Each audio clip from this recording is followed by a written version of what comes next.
level of knowledge about the subject. There were others, 4 in particular, who surpassed you to a significant degree, but they all seem to have disappeared around the same time 5 years ago. He put his fingers to his chin in an exaggerated, thinking pose. I'll make a fairly safe guess and say that I suspect that their disappearance and the existence of our portal here are probably related. Would you agree? Again, you already know the answer to that. You don't need me to confirm it. The man smiled. So, I suppose we have these 4 to thank for our ability to finally reach out and claim our prize, after many years of being forced to remain in such enticingly close proximity to all the tasty treats in your world, watching you mages flit back and forth on your meaningless errands. But unfortunately that also puts them out of our reach. He paused. So, Dr. Stone, it appears that you are about the best mind on the subject that we are likely to find. Stone didn't speak for a moment as he took that all in. Then, so what exactly do you want me to do? And what do you offer in return? Because you know as well as I do that if you simply threaten me, it won't do you any good. I'm not in any hurry to die. But if my dying means that you lot stay put and don't poke your feelers into our world any more than you already have, then I consider that a fair trade. We could make it very unpleasant for you, Dr. Stone, the man said, in an even, conversational tone. You would be begging to die before we were through, I assure you. But that isn't your offer, Stone said. No. Then out with it. What is? Simply this. The man got off the desk and began pacing around. So far, the other man in the room had not moved beyond shifting from foot to foot as he leaned near the window. You will educate the 2 mages I have here already in your knowledge of portals and how to build them. They already have some knowledge of the subject, so you won't be starting from the beginning. You will work with them, and the 3 of you will determine why this portal is unstable and what we can do to stabilize it. We have access to suppliers who can provide you with the magical paraphernalia that you might need. You want me to help you stabilize that thing? Stone demanded, as if this were news to him. Yes. And in return? In return, I promise that your friends will not be harmed. We'll hold them here until such a time as you have completed your assignment, at which point they will be released and allowed to leave.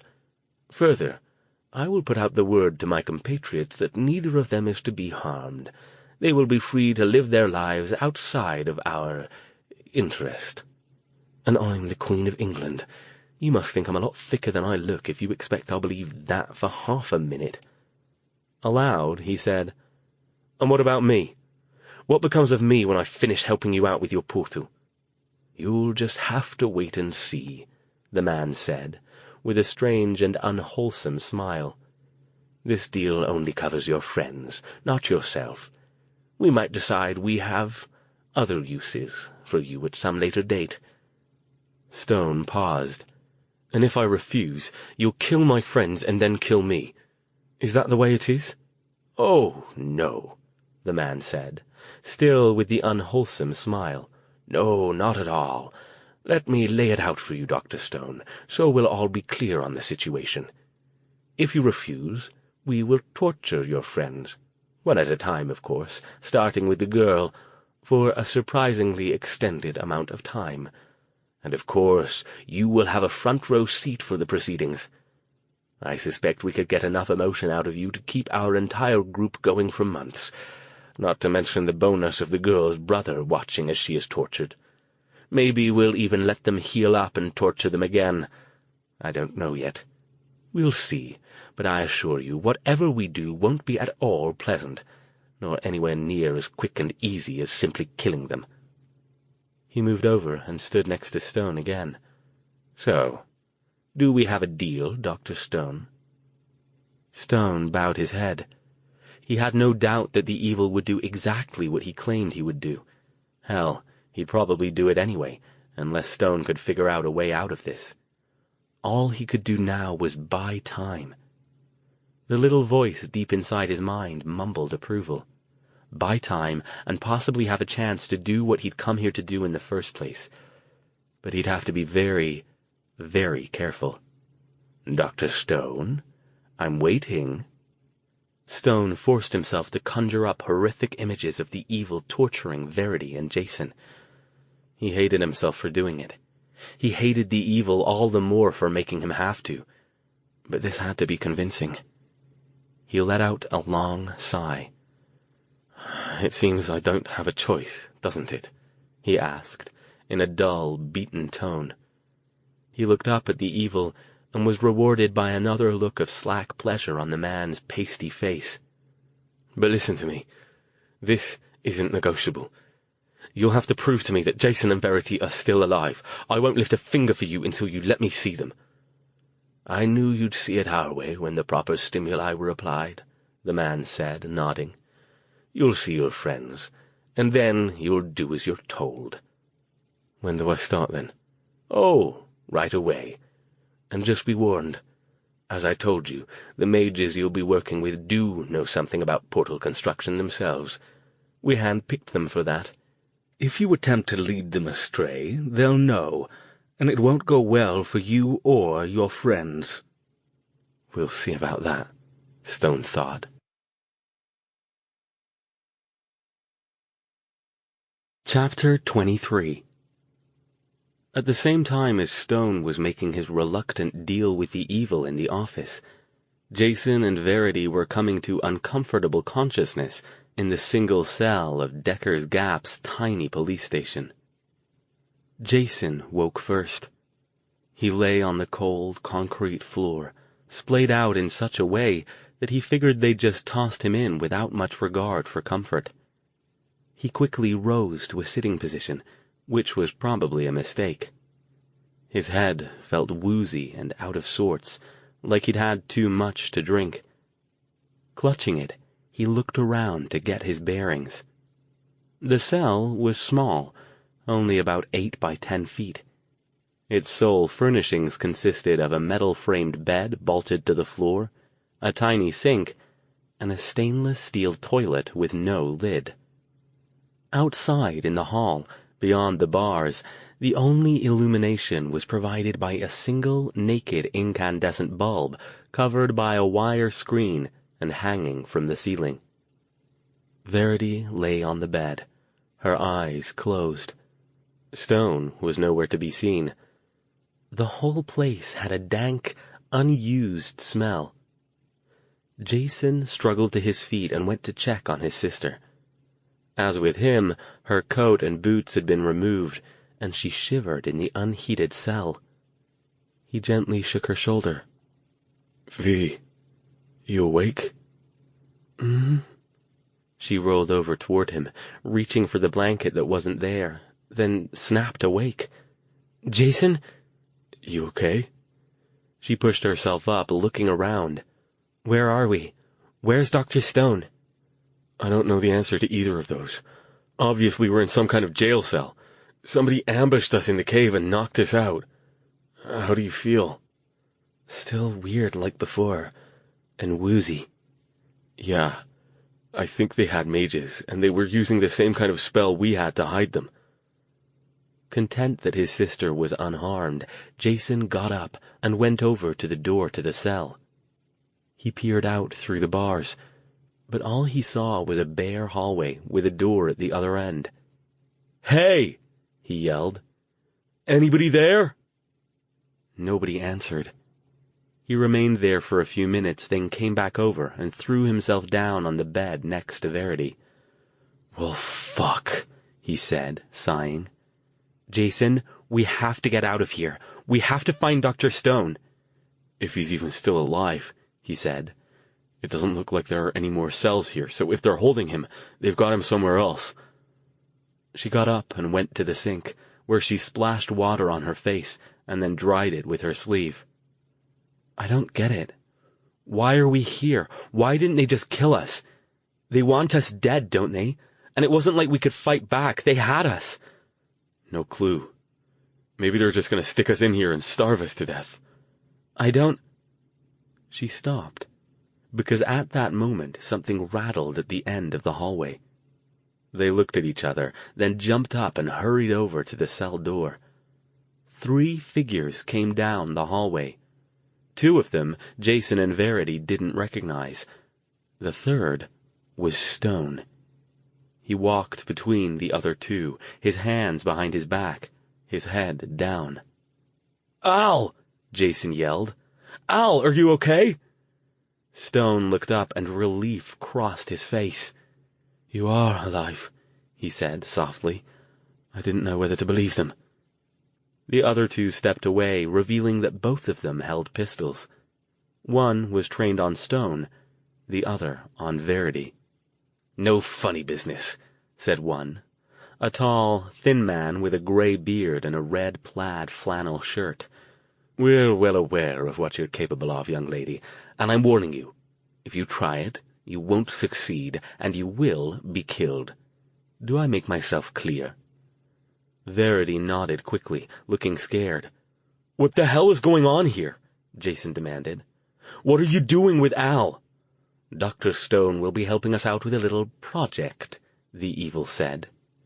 He took hold of Stone's arm with the hand not holding the gun. "You've seen them now. Time to go." "Wait!" Verity yelled. "What do you mean, project? What's going on?" "You're hostages," Stone said in a dead tone, without looking at her. "As long as I do what they say, you stay alive." Jason stared. "You believe that? What do they want you to do?" "Never mind," the evil said. "Come on, Dr. Stone, you have a lot of work to do." Jason and Verity watched as the 2 evil took Stone out through the door at the end of the hall and closed it behind them. Verity went back over and dropped down on the bed. "Now what?" Jason tried the door to the cell. Of course, it was locked tight. "Damned if I know. This is new. What do you suppose they've got Al doing?" She shrugged. "Helping him with the portal, maybe? Doing some other kind of magic for them?" She looked around. "We've got to figure out a way out of here, Jason." She dropped her voice down to a whisper. "Do you think they captured the Harmony people too?" "I hope not," he said. "If they did, they're probably dead. If they didn't, maybe they were able to get away and they'll send help back up here." "I don't think we should count on that," Verity said, frowning. "Let's just assume they aren't going to help us and we're on our own." "That's the kind of optimism I've always admired in you, V." The evil and his silent henchmen led Stone through the town, up the cracked main street that was Decker's Gap's only paved road. Most of the buildings were run down and badly in need of repair. Stone spotted the remains of a bar, a post office, a restaurant, a general store, a one-room schoolhouse, and a farm supply store, along with several small houses in even worse shape than the businesses. A few lights shone here and there, but most of the town was dark. Stone realized it was probably after midnight now. Happy Christmas, he thought sourly. Aloud he asked, "Where are we going?" "Not far now." And indeed it wasn't. It soon became apparent that they were heading to the same church where the path to the cave began. "How inappropriate," Stone said, his tone full of sarcasm. The evil smiled his wolfish smile. "Nothing implied by the location. It was simply the largest building in town, and our mages need a bit of room to spread out." Mounting the short flight of steps up to the church's double front doors, he pulled one of them open and motioned Stone in ahead of him. The lights were on inside. They entered the tiny vestibule, and the evil took Stone's arm and led him into the main sanctuary. Stone stopped. The place hardly resembled a church at all anymore. All of the pews had been pushed back against the walls and stacked on top of each other, leaving a large space filled by 2 oversized tables, a chalkboard that looked like it had been pilfered from the schoolhouse, and a number of large sheets of white paper tacked to the walls and the edges of the stacked pews. On top of the tables, several notebooks lay open, revealing scribbles and diagrams. 4 other people occupied the room, the two mages who had ambushed Stone and the others in the cave, and two more flannel-clad men who were almost certainly evil-possessed town-people. The latter held rifles casually over their arms and lounged near the doors on two pews that hadn't been added to the stacks. The mages stood at the far end of one of the tables, where they appeared to be engaging in a spirited discussion about the contents of one of the notebooks. The evil led Stone over to the mages. "Gentlemen, you remember Dr. Stone, who you, met earlier this evening?" The two mages nodded warily. One was short and squat, with dark skin and graying hair. The other was younger, thinner, and very pale, with a shock of white blonde hair teetering over round, owlish glasses. The older man was dressed in slacks and an ugly, shapeless brown sweater, while the younger one wore jeans and a faded black t-shirt with a grinning stick figure and "Stand back, I'm going to try science" on the front. "Have you met?" the evil asked. "Perhaps we should have introductions."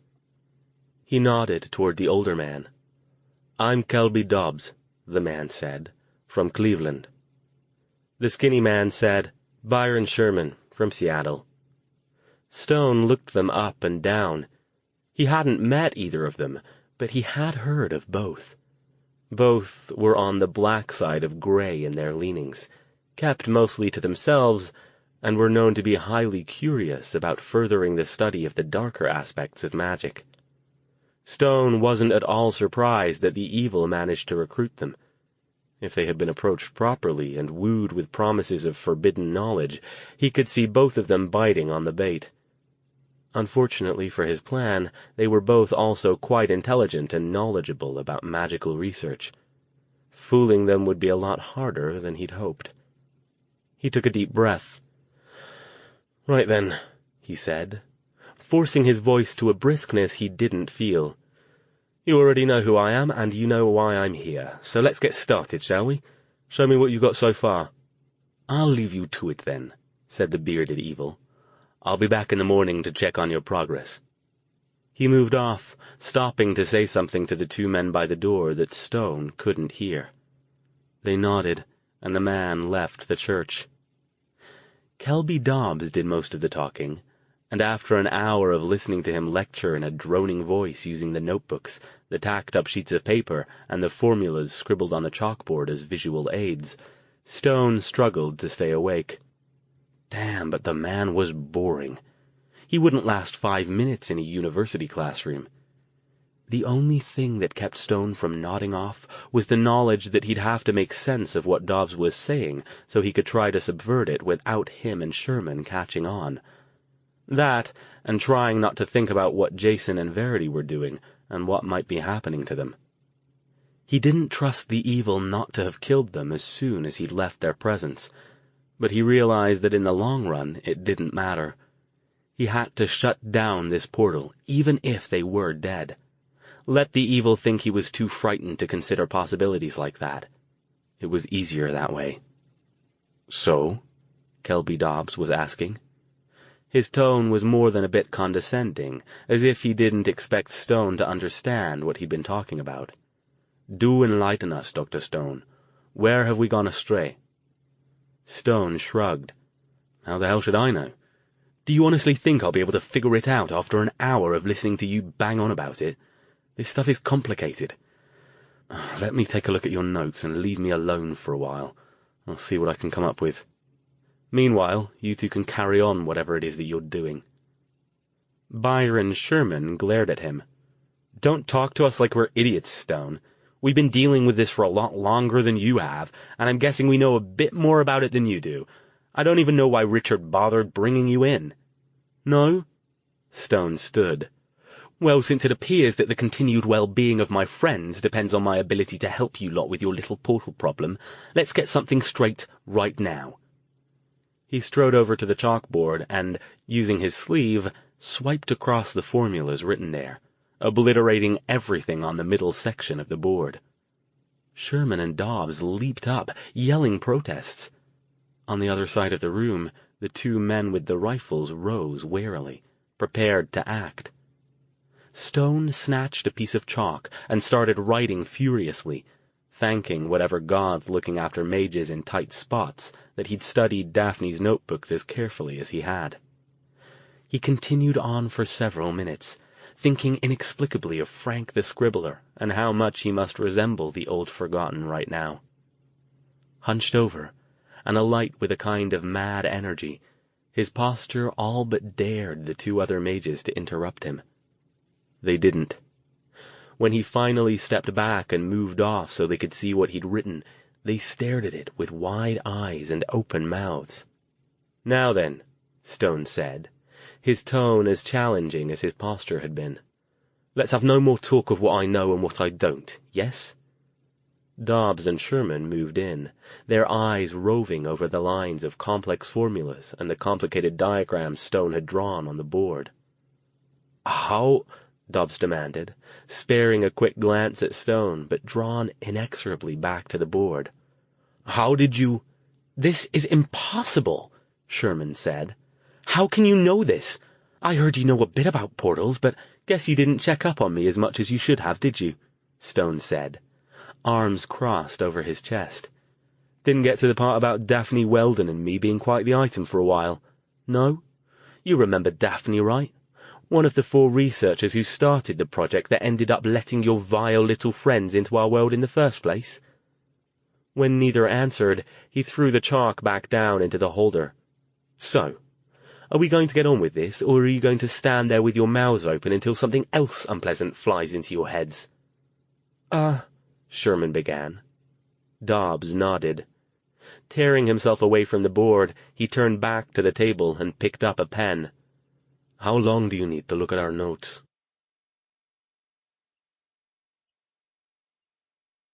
Chapter 24. The filtered sunlight coming in through the cell's tiny window woke Jason from his uneasy sleep the following morning. Nothing had changed. He was still on the floor. He was still cold, and every muscle in his body hurt. "Merry Christmas," came a dry voice from the bed. "I don't think Santa's going to bring us anything this year, do you?" Jason ran his hand through his tangled hair and sat up. Right now I'd settle for a few lumps of coal we could lob at those bastards, assuming they even bothered to show up again. Verity sat up too, drawing her knees up and clasping her hands around them. "We've got to figure out how to get out of here, Jason. We can't just stay here and wait until they decide to come kill us, or just let us starve in this cell." "If you've got any ideas, I'd love to hear 'em," he said.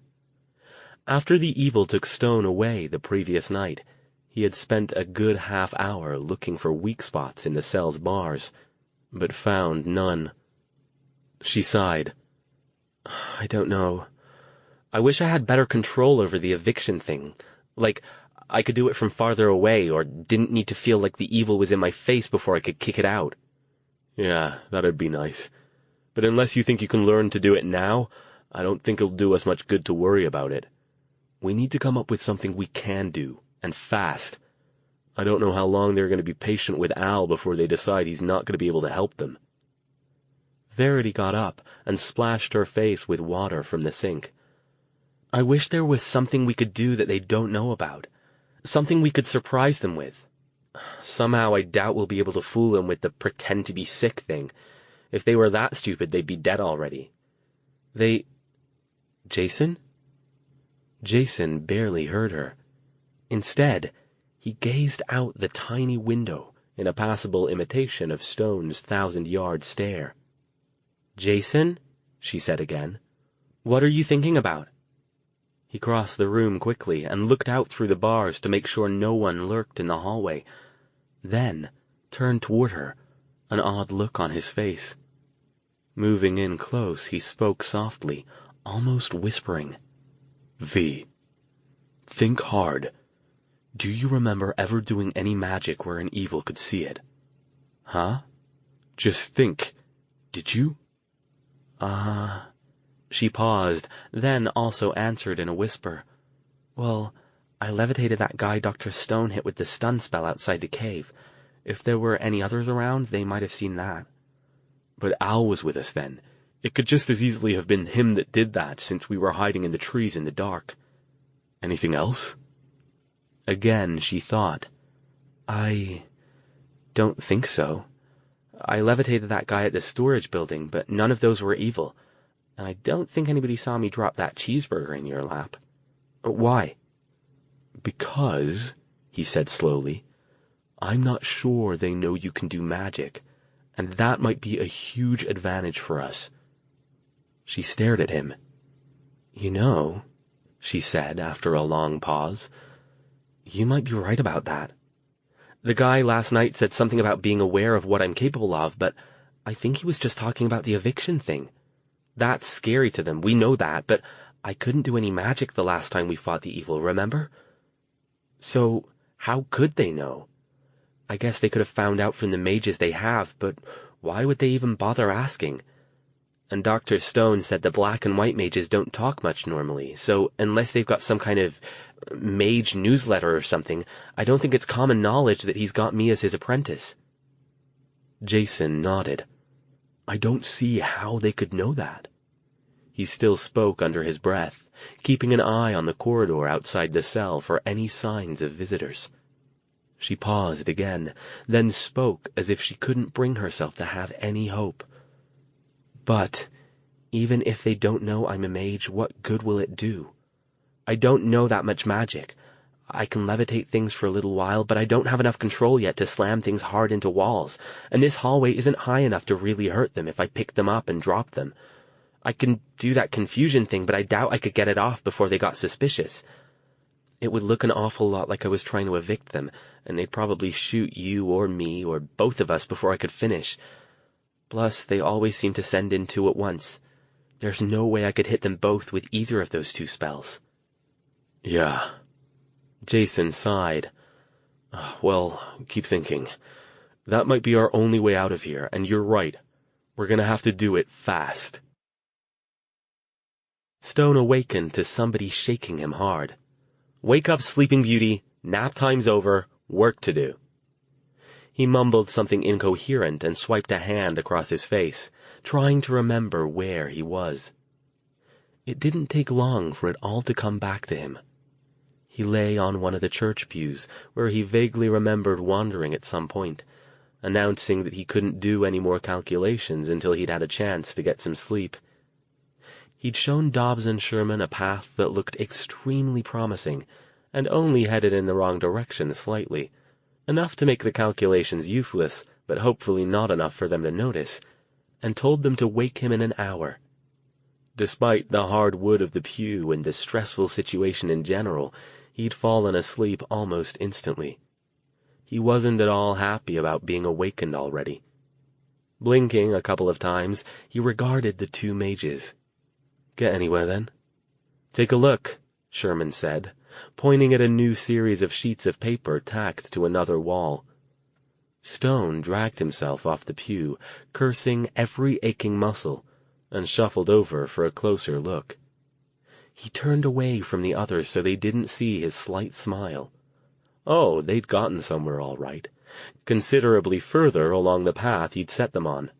Further, in fact, than he'd thought they'd get. But the fact remained that it was still the wrong path. Good, he murmured. Excellent progress. At this rate, we might get done this week. He looked around. Is there room, church service? Surely they don't expect us to work on an empty stomach, do they?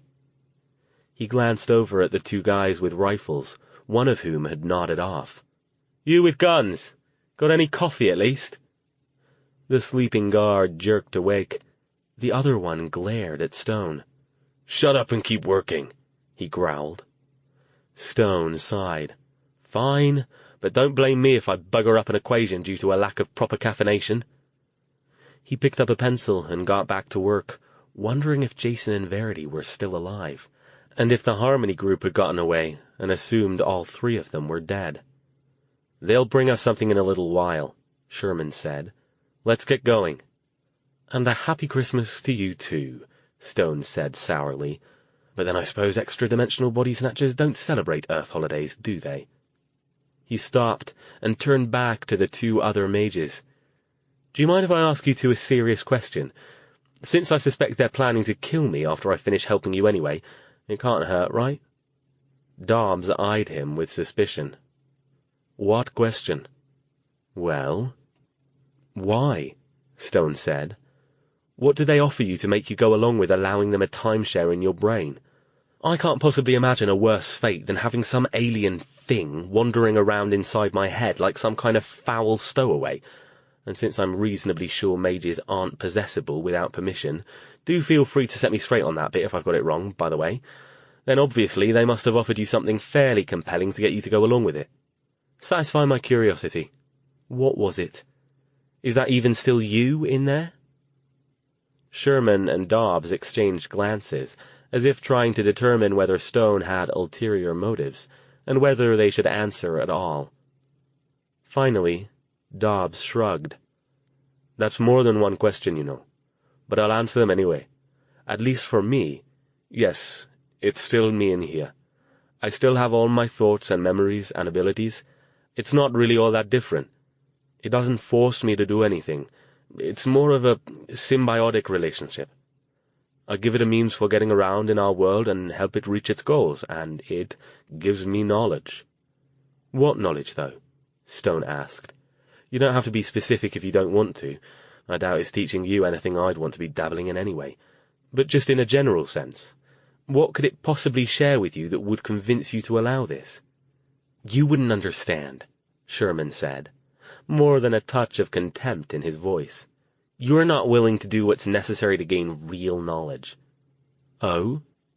Sherman nodded. "I know about you. You're a powerful mage, maybe one of the best, but you're limited. You limit yourself by some outdated moral code. There's no right or wrong when you're pursuing knowledge. There's only the knowledge and what it takes to get it. So what if you have to inconvenience a few people along the way? They'll get over it. It's not like we're killing anybody." "Really?" Stone said. It wasn't a question. "So you've never killed anyone in your pursuit of knowledge? Not even after you sublet your brain to the creature from the great beyond?" "That's none of your business," Sherman said. "Technically, none of this is any of your business. You're here to help us, not to ask questions." Stone shrugged. "Like I said, just asking." He looked at Dobbs, who seemed more willing to share his experiences.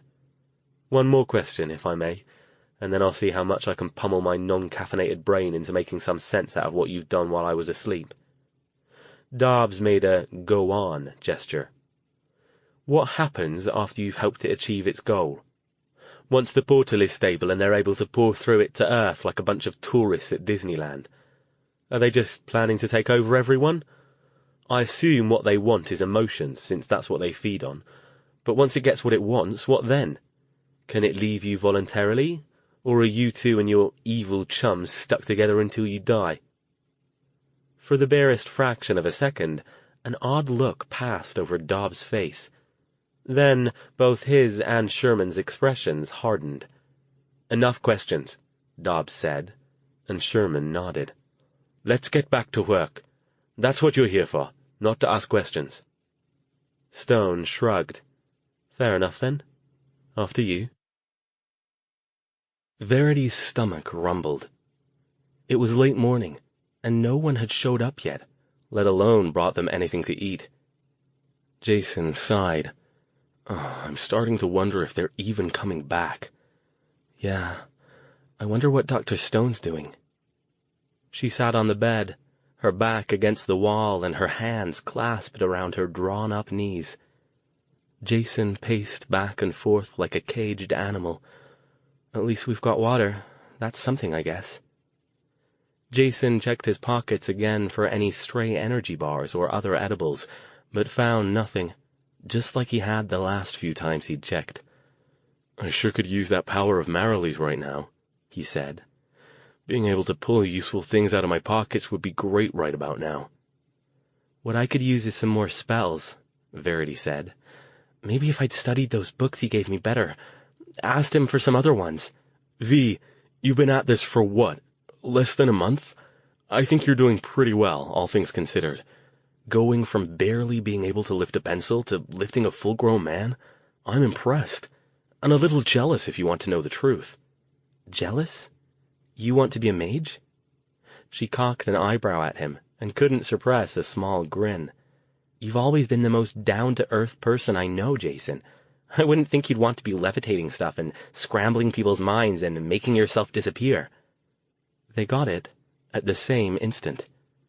Both of them went stiff for a moment as the realization hit them, and then matching, wolfish, triumphant grins lit their faces. Stone was getting tired again.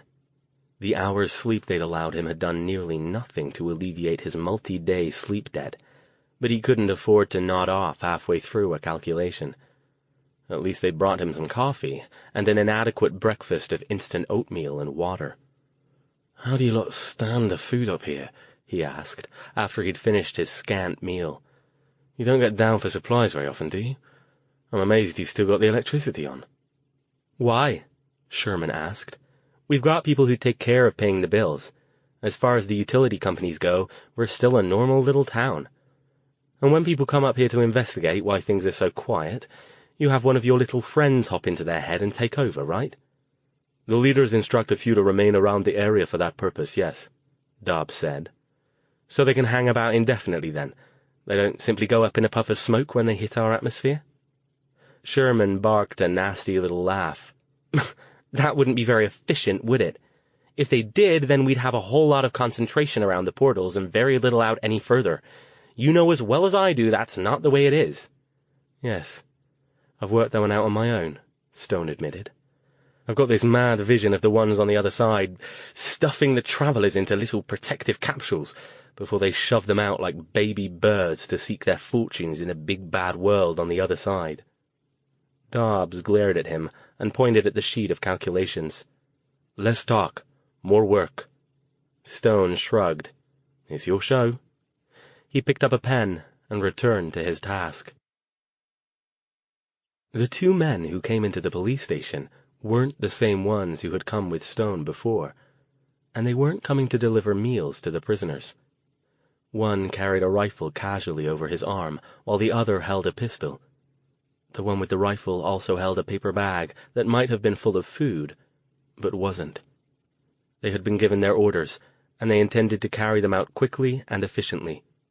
Several of their brethren had already gathered in the schoolhouse where the event would take place. All that was left now was to gather up the main participants and bring them along. Outside the locked door to the cell area, the man with the pistol paused and fished in his pocket for the keys.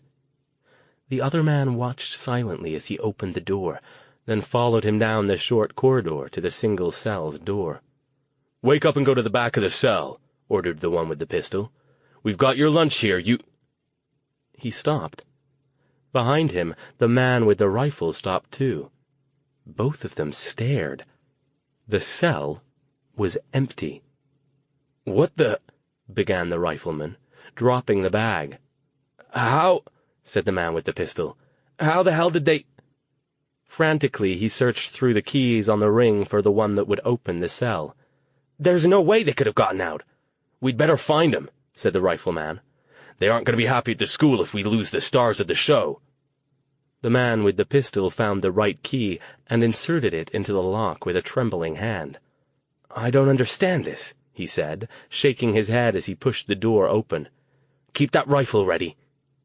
He crouched down as if to peer under the bed, the only place in the cell where it was even remotely possible to hide.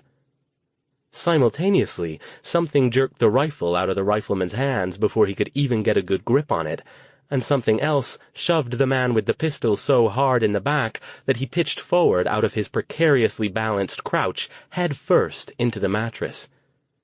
Verity and Jason shifted into view as Jason swung the butt of the rifle at the ex-rifleman's head like a baseball player letting loose on a home run pitch, and was rewarded with a meaty thud as wood met bone. The ex-rifleman dropped with a grunt. The man with the pistol, unhurt from his impact with the mattress, whirled around and found himself facing his two prisoners, one of whom had just neatly dispatched his friend. Roaring with rage, he pointed the pistol at Jason. "No!" Verity yelled. She lunged forward, grabbing the guy's arm and pushing hard with her mind. The man dropped the pistol and clamped his hands to his head as a puff of a grayish-white, fog-like substance flew out of his head and immediately dissipated into nothingness. The man reeled, and Verity stepped back so he could fall onto the bed. Jason snatched up the pistol, engaged the safety, and stuck the gun in the waistband of his jeans. "Great job with that spell, V. Come on, let's get out of here before they figure out we're gone." Verity, puffing with exertion from maintaining the spell, grabbed the keys off the floor. "Shall we lock him in?" "Yeah. I'm guessing the one I smacked won't wake up anytime soon, if he does at all." He didn't sound sorry about that. "The other one, you evicted him for now, but those things are buzzing like flies around this place, especially with that portal being open recently. He'll probably get repossessed soon. Which reminds me." He picked up the second man by the scruff of his shirt, cocked his fist, and let the man have it on the chin. "There. At least they won't have anything to possess for a while. Check their pockets, but do it quick." Verity did as instructed.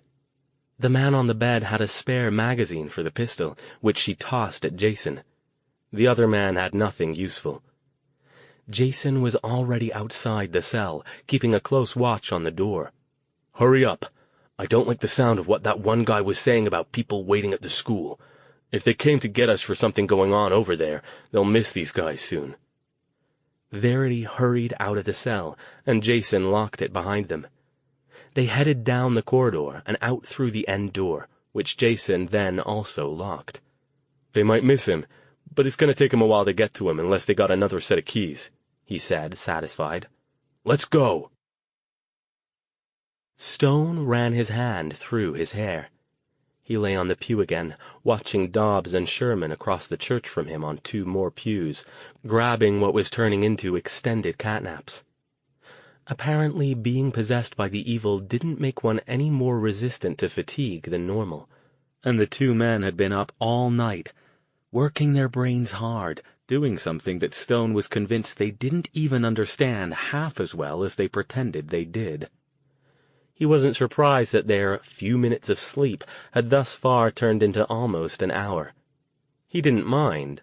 The longer they slept, the longer he didn't have to keep working to stay at least 1 step ahead of them, so they didn't figure out what he was up to. The 2 guards by the front door had been supplemented by another one posted at the back door, which meant both exits were covered.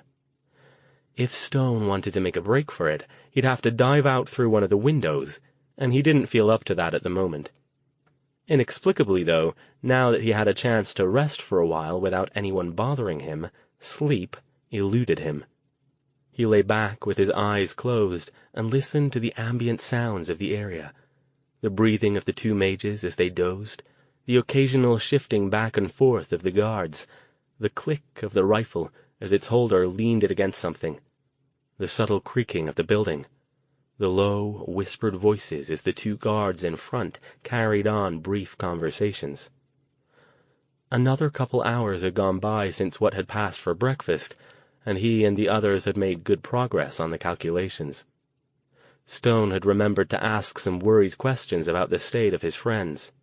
Dobbs and Sherman assured him that they were fine, and that he could see them again after the formulas were completed. Stone didn't believe this. He was half convinced they were dead already, and nobody was telling him. He wished he had a way to find out for sure, but at least his anxiety helped to uphold his cover. He found it disgusting that Dobbs and Sherman seemed to be drinking in his fear and despair, and didn't do anything to squelch the reaction. He wondered if they got off on disgust, too. He had just shifted position in a mostly useless attempt to get more comfortable on the hard pew when a new sound reached his ears. Without revealing he was awake, he finished settling into the new position and then strained his ears to try to make out the source of what he'd heard. Someone was walking past the church on the other side.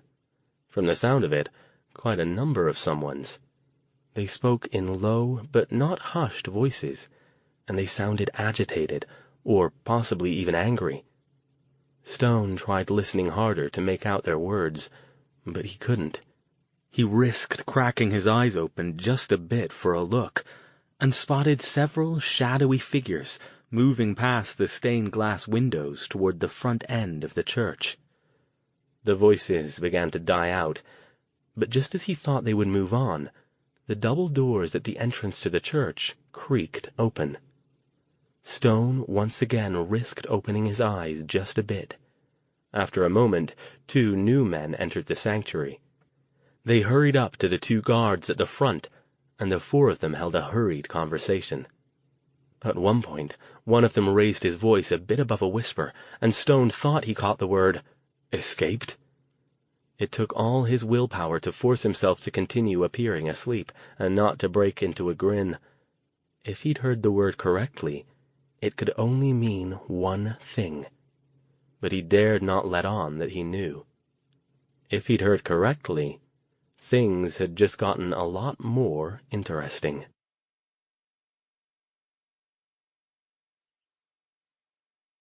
Chapter 25.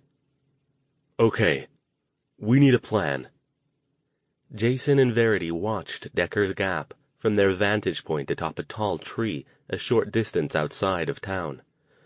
Fearing ambush from wandering sentries, they had decided to risk Verity levitating them to a spot where they could watch without being seen.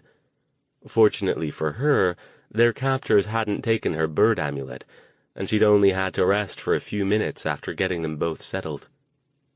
Equally fortunately, the evil hadn't expected them to escape, and thus had dropped their coats and boots in a corner in the outer area of the police station. They had risked taking the time to put them back on and quickly search the area for useful gear. But despite having the keys to the station, they found nothing to take with them. They didn't want to stay long, in case the 2 who had been sent to retrieve them were missed, so they hurried into the forest and decided their next move. "We have to get Al out of there," Jason said. "I don't know what's going on at the school, whether he's there or not, but we need to figure out where he is and get him out. I don't think we have a lot of time, especially once they find out we've escaped." "Not too many places to look, but even so, it's going to be hard. What do we do, just wander around and peek in windows?" Jason sighed. "I don't know. I wish it was dark. Makes it easier to sneak around, but we can't wait that long." "I wish we knew if the Harmony guys got away," Verity said. "Doesn't matter. We don't have any way to communicate with them. Even if we did, it would take them too long to get up here." "Maybe we do," Verity said. "Do you think they have phones here? I didn't even check to see if the one at the police station worked." "What good would that do? I don't have any of their phone numbers. Do you? And it's not like any of the businesses are going to be open today. It's Christmas." Verity shrugged. "It's worth a try. Maybe there's a main number for Harmony Farms. We can try information. Even if they can't get up here right away, having them show up and help us would be useful." Jason studied the buildings in the town. The 2 largest were the church at one end and the school at the other. In between was a scattering of small businesses and residences, though most of the residences weren't visible from where they were. "You want to risk sneaking back into town and trying to find a phone? If we do, we'd better do it fast." "I think—" "Wait!" She dropped her tone to a harsh whisper and pointed. "Somebody's heading toward the police station." "Shit!" Jason leaned forward a bit, shifting his position on the branch. Sure enough, a single figure was moving toward the station. The figure disappeared as it presumably entered. Then, a couple of minutes later, it came back out at a run, hurrying back toward the school. "They're on to us," Jason said grimly. "That was fast." "What now?" Verity looked scared. "Let's wait and see what they do. They still need Al to help them with that portal. Maybe they just won't tell him we're gone so they can keep him working." After about 5 more minutes, they started hearing voices. Several people poured out of the schoolhouse and headed down the street toward the church. It wasn't possible to make out what they were saying at this distance, but they sounded agitated. The group reached the church, but only one peeled off from the main group to go in. The others went up the hill toward the cave containing the portal. "I wonder how many of them are in that church," Jason said. "I wonder how many guns they've got," Verity said. The group that had gone up to the cave soon came back down. They stopped near the church and had a conversation, and then they broke up and went off in pairs in different directions. "Looking for us," Jason whispered. "Come on, let's get out of this tree." "Where to?" He was already scrambling down. She quickly followed, and soon they both stood on the snowy ground. "I think we need to risk getting a look inside that church," Jason said. "They might think we took off to find the Harmony people. If anybody spots us, tell me and I'll shoot him. We'll deal with the consequences later. This is too big to worry about that stuff right now." Someone poked Stone, who was still pretending to be asleep. "Get up. It's time to get back to work." It was Dobbs, and his voice had an odd urgency that hadn't been there before. Stone stretched. "Something wrong?" "Nothing's wrong. You've had enough rest, that's all. You're not here to sleep." Right. Your little doorway to the party dimension won't stabilize itself, will it?" Stone made a show of getting up slowly, and not all of it was a show. His muscles ached from the hard pew. "Have you made any progress?" Dobbs' only answer was to point toward the table containing their notebooks. Sherman was already there, looking impatient. Stone noticed that the guards were now standing up and didn't look bored anymore. Stone reached the table and looked over the notes. Dobbs and Sherman hadn't gotten much further, and it appeared they'd made a subtle, mistaken calculation that led their efforts even more astray. Inwardly, Stone cheered, but outwardly he did nothing more than nod contemplatively. "Yes," he said, as if talking to himself. "I think you're onto something here." He picked up a pencil and began updating the page as the two of them hovered nearby, watching his every move. "See here," he said, pointing. "I think this is the key, right here." "What do you mean?" Sherman asked. Stone raised an eyebrow. "Isn't it obvious?" In his best dry professor's tone, he launched into a jargon-laden and mostly correct explanation of the calculations, and was gratified to see the two other mages struggling in vain to follow it, though they obviously didn't want to reveal this fact to him. "So you see," he concluded, tapping the paper for emphasis, "it appears we're at the point where we need to visit the site and get started on the actual work of stabilizing the portal." His gaze flicked to meet theirs. "One thing, though." "What?" Dobbs asked, suspicious. "I want to see my friends again first." When neither one answered, he crossed his arms over his chest and hardened his gaze. "I want to make sure your overzealous friends haven't killed them. If they're dead, then I've no reason to help you. You can't force me to. You can kill me or torture me or whatever else will make you happy, but there's nothing on this earth you can do to force me to fix your portal for you, and I think you know it. That was our deal. You keep my friends safe, I help you.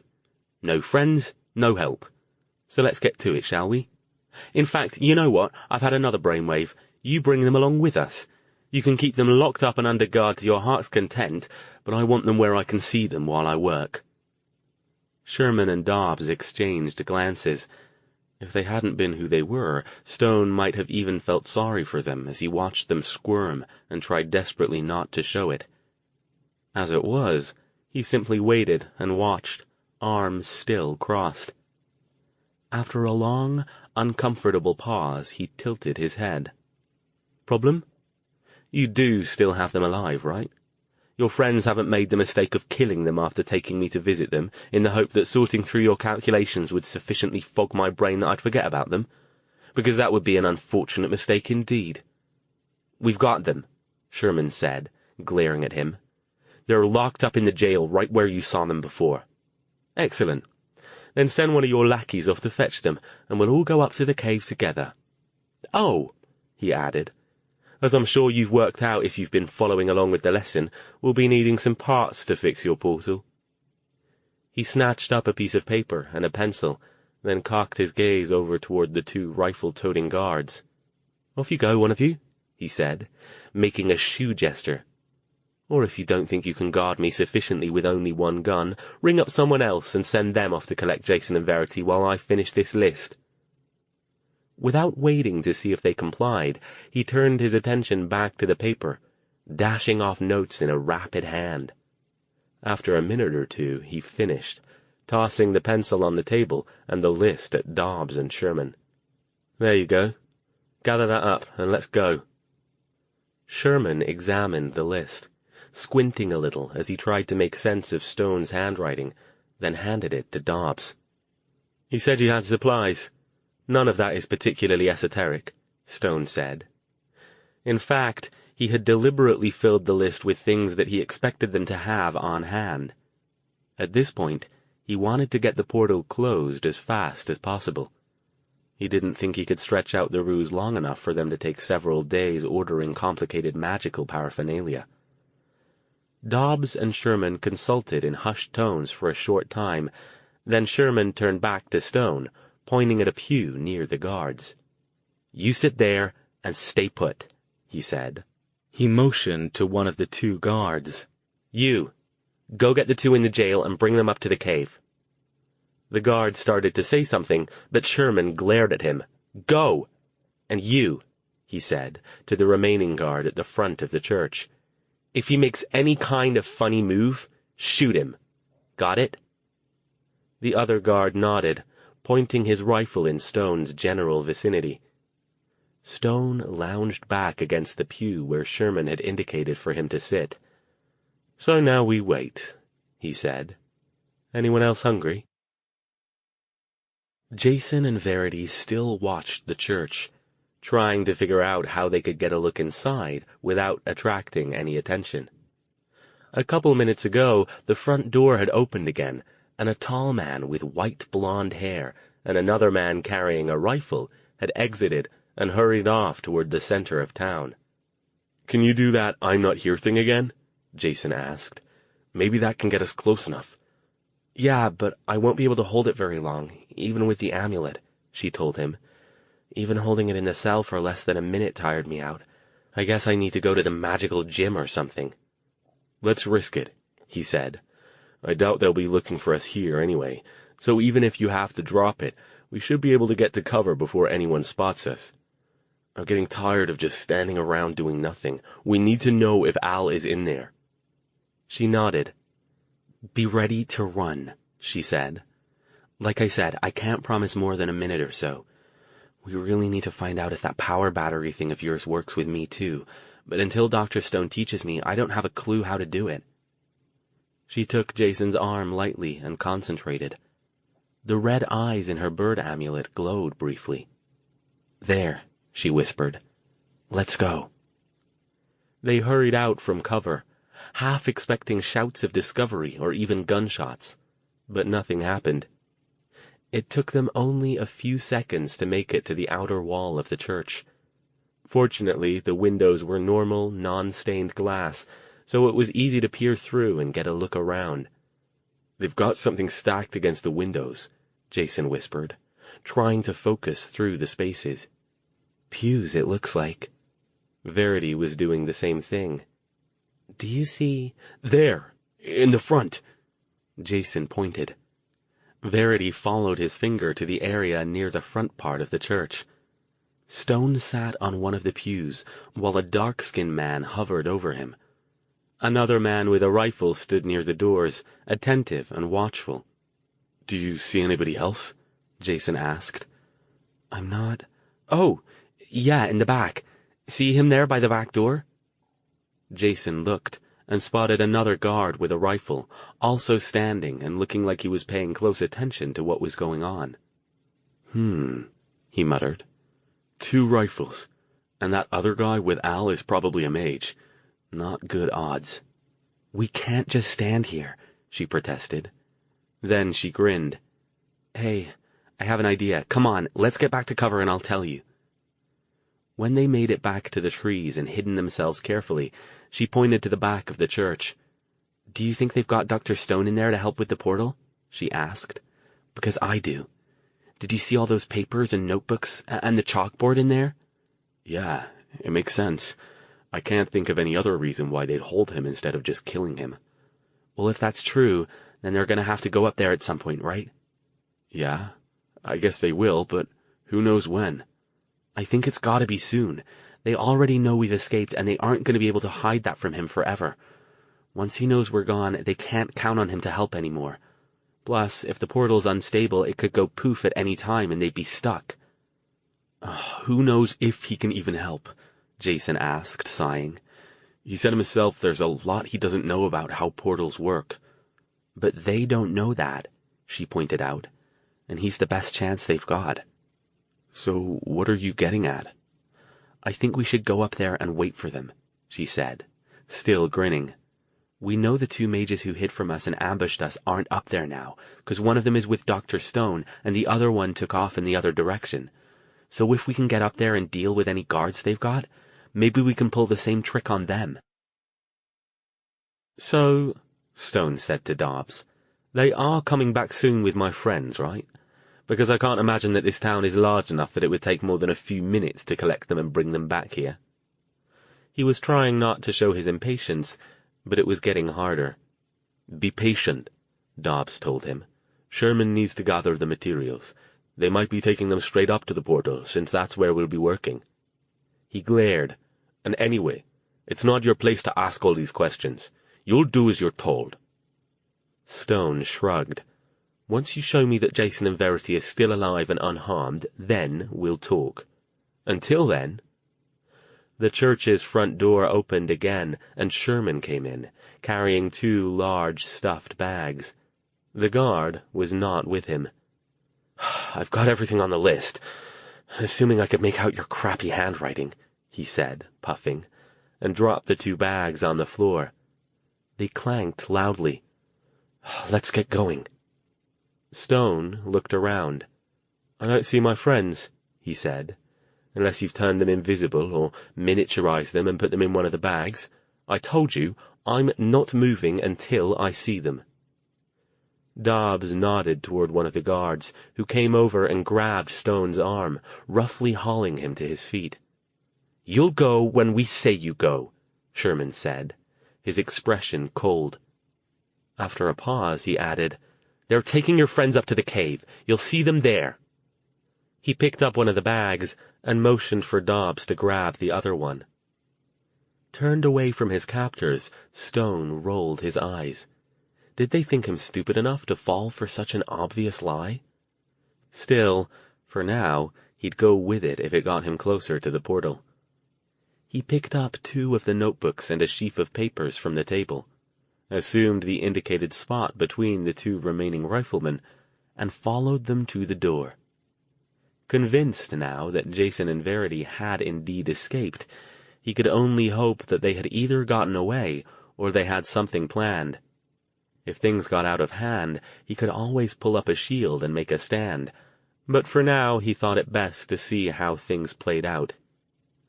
They trooped up the steep hill toward the cave. Dobbs went first, then Stone, flanked on one side by Sherman and on the other by one of the guards. The other guard brought up the rear. Stone shivered.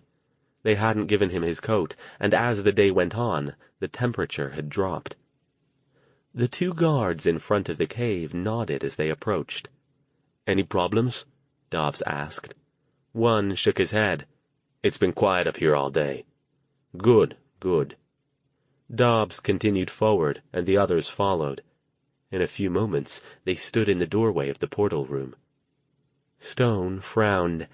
This wouldn't be easy. It was clear that the portal had grown even more unstable than when they'd initially seen it. Its edges flickered more madly than ever, and the sickening colors clashed, if that were even possible, more than they had before. "This thing doesn't look at all healthy," he said. "You do know that it might not even be possible to stabilize it at this point, right?" "You'd better hope it is," Sherman said, "because if you can't do it, then we don't have any more reason to keep you around, do we?" Stone shrugged. "Oh, we might just have to wait until it makes another appearance. but frankly, I'd rather die than have to spend an indeterminate amount of time in this hellhole with you lot." "That's all on you, Stone," Sherman told him. "Indeed." Stone looked around. "So, about my friends. They're coming," Dobbs said, glancing toward the entrance to the chamber. Stone sighed.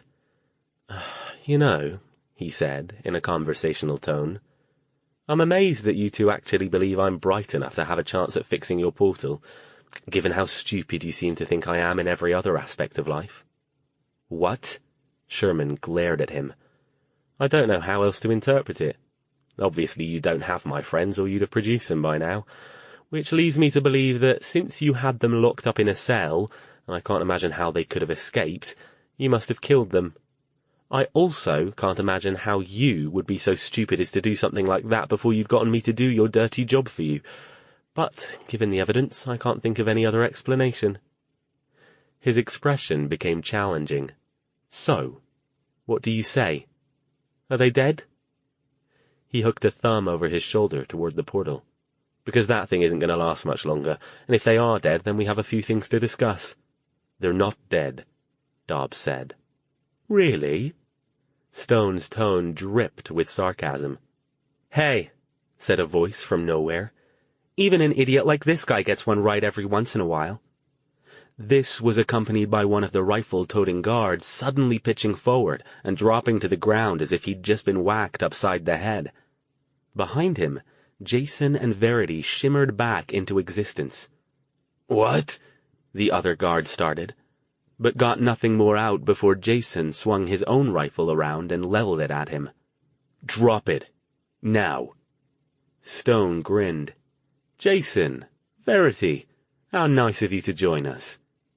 He couldn't focus on them, though, because Dobbs and Sherman, caught by surprise by the sudden appearance of their two missing prisoners, were recovering quickly.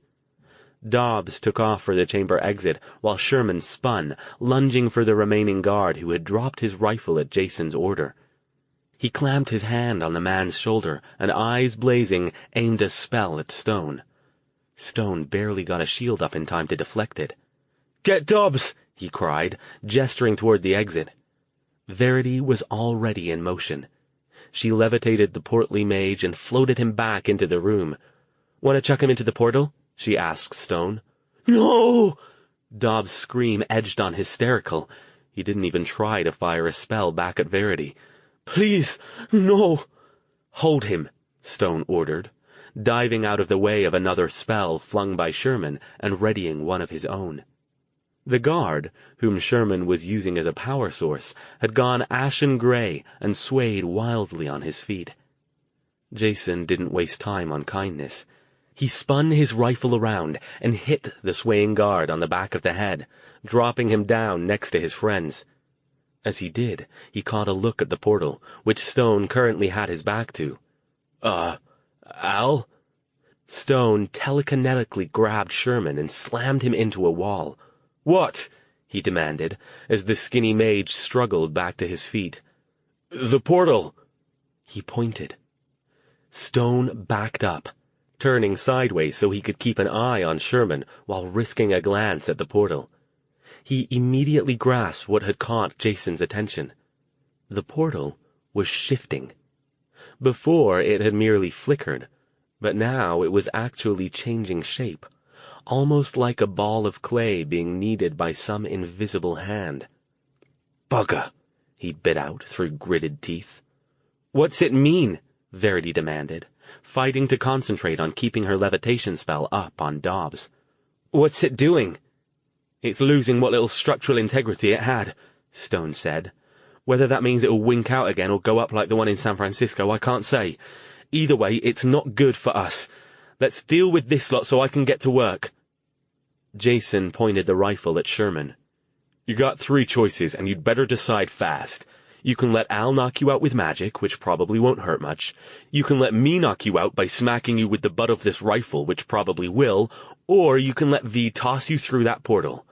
Pick now, or I'll do it for you. You won't like my choice." Sherman glared wide-eyed back and forth between Stone and Jason. "I don't think he's kidding," Stone said conversationally, shrugging.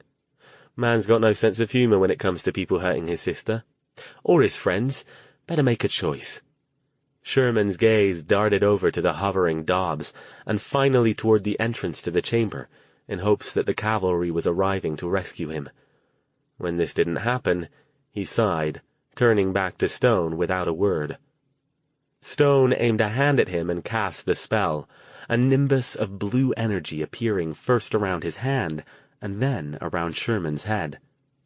The other mage dropped unconscious. "Not a bad sort, Sherman," Stone said. "I think I might actually like him if he didn't have his nasty little roommate in there. Dobbs? Same choice. Make it quick, please. I don't like the look of that portal, and I'd like to get it sorted as soon as possible." Dobbs sighed and nodded. Verity lowered him to the ground, and Stone wasted no time in dropping him next to Sherman. Jason tried not to look at the portal. Everything about it made him nervous, and it was getting worse. "Al, can you do this?" "I don't know," came the mage's tight reply. He was already going through the bags that Dobbs and Sherman had brought, rapidly laying out the various items on the cave's floor. "Just keep people out. If you have to, shoot them." Verity shook, her breath coming fast. "You okay, V?" Jason asked. He had stationed himself off to one side of the chamber entrance and leveled his rifle at the opening. But when he got a good look at his sister, he started to move toward her.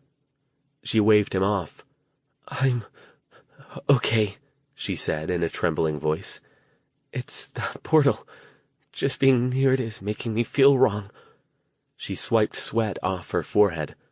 "Watch the door. I'll be all right." She moved over to the other side of the opening and took up a position there. Time passed, but slowly. Each minute stretched out to an impossible duration. Jason, impatient, kept looking back over his shoulder at Stone. The mage was paying him and the surroundings beyond the portal no attention. He'd drawn some sort of complicated chalk perimeter around the roiling portal, and was quickly setting up crystals and candles at what looked like the points of a strange, lopsided star, occasionally stopping to consult the notebook propped open off to the side. Jason was afraid to call him, in fear of distracting him. But in his mind, every endless minute that passed brought them closer to someone coming up to investigate what was going on. He didn't want to shoot anyone, but he didn't doubt he could do it if he had to. He was more worried about Verity. He'd given her the pistol from the man in the cell, and a quick primer on how to shoot it, but he didn't think she'd ever fired one in her life. He had all 3 rifles, one in his hand, and the others leaned against the wall behind him. After what seemed like an eternity, Jason was startled to hear Stone's voice. "Jason?" It held an odd note. Jason turned to him. He stood in front of the portal, his expression unreadable, holding a large red crystal in his right hand. Whatever magical construct he had been working on seemed complete now. The candles and crystals were all in place. Each candle was lit, their tiny glows nearly invisible next to the wild, fluctuating kaleidoscope of the portal itself. It seemed bigger and somehow less distinct, pulsing, its edges bleeding out into the dim light of the cave. "What?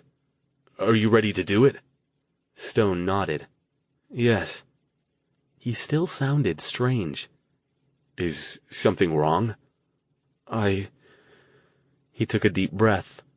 "I know how to do it now, Jason. I know how to destroy it, I'm sure of it." Jason's eyes widened. "You didn't before?" "Not completely, no. Not until I got a good look at it."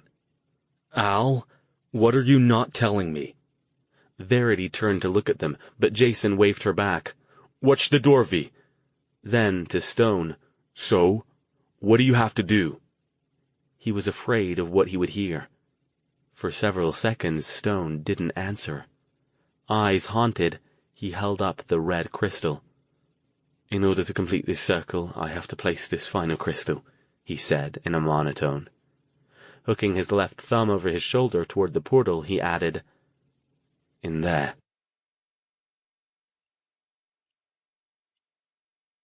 Chapter 26.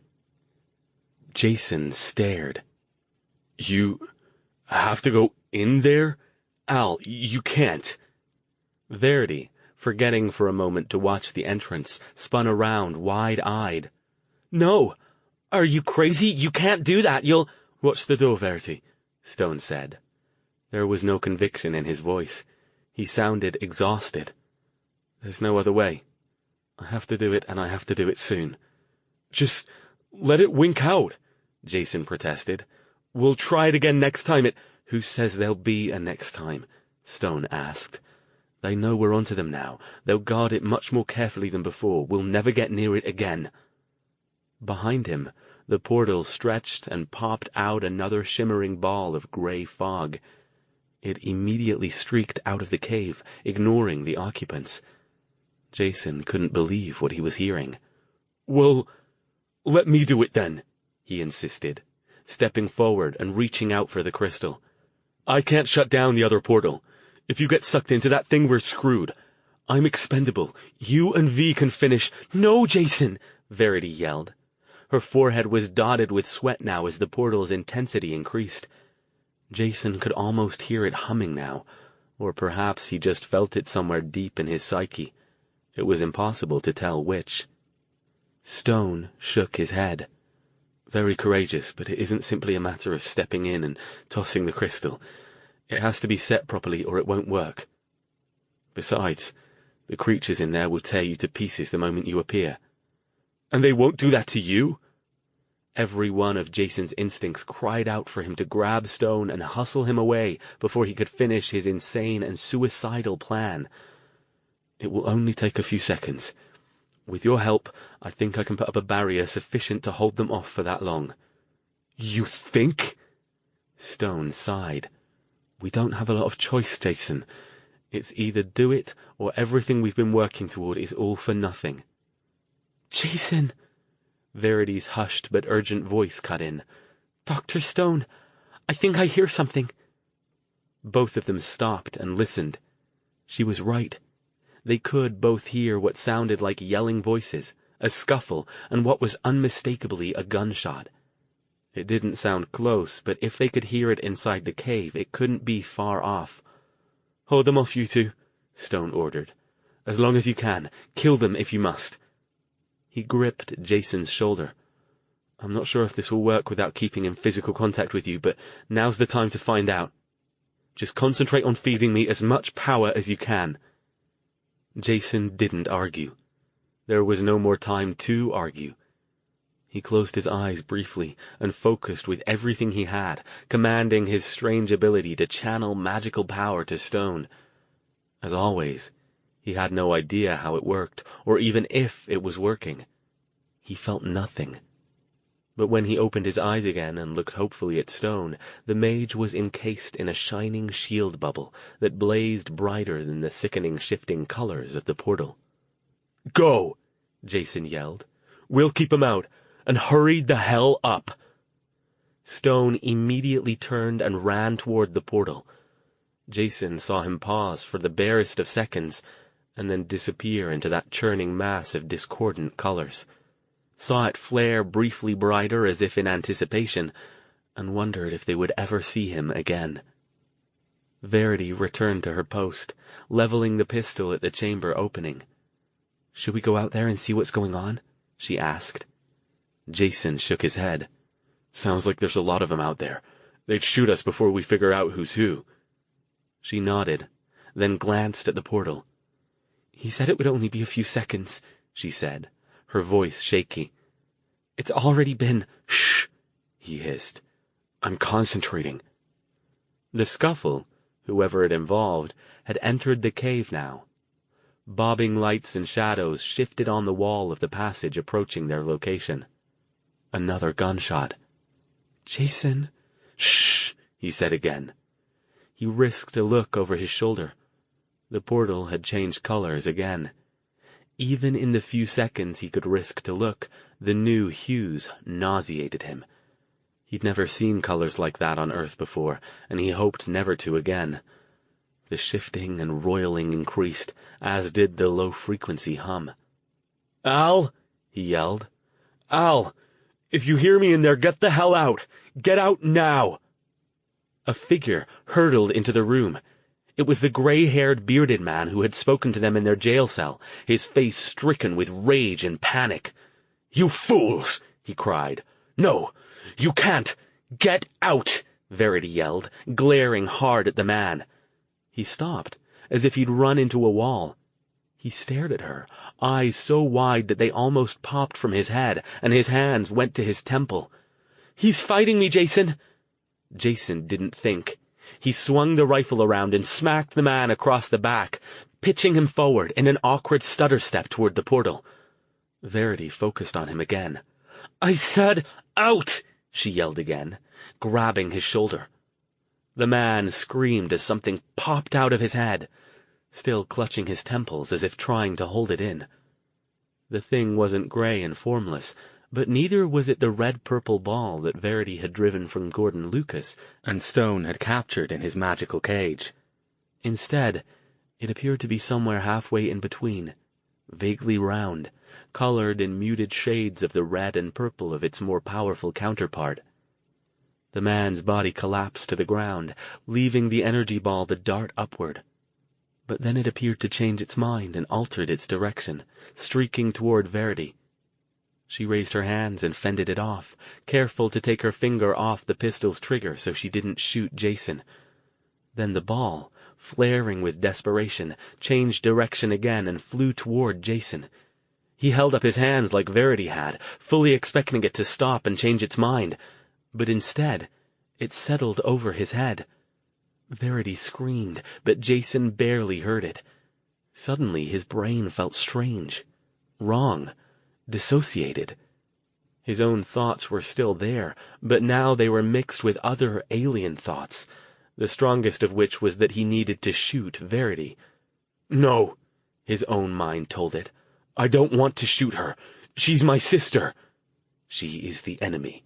She is our enemy. Shoot her now." And then he was swinging the gun around to level it at the wide-eyed Verity. "Jason, no!" she screamed. She stretched her hands toward him, her face screwed up in concentration, but her arms trembled. "You want me to shoot my sister?" "Shoot her now. She is the enemy. She will destroy us. Shoot her now." The voice rose to a crescendo in his head. His finger almost twitched on the trigger. Jason, I can't get it out." Her voice was nearly hysterical with panic. "I can't make it leave." "You want me to shoot my sister, you motherfucker!" Jason's anger, red and uncontrolled, the kind of rage that too often used to get him in trouble in his younger days, surged, and he made no effort to stop it. "That is not gonna happen." And then Jason's mind was his own again, his vision filled with something red-purple and sickening, and then it was gone, and he stared in horror at his own hands holding the gun, its barrel still pointed at Verity. He jerked it upward, and very nearly threw it aside. "V, are you okay?" She was shaking, but she nodded. "Is it gone? Are you okay?" "Yeah." He wasn't. Not really, but there was no time to dwell on it now. The sounds of the rest of the conflict grew closer, the shadows still bouncing and flickering in the passageway. He spun back toward the portal. The gray shapes popped out with increasing frequency now, almost as if they knew that their entranceway into the world wouldn't be around much longer. "Al!" he yelled again. "It's been too long, Jason. And then, without warning, beams of white-hot light lanced out from the interior of the portal, joining the candles and crystals around the chalk circle that Stone had drawn, forming an odd and asymmetrical latticework of beams and anchor points. The center of the portal flared a horrific pink as a figure popped out, staggered to the side away from the circle, and dropped to its knees. "Al!" Jason yelled. "V, check on him. I gotta watch the door." Verity ran over, flung herself down next to Stone. He was drenched in sweat, bloody, his head bowed so she couldn't see his face. His back heaved up and down with harsh breaths. She touched his shoulder. "Dr. Stone? Are you—" With great effort, he pulled his head up to look at her. "Verity," he gasped. His eyes were strange. He looked like he had just seen something no human was ever meant to see. "Must go. Portal going up." His shaking arms gave out and he collapsed. "Jason!" Verity screamed. "Help me!" Jason took a quick glance back at the chamber entrance, then raced across to her. "What?" "He says we have to go," she got out between shaky breaths. "He says the portal's gonna blow up." "Holy shit, V. There could be a small army out there." Verity struggled with Stone, trying and failing to lift him up by muscle power alone. Jason brushed her aside and grabbed the mage himself, flinging him over his shoulder. "Give me the pistol. You take the rifle." She did as she was told, moving on nothing but momentum now. "The hallway." Before she could get anything else out, another figure burst into the chamber. Jason almost shot him before he realized it was Sykes. The Harmony man skidded to a stop, staring at the glowing magical circle in the center. He held a rifle in his right hand, his left arm dangling at his side and covered in blood. "Thank God," he breathed. "Sykes, what's going on out there?" "We've got him on the run," Sykes puffed. "But it won't last long. We've got to get out of here before they regroup." "You're telling me?" Jason shifted Stone on his shoulder. "That portal's gonna blow, and we don't know when. Did you get any vehicles up here?" Sykes shook his head. Behind him, Zoe ran in with pistol and flashlight and did the same thing Sykes had, stopping still to stare at the portal and the circle, mesmerized. Around them, gray fog balls spun and flew, zipping away as if they knew what was going on, flying to pieces, as if something in the failing portal or Stone's actions inside it had stripped them of their protective coatings. "Couldn't get past the roadblocks. Once we realized they'd grabbed you three, we headed back down to the complex and picked up reinforcements. Sorry it took us so long." "No time," Verity wailed, already moving toward the exit. Come on, let's go!" She'd almost reached it when she suddenly stopped, spun, and ran back in. "V!" Jason yelled, lunging toward her. She didn't stop. Running full tilt, she snatched up the 2 notebooks Stone had been using and stuffed them into her jacket, then rejoined the others. They ran. They left the cave, leaping over prone bodies, unable to identify friend or foe, living or dead in the dimness. Jason's knee, still not entirely healed and stressed beyond the limited recovery time he'd allowed it, screamed in protest, but he forced himself to ignore it. There was nothing more to do but run until he couldn't run anymore, and then keep going anyway. Along the way, others from Harmony joined them, questions in their eyes. But they didn't stop, and the others, picking up on their urgency, fell in with the exodus. They got down the path to the church and ran past it, out toward the woods. They saw none of the evil, save for a few prone and bloody bodies in the snow. "How far?" Sykes got out between breaths. "I don't know," Jason puffed. "Just keep running." His breath screamed in his lungs, his knee a white-hot ball of agony. His arms shook as he struggled with Stone's weight over his shoulder. He wasn't going to make it. None of them were going to make it. The sky lit up with the brilliant light of a silent explosion, for a few seconds turning the gray sky to the brightest of whites. Jason felt himself pitched forward. Out of the corner of his eye he saw Stone's body flying off in one direction and Verity's in another. His last conscious thought was to wonder if this was what it would look like to be caught in a nuclear explosion.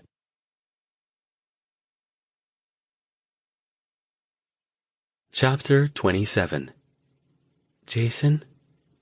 The voice came from far away. He struggled reluctantly to wakefulness, through a gauzy curtain of fog.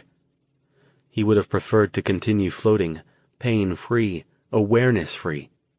But the voice seemed important. He felt like he shouldn't ignore it. He opened his eyes. He lay in a hospital bed. Verity sat in a chair next to it, her eyes big and frightened. She had a bandage over her forehead and another one wrapped around her left wrist, and she was covered with bruises and small cuts, but otherwise she looked physically unscathed. For a moment, he just stared at her. Her eyes closed briefly as she let out a long sigh of relief. "Oh, man," she breathed. "Thank God. How do you feel?" He thought about that. Nothing hurt at the moment, but he suspected that had something to do with the IV tube snaking up from his arm and out of his line of sight. He struggled to remember what had happened, and too easily it all came flooding back to him. "V." She patted his hand, still looking worried. "You're okay, Jason. They said your knee will take a while to heal and you got banged up pretty good. You might have a concussion, which is mostly why they're keeping you here. They want to keep an eye on you overnight, but they said you'd be fine." He raised his hand to his head and found a bandage swathed around it. "What about the others? Al? The Harmony people?" His eyes widened. "Oh, God. Verity. What do they think happened? If we're in the hospital, that means the authorities—" "Shh," she whispered, with a glance toward the door to make sure nobody was coming in. "They think there was some sort of natural gas explosion up in the mountains from one of the old mines up there." Jason stared at her. "That's crazy." She shrugged. "I dunno, but that's what they're saying now. I mean, they can't exactly know what really caused it, right? They mentioned something about survivalists stockpiling explosives, but they can't find any evidence of it. The town's almost all destroyed, but there wasn't a fire. That's what's really confusing them." She motioned toward the small TV set mounted up high in the corner of the room. "I've been watching the news, and that's what they've been spinning it as." "What about the others? Where's Al? Sykes? The rest?" Verity's expression clouded. "Dr. Stone is alive. He was still unconscious last I checked. Most of his physical injuries weren't a big deal, surprisingly. Lots of blood, but nothing life-threatening. But he hasn't woken up yet, and nobody's sure why." She sighed. "Mr. Sykes is okay, too. He got shot in the arm, but it just grazed him. He told the authorities it was shrapnel, and they patched him up. A lot of the Harmony people are out front waiting for news. So far, we know a few are dead. Zoe didn't make it. Neither did Spike and Gerard, and a couple of others I don't know, and Jason. Josh was dead, too." Jason's eyes widened. "How?" "Prudence told me. It turns out that right about the same time the portal exploded, he had some kind of massive seizure and died instantly. The doctors are calling it an aneurysm, but they won't know for sure till they do an autopsy." "Holy shit." Jason sighed. So many dead or hurt, and he couldn't shake the irrational feeling that it was their fault. His and Verity's and Stone's. But that was insane. They had averted a lot more deaths in the long run by closing that portal. This was a war when you got down to it. People died in wars, and it wasn't like the Forgotten didn't know what they were getting themselves into. "The police already talked to me," Verity continued. She dropped her voice. "Fortunately, I got a chance to talk to some of the Forgotten first. The official story for why we were up there was that we were having a Christmas, winter solstice ceremony thing up there in the mountains. There's no reason for the police not to buy it, since there's no way we could have been responsible for an explosion that big. I think a couple of them are suspicious, but—" She spread her arms. "Like I said, they really have no way of figuring out what happened unless we tell them. And even then, they'll probably just think we're all having mass hippie hallucinations or something." Jason, suddenly feeling overwhelmed by the whole situation, scrubbed at his face with his hands. "And we're gonna have to do this all over again in Vegas." "Not for a while, we're not," Verity said, her expression sober. "If the Harmony People's healer doesn't come back soon, it's going to be weeks before you can do anything but hobble around on that knee. And we don't even know if Dr. Stone's okay yet." "Why wouldn't he be? You said his injuries weren't—" "You didn't see him, Jason." She looked down at her lap. "You didn't see his face. His eyes. He looked like—" She waved her hands, trying to find the right words. "He looked like somebody who'd just gotten a good look at the place where insanity comes from." 2 days passed. Jason's doctor determined that he only had a mild concussion and gave in to his demands to be allowed to check out of the hospital if he promised to take it easy for the next few days. He was able to get around with the aid of a knee brace and a pair of crutches. It was slow and frustrating, but at least he was mobile. Stone had not yet awakened. Jason and Verity were allowed in to see him. Aside from the IV and the bandages visible on his face and arms, he didn't look seriously injured. The doctor was baffled as to why he hadn't regained consciousness yet. "The nurses report that sometimes he seems almost like he's fighting to wake up," he told them. "He moves around and mutters things they can't understand, but nothing we've done to try to bring him out of it has worked." Reluctantly, the two of them decided to head back to the Harmony Farms complex and accept an invitation to stay. They couldn't, or wouldn't, go anywhere without Stone, and the complex had the added attraction of keeping them away from the small group of persistent reporters hovering around the hospital, trying to get interviews with anyone involved. The incident was all over the papers and the television channels. Jason and Verity read some of the articles and weren't surprised that a lot of questions were being raised about the source of the blast, but equally unsurprised to find that no other credible theories had surfaced as yet to explain it. Sykes told Jason he'd heard from a friend on the local rescue squad that the cave had been completely demolished, along with most of the nearby town. On the 4th day after the explosion, the Harmony Group's healer and his friends returned in their wildly painted van. They'd heard the reports on the news and immediately cut their pilgrimage following the electric platypus tour short, and hurried back to find out if they could help. Jason patiently waited his turn with Zachary, the healer, as he patched up the remaining members of the Harmony Group who'd been injured in the fight or the explosion. When he finally got to the cabin Jason and Verity shared, he looked the two of them up and down. "So, you guys are the ones that started this whole thing," he said by way of a greeting.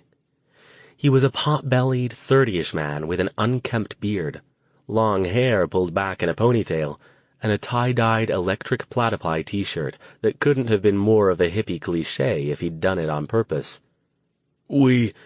Jason started to protest from the couch, and Verity drew breath to join in, but the man held up his hands to stave them off.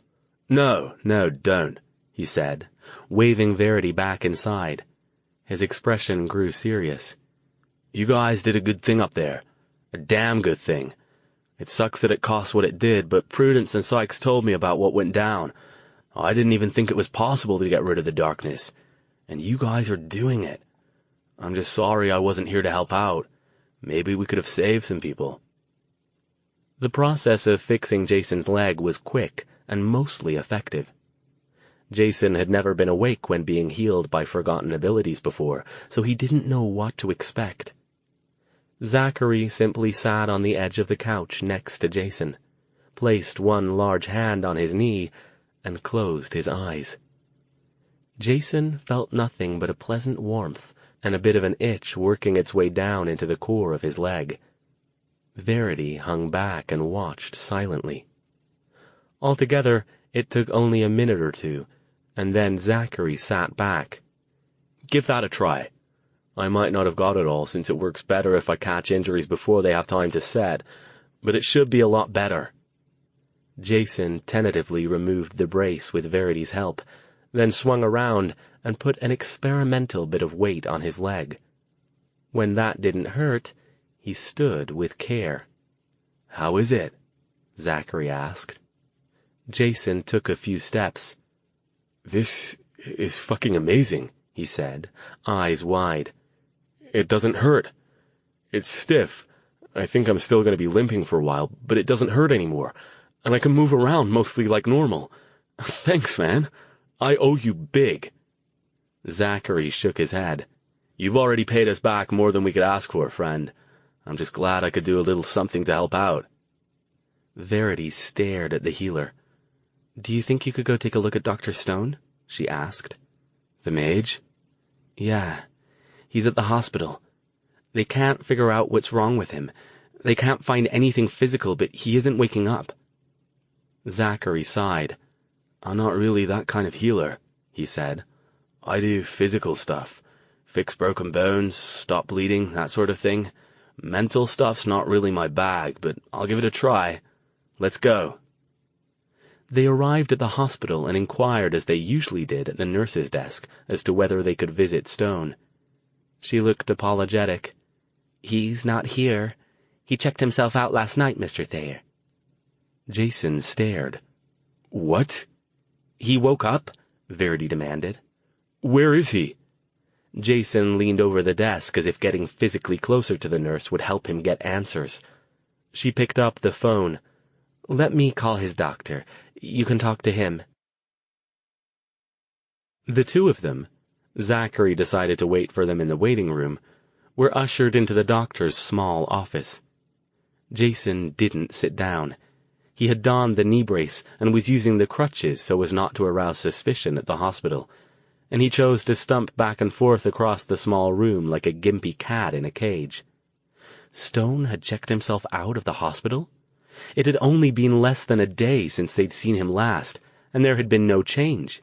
He'd still been unconscious and unresponsive. When the doctor entered the room, Jason's frustration and confusion came out in an explosive exclamation. "You let him go?" "Please, Mr. Thayer, sit down." The doctor motioned toward the room's remaining empty guest chair and took his own seat behind his cluttered desk. Jason threw himself into the chair, tossing the crutches in the general vicinity of the wall. "What happened?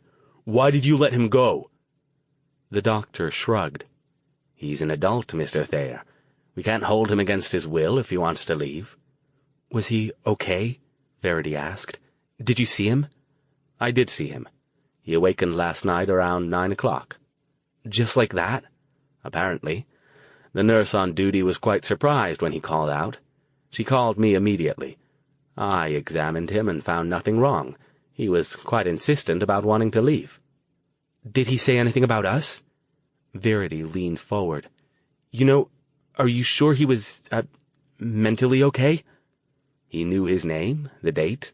Well, he was off by 4 days, obviously, and roughly where he was. He seemed lucid, though quite subdued, like he had a great deal on his mind. Aside from that, I saw no indication that he would be any danger to himself if we released him. I insisted that he eat something light and stay for a couple of hours to make sure he was feeling all right. He left at about 11. "And he didn't say anything about us?" Jason asked. That wasn't like Stone at all. The doctor drew a deep breath. "Actually, he did. He asked me not to call you, and—" He opened his desk drawer and withdrew a sealed envelope. "He asked me to give you this." Jason and Verity both stared at it. After a few seconds, Verity reached out and took it. Jason got up, mumbling something that sounded like a thank you, and the two of them left the office.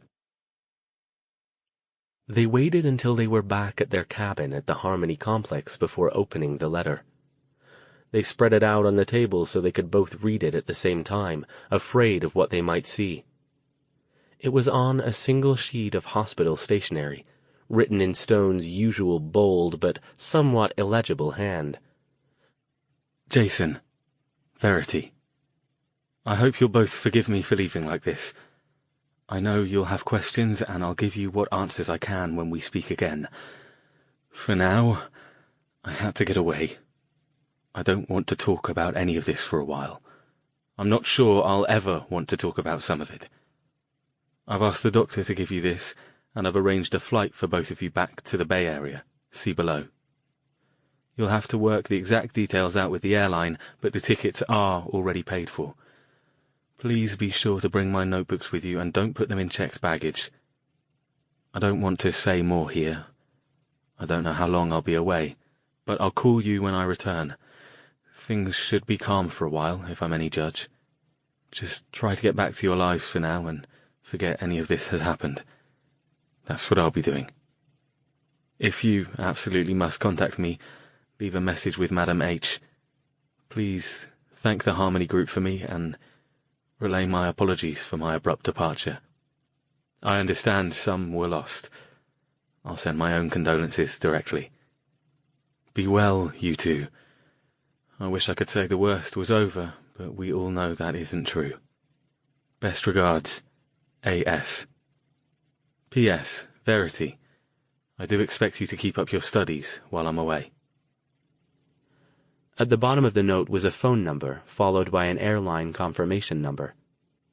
Jason looked at Verity and sighed. Well, you can't say the guy doesn't know how to make an exit.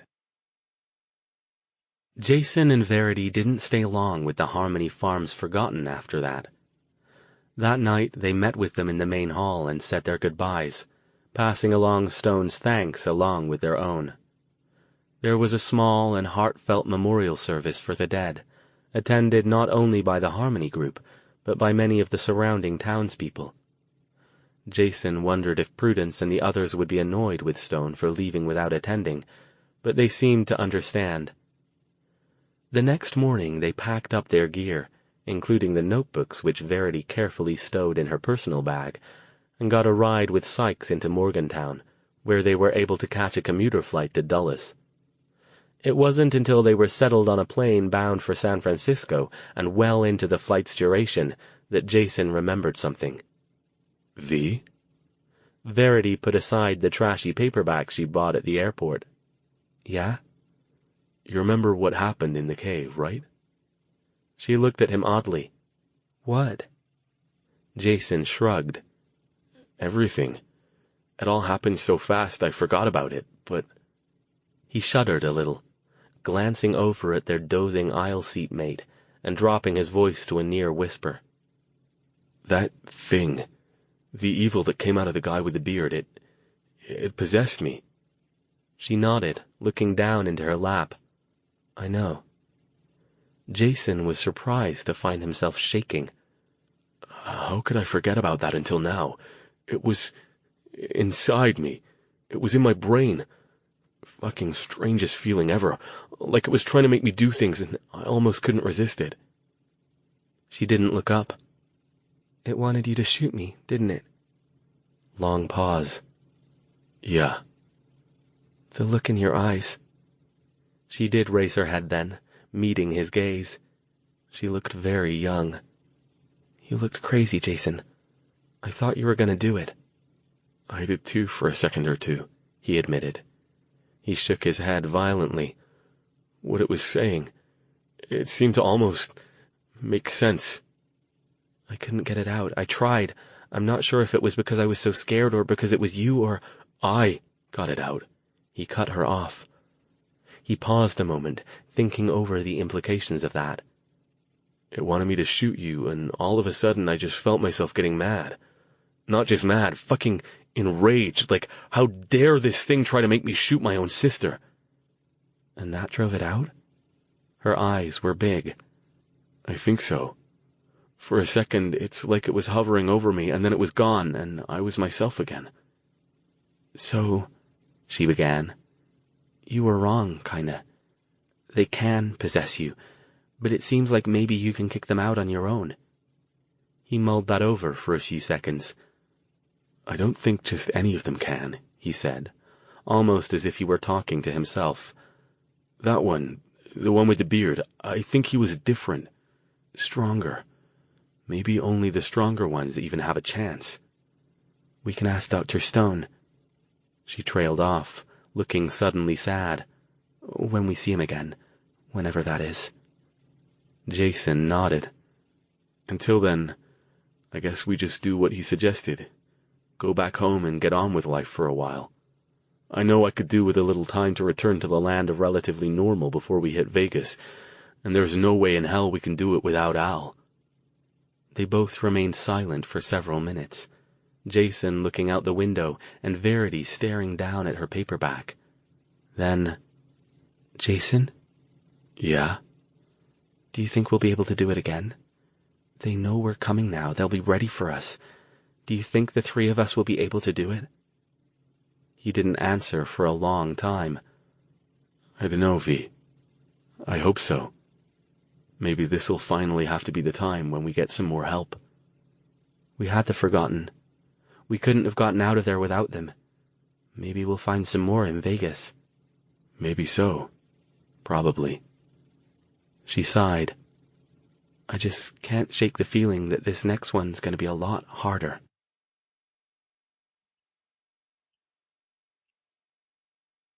Part 3. Odds and Endings. Chapter 28.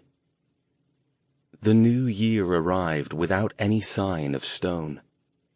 Jason and Verity returned to their routines, working extra hours at a passage to India to make up for the time they'd been away. Neither one went downstairs to the portal room. When Marta inquired about Stone, they told her only that he'd been called away for a while, and that they weren't sure where he was, or when he'd be back. In their spare time, both found useful things to do. Verity did as Stone had directed and continued her studies, practicing the few spells she knew and devouring every book Stone had given her. It seemed to Jason that her successes in actually using her magic in a practical setting had lit a fire under her and made her realize how important it was to have a grounding in theory. She often regaled him over dinner with new magical formulas or ideas she picked up from her latest book. He listened with attention, though he had very little idea what she was talking about. Jason, meanwhile, divided his spare time between working out with the second-hand weights and bench he'd bought and installed in his bedroom, tinkering with his car, and haunting the local library for all the information he could find about Las Vegas and its surrounding areas. He figured he might as well be as prepared as he could be, since he wouldn't be any use in the magic department. To this end, he familiarized himself with the layout of the town, the locations of various landmarks, including all of the major hotels and casinos, and, as much as possible, the landscape around the area in all directions. He bought a couple of large maps and borrowed several books, which he spent many of his evenings poring over.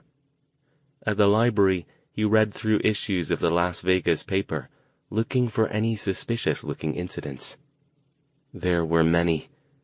Jason quickly got the impression that Las Vegas, even more than San Francisco had been before the destruction of Gordon Lucas's evil, was a dangerous place. It was obvious to him that the town tried hard to hide this fact, no doubt so they didn't frighten off every potential tourist who planned to vacation there. But if you read between the lines of the tiny stories that appeared buried deep on obscure pages of the paper, it was easy to see that Vegas had more than its share of horrific crime. Jason began taking notes on every incident he could find, along with dates. He had to make a few inferences as to the exact nature of the crimes, but he found everything from eviscerations to mob massacres to inexplicable suicides, and a lot of them. But none of these stories ever got near the front page, which was filled with accounts of new hotel construction, glitzy new shows being staged, national news, and a great deal of space given to local politics. He discussed this with Verity one night over dinner on one of their rare nights off. "You think there's a big daddy evil in Vegas?" she asked, amusing herself by levitating the condiments and making them do an intricate dance over the middle of the table. She really was getting better at that. "At least one," Jason said. "I mean, look at all these incidents. Even in today's world, this just isn't normal. And it's even less normal to cover them up like this. If multiple homicides are common enough in Vegas that they're page 5 news instead of the main headline, then something's going on. Otherwise, people would be leaving town in droves, and the tourists wouldn't come near the place." "So you think people just aren't noticing it because... why?" she asked. Because they don't want to see it, he said. He waved his little notebook where he'd been writing down the incidents. People don't want to think about things that scare them, especially if they can't find any reason for them. They can rationalize that it's no big deal if they're just a bunch of nothing stories on the back pages. I'll bet you anything that at least one higher up at the local paper is evil. Probably more than one. I'm also guessing that any time a reporter starts getting too nosy, they possess them too. Verity looked dubious. That sounds pretty tinfoil hatty, Jason.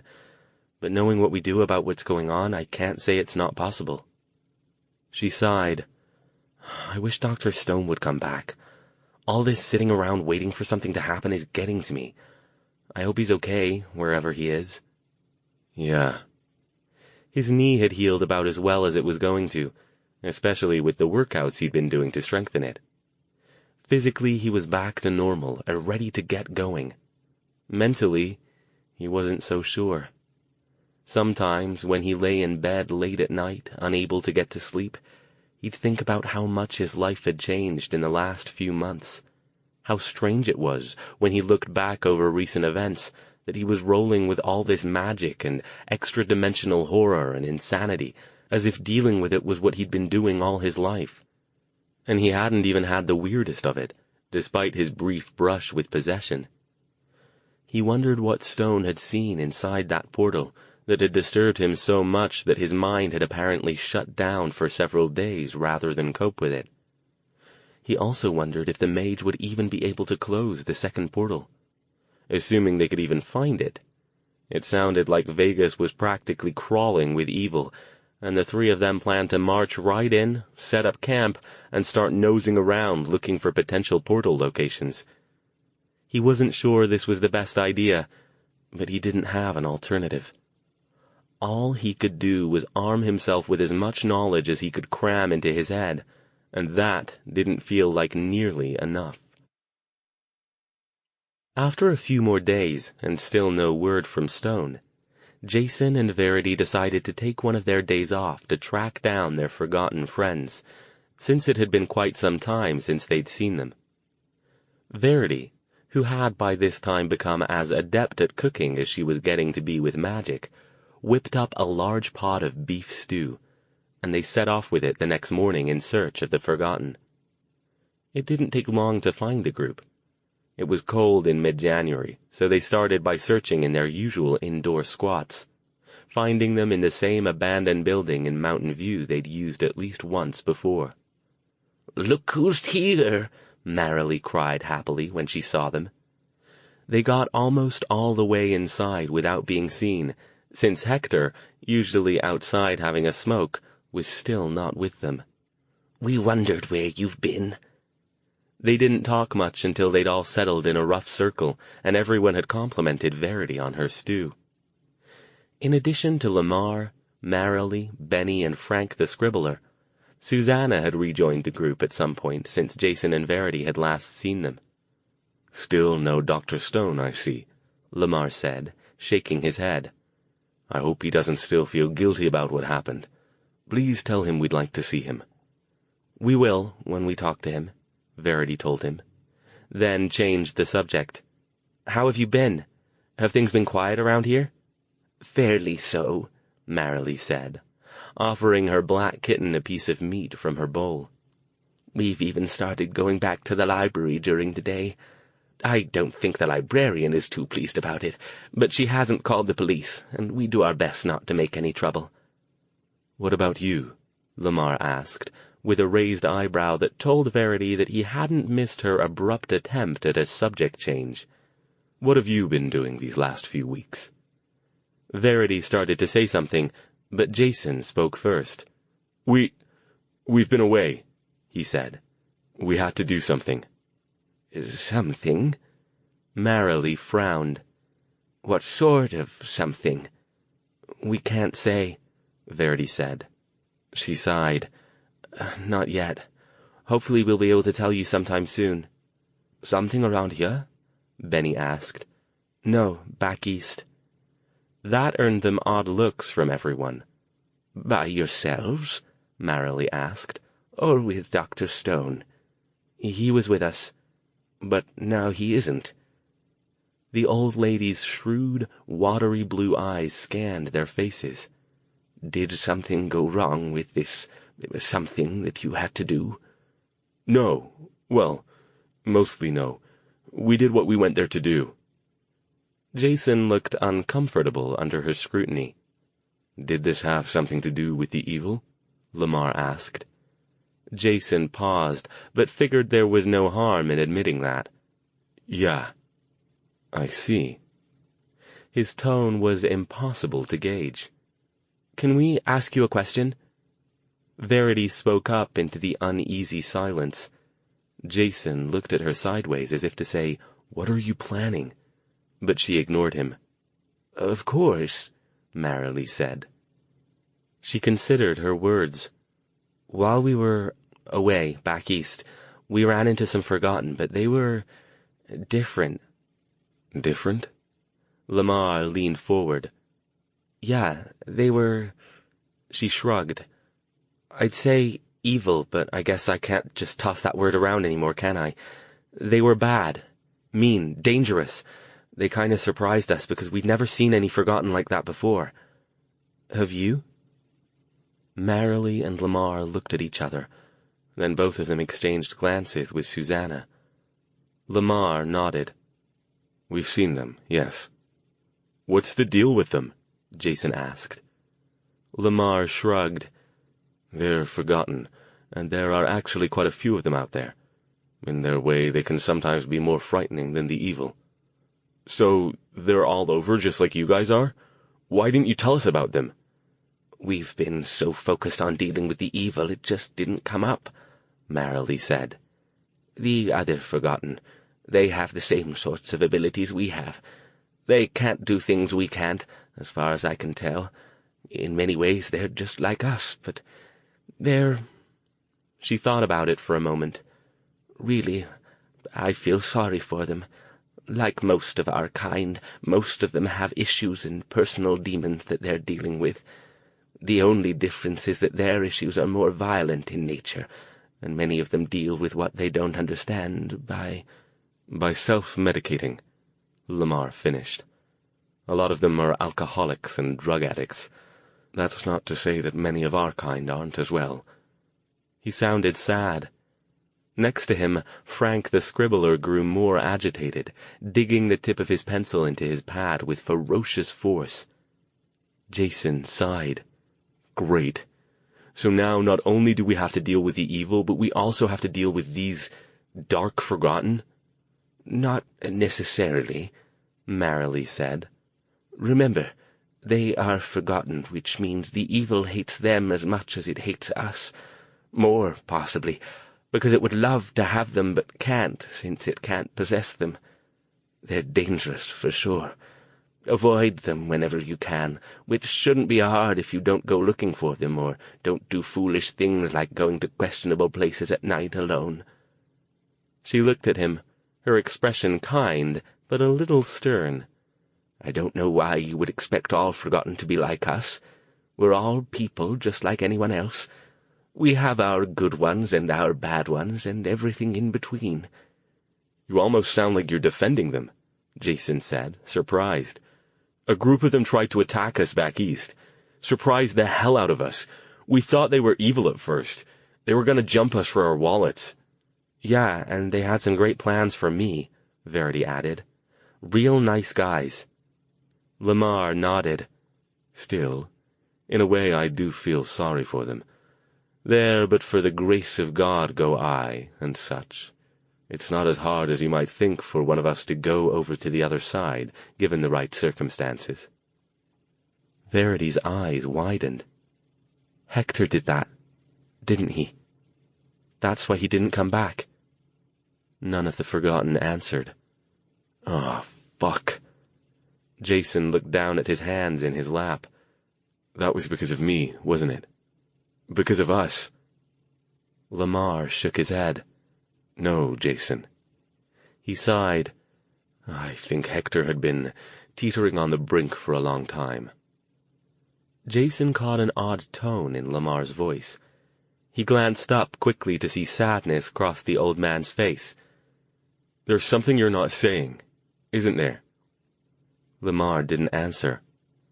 Lamar. We just heard a few days ago, Marilee said gently. Oh no, Verity breathed. Hector? He was found behind a bar over in East San Jose, Lamar said. No one knows for sure what happened, but we think it was the evil.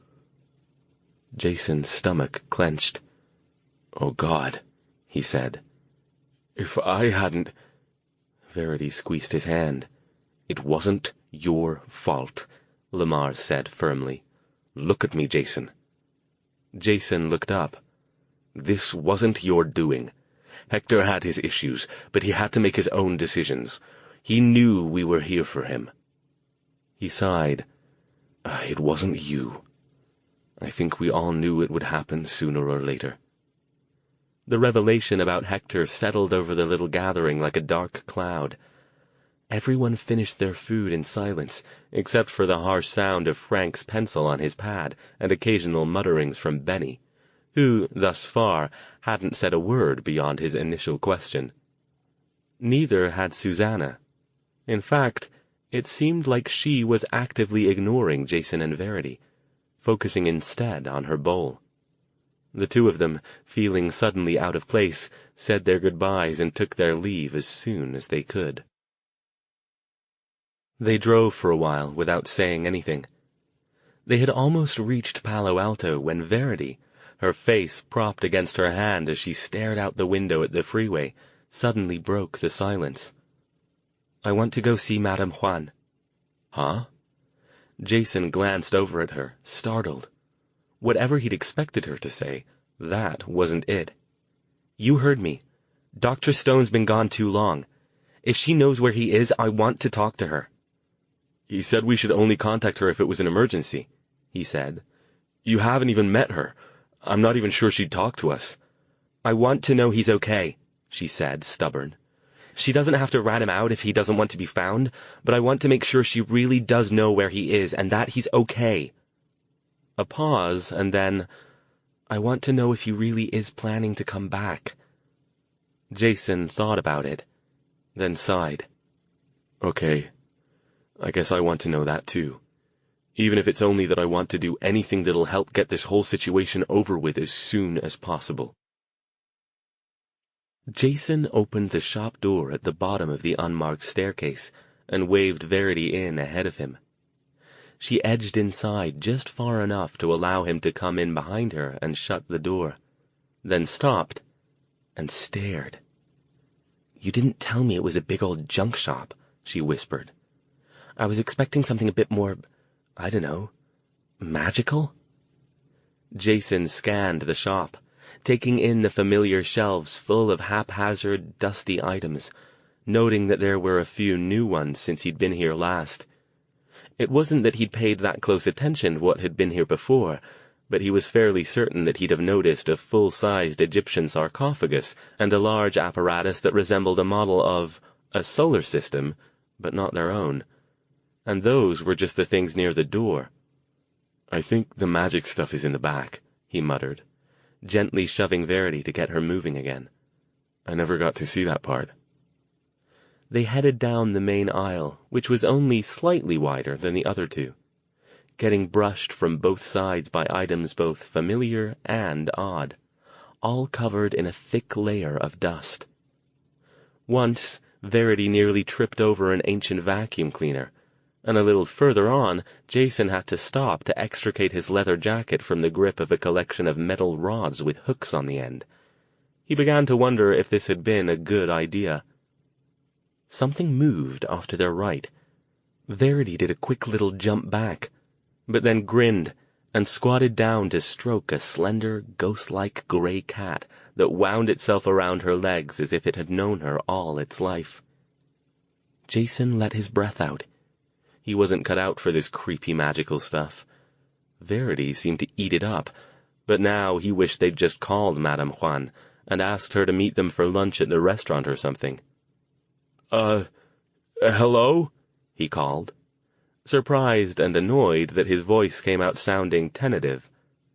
Louder, he added, Is anybody here? Madame Juan, it's Jason Thayer. Remember me? I'm a friend of Alastair Stone's." The voice, when it came, was directly behind them. "And what can I do for you two?" Both of them jumped and spun, sending the gray cat streaking off to peer at them in annoyance from behind a bizarre, two-headed teddy bear and a sinister-looking baby doll. The tiny Asian woman stood there looking unruffled, a mischievous smile lighting up her features. "Don't mind Phantom," she said. "He's afraid of his own shadow. I'm surprised he came out at all." She looked them up and down. "Ah, yes, Jason Thayer. I remember you, and this must be your sister, Verity. I've been hearing quite a lot about you, my dear." "You, have?" she asked, coming out from behind Jason. Madame Juan nodded. "I never thought I'd see the day when Alastair took an apprentice again. He must see something truly unusual in you." She chuckled. "No matter, though. You didn't come here to look at my shop. I actually expected you to come a lot sooner, to be honest." Waving them toward the back of the shop and a beaded curtain that separated it from the front, she said, "Come on. We'll have some tea and a chat. Depending on what you want, I might not be able to give you what you seek, but we'll see. And in any case, I'm glad to finally have the chance to meet Alastair's apprentice." They followed her back to the curtain, which tinkled softly as they passed through it.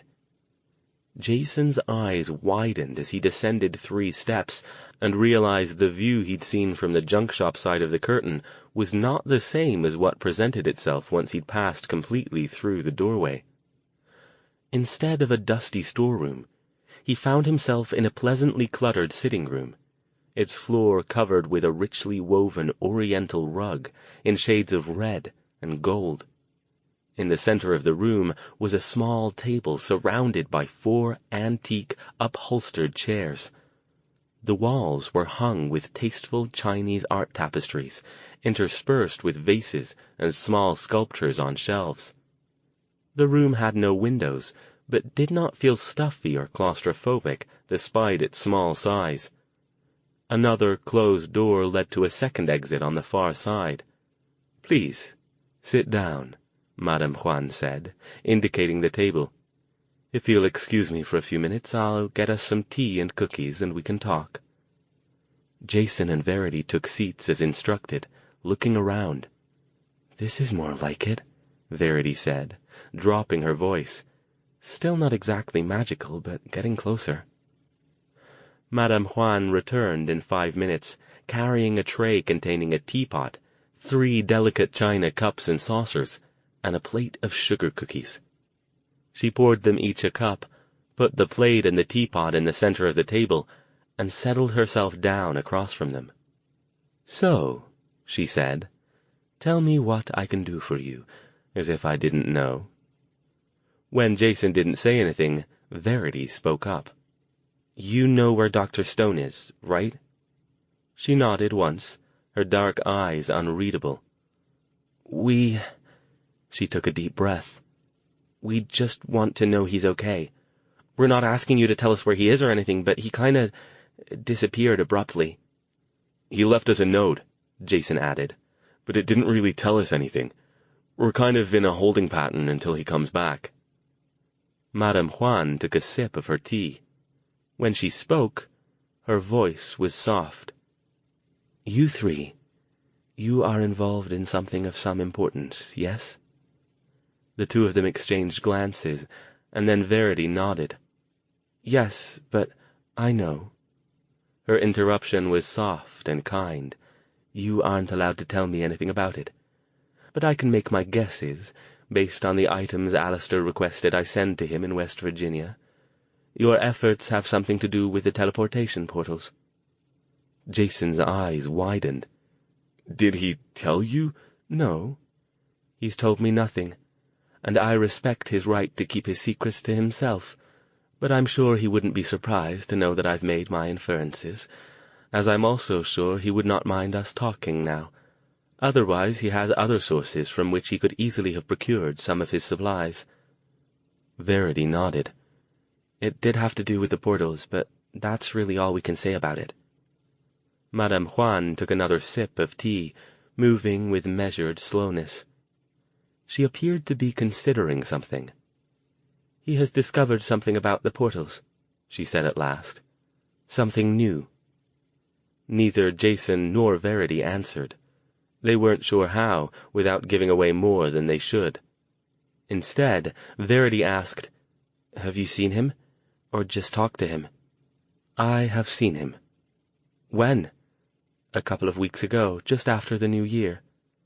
"How did he seem?" Jason asked with care. "Was he okay?" Madame Juan gave that some thought, staring down into her teacup. Physically, he seemed well. Tired, yes, but not injured in any way beyond a few superficial cuts and bruises. But it was obvious that something had affected his mind deeply. I've never seen him so disturbed in all the years I've known him. "But he didn't tell you why?" Verity asked. "He told me simply that he had seen things he wished he hadn't seen," she said. "I am familiar with the overworld, of course, and the way in which it is traversed. I assumed that whatever he saw, it was there." Jason's eyes widened. "He didn't take the portal home, did he? Because he told me that if you tried to do that while you were agitated or emotional or—" Madame Juan held up her hands to stop him. "No, he didn't take the portal. He told me that he came home on an airplane, which surprised me. He isn't fond of air travel." Verity sighed. "Well," she said, dejected, "I guess if you know where he is and you know he's okay, then there really isn't much else we can say. I guess he'll come back when he's ready. I just hope that'll be soon." "I don't know when he plans to return," she said, "but I'm sure he will. He speaks highly of both of you, and I suspect there is more for all of you to do yet." Jason leaned forward, meeting her dark eyes. "Do you think he'll be able to do what we need to do?" he asked, his voice soft. "Do you think that whatever this was that disturbed him so much, he'll be able to work through it?" Again, she took a long time before answering. "I think," she said at last, as if considering each word before allowing it out, "that he is aware of how important it is that you finish this work of yours. I'm not sure if he will be able to do it, but his mind is among the strongest I've ever encountered. If anyone can work through such a thing, I would put my money on Alastair Stone." Jason sighed. "I hope so," he said, "because if he can't, then I don't think any of us can." They thanked Madame Juan for the tea and for talking with them, and left the shop. Verity paused to pet Phantom, who once again came out to greet her on the way out. They didn't talk as they drove back to their apartment, not wanting to put their fears into words. Jason pulled the car into the apartment complex's parking lot and into their space by road, without paying attention to the surroundings beyond what was necessary. He almost didn't hear Verity at first. "Jason," she said, in an odd tone barely above a whisper. She touched his arm. "What?" She pointed. Jason's gaze followed her finger. Parked in the lot across from the Ford was a black BMW with tinted windows. Leaning against it, as if waiting for something, was a familiar, tall, thin figure dressed all in black. Chapter 29. They got out of the car and approached him slowly, as if fearing he was a mirage, or that he'd dart off like Madame Juan's skittish gray cat if they made any sudden movements. "Al," Jason said. "How are you?" Stone pushed himself off the car. "Hello, Jason. Verity." There was something subtly different about him, but Jason couldn't quite put his finger on what it was. Physically, he didn't look any thinner, but yet he seemed thinner somehow, like he wasn't entirely there. He looked like a man who was spending all his effort to keep a very tight lid on something. His voice was low, quiet, and held none of its usual amused animation. "Hi, Dr. Stone," Verity said. She, too, sounded uncertain, afraid to say the wrong thing. "It's, good to see you." He nodded. Dark glasses hid his eyes. Even his hands were obscured by black leather gloves. "May I come in?" Sure. Of course." They trooped upstairs to the apartment. Jason shoved a pile of library books and newspapers off the couch and motioned toward it. "Sit down. Can I get you something? I think we've got a Guinness or two in the fridge from last time you were here. Thank you." Stone took the indicated space. He removed the dark glasses and the gloves and stowed them carefully in an inner pocket of his overcoat, which he didn't take off. He didn't look at Verity, who sat down on the other end of the couch and was watching him with concern. Jason returned with 3 bottles of various drinks. He handed them around and then settled into a chair, finding himself at a loss for what to say. Stone's silent presence unnerved him. Verity, as was often the case, jumped into the breach. "So, we went to see Madame Juan. I hope you don't mind. We were getting worried about you."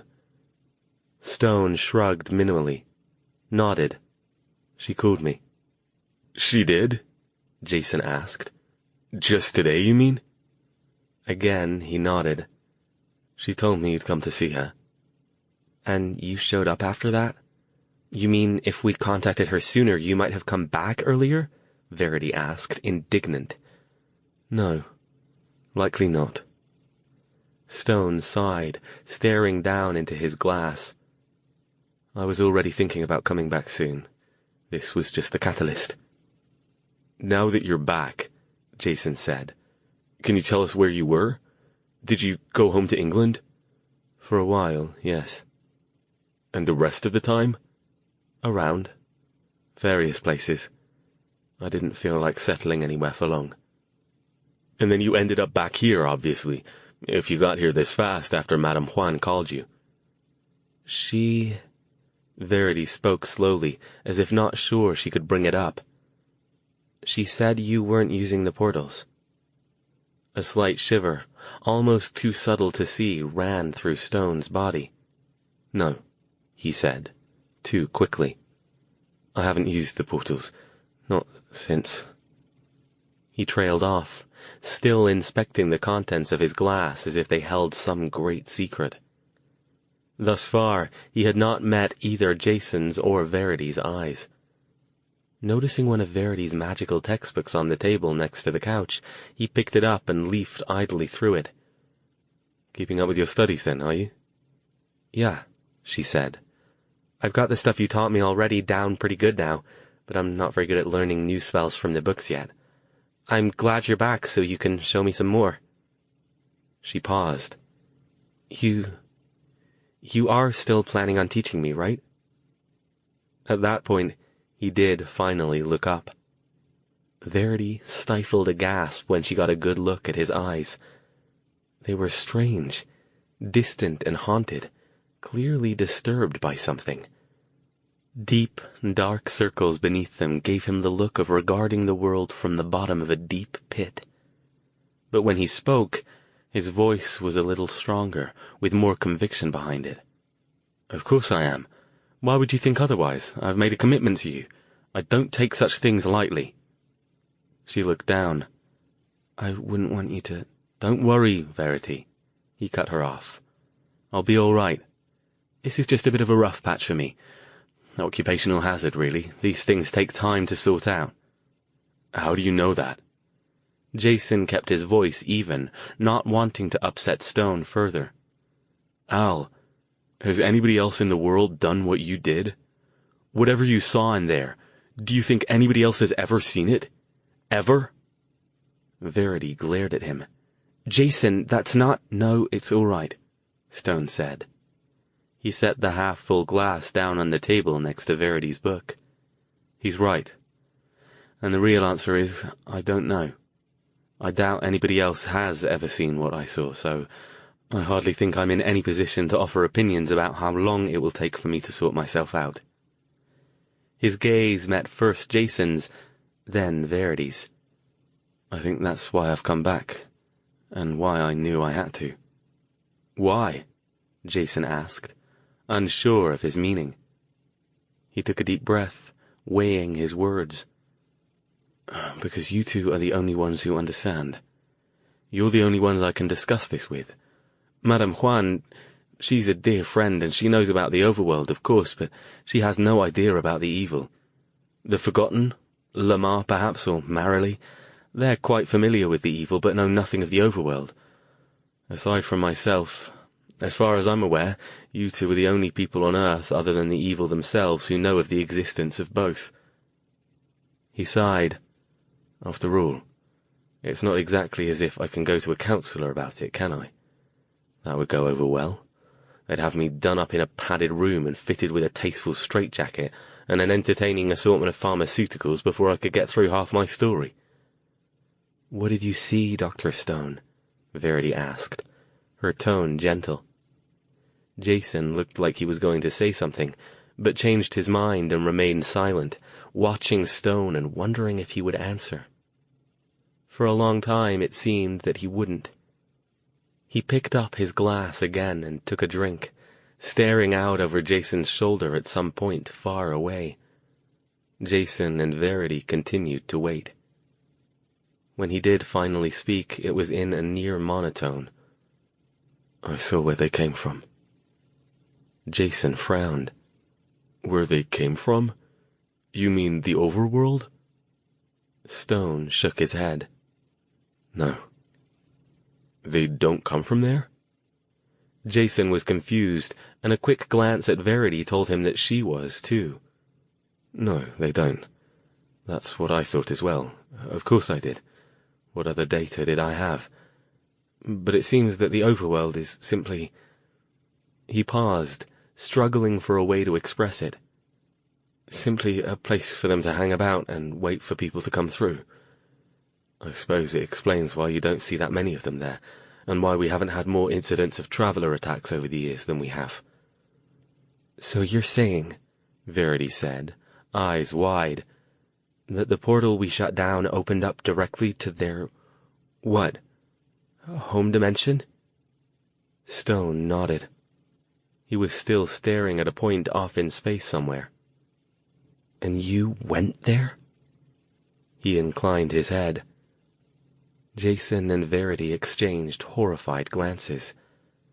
How did you get away?" Jason asked. "You took longer than we expected. You said it would only be a few seconds, but you were in there for at least a full minute. How come they didn't tear me apart like they did with Lissy?" Stone's gaze switched on again, and he shook his head. "I don't know. The shield held mostly, even after your extra power cut off. But I got the impression that they weren't interested in killing me. Not right away, anyway." He looked down at his lap. "I could feel them trying to get into my head, but not to possess me, not exactly. It was—" His breath came faster, and his hands shook a little. "It was—I can't even describe it. It was like some sort of ghastly vision of hell, only far more surreal than anything a bunch of literal-minded religious sorts would ever come up with. More like something out of a demented artist's worst drug nightmares." He shuddered. "I don't think I've slept more than a couple of hours a night since it happened, aside from the 4 days I was out, of course. Except that I wasn't really out. Not completely. The visions." Again, he shuddered. He looked first at Jason, then at Verity. His next words were spoken with a bleakness that scared both of them. "I'll be honest with you. If we can't find another way to shut down that portal in Las Vegas, we may have a problem. Because now I know what needs to be done and how to accomplish it, but I'm not certain I'll be able to do it again."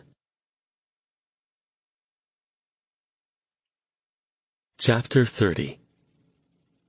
More time passed, taking the three of them into mid-February. Stone showed no signs of making any plans to go to Las Vegas, and Jason and Verity feeling guilty but relieved about the prospect of slowing down for a while, didn't press him about it. They went back to what they'd been doing before the mage had returned. Jason worked as many hours as he could get at a passage to India, and continued his workouts, car tinkering, and Las Vegas research in his spare time, while Verity split her hours between working at the restaurant and studying magic. There were no other reports of dead mages or suspicious activity. Even the DMW seemed to have settled down. Stone returned to teaching his occult studies classes at Stanford, taking over from the teaching assistant who'd filled in for him while he'd been on leave. He was gone most days and many evenings, but managed to coordinate large blocks of time to spend with Verity, giving her a couple of extra tomes to study and starting her off on a few new spells. He himself concentrated on improving his healing abilities, so he incorporated that into Verity's curriculum as well. As it happened, she turned out to be better at it than he was. Given the number of times we've been knocked about in the course of our adventures, I can't think of a more useful skill for both of us to cultivate, he told her. To her delight, the other spell he showed her was a concussive blast that worked on both living and non-living targets. Useful for getting people and things out of your way, but without the messy side effects of something like a lightning bolt, he said. We'll get to that down the way, but not for quite some time. The last thing he instructed her to focus on was circle casting, but left the details largely up to her. He gave her a beginner-level book on the topic, a box of materials, and the instruction to design a circle that would locate a known individual, saying he would test her on it when she was ready. Both Jason and Verity watched Stone closely when they didn't think he was paying attention. He seemed to have mostly recovered from his unsettling experience in the evil's home dimension, but he still had the dark circles under his eyes, and had not completely regained his sarcastic and irreverent demeanor. Whenever either of them encountered him alone, he always seemed to be deep in thought about something, often accompanying his musings by noodling aimless melodies on an old black Stratocaster he'd acquired since leaving them in West Virginia. Still, though, the combination of teaching his classes and instructing Verity in the finer points of magical theory and application seemed to be bringing him out of his depression. It was a slow and not altogether steady progress. There were still days when he was moody and uncommunicative, usually coinciding with his looking like he'd gotten even less sleep than usual.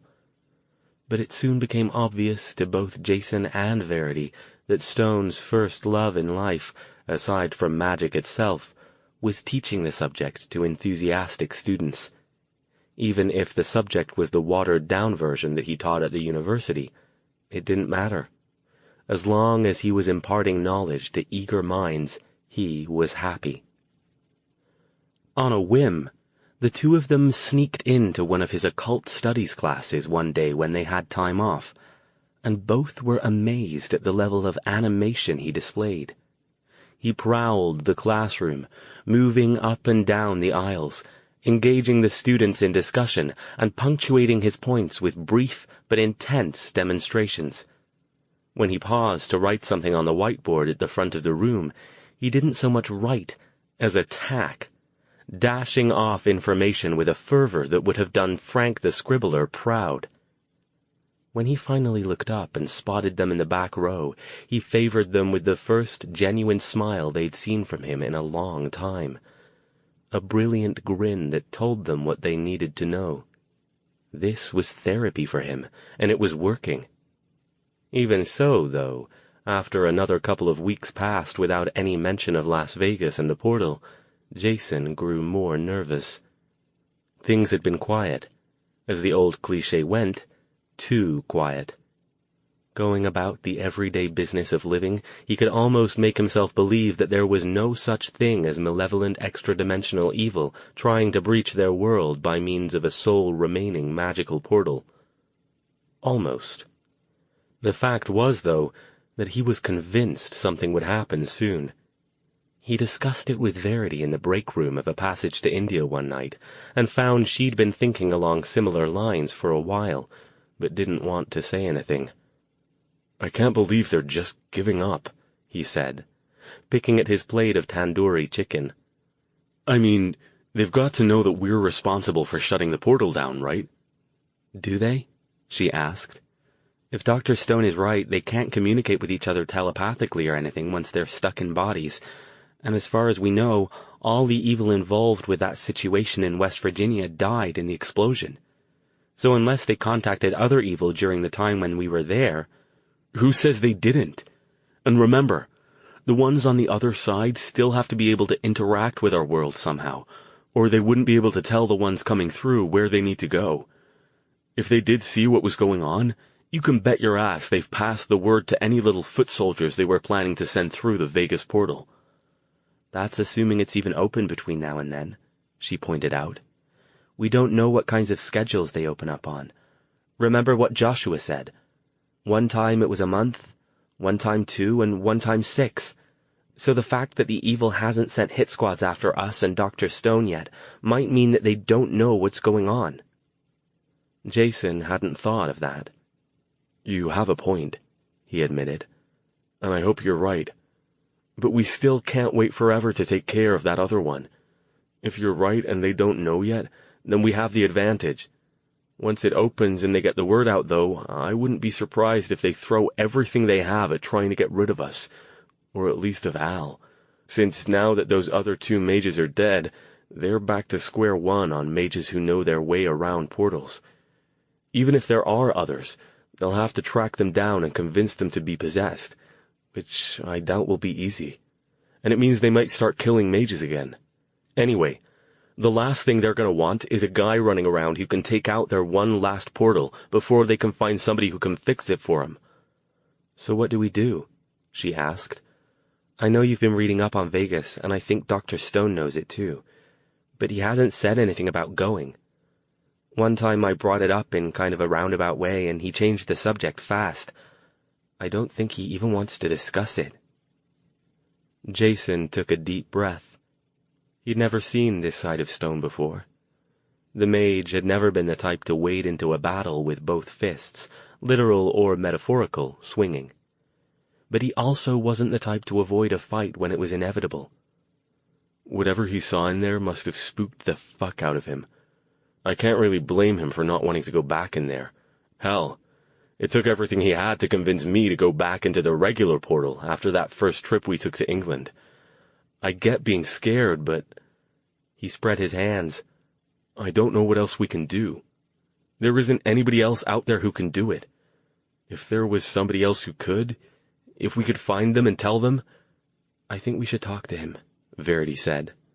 "Believe me, I know how easy it is to just sweep things under the rug and pretend everything's fine when you don't want to think about them. I spent the last 5 years doing that, and it gets easier every time you do it. If we let him do it too long, he might never want to go." "You know how he's going to react to us showing up and telling him he needs to get back on the horse, right?" Jason said. "I'll be surprised if he doesn't pitch us out a second-story window. If he's in a forgiving mood, he might open it first." They arranged to meet with Stone at his townhouse one evening a few days later, after Verity's magic lesson. She promised to cook dinner, something he usually took her up on, since his own cooking abilities were generally lacking, and he had little interest in improving them. Since the 3 of them had often gotten together for dinner in the past, he didn't seem to suspect any ulterior motives. Indeed, he appeared to be in a better mood than usual when Jason arrived around 6 o'clock. "Evening," he said. "Have a seat and amuse yourself for a few minutes, and we'll be done here." Jason did as requested, taking a seat on the couch where he could watch what Stone and Verity were doing. They were at the kitchen table, deep in concentration over a complicated miniature arrangement of crystals, wires, and small candles. Jason couldn't hear what they were saying, but Verity's attention was riveted to it. Occasionally she would make a comment or consult an open book next to her, and Stone would nod and reply.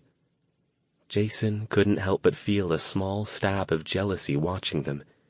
He was glad that Verity had her magical abilities, if for no other reason than that every spell she learned made her more capable of keeping herself safe from threats than the average person.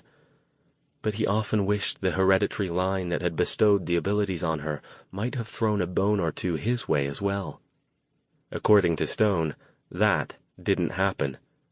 Magical powers were always, or almost always, passed along gender lines, and since their mother was the mage in the family, that meant Verity won the prize. Technically, he had gotten something. The strange ability to be a magical battery and allow a white mage to use him to power spells without causing injury or distress to either party was amazing, and it had saved their necks many times, but it was still a little, well, passive for Jason's liking. He was used to being the one who got out there and did things, not the one who provided the means for other people to do them. That was why he'd been spending so much time working out. Ensuring that his knee was completely healed was just the ulterior motive. He wanted to make sure that he was in the best shape he could be in, since, for the most part, that was what he brought to the party.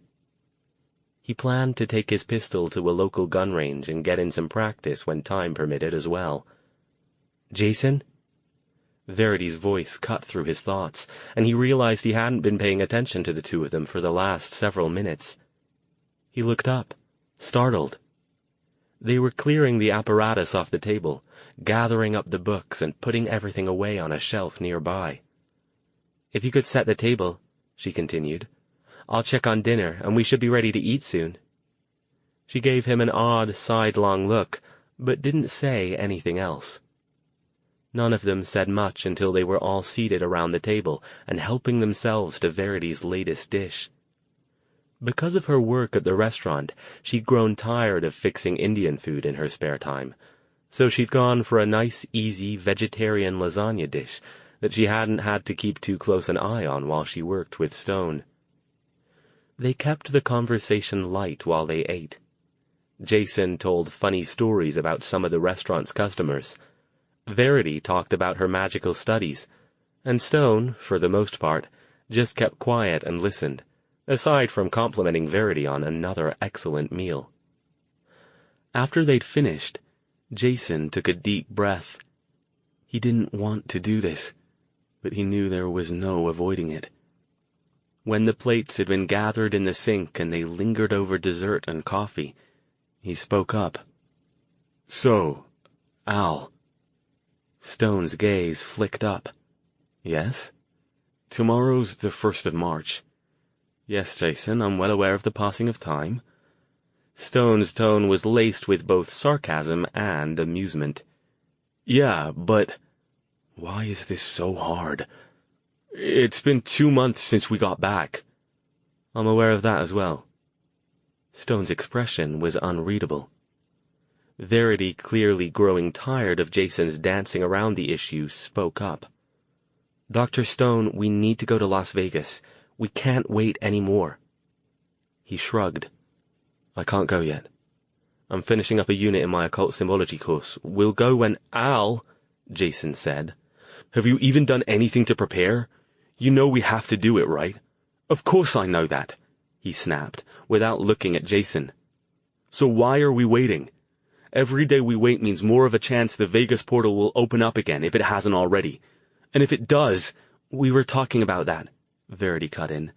"Jason and me, we think the reason everything's been so quiet is because all the evil who knew you destroyed their portal in West Virginia are dead, and the ones watching from the other place can't communicate anything to the ones on our side until the Vegas portal opens again."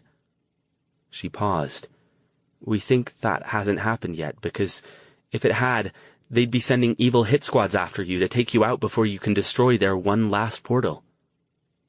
She looked at him in challenge, as if daring him to refute her words. When he said nothing, she continued.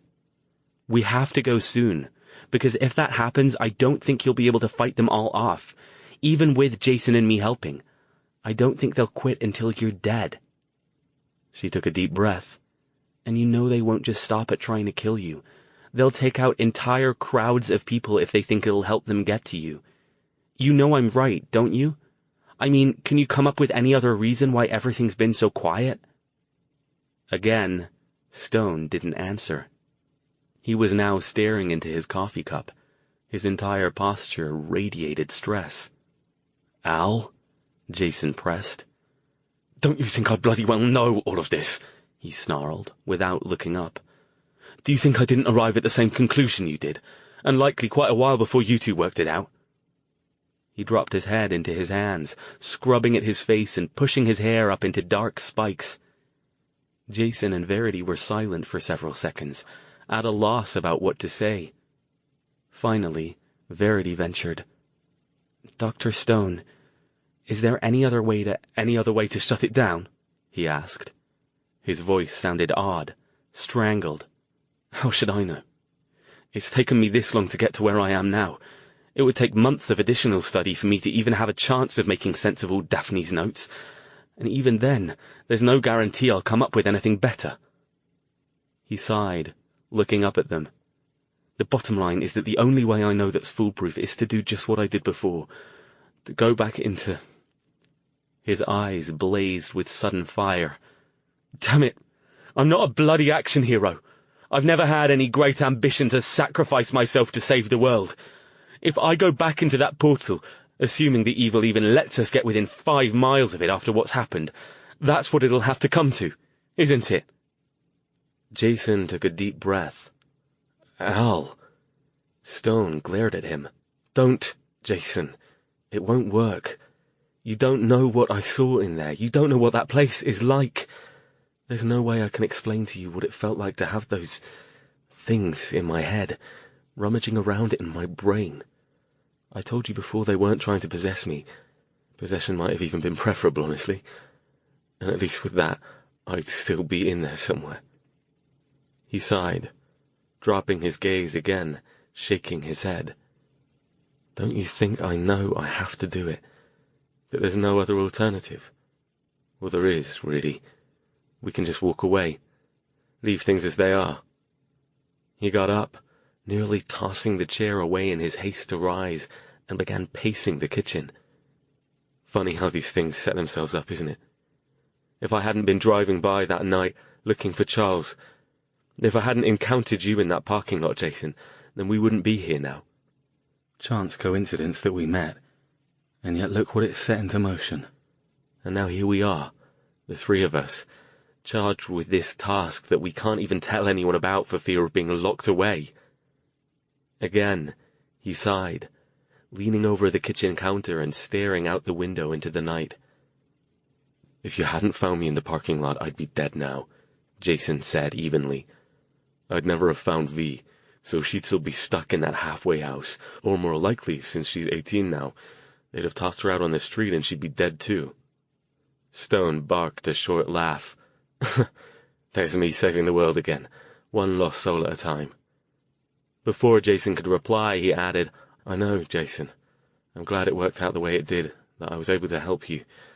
But I'd be lying if I said that I don't wish sometimes that I just dropped you off at your motel, wished you well in your endeavors, and went on about my business."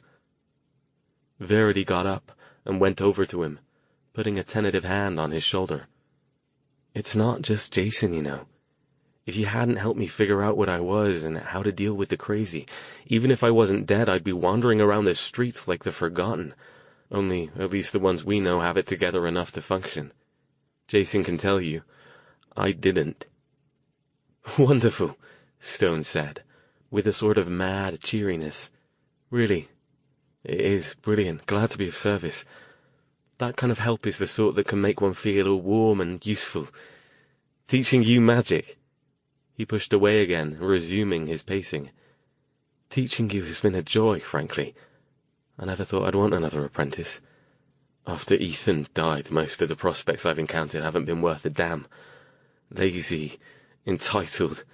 I'd likely have sent them packing in a week, so I just gave up trying and concentrated on my mundane students. They might not have the talent, but at least they have the drive to learn in such limited ways as they're capable." He shook his head. "But this is a whole new show. I don't for a moment delude myself into thinking I'll be able to duplicate what I did in West Virginia and get out before it's too late. It was sheer luck that I managed it that time. He looked at her, and then at Jason. So it's a death sentence, essentially. Suicide. And you wonder why I'm reluctant to volunteer. Would you, if it were you in my place? Jason didn't hesitate. Yeah, he said softly. I would. Stone's gaze came up to meet his. Well, there you go. But then you've always been a good little Boy Scout, haven't you? Maybe I am, he said, glaring. Maybe that comes from being the son of a cop. I don't know. But sometimes things just need doing, and they're bigger than you or me or anybody. And if that happens, you do them. You do. Yeah, you do. Maybe you do, Stone said. Maybe it's not even a question for you, but you can't do this one, conveniently enough, even if you really did want to. And neither can Verity, and neither can anyone else, as far as I'm aware. He shook his head. No pressure there. None at all. He turned to face them both. Thank you for making dinner, Verity. It was lovely, as always. I'll take care of the dishes. If you two don't mind, though, I think I'll need a bit of time alone tonight. Verity, come back tomorrow and we'll pick up where we left off. You're not going to do it. Jason's tone was full of disbelief and more than a bit of shock. It was the tone of a small boy who had just discovered that his father couldn't leap tall buildings and fix every problem. I didn't say that, did I? Stone sounded annoyed, almost like he was wrestling with something inside of himself instead of snapping at Jason. Go home, Jason, please. The last thing I want or need right now is a lecture. Verity took Jason's arm. Come on, Jason, she said softly, glancing back and forth between the two of them. She didn't look angry or shocked or annoyed at Stone. All her face showed was a quiet sadness. There really isn't much else we can say tonight. Let's leave him alone. Jason followed her out the door without another word. Good night, she called back over her shoulder. Stone didn't answer. He had turned back around and resumed his former position, his hands on the kitchen counter, and his 1,000-yard stare fixed on a point somewhere far out into the darkness.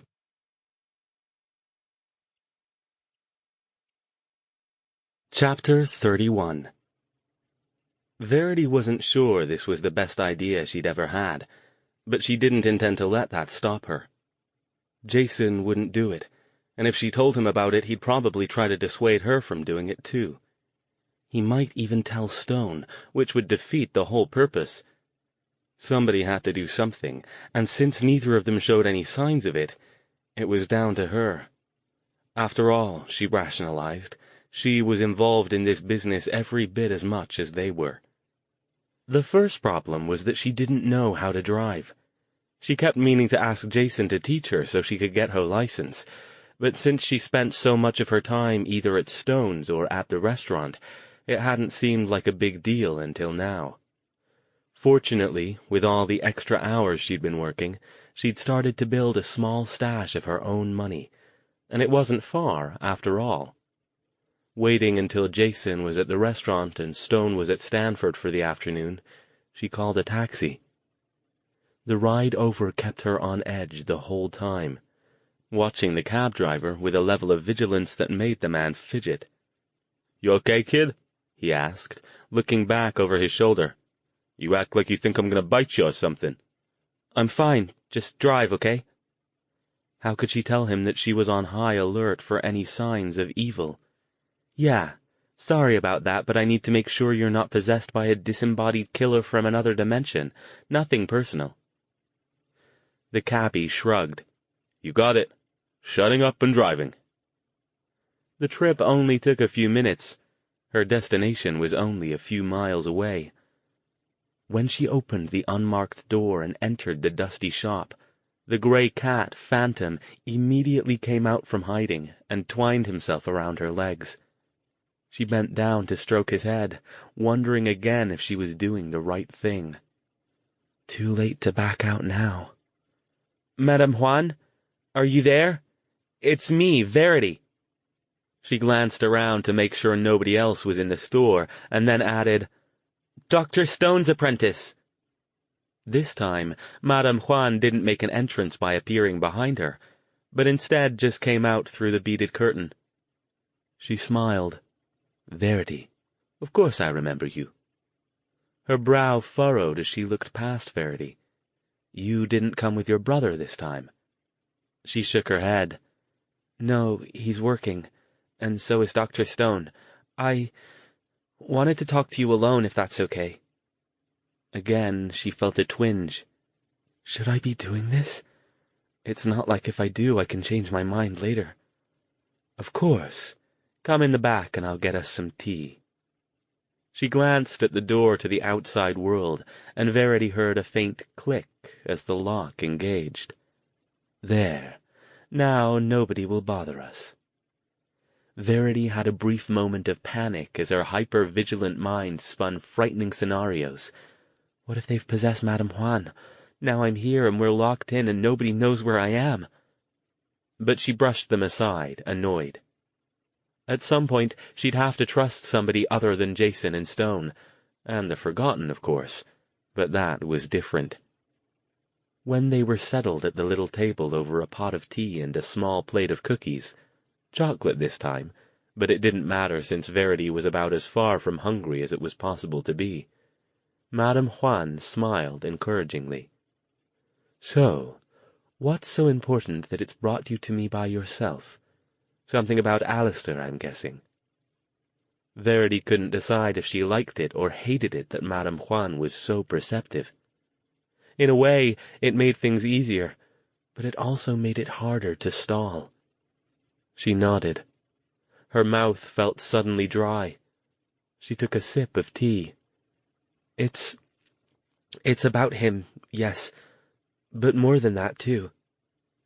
Madame Juan remained silent. Verity met her gaze, searching the older woman's face, taking in the shining black hair pulled back from a high forehead, black, bird-like eyes, and sharp but gentle features. "A lot more," she added.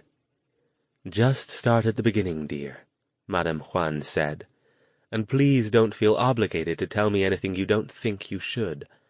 I'll listen, but I won't pry." "That's just it," she said, sighing.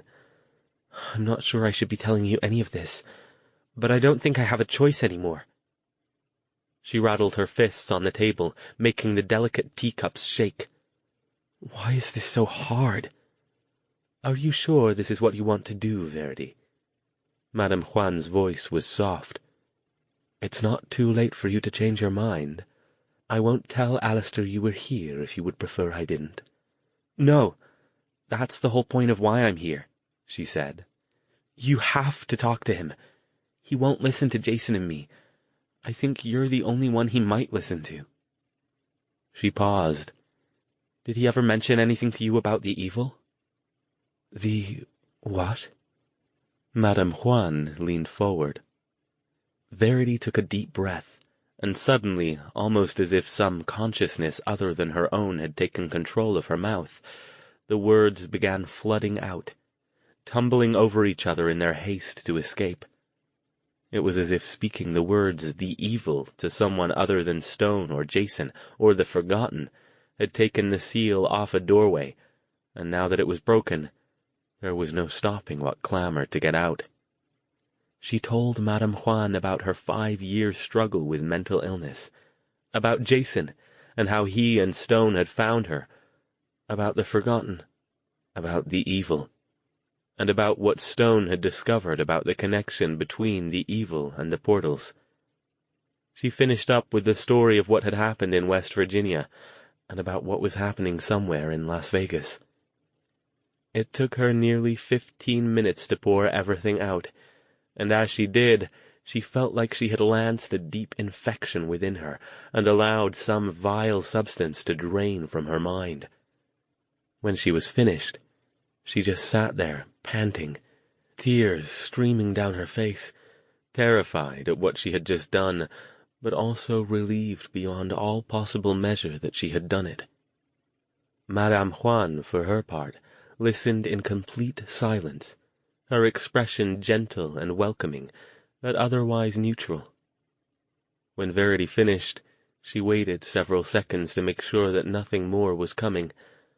Then she leaned forward and enclosed one of Verity's shaking hands within both of hers. "Oh, my dear," she murmured, "how awful that the three of you have had to hold on to such a terrible thing alone." Verity didn't move. She didn't pull her hand away. "We didn't have a choice," she choked. "The evil, they can be anywhere. They can take over almost anybody, and there isn't any way to tell. Even if we told somebody and they weren't possessed, they might tell somebody else who is. And besides, who'd believe us? Only mages and Forgotten, but we can't tell the Forgotten about the portals. And the mages—" She sighed. "There weren't any that Dr. Stone felt like he could trust with the whole story. I think he'd trust you. I'm sure he would. That's why I'm here. But I think he feels like this whole thing is kind of his responsibility." She shook her head violently. "No, that's not quite right. Not his responsibility, not like he caused it or anything, but he feels like he's the only one who can end it." "From the sound of it, it may be that he is," Madame Juan murmured, almost to herself. "And you've come to me because after what happened in West Virginia, Alastair is reluctant to do the same thing again in Las Vegas." Verity nodded. "I don't blame him. You didn't see him when he first came out of that portal. I think whatever he saw in there almost drove him insane. That would scare the crap out of me, too." "I think you've hit upon the crux of the matter," Madame Juan said, taking a sip of tea. "I don't think he fears death, no more than any of the rest of us do, anyway. But insanity, losing control of his mind. In all the years I've known him, that has always been the thing he's reacted the most strongly to. The mere thought terrifies him." She paused for several seconds. "Forgive me, Verity. I'm still trying to digest everything you've told me. To think that there's a whole world out there that has existed under all of our noses, but yet that we've never even suspected. Yeah, it's pretty heavy. We all kind of got tossed into it, so we didn't have a choice. But even then, we thought the world of the mages and the world of the Forgotten and the evil were separate. When we found out they were connected—" "Not just connected, it sounds like," Madame Juan said softly. "Inextricably linked, at least as far as the overworld is concerned." "Yeah," Verity said again, bleakly. She looked up. "Madame Juan, you don't know any other mages who are portal experts, do you? If only there was somebody who could help Dr. Stone figure out some other way to shut down the Vegas portal." But Madame Juan shook her head, looking rueful. "I'm sorry, Verity, but I don't. There aren't that many of us with the talent left in the world anymore, and of those there are, most of them don't care to learn how the tools they use function, but only to use them." "So you don't?" Verity let her expression get just a little bit hopeful. "Me? Oh, no. I know many things, but the inner workings of portal science isn't one of them. I don't even travel much these days, except for trips home to China to search for new materials for my talismans. Aside from the 4 you told me about who were lost during this ill-fated experiment, Alastair is the only one I know who's taken even a passing interest in the subject." "I was afraid of that." Verity sighed, then looked up. "I don't know how he'll react to me telling you all of this. I hope he's not mad. I hope he doesn't decide he doesn't want me as an apprentice anymore." Madame Juan reached out to take Verity's hand again. "I doubt that. He might be angry, but I doubt he will remain angry for long. He might even be relieved." "Relieved?" She nodded. "From the sound of things, all 3 of you have been suffering from a compulsion to let somebody else in on your secret. It's natural to want to share something like that with others, to share the fear, and to try to get more minds involved in trying to solve the problem. Perhaps the fact that you've told me will help, even though there isn't much I can do to help you. I'll do what I can, of course. Be careful, please. Don't let on to anyone else that you know.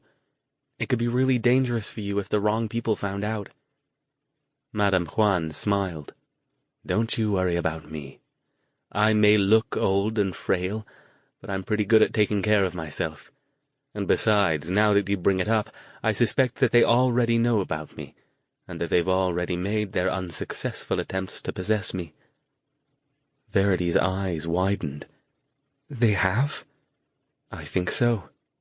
A while back I began having very unusual dreams. Nightmares, but not of a standard type. They disturbed me for a while, but after a time they stopped. I think, in light of new information, they might have been looking for a way in. Shortly after that, Alastair came by to tell me of potential mental threats, to keep my defenses up and my wards strong. I didn't make the connection at the time, but it sounds as if he was warning me about the evil without giving me the details." Verity shuddered. The thought of Madame Juan possessed by the evil wasn't something she wanted to contemplate. "So," she said slowly, "will you talk to Dr. Stone? Maybe you can get through to him. I hope so." Madame Juan smiled a strange, far-away smile. "You've done what you felt you must, dear. Go home now. Go about your business. Let me borrow this burden from you for a time, and we shall see what comes of it." Verity didn't tell Jason what she'd done. She didn't tell Stone either, of course. In fact, she found excuses to avoid the mage, telling him that Marta needed her at the restaurant, and asking if they could temporarily postpone their magic lessons. She threw herself into her job and kept up her studies on her own for the next few days, always on edge as she wondered when, or if, Madame Juan planned to talk to Stone about what she had told her.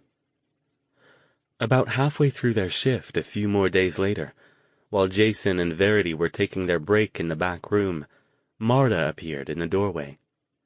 "Alastair called a little while ago," she said. "He wants you to come by his house after you've done here." "Did he say why?" Jason asked. That was an odd request. The shift didn't end until after 10 o'clock.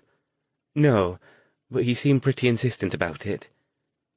Verity glanced at Jason, then at Marta, but said nothing. When Marta had gone, Jason looked at his sister. "Any idea what that's about?" "Nope," she lied. She hoped she was right, but very much afraid that she wasn't. He gave her a puzzled look, but didn't press her further.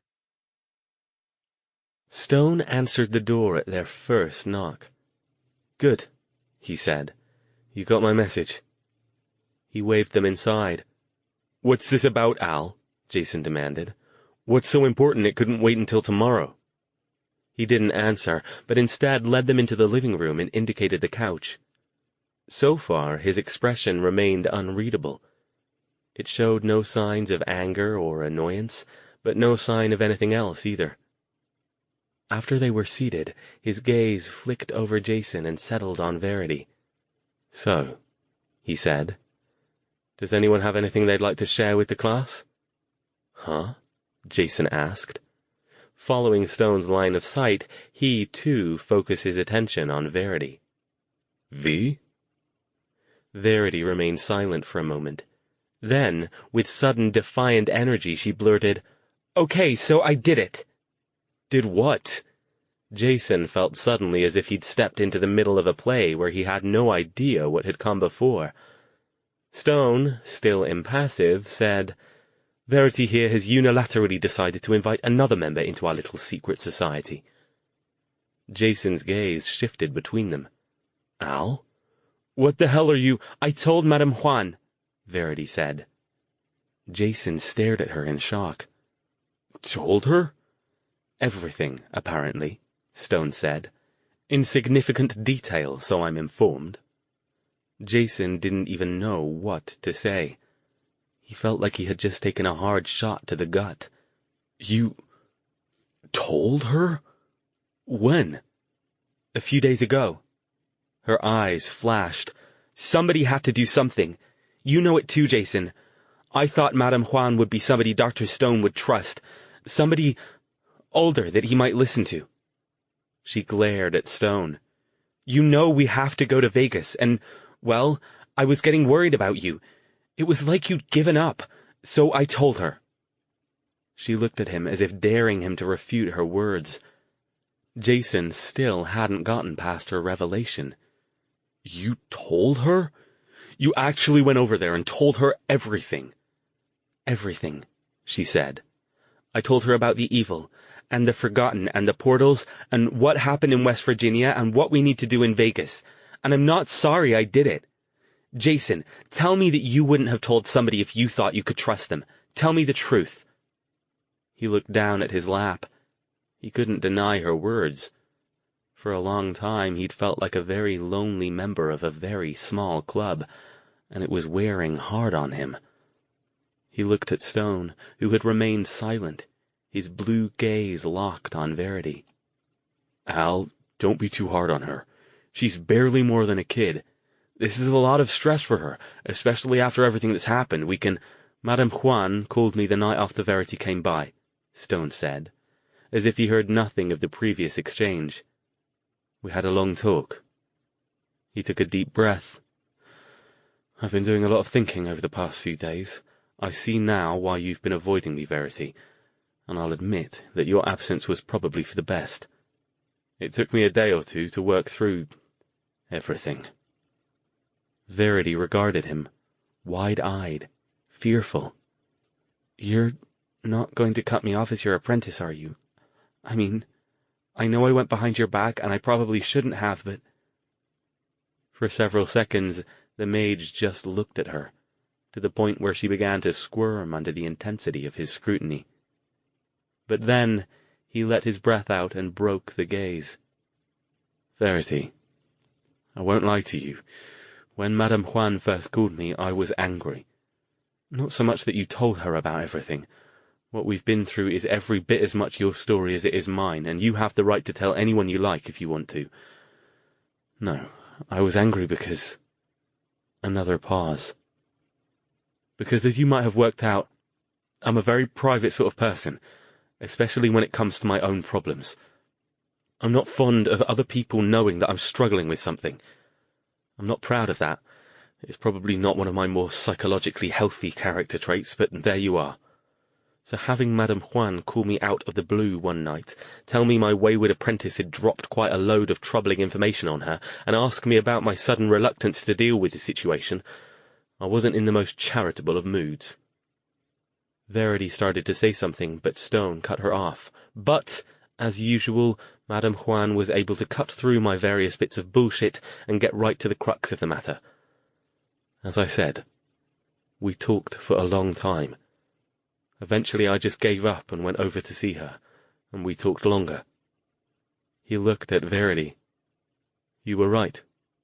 She was able to talk sense into me, in a way that neither of you two, by virtue of who you are and our relationship, would have had any chance of doing. So, Verity said after a few seconds passed, allowing a little bit of hope to seep into her expression.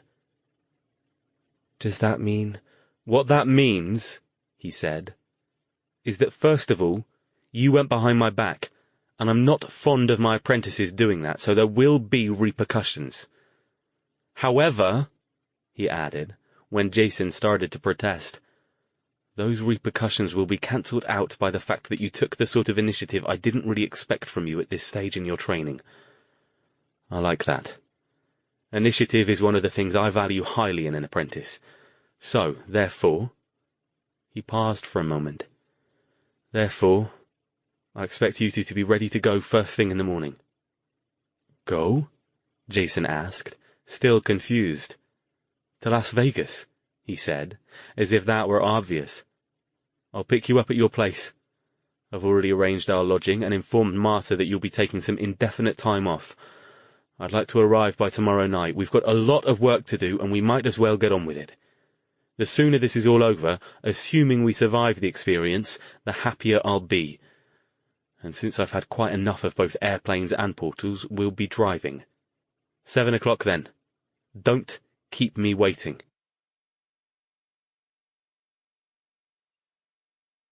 Chapter 32. Stone was true to his word.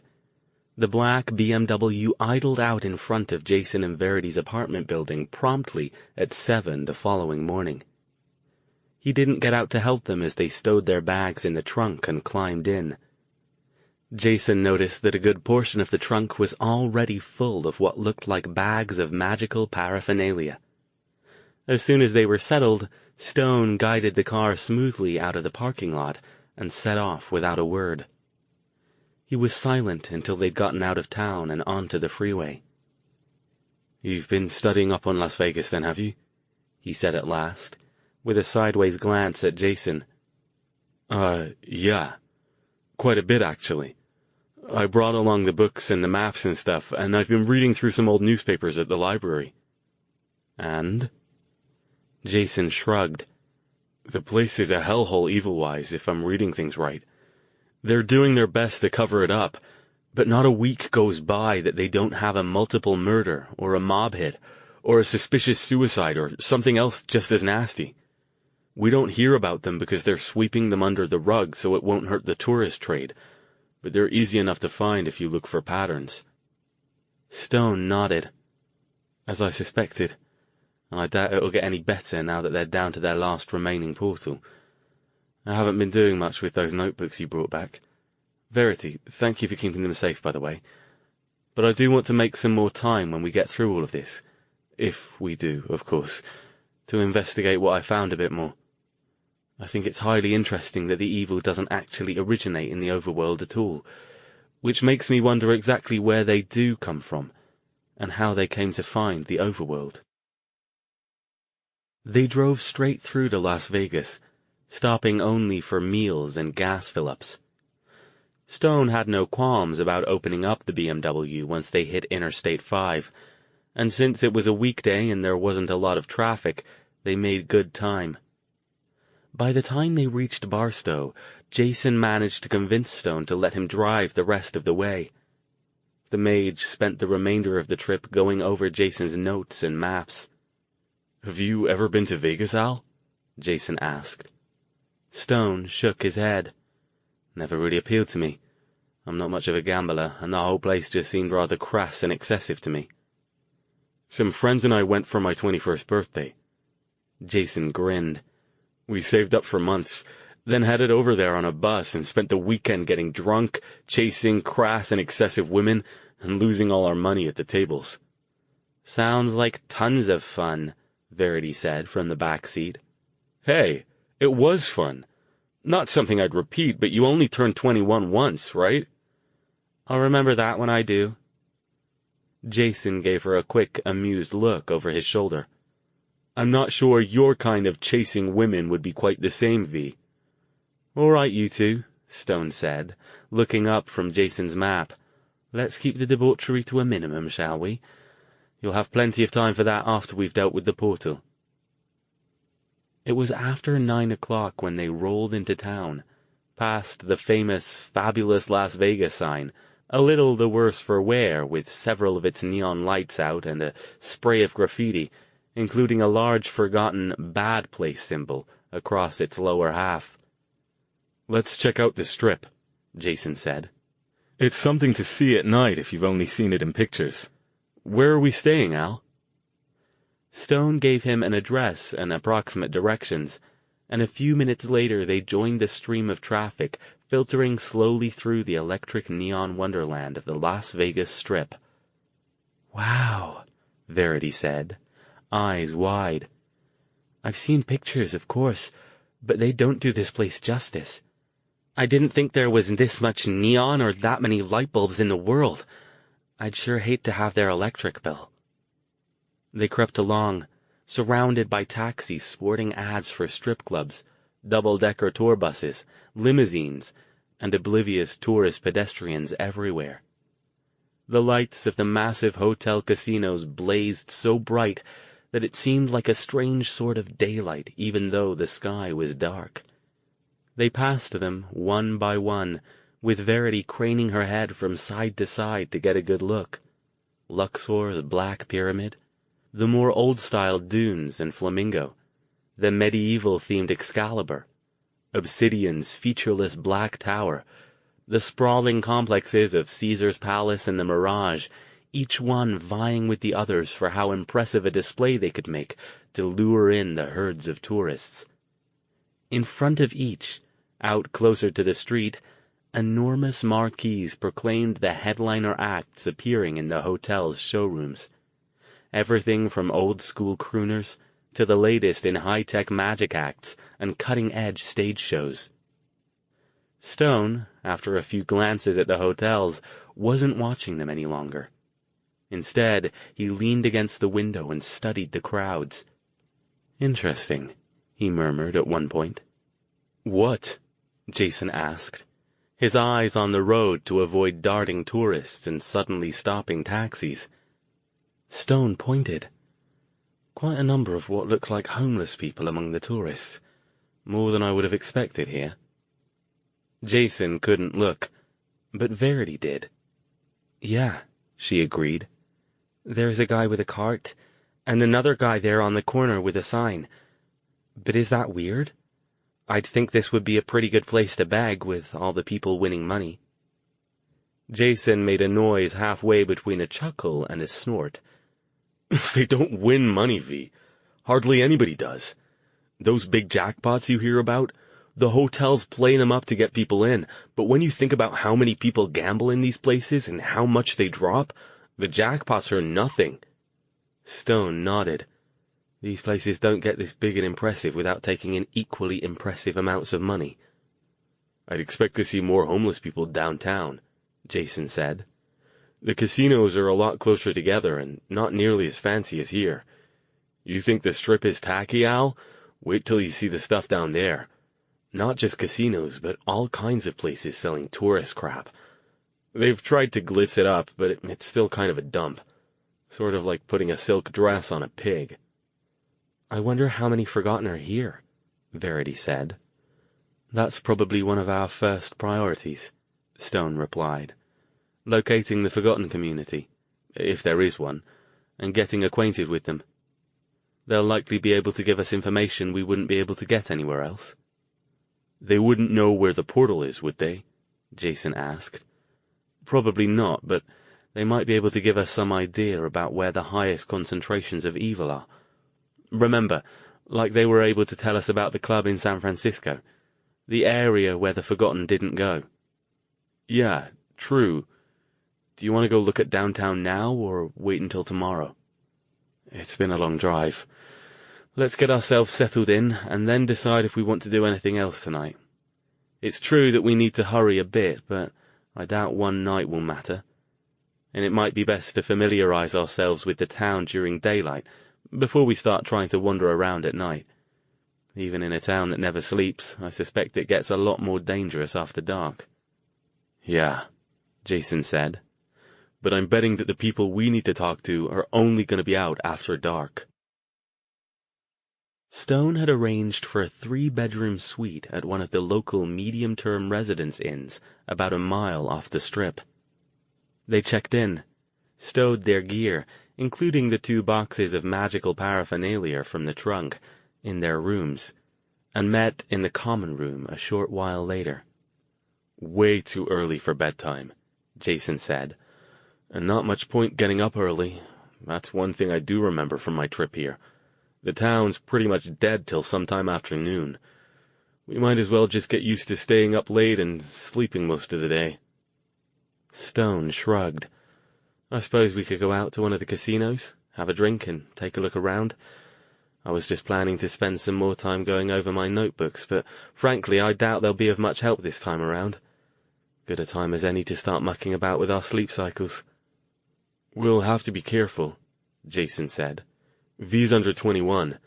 I don't think they really make a big deal about it, but—" "What are you talking about, Jason?"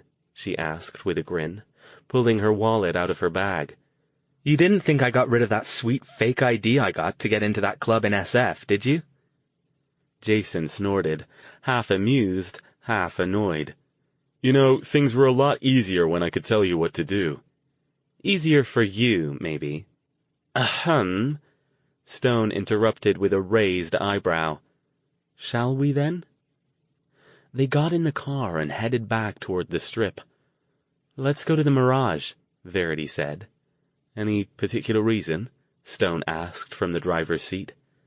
I like white tigers. Fair enough. Stone insisted on parking the car himself when they arrived.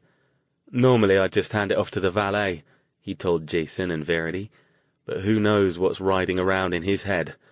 I plan to take no chances. Inside was like another world. Verity, who had never been inside a casino, slowed down for a moment to stare and take it all in. The riot of colors, the flashing lights of the slot machines, the muted clanging and buzzing and whirling, intermingling with the equally muted murmur of hundreds of voices, occasionally punctuated by a whoop of cheer as someone's slot machine hit a jackpot. It was all a little overwhelming. Wow, she said. This is a lot different in person than it is on TV. Yeah, and a lot smokier, Jason said sourly, as a middle-aged tourist couple wandered by, both puffing away on cigarettes and leaving a noxious cloud in their wake. They passed the massive registration desk and skirted the casino proper, heading for a small bar overlooking the gaming tables. People of all sorts moved past them in eddies. Cocktail waitresses, chubby tourists in Bermuda shorts and t-shirts with tacky slogans, laughing knots of buzzed college students, youngish men in expensive suits with purposeful expressions and hard eyes. Nobody paid any attention to Stone, Jason, and Verity as they found a table and sat down. This place gives me the creeps, Verity said suddenly. Huh? Jason gave her an odd look. Why? She shook her head. I don't know. I can't explain it. It just feels wrong. Stone regarded her, frowning. Do you want to leave? No, it's not that bad. It's just kind of a low-grade hum of uncomfortableness. Jason looked around, checking out the people as they walked by. I don't see anything out of the ordinary. Nor do I, Stone said. But I haven't lasted as long as I have by ignoring instincts, mine or anyone else's. Let's stay on our guard. I'd advise against more than one drink, if any. The waitress came by and took their orders. Verity didn't even try ordering anything alcoholic. She seemed restless and twitchy, unable to sit still as she craned her head around, trying to look in every direction at once without seeming too obvious about it. V, you look like you need to use the bathroom, Jason said. You sure you're okay? I can't explain it, she said. It started as soon as we came in, but I figured it was just all the lights and stuff. Stone didn't reply, but Jason noticed that he was keeping a closer eye on Verity than he had before. Their drinks arrived, and they sat there for a half-hour or so, nursing them and continuing to people-watch. From their vantage point, they could see into the casino itself. The oval-shaped pits of the tables were interspersed with banks of slot machines, both small and large, with a couple of shiny new Corvettes parked on conspicuous raised platforms, surrounded by more banks of slots and large flashing signs exhorting gamblers to try their luck for a chance to win one of them. Jason amused himself by trying to spot the casino's security measures. Eye-in-the-sky cameras were everywhere, as were jacket-clad security guards circulating unobtrusively through the crowds. Within the pits were more well-dressed individuals, who nevertheless had the watchful look of cops or military types. Jason was pretty sure it would be impossible to make a move in this place, or in any of the big casinos, without being watched or recorded by at least one camera. Possibly even in the bathrooms. The thought made him nervous. Suddenly, he felt very visible.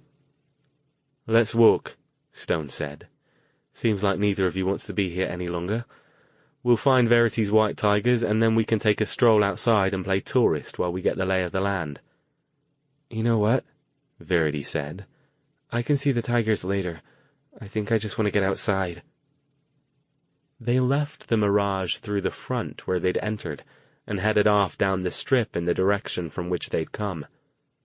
"This is a lot nicer than when I was here," Jason said. "In the summer, you pretty much get smacked with a wave of hot air every time you leave a building. It was like stepping out of a refrigerator into a blast furnace." They joined a throng of tourists working their way down the street, doing their best to blend in. "Feeling any better out here, V?" Jason asked. She nodded, looking around. "Yeah, I don't feel like something's pushing on my head anymore."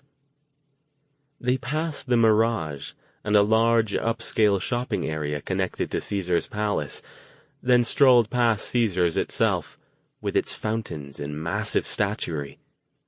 Some of the tourists peeled off to head up the sweeping ramp toward it, and Verity momentarily slowed down to take it all in. She hurried to catch up, though, when Jason said under his breath, "Look."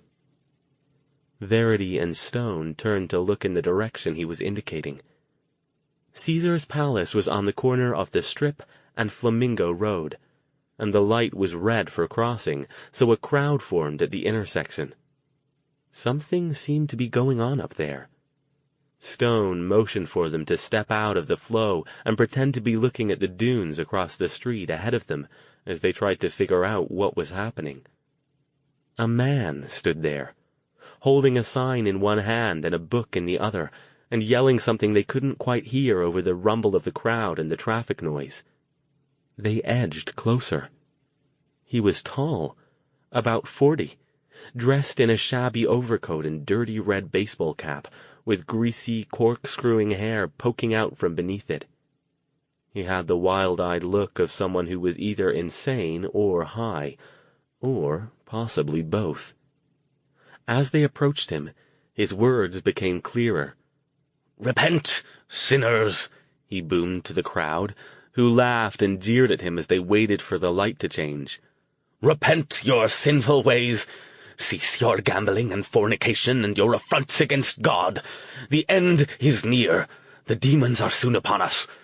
Make your peace with God now, or you will burn in eternal hell. Do not wait. It's later than you think." The light changed, and the tourists moved on, a couple yelling responses back over their shoulders as the man raved on. Stone took a step to approach him, when suddenly someone shoved past from behind them. "Move away, please," the newcomer called, in a clear, authoritative tone. "Move aside." Stone, Jason, and Verity moved back out of the way as a uniformed Las Vegas policeman strode past, another following closely behind him. The two cops confronted the street preacher, who immediately switched his patter. "You can't run me off," he protested. "I got a right to be here. It's a public street. These sinners need to hear the word of God." He waved his Bible in emphasis. The cops didn't even speak to him. Each one grabbed one of the man's arms and they hustled him off, back in the direction of their squad car, which was parked a bit up the street, its lights still flashing red and blue. "You can't do this!" the man screamed, struggling. "They must hear! The evil is coming! We're all doomed unless we know the love of God. Only God can keep us safe from the demons." One of the cops growled something at the man, drawing his arm up behind his back until he screeched in pain and dropped his Bible. He cried out and tried to lunge for it, but one of the cops cuffed him on the side of the head, and they dragged him off, still screaming. Jason, suddenly angry at this injustice, took a step forward toward them. But Stone touched his arm and shook his head, a grim look on his face. The three of them watched in silence as the cops shoved the man into the back seat of their squad car and drove off. Verity skidded forward and snatched up the man's Bible before the next group of tourists could reach them. They joined the crowd crossing the street toward the dunes, then stepped off to the side again out of the moving stream. "What the hell was that?" Jason demanded, indignant. "Cops in this town are fucking hardcore. I mean, I know sometimes you have to roust out the crazies if they're spooking the tourists, but nobody seemed too spooked. And hurting the guy's arm like that when he's not a threat, smacking him in the head, that is not cool." "I think the rules are different here, Jason," Stone said, still looking grim. "You did say you thought Las Vegas was probably crawling with evil, which makes sense given the proximity of the portal and the amount of misery this town can generate to feed their hunger. I'd be very surprised if the majority of the police force wasn't possessed." "You think that guy was forgotten?" Jason asked, looking back up the street in the direction where the police car had disappeared. "No way to know. I hate to say it, but I'm not holding out much hope that we'll ever see him again to ask him."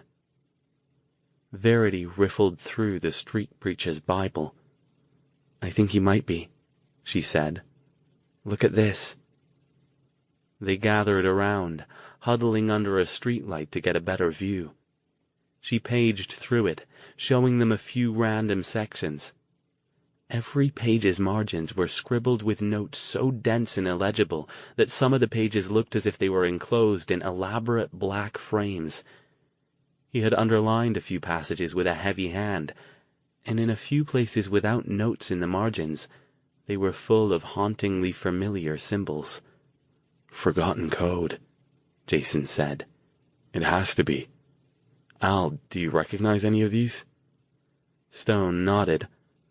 "I've seen some of them before, though I've no idea what they mean, except for the obvious bad place one, of course." And he cried mightily with a strong voice, saying, "Babylon the Great is fallen, and is become the habitation of devils, and the hold of every foul spirit, and a cage of every unclean and hateful bird," Verity said. "Huh?" Jason stared at her. "He's got that not just underlined, but actually highlighted," she said, pointing to a page. "I don't see any other highlighted bits. He must think this one's really important." "It's a pretty good descriptor of the evil," Stone said. "And if he's forgotten, he must know they're here." "I just wonder why he let himself get picked off that easily," Jason said. He started walking again, and the others followed him, rejoining the throng as they passed the dunes. "He didn't seem right in the head," Verity pointed out.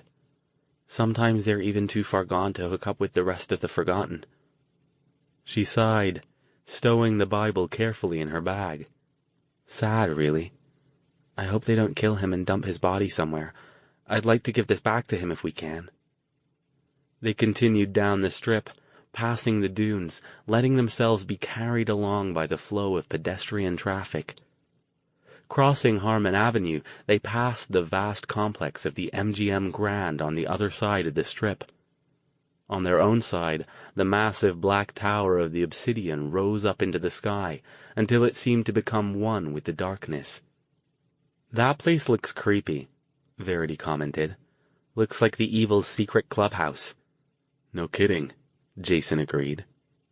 The Obsidian was one of the newer of the large hotel casinos. Unlike most of its strip counterparts, it eschewed flashing lights and in-your-face marketing to entice its clientele. The building itself was nothing but mirrored black glass with the hotel's name vertically down the side in electric blue. The marquee, currently advertising a magic show, was similarly understated. It took another hour to finish their tour of the strip, moving south as far as the hacienda, and then turning back and returning up the other side of the street.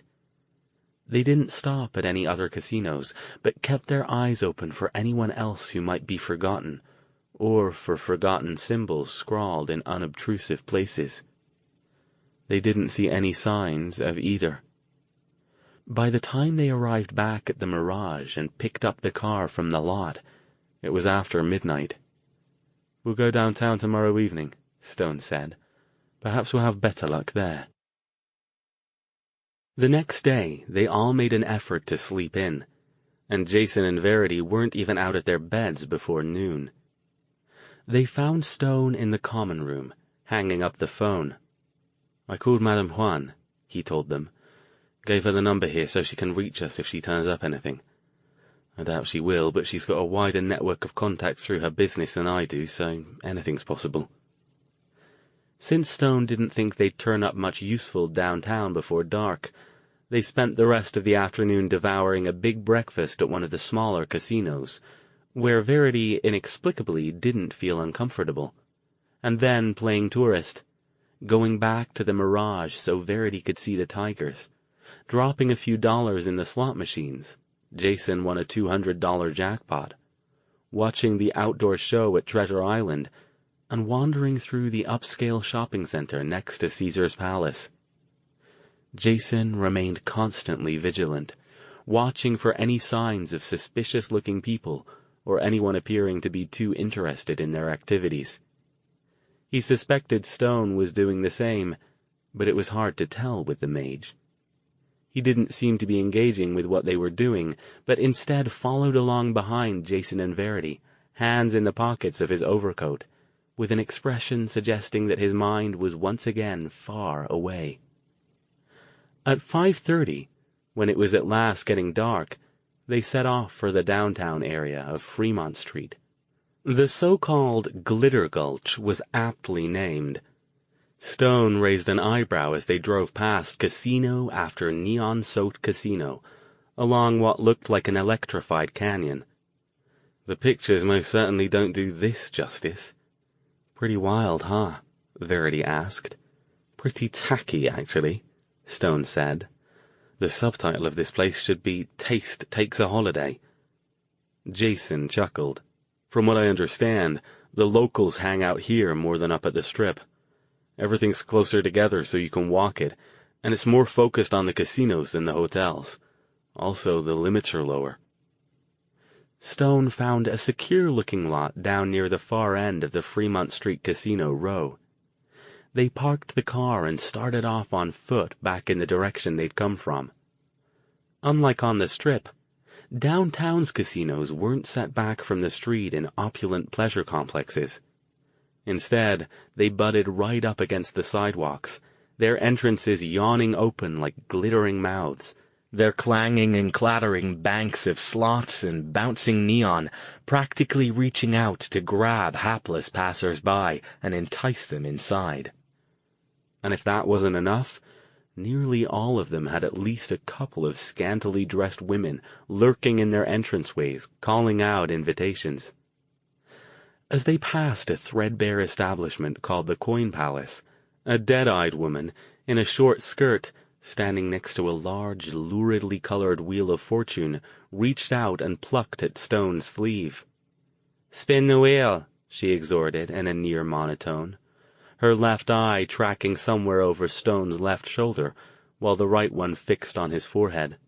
"Spin the wheel, win a prize." Stone, trying hard to keep the distaste off his face, pulled his arm back. No, thank you," he said, drawing away. "Spin the wheel, win a prize," she urged, waving a sheaf of booklets under his nose. Jason wondered if she even had any idea where she was, or what she was doing. "Go ahead, Al," he said, grinning. "You might win a free watered-down drink or something." Stone, obviously more to get the strange, rattled woman to leave him alone than anything else, reached out and gave the wheel a hard spin. It rotated several times and landed on a space with a green dot on it. The majority of the spaces had green dots. "Winner!" the woman cried, her monotone increasing in volume, if not in enthusiasm. She peeled off one of the booklets and pressed it into his hand. "Take that to the back to collect your prize," she added, hooking a thumb over her shoulder toward the rear of the casino. Some other time, perhaps," Stone said, stuffing the booklet into his overcoat pocket and moving off. "Thank you." But the woman had already lost interest in him, directing her wandering attention to a man in a Hawaiian shirt and his sundress-clad wife.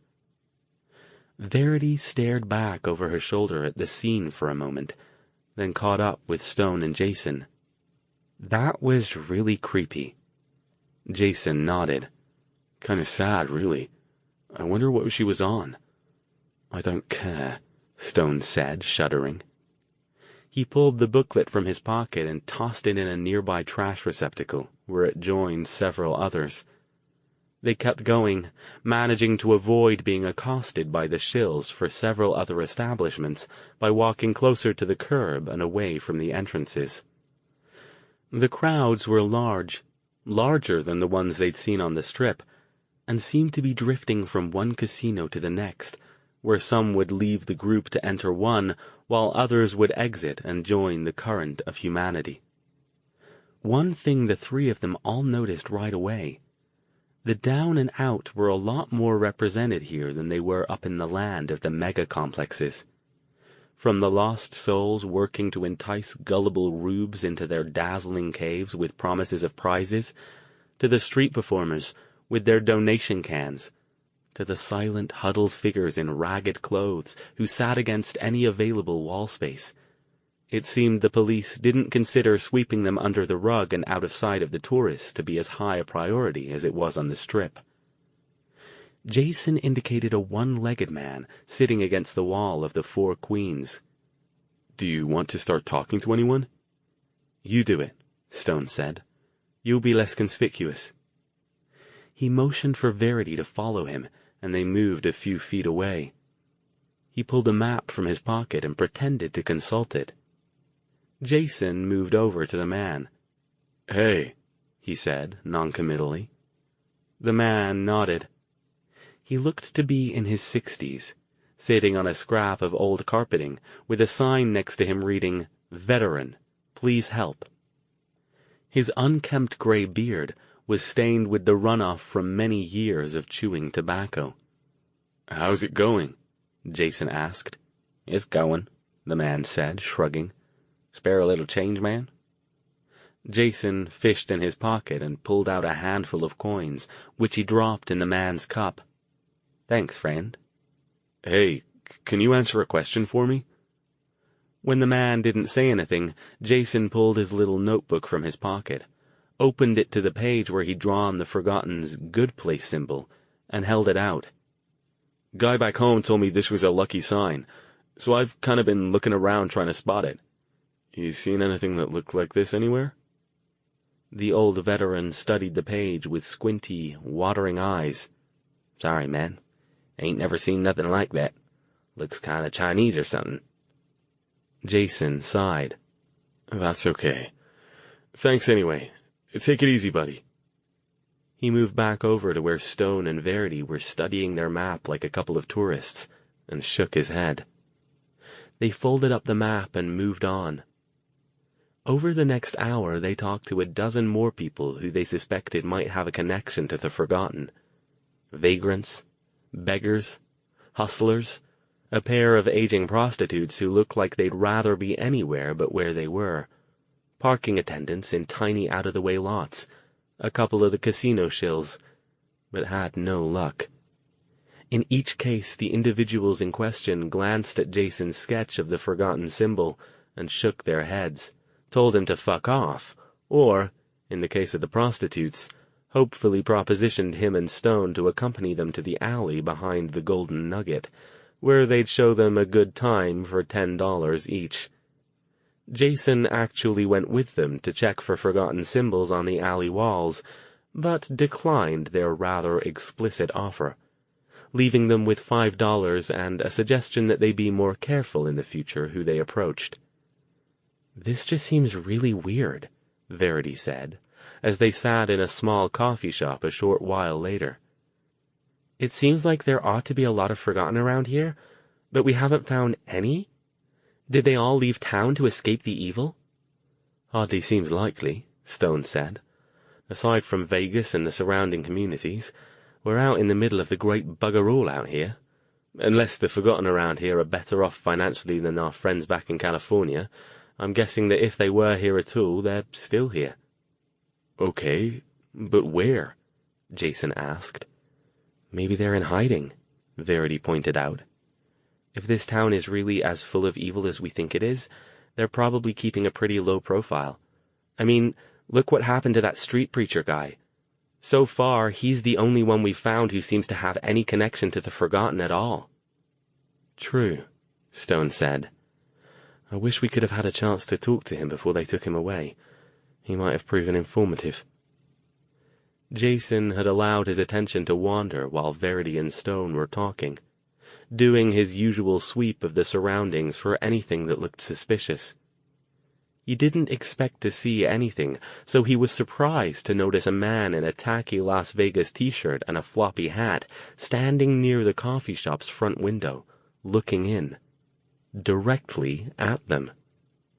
When the man caught Jason looking back at him, he pulled what looked like a guidebook from his pocket, consulted it, and then slipped off and disappeared into the crowd. Guys?" Jason spoke up, debating whether to go after the guy and deciding it would be useless at this point. "I think I just saw a guy out there watching us." Stone and Verity immediately turned their attention to the front of the coffee shop. "I don't see anybody," Verity said. "He's gone now. He noticed that I'd spotted him and took off." Stone frowned. What did he look like? Generic mid-30s chubby white guy, dressed like a tourist. Nothing out of the ordinary, except that I'm sure he was watching us. Well, it's worthwhile keeping our wits about us, but it's probably just a coincidence. Perhaps he saw something else in here, or thought one of us looked like someone he knew. Nobody but Madame Juan even knows we're in town. We didn't even tell Lamar and his group that we were leaving." "Yeah, I guess," Jason said reluctantly. "It just gives me the creeps. This whole town gives me the creeps, now that I know it's crawling with evil. It's weird. When I was here for my birthday, that was only 4 years or so ago, and I don't remember noticing anything strange. We all just partied on, completely oblivious." "Not surprised," Stone said. "The evil aren't stupid. They've proven that on numerous occasions. It would be counterproductive of them to bother the tourists, since they're the town's lifeblood. I'm guessing with the number of drug addicts, prostitutes, people going broke at the gambling tables and other unfortunates, the locals generate enough misery to keep them fed quite nicely." "Yeah, true. And they can fill in with the mob hits and the murders and other stuff like that if they need a little extra kick." Jason sighed. "Still makes me nervous that the guy was watching us, though. I want to know why, and I'm not going to get to find out." "Well, best not to take any chances. Let's go back and check out of where we're staying. We'll relocate to another base, just in case somebody's figured out where we are. Then, if we want to, we can head back out later and do some more searching for Forgotten. I don't want to stay anywhere too long, anyway." "Good idea," Jason said, relieved.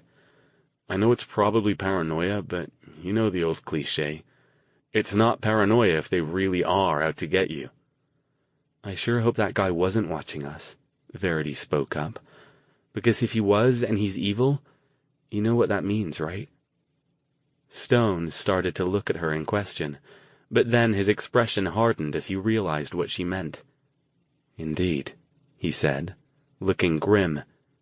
"It means the evil here have somehow gotten the message about us. Quite probably because the portal's opened." Chapter 33. After that sobering realization, all three of them were more watchful as they headed back to the car. Nothing seemed out of the ordinary, though. Nobody looked at them oddly, appeared to be following them, or even paid them any attention. By the time they reached the lot and reclaimed the BMW, they all felt a bit sheepish at their overreaction. "There's no way they can know about us this soon," Verity said, as Stone eased the car back out into the heavy downtown traffic. "And even if they did, how would they find us anyway? We didn't even know where we were going next." Jason nodded reluctantly. "Yeah, you're probably right. I just got a little freaked and overreacted. Sorry, guys." "Not a problem," Stone said. "Better safe than sorry. And I still want to move our base. Easy enough to do. Plenty of vacancies in town this time of year. We know they'll work it out eventually, even if they haven't already." They arrived back at their hotel a little after 11. After checking the suite to ensure nothing was amiss, they packed up their gear and stowed it in the trunk before heading to the office to turn in their keys. The guy behind the counter didn't seem surprised or disturbed that they were leaving in the middle of the night. "Hope you enjoyed your stay," he said in a rote tone. Then he glanced at the keys and raised a finger. "Oh, wait a sec. There's a message for you." He spun his chair around and fished a folded, pink piece of paper out of a cubby with their suite number on it. "Which one of you is Alastair Stone?" "I am," Stone said, perplexed. Who would have left a message? He took the paper from the man and unfolded it. "Who's it from?" Verity asked. "Thank you," Stone said to the desk clerk, and left the lobby without answering Verity's question. Once they were outside, he stopped. "It's from Madame Juan. She called earlier this evening." He indicated the note, which was one of those "while you were out" phone message forms, and obviously scrawled by a clerk. "She says one of her people turned up the name of someone in town we should talk to. She didn't say much, but she thinks he might be worth checking out. Someone named Scotty." "Where?" Jason asked. Stone consulted the note again. "Apparently he's often found at a place called Nemo's. Let me see that map." Jason pulled it out and spread it over the hood of the car. Glancing at Stone's note, he pointed at a spot. "Yeah, it's a couple blocks from downtown." "Should we head over there now, or find another place to stay first?" Verity asked. "Maybe we should call first to find out if he's there?" "Let's just go," Jason said. "And I don't think we should call." "Agreed," Stone said. "The fewer people who know our plans, the more comfortable I'll feel. We can find a place after we talk to him. Our gear should be safe enough in the car." Back in the downtown area, Stone chose to put the car in the same lot where they'd parked before. "It gives us a bit of a walk," he said, "but at least we're reasonably sure it'll be safe here." It wasn't long before he had cause to regret this decision. Almost as soon as they turned off Fremont Street and away from the casinos, the entire feel of the area changed. Gone were the million-watt neon lights and hordes of tourists, replaced instead by infrequent streetlights, blowing trash, graffiti, and disreputable-looking businesses.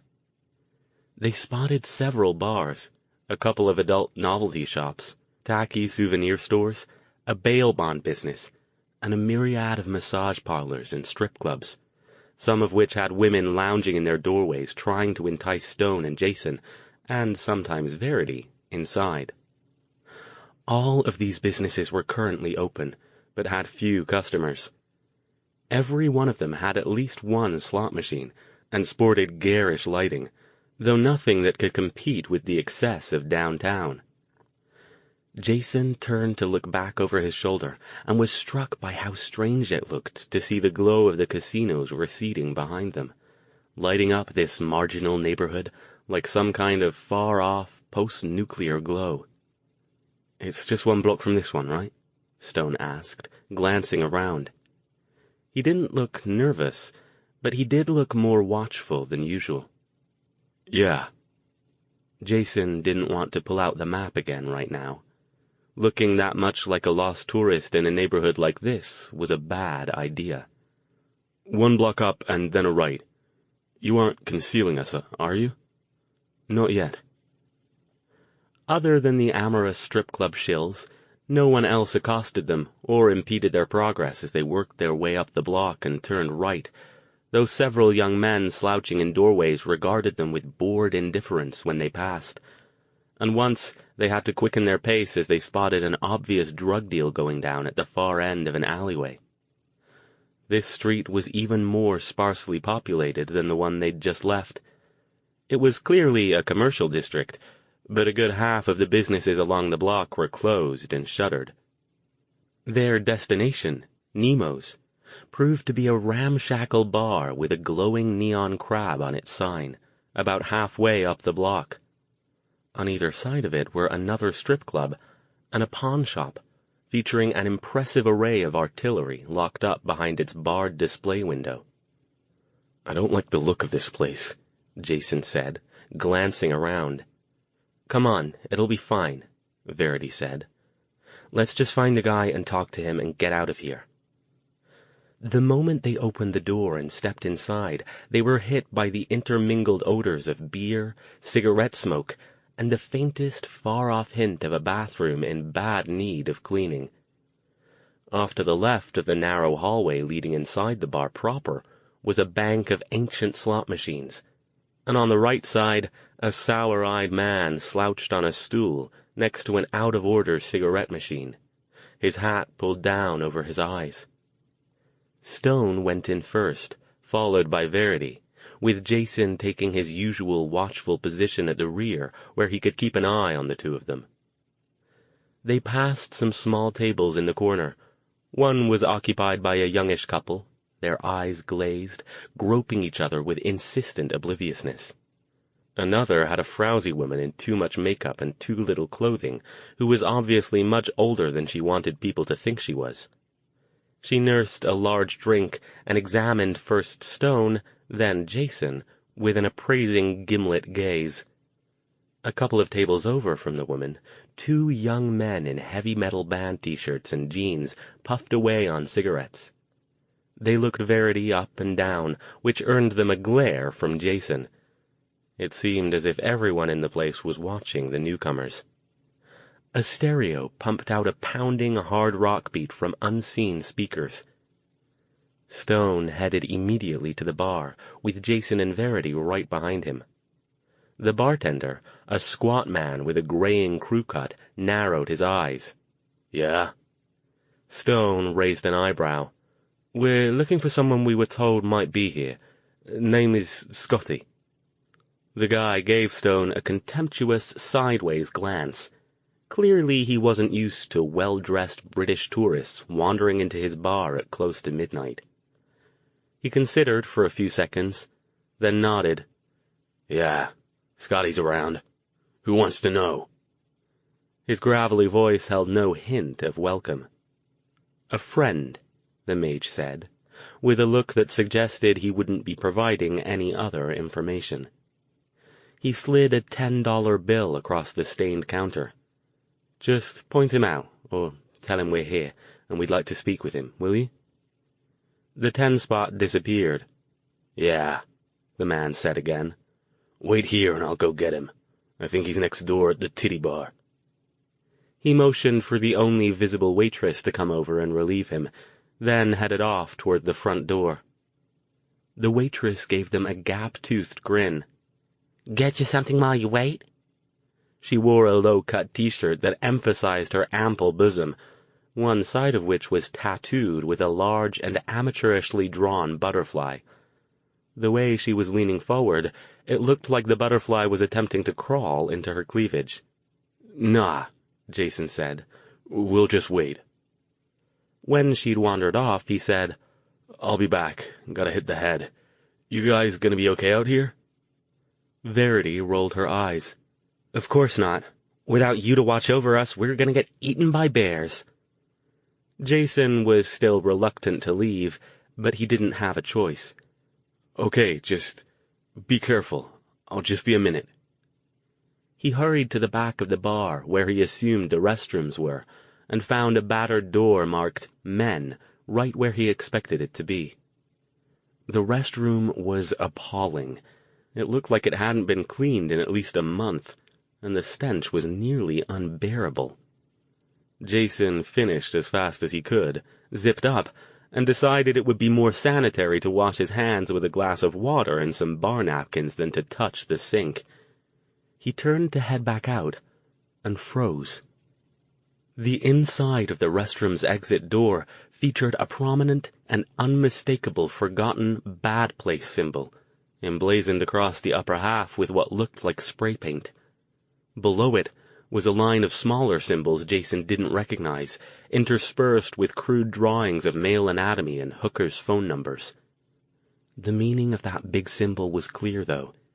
He flung open the door and rushed out, half expecting to walk into the middle of a bar fight or find Stone and Verity missing. Neither happened. They sat at a table near the back hallway, watchful but relatively unconcerned. He leaned down to whisper to them in an urgent tone. "We have to get out of here." "Huh?" Verity asked, and Stone raised a questioning eyebrow. "We have to go, now. Come on." "But Scotty—" "Fuck Scotty. I'll bet there isn't even a Scotty." He leaned in closer. "Al, I saw a forgotten sign inside the bathroom door. Big one. Bad place." That got them moving.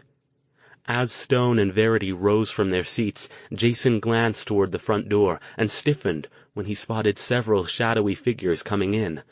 "Fuck," he whispered. "Incoming. Go, back door." "There they are, in the back," one of the figures at the front yelled, pointing. They all broke into a run, their hands going to their pockets. "Go, fast," Jason urged Stone and Verity ahead of him. "Al, can you conceal us from anything outside?" Stone shoved open the door. "Already done. Won't help if they see the door open." A loud bang and a bright flash went off to their left somewhere, and a bullet spanged off a dumpster near the door. "Holy shit, they're shooting at us," Jason whispered, his gaze darting around wildly, trying to find the source of the shot. "Down," Stone ordered, grabbing Verity's arm and ducking around the other side of the dumpster. Another bullet hit where he'd just been standing. The door slammed open again, and the group from inside dashed out into the lot. There were 4 of them, 3 men and a woman. 2 of the men held pistols. They paused and looked in all directions, obviously searching for their quarry. And then 2 ran off toward the alley, and the other 2 hurried in the other direction, toward where Stone, Jason, and Verity hid. "Behind the trash!" a voice yelled from the top of a nearby building. "Get 'em!" Stone didn't wait. He rose up and pointed his hands at the 2 approaching attackers. Glowing energy formed and streaked toward them, engulfing them. They shrieked, clutched their heads, and dropped. "We gotta get out of here," Jason whispered. "We don't know how many there are." He was right. He was certain he'd seen at least 3 shadowy figures moving in from 3 different sides. They didn't have long. The other 2 would be back any second, and at least one lurked on the roof. Staying here was suicide. "Where do we go?" Verity said under her breath. She looked wide-eyed and scared, but ready to act. "My concealment spell won't help us now," Stone said. "They know where we are, so they'll be looking." "Come on," Jason urged. Still ducked down, he moved along the wall next to the dumpster and around the corner. Another bullet barely missed him. The guy on the roof was obviously on the move. Stone flung another spell in the same direction. The shots stopped, but none of them thought that would last long. "Let's get out to the street. If we try to run back here, they know the terrain better than we do." "We'll be sitting ducks out there," Verity protested. "No, we won't," Stone said. "Once we get to the end of the alley near the street, I'll make us invisible. I can't hold it for long, even with Jason helping, but it might buy us enough time to find a hiding spot."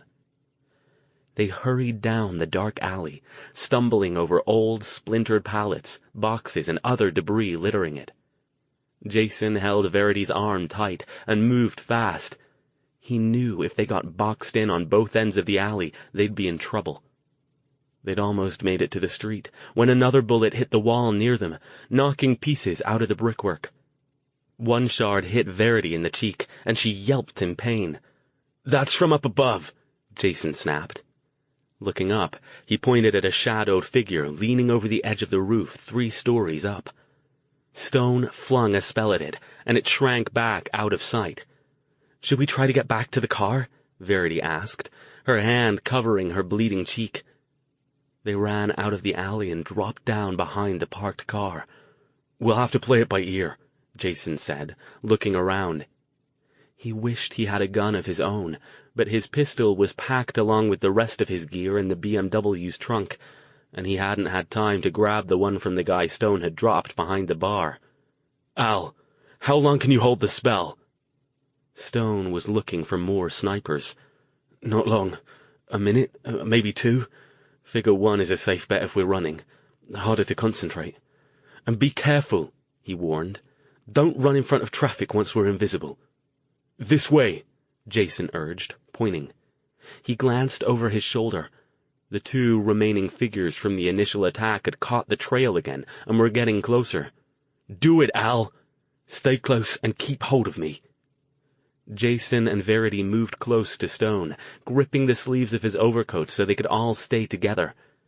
Stone made a complicated hand gesture, and they winked out of sight, blending with the night. Suddenly, they could not see themselves or each other. It was a disconcerting feeling. "Go, go," Stone whispered. They ran, or at least they moved as fast as they could, all huddled together. They darted up a dark street, but were pulled up short by the sight of several more figures approaching them from the other direction.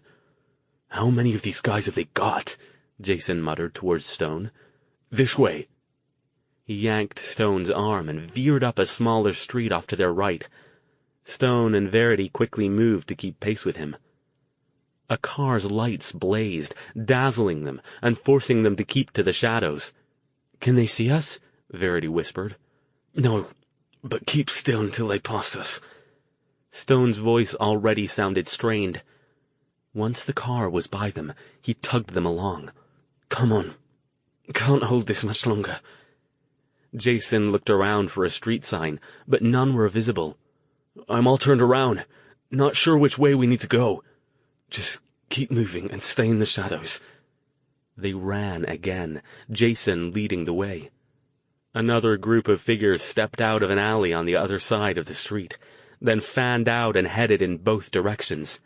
"Fuck!" Jason whispered. "Move faster.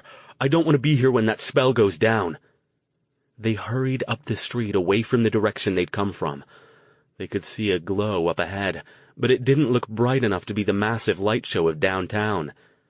Stone's labored breathing rattled as he struggled to maintain the spell. About halfway up the street, he stopped. "Can't." The three of them shimmered back into sight like a weak television channel being turned on. Stone bent over, hands on his knees, panting. "There they are!" a voice yelled. Jason's head jerked up. Another figure was on the other side of the street, about 30 feet back, pointing. "They're here! They—" He screeched as he suddenly rose high up in the air, slammed into the side of a building, and then dropped and didn't move. Jason looked quickly at Stone, but he was obviously in no shape to cast any other spells at the moment. Verity, looking first triumphant and then panicked, dropped her arm and grabbed Jason's shoulder. "Come on," she urged. "Let's go, before the rest of them catch up." And indeed, several other forms, far enough away to be indistinct but getting closer, ran in their direction. "Go," Stone panted, raising up. "Come on, forward." They ran.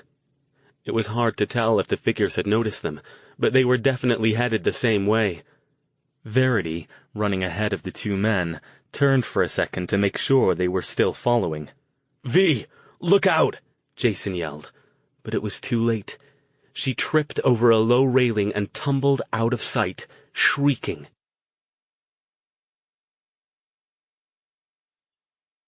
Chapter 34. "V!" Jason yelled, rushing to the edge and leaning over. "V, are you okay?" For a moment there was no answer, but then her shaky voice filtered back up. Yeah, I'm okay. Little banged up, but nothing broken." Her voice seemed to be coming from several feet lower than they were.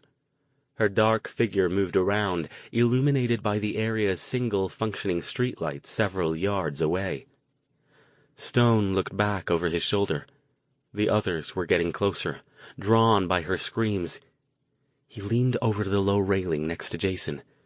"Give me a minute and I'll get you levitated back up here. We'll have to—" "Wait!" she cried. "What?" Jason's voice was abrupt with fear. "V, they're coming! We have to get out!" "Come down here," she interrupted.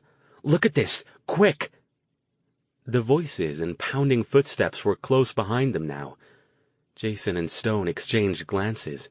Then, as one, they vaulted over the railing and slid down what turned out to be a steeply sloped embankment into a wide concrete trench, littered with trash, shopping carts, and old broken furniture.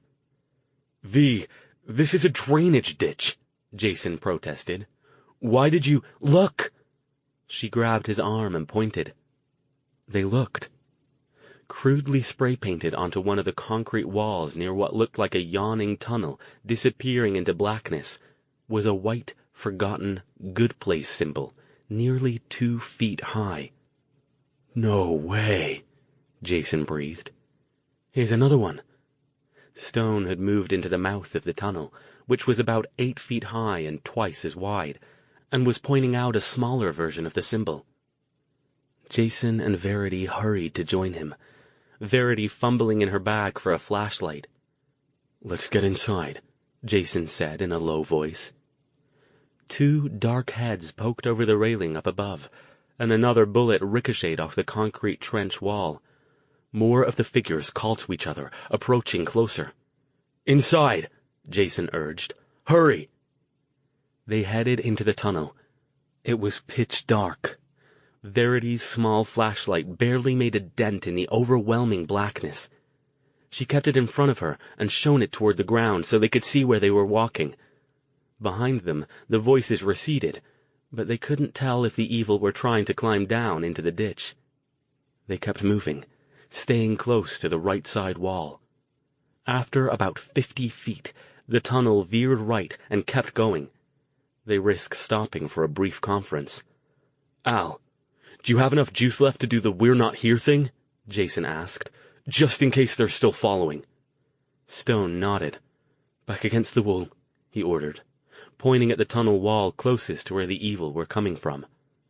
The others quickly moved into place and he cast the spell. They waited, tense and silent, craning their ears to hear the evil's voices as they approached. But they heard nothing. "Did they give up?" Verity whispered. "Maybe they don't come down here," Stone said. "Perhaps we've found the dominion of our lost forgotten." "Down here?" Verity's lips curled in distaste, her nose wrinkling. The stench in the tunnel, a noisome mix of mold, decay, fetid water, and hints of human waste, threatened to overwhelm them. She shone her flashlight around, illuminating a couple of inches of murky standing water, along with a collection of cast-off detritus.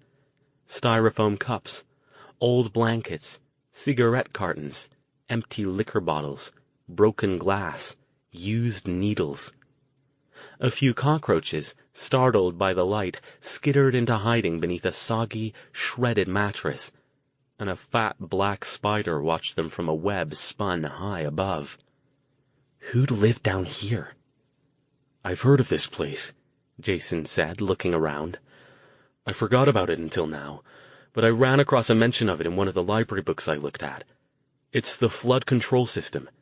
These tunnels are all over the place under Vegas, supposed to be for handling the runoff if they have flash floods." "And there are people in them?" Verity asked. She carefully took off her leather jacket and tried to examine her arm without touching more of her surroundings than absolutely necessary. Jason shrugged. "You live where you can when you don't have anything. It's got to be cooler down here if nothing else, and probably safer." He glanced back toward the end of the tunnel where they'd just come from.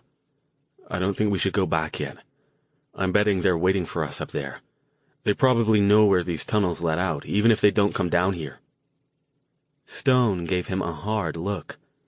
"You want us to keep going down here?" His expression was full of almost as much disgust as Verity's. He glanced down at his shoes. They were light leather and not designed for this sort of thing. The water had already seeped into them. "Jason, I don't like it either, Al, but we don't have much choice. At least we need to find another exit. I'm sure they're watching the one we came in from." He looked over at Verity. "You okay, V? You took a pretty good fall back there." "Arm hurts. Looks like I cut it on something. And I kind of wrenched my shoulder when I landed on it, but at least I didn't hit my head." Stone took the flashlight from her and handed it to Jason, indicating for him to point it at Verity's arm.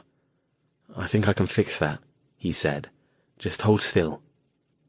He gently wrapped a hand around her arm and concentrated for several seconds. "Better?" Yeah, thanks. She shrugged back into her jacket, obviously wanting to cover herself up as much as possible so she didn't have to touch anything in the tunnel. I probably should have let you do it. You're better at it than I am, but healing oneself isn't quite as easy. He took a deep breath. All right then, it seems we don't have a choice, so sewer slogging it is. He didn't sound at all pleased about the prospect. It sure as hell looks like they're on to us. If we didn't know the portal was open before, we do now. Jason's eyes widened. What about Madame Juan? Do you think they got to her? No way to know, but that message wasn't written by her, or in her voice. It was just a note from the desk clerk. Anybody could have left it. I'll have to give her a call, though, when we get out of here and make sure she's all right. They continued on, keeping close to the right-hand wall and trying not to step on any of the dangerous or disgusting things on the floor of the tunnel. The darkness was absolute. The tiny beam of the flashlight lit only a few feet in front of them, and not very well. Graffiti covered the walls, some examples colorful and showing considerable skill, others crude and obscene. At irregular intervals, tiny shafts of light poked down from above, but they weren't enough to provide any illumination. Must be manholes, Jason said, pointing upward at the cylindrical shafts with ladder rungs set into them. Can't get out here, though. Too much chance we'll pop up under a bus or something. They kept walking. Verity's flashlight started to fade, so Stone took over, summoning a small glow spell around his hand and holding it out in front of him. It wasn't much more helpful than the flashlight had been, but he didn't seem to have trouble maintaining it. How long are we going to go? Verity asked, after they'd gingerly covered another few hundred feet, stepped over the fragrant corpse of a dead dog, and made yet another change of direction. Jason glanced off at the narrower tunnels that branched off the main shaft. I don't know, he said. I don't have a clue where we are, but I think it might be a good idea to put some serious distance between us and the evil. Shh! Stone interrupted in a whisper, stopping. I saw something move up there. They crept forward with care, Stone holding the light off to his side so as not to present a perfect target. As they drew closer, they saw what was obviously some kind of camp on the other side of the tunnel, a stained mattress raised up on pallets to keep it out of the water, and a couple of milk crates full of random items. On the mattress lay a man dressed only in baggy sweatpants and a dingy tank top. A pair of battered, grimy rubber boots stood near his head. Is he dead? Verity whispered. Before Stone or Jason could answer, the man stretched and rolled over. Hey, turn off the light, he mumbled. I'm trying to sleep here. His slurred words were almost unintelligible. Sorry, Jason said. We're just passing through. We'll be out of your way in a sec. No problem, man, the man said, languidly moving his arm over his eyes. Watch out for the boogeyman. What? Verity demanded, wide-eyed. The man laughed, a rattle in the back of his throat. Sorry, honey. I'm just fucking with you. An empty liquor bottle lay next to him on the mattress. Hey, Jason said. Do you live down here? The man shrugged. Sometimes, yeah. You think maybe you could help us? We're looking for somebody. Stone started to protest that they should just keep going, but Jason waved him off. Again, the man shrugged. He rolled his head back and forth. I don't know, man. I don't think I can get up right now. Just want to go back to sleep. It's just a question, Jason assured him. You don't have to do anything. He paused, and when the man didn't respond, he added, I'm Jason, by the way. This is Al and V. Yeah, the man mumbled. Kenny. Hey, Kenny, so can you help us? We're looking for some friends who might be down here. Have you seen the symbols on the wall? Verity didn't look any more comfortable standing here than Stone did. She kept looking back over her shoulder, as if expecting someone to be sneaking up on them. Symbols? Kenny took a pull from the glass pipe in the hand that wasn't shielding his eyes. You mean the tags? No. Hey, look for a second, okay? Jason pulled out his notebook and held it out, turned to the page showing the Good Place symbol. You seen this down here? Kenny reluctantly rolled his head over and moved his arm. His watery eyes cracked open for a couple of seconds. Then he rolled back. Yeah, I seen that. Fucking weirdos. Stone and Jason exchanged glances. Weirdos? Jason asked. Yeah, man. I seen those guys. I think they're some kind of cult. They pretty much keep to themselves. One of them gave me a pack of smokes once, but they're still fucking weird. How so? Again, Kenny moved his arm off his eyes. You ain't gonna believe me, dude. Try me. Kenny shrugged and scratched his skinny, pale stomach. They can, do things. Weird things, creepy things. What sort of creepy things? Stone asked. The man moved his arm off his eyes again and peered at Stone, who realized too late that their light source was glowing around his hand. Kenny's mouth opened, and his eyes got big and scared. He put up his hands as if to ward off a blow. Hey, man, I didn't mean nothing. Don't hurt me, okay? Nobody's gonna hurt you, Kenny, Jason said. Just tell us what kind of creepy things. Like that, he said, pointing at Stone.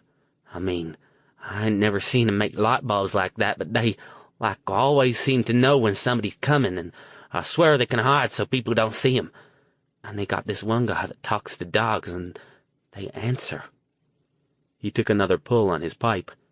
I don't get involved, you know, over my head. I just keep quiet and keep my head down and get by, yeah? Jason nodded. Yeah, man, that's cool. Hey, one more thing and then we'll leave you alone. Where did you see these weird people? If we keep going, will we find them? Not if they don't want you to, he said. Like I said, they hide. Okay. Thanks, Kenny. We appreciate the help. Stay safe, okay? Jason motioned for Stone and Verity to follow him, and they moved off further down the tunnel. When they were out of Kenny's earshot, he said, Sure as hell sounds like Forgotten. Stone nodded, shining his ball of magical light around to examine their surroundings. It was Verity who spotted another forgotten symbol on the wall to their left, above a broken tricycle and a small pile of used needles. They continued moving in the same direction. The tunnel seemed to slope ever so slightly downward. The water at the bottom of it got a little deeper, which made Stone even more unhappy as it completely covered his shoes. Verity and Jason, who were both wearing boots, didn't have the same problem. The stench was as unbearable as ever, but at least there was a slight breeze, probably coming in from grates above their heads. They passed more signs of camps, many of them staked in the small auxiliary tunnels that forked off the main one, but didn't see any other people. The camps all looked similar: old mattresses, sleeping bags, or hunks of carpeting raised up to keep them out of the water. Some sort of storage in the form of cardboard boxes or milk crates on pallets, and piles of clothing and debris. Sometimes there were areas that looked like they might be commonly used: a threadbare old couch, or a couple of recliners arranged around a table fashioned from a door propped on milk crates. A couple of times they came upon areas that the residents were obviously using as latrines, always a good distance away from their camps. There were signs of alcohol and drug use everywhere. Broken bottles and old needles floated in the sluggish current next to fast food wrappers, flyers for adult entertainment shows, and other ephemera. Verity took a deep breath and grimaced.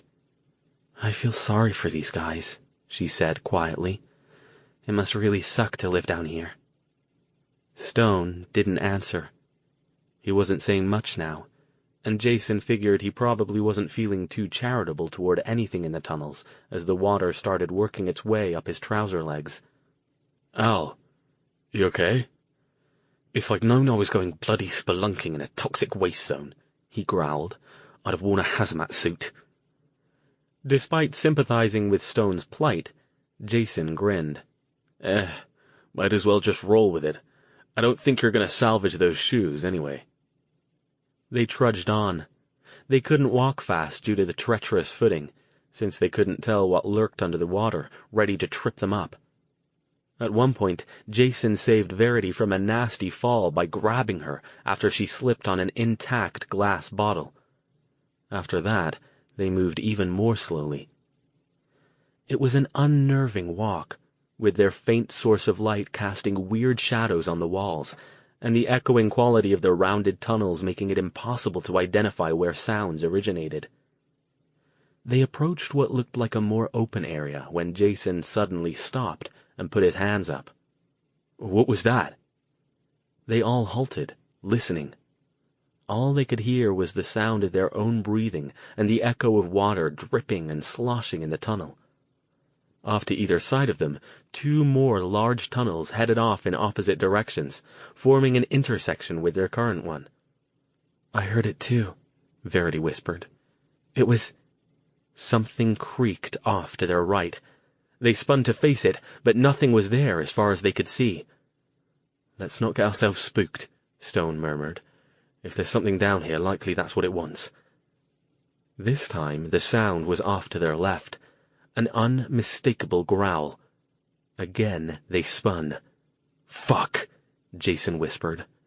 That wasn't human. Chapter 35. Stone held up his magical ball of light, trying to pierce the unrelenting darkness. For several seconds, he saw nothing. Then, first one, and then 2 pairs of glowing eyes appeared in the left-hand tunnel. The growl repeated, echoing eerily off the concrete walls, seeming to come from everywhere at once. "Who's there?" Stone called. "We're just passing through. We mean no harm." "Get out," called a low, guttural voice. "You don't belong here. Go, now." Jason and Stone exchanged glances. "Who's there?" Jason called again. "We're not staying. We're trying to find somebody. We need to talk to them." "Go," the voice said again. It seemed to come from a different place this time, and the unseen growls punctuated the words. To their right came the snick-clunk of a shotgun being pumped. Verity froze. "Was that a gun?" she whispered. Her gaze darted around, but she couldn't see anything beyond their small circle of light. Stone took a chance. "We're looking for the Forgotten," he called. "Do you know them? We know they're down here. We've seen their signs." A long pause stretched out. Another growl, followed by a whispered command, and the growl ceased. "What do you know about the Forgotten?" asked the guttural voice. Again, it seemed to come from a different location. "They're friends," Stone replied. "We've come from California. We have Forgotten friends there. We're trying to find something here in Las Vegas, and we've come to ask for help from any we can find here. Do you know them?" Again, a long pause that felt like it dragged out for several minutes in the darkness, even though it was only a few seconds in reality. "Shut off your light," the voice ordered. "Do you know them?" Jason asked. "We're not gonna just—" "Shut it off, now, or you'll be dead before you can run." Stone took a deep breath. "Stay close," he whispered. "If they try anything, I'll shield us." Louder, he said, "All right, I'm shutting it off now." The glow around his hand disappeared. The darkness was now almost palpable. As the 3 of them stood huddled together, it seemed to press on them. "Okay, the light's out," Jason called. "Now, can you take us to—" Suddenly, torches and flashlights flared all around them, bathing the intersecting tunnels in bright light. Dazzled, Stone, Jason, and Verity shrank back, shielding their eyes. Figures moved in on them from all sides. It was impossible to tell how many, backlit as they were, but there were at least 10. One held 2 leashes, each with a large wolfish dog straining against it, teeth bared and eyes glowing with malevolent anticipation. Another gripped what looked like a shotgun, its barrel pointed at the newcomers. "Keep your hands where we can see them," ordered a voice. A man stepped out from the group and looked them up and down. He was quite tall, with a formidable frame that looked like it had once been muscular, but had now gone to paunch. His leather jacket was old and cracked, his jeans stained. Under a shock of black hair, his eyes glittered coldly out of a scarred face. He might have been Hispanic or Native American. The uncertain, flickering light made it hard to tell. Stone, Jason, and Verity did as they were told, holding their hands at their sides. The man regarded them in silence for several more seconds, as if waiting to see if he made them uncomfortable. When none of them spoke or moved, he glared at them. "Who the fuck are you?" he demanded. "What do you want down here?" He looked at Stone's overcoat and sodden trouser legs and snorted. "Fucking tourists. Too stupid to even dress right coming down here. The tunnels'll eat you alive." "Hey, we got chased down here," Verity protested. "We didn't exactly have time to change our clothes." "Chased by what?" asked another voice. "You guys try cheating the casinos?" A female voice this time. "Get yourselves on the bad side of their goons? Flash too much money around and somebody tried to roll you tender little tourist asses." "The evil chased us down here," Stone said, meeting the tall, leather-jacketed man's gaze with his own unwavering one. "They're not exactly pleased with us at the moment." All around them rumbles and exclamations rose as the group reacted to his words. The 2 dogs, sensing their owner's agitation, growled again. "You fucking idiots," the black-haired man snapped, stepping forward and looming menacingly in Stone's face. He towered over the mage, who himself stood over 6 feet. "You let the evil down here?" "So you do know who the evil are," Stone said, sounding satisfied. He didn't flinch under the man's obvious attempt at intimidation. "Do we have the honor of addressing the Las Vegas contingent of the Forgotten, then?" "Answer the question," the man ordered. Around him his companions scanned their surroundings, as if trying to spot anything approaching. "They didn't follow us down here," Jason said. "As soon as we went into the tunnel, they hung around outside for a while, but didn't come in." The man barked a laugh, but it wasn't a pleasant or happy sound. "That's 'cause they know we'll rip the shit out of them if they come down here," he said. "You're lucky we didn't tear you up. We might still. We don't like soft little tourist strangers coming down here." He looked at each one of them in turn. "Hand over your lights and any weapons you got." "Why?" Verity demanded. "Because this is our place, and there's a dozen of us that you can see right now, and only 3 of you. And because we say so.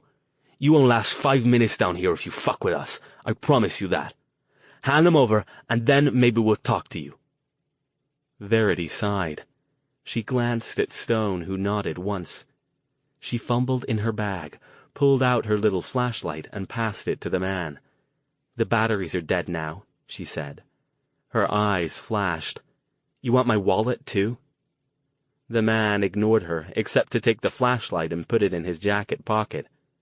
"You too, Prince Charles," he told Stone, putting out his hand. "Give me your light." "I don't have a light," Stone said. He spread his hands to prove he held nothing. The man looked for a second like he might hit Stone, but settled for glaring at him. "Don't fuck with me, man. That's a bad idea. I saw you had a light before. Now hand it over." "I don't have a bloody light," Stone growled right back. "If you're forgotten, you should damn well know there are ways to produce light that don't require flashlights." The man stared at him. He made an abrupt motion, and 2 other men came forward and frisked Stone with rough efficiency. They both shook their heads. The leader continued staring at him. "Fuck. You really don't have one," he said. "I told you that." "Are you?" "Let's just say we're not quite as soft and helpless as you might think we are," Stone said. "Now then, we've handed over our tiny flashlights and our non-existent weapons. Will you talk to us now, or do we have to do a bit more of this pointless little dance first?" Once more, the man looked like he was about to slug Stone, and once more he got himself under control. "He always like that?" he asked Jason. "Pretty much," Jason said, shrugging. "We're kinda used to him by now." The corner of the man's lip quirked in what was almost, but not quite, a smile. His shoulders relaxed nearly imperceptibly, and he hooked a thumb toward one of the tunnels. "Come on," he said, "and keep up. We ain't slowing down for your tender little feet." The figures lurking in the side tunnels formed a ring around Stone, Jason, and Verity. The leader took point, his heavy boots sloshing through the filthy water as he moved into the left-hand tunnel. Now that he had his back to them, Stone and the others could see that he had a large, red symbol painted on the back of his jacket. It wasn't one they recognized, but it matched some of the graffiti they'd seen scrawled in the tunnels earlier. Since they couldn't do anything else while they were following, all three of them did their best to take in as much of their surroundings as possible. Jason scanned the tunnel walls for forgotten symbols, and wasn't at all surprised to see that they existed much more abundantly here. The combination of the scrawled symbols and the graffiti looked almost tribal. He also studied their guides, or at least those he could see without turning around. 4 walked in front along with the leader, and 2 on each side of them, silent and watchful with their flickering torches. Almost all of them were male, dressed in ragged pants, old jackets or coats, threadbare caps, though he noticed that in every case their boots looked in better shape than the rest of their clothing. The 2 women he spotted couldn't have been more different from each other. One was short, squat, and middle-aged, built like a football player. The other was a skinny, Asian-looking teenager, with hard-set eyes and a long black braid that ran down her back. Several of the group sported the same symbol that the leader wore somewhere on their persons, spray-painted on their coats, drawn on a swatch of fabric pinned to their hats, or scrawled in pen on the bag some of them carried. They walked down the tunnel in silence for several minutes. It was mostly straight, with regular, smaller tunnels to the sides and manhole hatches above. The space out in front of them seemed to go on forever, disappearing into darkness. Jason wondered where they were now, and how far they'd come from the trench where they'd entered. "How much further is it?" he asked.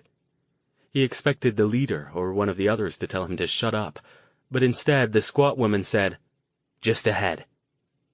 Jason looked, but still saw nothing but darkness. He was about to say something to that effect when suddenly it was as if they had passed through a curtain, and the tunnel widened out into what looked like a utility area. He could have sworn it hadn't been there, but yet there it was. The leader stopped. "Okay," he said, pointing. "Sit." He indicated a couple of dilapidated, mismatched plaid couches near one of the walls. Like everything else in here, they were raised up on pallets. Several other couches, chairs, and mattresses dotted the area. Other ragged figures lounged on them, either sleeping or high. Graffiti and forgotten symbols covered the walls. Stone, Jason, and Verity took seats on one of the couches. 2 of the forgotten moved to positions near the area's 2 entrances, obviously standing guard. The leader didn't sit down. Instead, he paced back and forth in front of his 3 guests.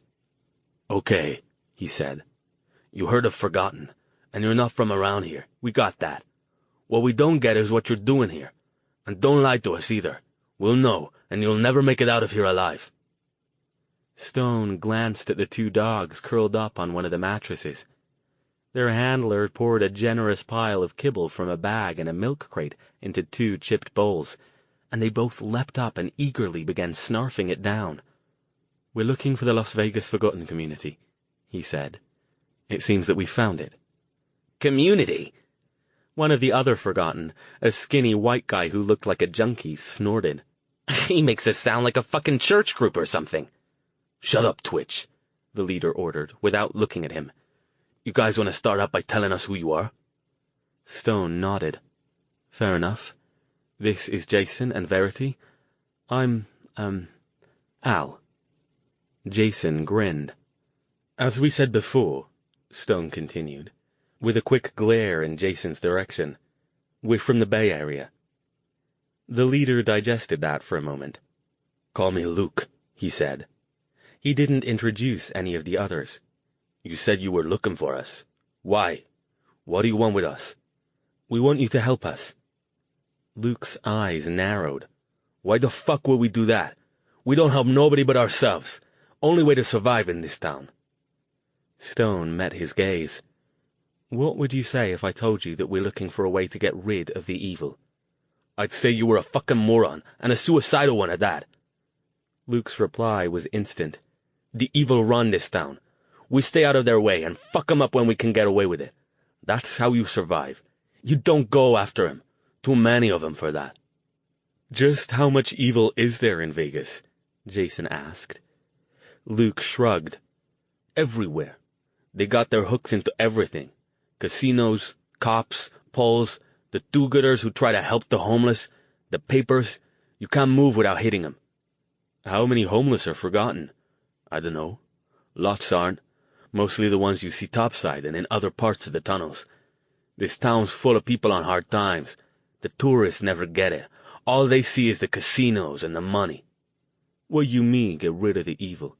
Asked a chubby black man with dreadlocks in a Sands t-shirt and sweatpants. That's crazy. Stone shook his head. It might not be. He looked back at Luke. How do you think I made light without a flashlight? Do you know what that means? Luke sighed, dropping down onto the nearest chair. Means you sling the mojo. I heard of your type before. Never seen one, though. Lots of fake magic in this town, but the real stuff's thin on the ground, unless the evil's tossing it. Are they? Verity asked. No fucking idea. You think we get close enough to find out? That's just asking for trouble. He looked at Stone again. So what do you mean, get rid of 'em? You can't kill 'em. There's too many. No, Stone said, but we might be able to stop them coming here. New ones, I mean. That got not only Luke's attention, but that of most of the other Forgotten as well. What the hell do you mean by that? They come from somewhere? Yeah, Jason said, and the place they come from is in Vegas, or near it. We gotta find it. That's what we need your help with. Luke scrubbed at his face like he was having trouble understanding. Wait a minute. What the fuck are you talking about? A place they come from? What, they show up on a goddamn Greyhound or something? Not exactly, Stone said. Think of it as more of a doorway that they come through. If we can shut that doorway, permanently, then they won't be able to come through anymore. They won't be able to possess anybody. And at that point it's only a matter of dealing with the ones who are already here. Not easy, true, but much easier than if they keep bringing in reinforcements. Luke's eyes narrowed. Why you want to do something like that? You ain't even from here. Why do you care? We've already done it once, Stone said. This is the last doorway. If we can close it, the evil will stop coming. Wouldn't it be worth it to have them gone? For a long time, Luke didn't speak. Then he glared at the three of them. Stay here, he told them. He stumped off, waving at several of the others to come with him. They huddled up on the other side of the room and began conferring in hushed voices. Verity leaned in to whisper to Stone and Jason. These guys are different, she said. Not like Lamar's group or the ones in West Virginia. They're more like a street gang or something. Maybe they have to be, Jason said. You heard what he said. The evil are all over around here. It'd make sense that they'd have to band together to keep safe, even more than usual. It's not like they can just leave town. Not easily. To Stone, he said, How are we even going to ask them to help us if they agree to it? We can't exactly tell them to go running around looking for big glowing things. I doubt it's somewhere they'll just be able to spot it. There wasn't anything in the notebooks about where it was there? Verity asked. I don't remember seeing anything specific about it, Stone said. But now that we're here, it might be worth taking another look to see if I've missed something. We gotta get out of here first, Jason pointed out, and hope nobody stole your car in the meantime. Luke and the others came back. Luke resumed his pacing while the rest of them sat back down or leaned against the tunnel walls. Show me the mojo, he ordered Stone. Show me it wasn't some kind of trick that you did back there with the light. And don't try anything cute or Sharky there'll plug you. He indicated the guy with the shotgun. Stone shrugged. Raising his hand, he gestured at one of the chairs containing the dreadlocked black man. Chair and man rose off their stacked pallets and hovered 2 feet above the ground. Holy fuck, the guy yelled, scrambling to pull his feet up as if he expected something to attack him from below. All around them, the other Forgotten leapt up and stared wild-eyed at their friend and Stone. The mage, demonstration complete, gently lowered the man and his chair back down to their original spot. "Anything else?" he asked. "I can probably take out everyone in this room, shotgun notwithstanding, but that's counterproductive. We want your help, remember? We're not here to hurt anyone." Luke seemed to be having trouble recovering from the sight of real magic in his sanctuary. "You," he began, pointing at Stone. Fuck. You really are." "That I am," Stone confirmed. "And Verity here is as well. She's my student. As for Jason, he's more adept with his fists than with magic, but I assure you he's quite capable of handling himself in a fight. So what do you say? Will you help us?" But to their surprise, Luke shook his head. "No, man." Jason's eyes widened. "No. Why not?"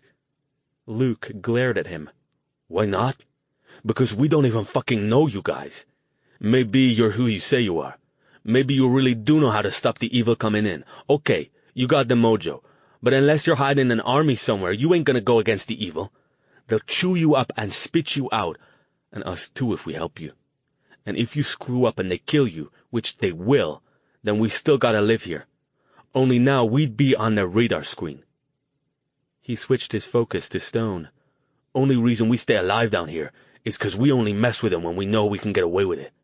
We pick 'em off when we can, and they barely notice. We're flies to them. They mostly leave us alone if we don't make waves. They got plenty to keep 'em happy up there with their murders and all their fucking tourists losing all their money, and the junkies and the drunks, and the guys beating up their wives and their kids, and the mob hits. That's what they eat, you know. That's what they want. And as long as they're getting it, they leave us mostly alone." "But we can stop them," Jason protested. "Don't you get it? If we do this, they'll be gone." "So they'll all just go away like poof?" Luke demanded. "You said you could shut the door. I don't believe you, but whatever. But will that get rid of all the ones here now? Did you even listen to what I said? This town's crawling with them.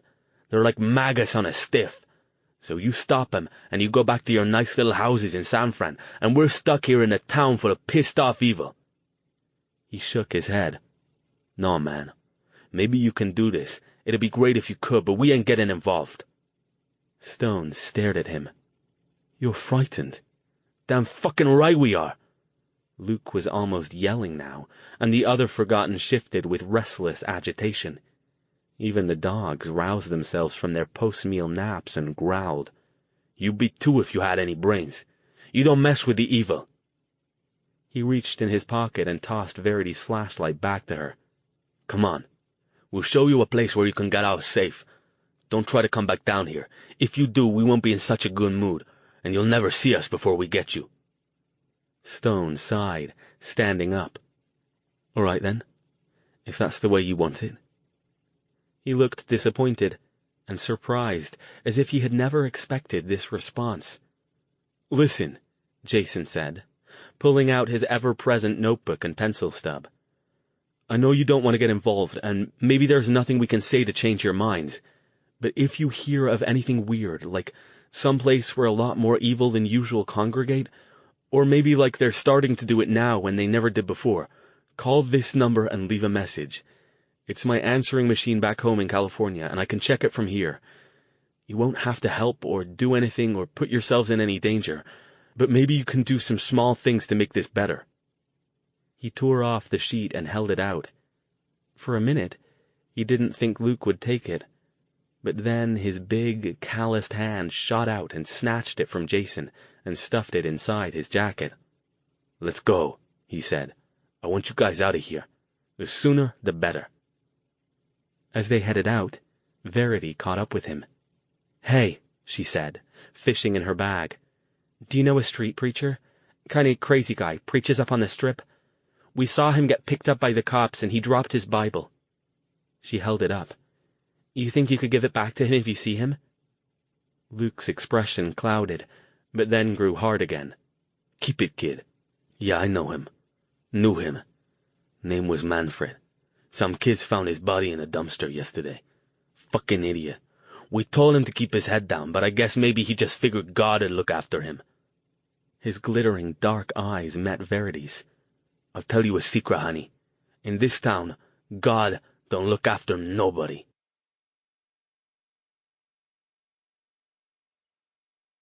Chapter 36. 15 minutes later, Stone, Jason, and Verity stood on a sidewalk on an out-of-the-way street 3 miles closer to the strip than where they had entered the tunnels. For a moment, they lingered there, getting their bearings and making sure nobody was approaching them. And then Stone sighed. "Well, that was all rather pointless." To add emphasis to his words, he bent, slipped off one shoe, and dumped stinking water onto the sidewalk. "Yeah," Jason said, dejected. "I wouldn't even have guessed that they might not help. I thought we might not be able to find them, but I never figured they'd say no." Verity pointed up the street. "There's the all-night market Luke told us about. Let's go call a cab and get back to the car. We still gotta find a place to stay, and right now, bed and a long hot shower sound really good. We can figure this out in the morning." Their cab showed up barely 5 minutes from the time they called, and to the driver's credit, he didn't even say anything about how his passengers looked or smelled. Possibly because the existing aroma inside the cab wasn't much better. "Damn," Stone muttered under his breath. "I'll have to get the bloody car fumigated if we drive it like this." "First world problems, Al." Jason grinned. At their direction, the cab driver let them off half a block from the parking lot where they'd left the car. Stone paid the fare, along with a tip generous enough to make the cabbie forget them, and as soon as the cab rolled off, he said under his breath, "I'm going to use the concealment spell on us, so stay close. Once we're in the car, we can pay the attendant and with any luck get out before anyone spots us." They crowded in next to Stone, and together the three of them moved through the open gate into the parking lot and back toward the rear corner where they'd parked. The BMW was gone. The spot where they had left it was occupied now by a beige, late-model Toyota with Iowa plates and a fading "Baby on Board" sticker. Stone stopped and swore under his breath. "How the hell? Are you sure this is where we were?" Verity asked. "Maybe we got turned around." "It was here," Jason said with a sigh. "Right here." He pointed at the Toyota. "Well, fuck. And all our stuff was in there, too." "And the notebooks." Verity scrabbled at her hair as a substitute for yelling out in frustration. "Oh, man." "Maybe they've got security cameras," Jason said, looking around. "We could ask—" Stone glared toward the attendant's booth far up at the front of the lot, clearly intending to stalk over there and grill the man about how stupid and unobservant he'd have to be to let someone waltz in and make off with a car under his care. But he only got one step before he stopped again. A long, gleaming black limousine, its entire bank of rear windows blacked out, pulled silently up alongside them and stopped, angled in such a way that they would have to go completely around its front or leap over its hood if they wanted to escape. "Oh, shit," Jason muttered. The limo's rear door closest to them opened, as silent as the rest of the car, and a man leaned out. "Dr. Stone, Mr. Thayer, Miss Thayer, please join me inside. My employer would like to meet with you." Tall but unassuming, the man had wide shoulders and wore a $1,000 suit. Dark glasses concealed his eyes, even this late at night, and he held a large, elegant-looking pistol in his lap. It wasn't pointed at them, but the implication was there. The three of them exchanged glances and weighed options. They might be able to get away, but they might not. They had no idea how many other people were hidden in the parking lot, or inside the car. "Who's your employer?" Stone demanded. "I'm not at liberty to say," the man said, "but I assure you he means you no harm. He simply wants to speak with you." "And if we say no, are you going to shoot us?" Jason glared into the car, but he could see nothing past the man. "It will simply prolong the inevitable," the man said, unruffled. "Please, let's keep this civil. As I said, you'll come to no harm, and when your meeting is finished, your car will be returned to you." "You've got my car? Bloody hell." Stone took a deep breath. To Jason and Verity he said, "I'll go talk to him, whoever he is. No point in all of us taking the risk. You two call a cab and find some place to stay. "No way, Al," Jason said, shaking his head. "If we go together." Verity nodded agreement. Stone sighed. "All right, then. Verity, please be ready to—" "Already on it, Teach," she said, with a grin.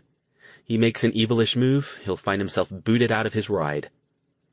"All right," Stone said to the man. "We'll go with you. It seems we don't have a lot of choice." The man nodded. "Please be quick. Some unpleasant individuals are approaching." He got out of the car and stood aside to allow them to climb in. He held the gun loosely at his side. Once they were inside, he stowed it under his coat where it didn't make even a hint of a bulge. He got in after them and closed the door. The car immediately moved off. This was not the kind of limousine that was rented by drunken fraternity boys for a night out on the town.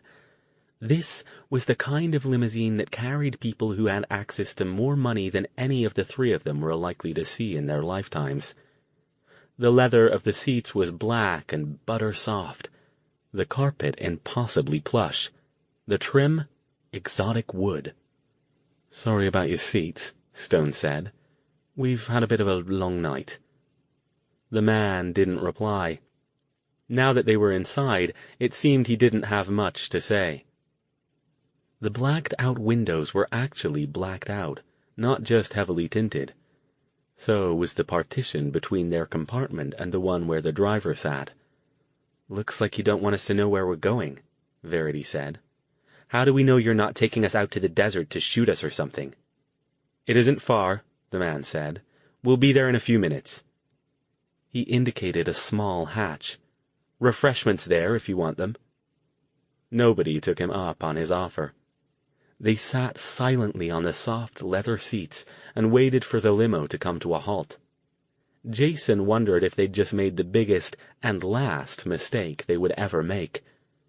The car moved as if it rode on a cushion of air, barely even giving them any impression that it was turning. It was impossible to tell where they were headed. Even Jason, who'd been trained for careful observation, couldn't keep it straight. By the time the limo slid to a stop a few minutes later, he was as lost as his two companions. The door opened, and the man in the $1,000 suit got out and motioned for them to follow. Scrambling out, they found themselves in a nearly featureless concrete and steel area that looked like the section of a commercial parking garage reserved for maintenance and service vehicles. Currently, the long black car was the only vehicle here, though.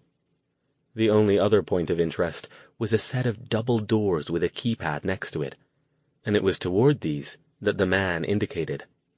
"Where are we?" Jason asked, not expecting an answer. "You can discuss everything with my employer," the man said. Shielding the keypad with his body, he tapped in a code, and the doors clicked and swung open. Beyond them, a long corridor, as featureless as the parking area, stretched out. Several unmarked doors lined either side, with an elevator at the end. It was to this that the man led them. He tapped another code into another keypad, and the door slid silently open onto a small compartment, large enough to hold perhaps 5 people. There were no buttons, only yet another keypad. "The elevator will take you to your destination," the man said. He keyed in another code and stood aside for them to enter. "Please don't try to interfere with its operation. You won't be successful." He stepped back, reached around to press a final button on the pad, then pulled his arm back and allowed the door to slide shut. The elevator started immediately, its movement so subtle that it was impossible to tell which direction it was going. Jason looked around. "What did we just get ourselves into? I wonder if we're in one of the casinos." "Quite probably," Stone said, "though I'm sure there are other tall buildings in this town that aren't casinos." "That have guys that ride around in cars like that?" Verity asked. The elevator stopped, again so subtly that they didn't notice it until the doors slid open.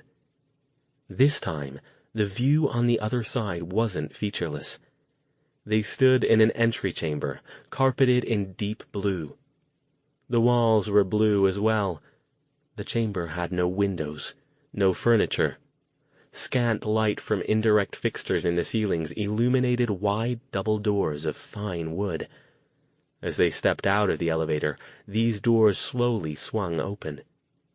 Jason realized that since they had entered the elevator, they had heard no sound other than their own voices. No soft bong to indicate that the elevator had stopped. No sound of doors opening or closing.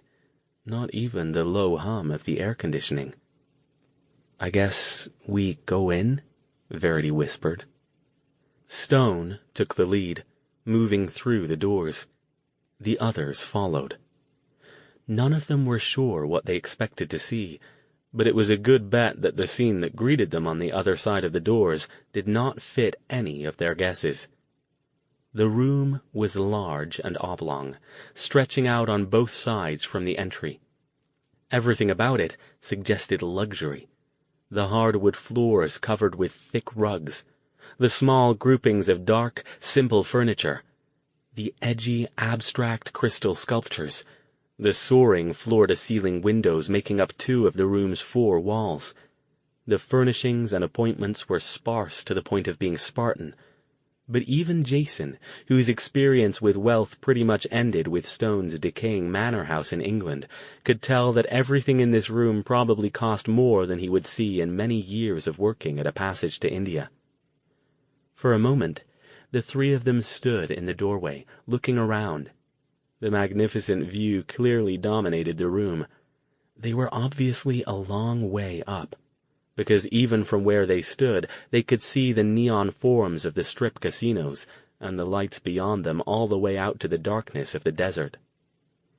Jason was glad he didn't have acrophobia, or this place with all its windows would be making him very nervous. Momentarily dazzled by the view, they almost didn't see the figure standing near one of the windows on the far side of the room, backlit by the lights of the strip. The figure didn't move until Stone finally spotted it. "Well," the mage called, "whoever you are, you're brilliant with first impressions, I'll say that much for you." The figure turned then. It was still backlit, but they could now identify it as tall, slim, and male. "So I've been told," he said. His low, soft voice betrayed no emotion. "Welcome, Dr. Stone. Mr. Thayer, Miss Thayer. Please sit down. We have much to discuss." "Yeah, let's start with who you are and why you brought us here," Jason growled. "And maybe exactly where here is." The man didn't answer, except to motion toward a black leather sofa facing out toward the view of the strip. "Would any of you care for a drink?" "We just want answers, I think," Stone said. Again, taking the lead, He moved over and sat down at one end of the indicated sofa. After a moment, Jason and Verity joined him. The vast incongruity between this sofa and the one they'd all been seated on less than an hour earlier wasn't lost on Jason. The man nodded and walked over to join them.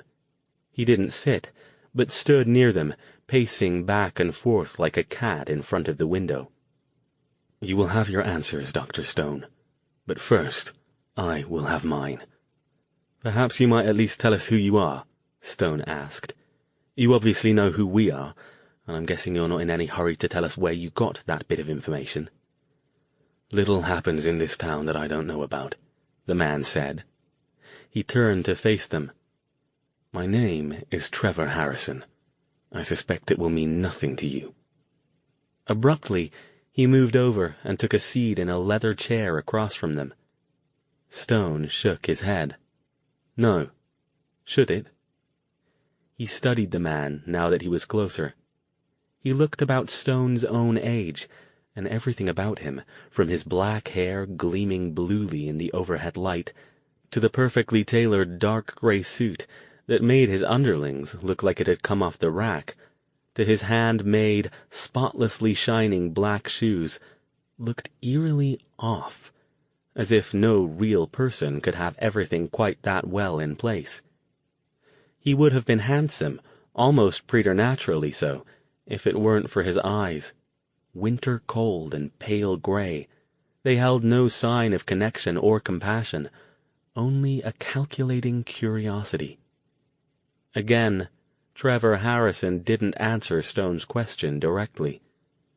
"May I ask what the three of you are doing in Las Vegas?" "We're on vacation," Jason said, in a tone daring him to imply otherwise. Harrison's chilly gaze flicked briefly to Jason, then settled back on Stone. He leaned forward a bit, as if waiting for an answer.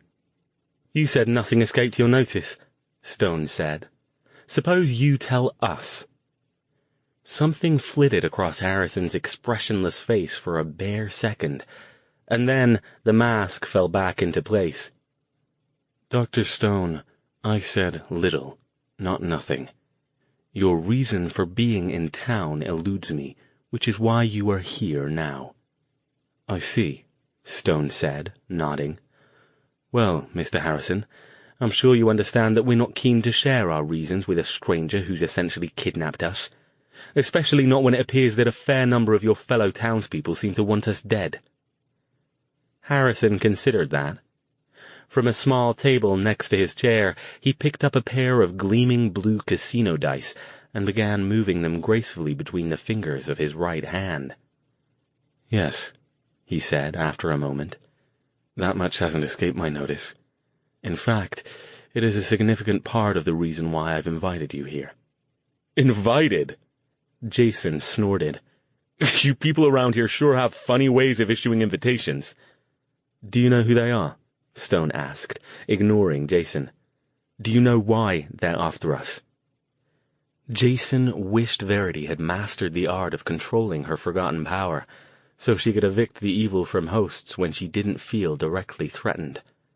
Right now, this guy was his top candidate for Las Vegas's #1 evil overlord, which meant that if he was right, they were in a lot of trouble right now. "I know who they are," Harrison said. "I don't know why they're trying to kill you." His gaze, which had been intense before, became laser-like as it locked on Stone. "I know something else, however. I know who you are, Dr. Stone, and what you can do, and I suspect strongly that those seeking you know as well." "What do you mean you know who I am?" Stone, whom Jason had never seen back down from a staring contest, looked decidedly uncomfortable under Harrison's silent scrutiny. "It's hardly a secret. I'm a university professor from Palo Alto." "And a highly accomplished practitioner of the magical arts," Harrison said. All three of them stared at Harrison in shock, unable to hide their reactions. Stone recovered first, and quickly. "Come now, Mr. Harrison. That's absurd. I can't even make a rabbit come out of a hat." Harrison shook his head. that brief look of disappointment passing across his mask again. "Dr. Stone, we will arrive at mutually agreeable conclusions much more quickly if you don't deny the truth. You are a mage, and one of the strongest talents in this country." He glanced at Verity. "This young woman is your apprentice." Stone sighed. "Fine, then. "And what if you're right?" "Your sources must be very good indeed. I don't exactly take out adverts about it. That can lead to inconvenient encounters, such as this one, for example." One side of Harrison's thin lips quirked up in the tiniest of predatory smiles. "My sources are the best, Dr. Stone." A pause, and then, "Does your presence in Las Vegas have something to do with your magical activities?" "I can't tell you that, Mr. Harrison," Stone said, shaking his head. "It's one of those things you either know or you don't, and there's no easy way to explain it." Harrison considered. He rose, went over to a small bar, and poured something golden into a gleaming glass. "Are you sure you won't have something to drink?" "We're good," Jason said. He was out of his element, and all things considered, a stiff belt of the kind of liquor somebody who wore suits like that could afford would be just what the doctor ordered. For the moment, though, he'd just keep quiet and let Stone handle this. Word battles with guys like this were way above his pay grade. Harrison brought his drink over and sat back down. He regarded them all in silence for several seconds, then fixed his gaze back on Stone. "Dr. Stone, I will have my answers one way or another. Chances are good that I have no issues with you, and you can simply go on your way. But I don't often hear of mages of your caliber in town, and when I do, I want to know what they're doing here." "What difference does it make?" Stone asked, glaring back at him. "Why do you care?" He looked around them and indicated the luxurious room with a sweep of his hand. "Let's see. Let me take a guess. You're head of security at whatever casino we're currently sitting in, and you're afraid that Ms. Thayer and I will use our magic to cheat your gaming tables. If that's it, Mr. Harrison, you've nothing to worry about. If your spies have been watching us, I'm sure they'll report back that the only gambling we've done since we arrived here is dropping a few dollars in a couple of slot machines to kill time. Jason here won $200. I doubt that would threaten anyone's cash flow enough to send someone like you after us." Harrison raised an eyebrow. "It has happened, Dr. Stone, I assure you. But no, that isn't it." "What then? How do you even know about mages, and why are you so interested in them?" "Professional curiosity." That clearly wasn't the answer Stone had been expecting. Actually, he looked like he hadn't been expecting one at all, but certainly not that one. "I beg your pardon?" Harrison's gaze didn't waver, and he didn't respond. Verity spoke up for the first time. "Wait a minute," she said slowly. "You mean you're a—" He inclined his head. Jason stared at him. If his original assessment was correct, and Harrison was directing the area's evil, then his estimation of how much trouble they were currently in had just taken a serious leap. "Indeed," Stone said, voice even. "You'll forgive me for saying so, Mr. Harrison, but I find it odd that if you are actually a mage, I've never heard of you. I'm at least passingly familiar with most of the mages in this part of the country, by name, if nothing else. And someone like you, well, let's just say I suspect it would be hard for you to fly under anyone's radar for long." "Perhaps not as hard as you might think," Harrison said. "But at the moment, I am asking the questions. After you've satisfied my curiosity, then I will consider satisfying yours." He held up a hand, and a sheaf of papers flew to it. Glancing down at them, he nodded. "From what I understand here, you spent some time in northern West Virginia recently. That seems an odd place for you to be, given that I can't find any records of any of the three of you having connections there." Jason leaned forward. "You've been tracking us?" he demanded. "What are you, some kind of stalker?" "Information is power, Mr. Thayer." He looked back at Stone. "And that isn't all. My associates have found some rather interesting items in the trunk of your car." "You've been in my car?" Stone couldn't keep the anger out of his voice. "What gives you the right to—" Harrison shrugged. "Please, Dr. Stone, there's no point in posturing or threatening. You can't threaten me. It's simply not possible. Believe it or not, I have a great deal of respect for you. But when I'm trying to answer a question, I use the methods at my disposal. All of the methods." He held up his hand, and this time a familiar cardboard box sailed up from behind another chair and settled silently on the table next to him, alongside his drink and the blue dice. He reached inside and pulled out one of Daphne's research notebooks. "Very interesting indeed." He glanced up. "Naturally, I haven't had time to study them at length, but on first glance they appear to be related to the design and construction of teleportation portals. Am I correct?" Stone took a deep breath. "I want those back, Mr. Harrison," he said evenly. "And you shall have them, after you explain to me what you're doing with them here in Las Vegas." He put the notebook back in the box. "Are you planning to construct a portal here, Dr. Stone? Because I assure you that would not be a wise decision." "What if I am?" Stone asked, glaring at him. "What difference does it make to you?" Harrison shrugged. "To me, none. To others in this town, perhaps more than you would want to oppose." He shook his head. "But I don't think you're planning to construct a portal. Not unless you have significant financial backing that my people weren't able to uncover. And they are very good at uncovering such things."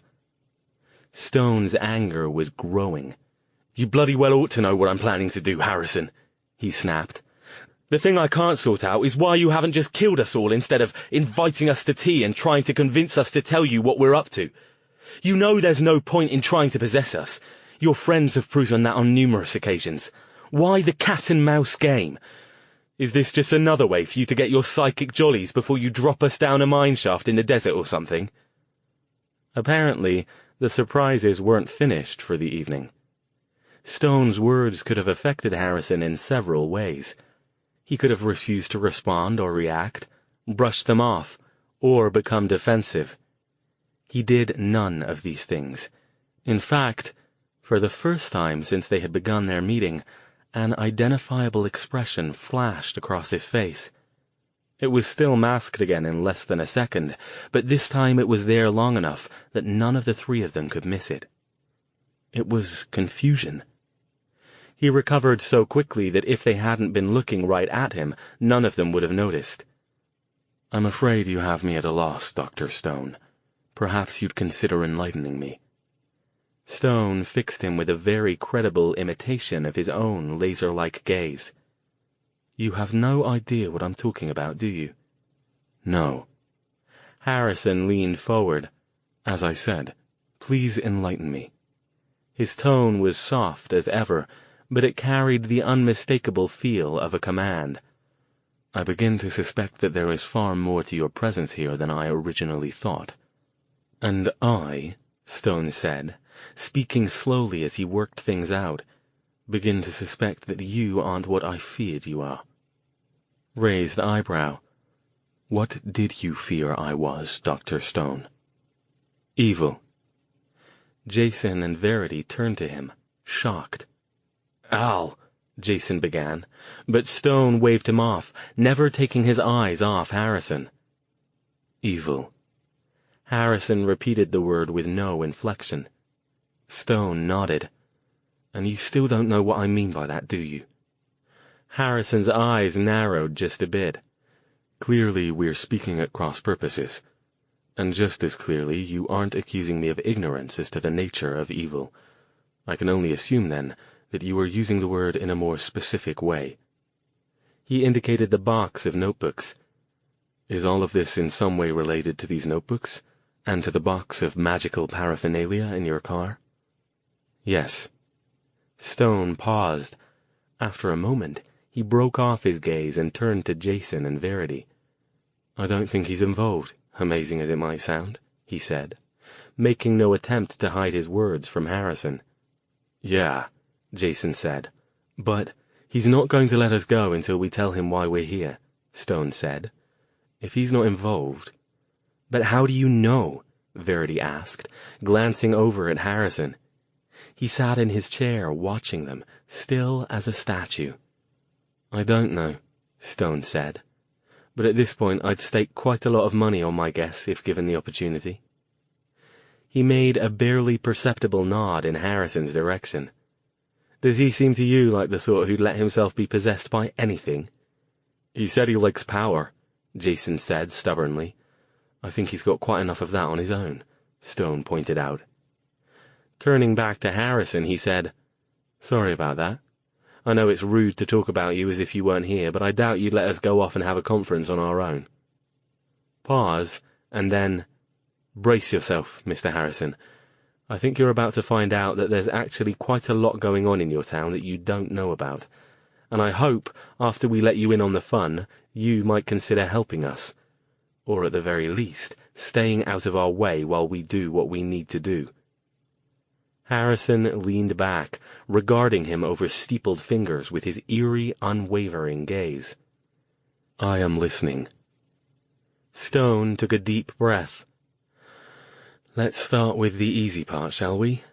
You are aware of the underground, right?" "The flood control system," Harrison said. It wasn't a question. "Of course." "And you know that quite a lot of unfortunates make their homes down there?" He nodded. "You also are aware, I'm sure, that Las Vegas boasts an impressive number of rather horrific crimes that somehow never get reported in the press, except perhaps a line or two buried in the back of the local paper." Once more, Harrison nodded. "Yes." "Have you ever asked yourself why this is so? Have you ever taken the trouble to find out why whoever is committing these crimes is getting away with it?" He shrugged. "Not particularly. As long as it doesn't affect me, I see no reason to become involved." He raised a hand and indicated the neon panorama behind him. "Las Vegas is controlled by some very powerful individuals, Dr. Stone, each one with his own sphere of influence. There are alliances, of course, but everyone primarily looks out for his or her own interests." "And you're one of those powerful individuals," Stone said. "Obviously." "So, essentially, you leave them alone and they leave you alone. That's what you're saying?" "Essentially." "So you don't give a damn that people are slicing each other up, shooting each other, and getting away with it?" Jason demanded, unable to keep quiet any longer. Harrison's perfectly tailored right shoulder rose in a tiny shrug. "It isn't my concern, Mr. Thayer. I am not a policeman, nor am I an altruist." Jason let out a loud sigh and subsided. It would have been clear to a blind man that he neither liked nor trusted Harrison, but he was willing to follow Stone's lead for the moment. "Did you ever consider for a moment, Mr. Harrison," Stone continued, as if Jason hadn't spoken, "that there might be something more organized than you thought behind these incidents?" "Some thing?" Harrison said, emphasizing the last part of the word. "Are there a lot of mages in Las Vegas?" Stone asked abruptly. "Other than you, I mean." "Not many. Most of them work for me in some capacity, and as I said before, mages do come through occasionally. I am aware of a few others who live here. Lesser talents, mostly. Harmless. But as I am sure you're aware, we, especially those of us at higher ability levels, are a rare breed these days." "And you're perhaps an even rarer breed than most of us," Stone said. "Oh?" Harrison's elegant eyebrow rose again. "We'll get back to that," Stone said, waving him off. "Not relevant at the moment. In any case, yes, some thing. Let me tell you a story, Mr. Harrison. Once upon a time there was another dimension." He told Harrison everything, about the evil, their connection with the overworld, the forgotten, the portals, everything. At some point, he seemed to forget that the rest of them were there. He got up and began pacing the room, looking very much like he had the day when Jason and Verity had sneaked into his classroom at Stanford to watch him teach. Harrison, to his credit, neither moved nor changed expression through the entire explanation, even when Stone ranged around behind him. Jason and Verity remained silent as well, both of them hoping Stone was doing the right thing. It appeared that he was experiencing the same strange catharsis that Verity had when she had unburdened herself to Madame Juan. His words came faster as he went along, as if they were fighting to get out. Several minutes later, Stone finished the story. He dropped back down onto his spot on the couch and looked right at Harrison, leaning forward in obvious challenge. "So, there you have it, Mr. Harrison. That's why we're in Vegas. And now's the time for you to tell me I'm stark raving mad and call security to have us all hauled away." "I believe you," Harrison said. Stone blinked.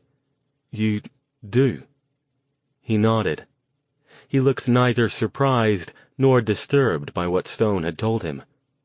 "I do. Your story explains a great deal, actually." "It does?" Jason asked. Harrison picked up the blue dice again and idly manipulated them. "I have long suspected that something is going on in this town beyond the usual machinations of the powerful, but as yet my sources have been unable to prove it, or even to find any credible evidence of it. Since it hasn't directly affected me or my interests, I haven't made it a priority for in-depth investigation. But if what you say is true, then it indicates that an organized conspiracy exists that extends far past the squabblings of the various criminal factions and other organizations that control most of what occurs here." He took a deep breath. "Do you have any idea how many of these evil exist in Las Vegas, Dr. Stone?" Stone shook his head. "That's the insidious part. We don't know. But given that we're certain that the last portal they're coming through is somewhere in this area, and given also the nature of Las Vegas and its nearly perfect ability to provide them with what they crave, it's a safe guess that the number is quite large." "And they can be essentially anywhere?" "Yeah," Jason said. "So far, all we've determined mostly for certain is that they can't possess the Forgotten, and they can't possess mages. At least ones at a decent power level, without their consent. And," he added, shrugging, "they have a pretty hard time possessing me. We figure it's got something to do with my mother being a mage. I didn't get the powers, but I guess I got that much." Stone hadn't mentioned anything to Harrison about Jason's unique mana battery power, and Jason himself didn't change that. "And you can't detect the fact that they're possessing someone?" "That's not completely true," Stone said. "There are Forgotten who have the ability to sense when the evil are in the vicinity, and I've built magical devices in the past that can detect their presence, but I don't think my devices would help here, even if I had any at the moment. It would be like trying to detect a particular radioactive spot at Chernobyl. It's so much part of the ambient level of magical energy here that individual readings would get lost in the background noise." Harrison considered that, still shifting the dice gracefully back and forth between his long fingers. "So it would be safe to assume that any non-mage in a position of power in Las Vegas is likely to be possessed." "It's a good bet," Stone said. "I doubt they have enough to possess everyone, since they have only the 2 portals to come through, 1 now, and those are highly unstable and variable. They wouldn't have enough forces to blanket one large city and ignore all the others. We have evidence that there are heavy concentrations of evil in at least some other major cities, so I guess the safe bet would be to assume that anyone you encounter could be possessed. But you won't find evil round every corner." Jason was thinking. "There's something I wonder, though." "What's that?" Stone asked. He glanced up at Harrison. "Why you're still here. Why they haven't killed you, or at least tried to possess you. You've got to be a massive threat to them." "Why?" Stone asked. Up until tonight he had no idea any of this was going on. "Just because he might be powerful, and really no offense, Mr. Harrison, so far we have no proof that you're anything more than a mildly talented mage with a lot of charisma and wealthy friends, doesn't mean he's a threat to their interests. especially if, as he says, he doesn't get involved in things that don't concern him. To Harrison directly, he added with a wry grin, "Your callousness just might have saved your life, my friend." Harrison didn't reply. He set the dice down and picked up the top notebook from the box. "So these notebooks don't merely contain instructions for how to construct a portal?" "No. They're notes regarding the original project that set this whole mess in motion. I've been studying them to figure out a way to shut down the portals." "And you've done so once already?" "Yes." Stone shuddered a bit. "I know how to do it now, but as for whether I'll be able to pull it off again—" "Let's just find it first," Jason said. "We can figure out that part later, once we do." He looked at Harrison. "So, will you help us? We need to find this portal, and fast. Do you have any clue where it might be?" Harrison shook his head. "No. I have no idea where it is. I can make some inquiries, but this isn't the typical sort of thing my sources are used to dealing with. Also, in many cases, simply hinting at the source of the inquiry often aids in obtaining the information. In short, it's well known that it can prove unhealthy to get between me and something I seek. But in this case, my direct involvement might cause more problems than it solves." "So you won't help?" Verity asked. "Not directly," Harrison said. "Not yet, anyway. But I can offer you something that you might find equally useful." "And what's that?" Jason asked. "Protection." "Protection?" Harrison nodded. He got up and moved over to the window, gazing out over the strip. "One thing you might not be aware of is that you're currently the subject of a massive search, and there is a significant price on your head." Stone stared at him. "You're joking." "I never joke, Dr. Stone. It's the reason I asked my associates to pick you up in the first place. I was curious as to why very nearly the entire Las Vegas machine has suddenly mobilized to locate 3 people who've only been in town less than 2 days. He turned back around, regarding Stone. "You and your friends are in a great deal of danger. I can help you with that." "How?" Jason asked. "To begin, I can offer you a safe base.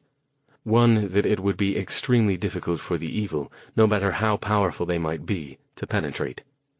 "How can you ensure that, Mr. Harrison?" Stone asked. "You just heard me explain that there's no way to know who they've possessed.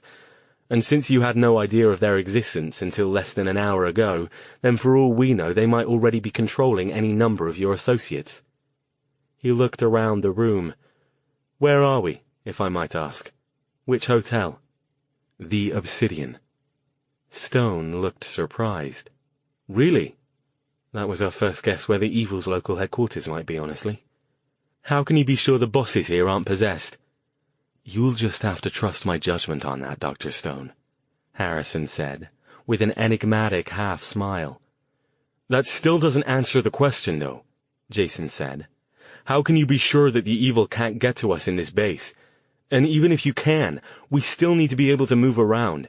We can't find the portal if we're sitting on our asses in some room." "The place I have in mind is highly warded," Harrison said.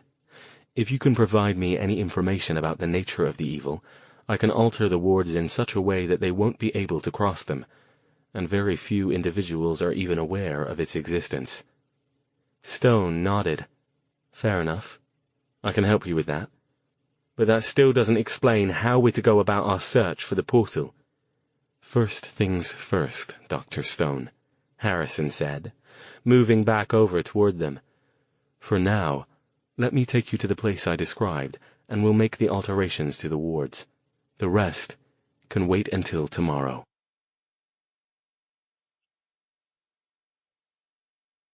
Chapter 37.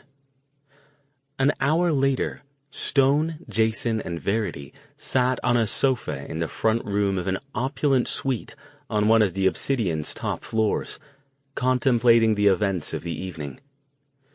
Jason still wasn't entirely sure the whole thing hadn't been a dream, or that they hadn't made a big mistake. Harrison had departed a half-hour ago, after working with Stone to tune the suite's wards to keep out the evil. He had effortlessly manipulated the magical forces surrounding the area, taking his pattern from Stone's descriptions of the evil's energy signature. When finished, he bid them good night and told them to expect a visit from one of his employees soon. "What will the ward do to the evil?" Verity asked, as he prepared to leave. "How will we know it's working?" "It will kill it," Harrison said. "Kill it?" Jason stared at him. "The evil, right? Not the person it's possessing." "It won't kill the host," Harrison said, "but they won't find it a pleasant experience. It won't be difficult to see that the wards are functioning." "Too bad you can't do that to the whole hotel," Verity said. Harrison favored her with a "what makes you think I can't" sort of look, but didn't comment further. Once they were alone, the first thing Jason did was pour himself a stiff drink from the suite's well-stocked bar. "I could get to like this," he said, "if I wasn't still worried we can't trust that guy." Stone shrugged. "We haven't a choice, have we? I think if he wanted to, he could make life very unpleasant for us. The mere fact that he hasn't done means that either he's toying with us, or he has no current desire to." "You think he really is as big a deal as he's trying to make us think he is?" Jason asked. All three of them sat close to each other. They'd turned on the stereo and kept their voices low. If the suite included listening devices, and none of them were naive enough to think it didn't, at least anyone monitoring them would have to listen hard to hear their conversations. "Quite probably," Stone said. "You didn't see what he was doing with those wards, and how easily he did it. I can build one to keep the evil out, but not one that will kill them, and certainly nothing as large as he's managed." "Maybe when this is all over you can get him to teach you," Verity said. "You think he's a black mage?" Jason asked, "because he sure as hell doesn't seem like a white one to me." "I don't know what he is." Stone sighed. "The way he used magic. It's not in keeping with the methods of a black mage, but I don't think he's a white one either. I wouldn't be at all surprised if he follows a completely different path than any mage I've ever met. But right now, I don't care if he gets his power from a pact with the Easter Bunny, as long as he really can help us deal with the evil." "So what do we do now? Just wait?" Verity asked. She had begun prowling around, checking out the suite. It was the size of a small house, with 4 bedrooms, each with its own full bath, a small, well-stocked kitchen and bar, and furnishings that, if it were a hotel room, would probably have put its nightly charge so far out of their budgets that they'd barely have conceived such a thing existed. The living room area had one large floor-to-ceiling window that afforded the same breathtaking view of the Strip as the room in which they had met Harrison. Stone shrugged. "I don't know about the rest of you, but it's after 3 in the morning. I plan to take a nice and long shower to rid myself of eau de sewer and go to bed. At some point, you simply have to trust that the whole world isn't out to get you. If he wanted us dead, I'm confident he could have killed us already. Several times over, in fact. Therefore, until I see otherwise, I'm inclined to trust him, while keeping my eyes open and my wits about me, of course." He stood. "I do wish he'd given me back those notebooks, though. I hope he intends to, once he's had his fill of looking them over." The rest of the night and half the next day passed without incident. All three of them slept well and long, and didn't venture back out into the front part of the suite until almost 1 o'clock. When they did, they found to their surprise that someone had apparently been inside while they were sleeping. A clothing rack stood in the middle of the floor, hung with a large selection of items obviously chosen to match tastes with their existing wardrobes. Their luggage sat next to it, and on a nearby coffee table was the large box containing the magical items from Madame Juan. A note lay on the table next to all 5 of Stone's notebooks. "Mr. Harrison has asked me to see to your needs. I hope the wardrobe meets with your approval. Please don't hesitate to call me for anything else you might require, and please call when you awaken with your meal request. I can be reached by pressing the 1 key on your telephones. Mr. Harrison asks that, for your own safety, you don't leave your suite until he's had a chance to speak with you this afternoon. Best regards, M. Nakamura." "It appears that Mr. Harrison has assigned us a minder," Stone said, his tone neutral. Jason shrugged. "Doesn't surprise me. He strikes me as the kind of guy who likes to keep track of what's going on." "Well, if he's offering to help," Verity said, "and he doesn't want us leaving until he shows up, then let's call this Nakamura person and order some breakfast. I'm starving." M. Nakamura proved to be a slim young man in his mid-20s, dressed in a tailored black jacket with an electric blue obsidian logo on the breast pocket. After they called with their breakfast order, he showed up personally 20 minutes later, introducing himself and pushing in an elegant cart laden with covered dishes. He spread them out on the room's large dining table with maximum efficiency. "Wow," Jason said. "He's got you delivering room service?" Nakamura smiled. "Mr. Harrison thinks it would be best if as few people as possible were aware that you were our guests, Mr. Thayer."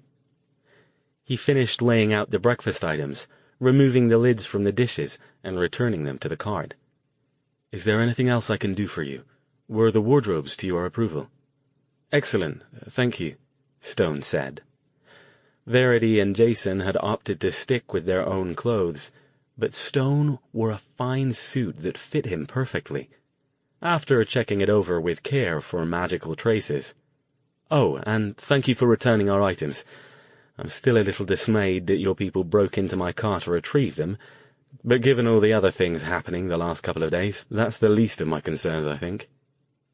Again, Nakamura smiled. He seemed genuinely pleasant, exuding all the warmth Harrison did not. "I'm glad you understand, Dr. Stone.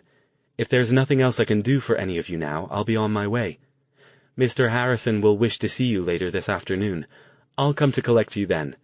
Until that time, your suite has numerous amenities, including state-of-the-art audio and video, a fully stocked bar, a weight room, and a small swimming pool and jacuzzi that you can reach via the door in the entryway. I hope you'll forgive his request that you remain here until then, but he stresses that he'll be unable to guarantee your safety if you leave the hotel." "Very luxurious," Stone said. "Thank you, and I think we can manage to entertain ourselves for a few hours, as long as that's all it is. I'm sure Mr. Harrison is aware that, safety or no, it won't be practical for us to remain here indefinitely." "That was never his intent, Dr. Stone, I assure you. Please enjoy your meal." Nakamura made a small bow and departed with the cart. Even with all the luxuries provided in the suite, all three of them were waiting and ready when Nakamura showed up again a little after 5 o'clock. "Where are we going?" Jason asked. "Not far," Nakamura said, leading them to the elevator. He entered a code and the elevator doors closed. They opened on a hallway with another set of double doors at the end. Nakamura indicated these, but didn't exit the elevator. "He's expecting you. He'll call me when you're finished if I'm needed."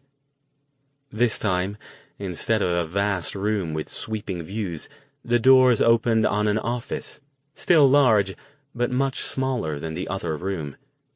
The decor was a similar style of Spartan luxury, dominated by a large modern desk, its broad surface devoid of any personal items. Harrison, seated behind it, stood and nodded to them as they entered. This room, they noticed, had no windows. "I trust the suite met with your approval," Harrison said, sitting back down and motioning for them to do likewise in the black leather chairs in front of it. "Yes, lovely," Stone said. "Mr. Nakamura is quite attentive, and thank you for returning our property." "Those notebooks were intriguing," Harrison said. "Very intriguing indeed." Stone raised an eyebrow. "If you'll forgive me for saying so, Mr. Harrison, I'm surprised you found them so. You're interested in portal science, then, are you?" Harrison gave a slight smile. "I'm interested in anything that concerns magic and its applications, Dr. Stone." "I'm not surprised to hear that," Stone said. but it does surprise me that if you truly do have even an inkling of understanding about the contents of those notebooks, I haven't heard of you before now. That sort of knowledge is difficult to hide, and as you know, growing increasingly rarer among our kind. As it is, I've got some background in portal science, and I can barely make sense of half of what's in those books. Harrison didn't reply directly. In any case, Dr. Stone, that isn't why I asked the three of you to this meeting. Now that we've apparently solved the issue of your safety while here at the hotel, I've turned my attention to what we need to do in order to allow you to move freely and safely around Las Vegas. He paused. Individuals possessed by the evil don't have any particular supernatural powers or other abilities, correct? Stone shook his head, gracefully conceding that Harrison wasn't going to be any more forthcoming about his knowledge of portals. No, they don't have anything the host doesn't have.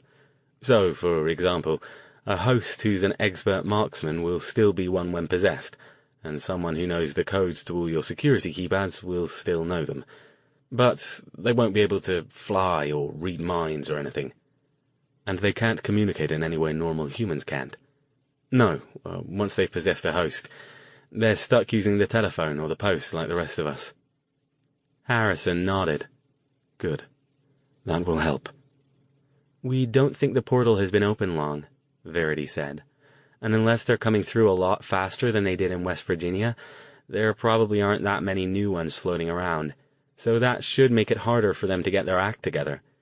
We probably have at least a little time when they won't be on our tails. Remember, the only reason they knew where to find us before was that we responded to that fake call from Madame Juan. Stone had called his friend earlier that day while they waited in the suite. As he suspected, she'd assured him that the call had not come from her, and that she was fine. She promised to increase her security measures to ensure that the evil didn't come after her. Although they did seem to know we were staying at that place, Jason reminded her. So that's something. What did you have in mind, Mr. Harrison? Stone asked, before the two of them launched off into more speculation. Harrison slipped a hand into the inner pocket of his jacket and withdrew something they couldn't see. If what you say about the evil is correct, they don't tend to concern themselves with tourists, focusing instead on locals and anyone who attracts their attention for whatever reason.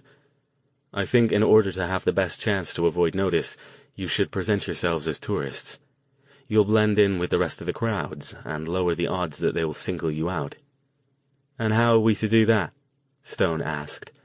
Even if we all abandon our senses of taste and switch to badly fitting Hawaiian shirts and oversized tote bags, I think the three of us are still fairly distinctive looking, especially when we're all together. Then we'll have to remedy that, Harrison said. With a stage magician's grace, he fanned out 3 silver dollars and spread them on the desk. Jason looked perplexed. Silver dollars? What's that gonna... But Stone leaned forward, his expression sharp with professional curiosity.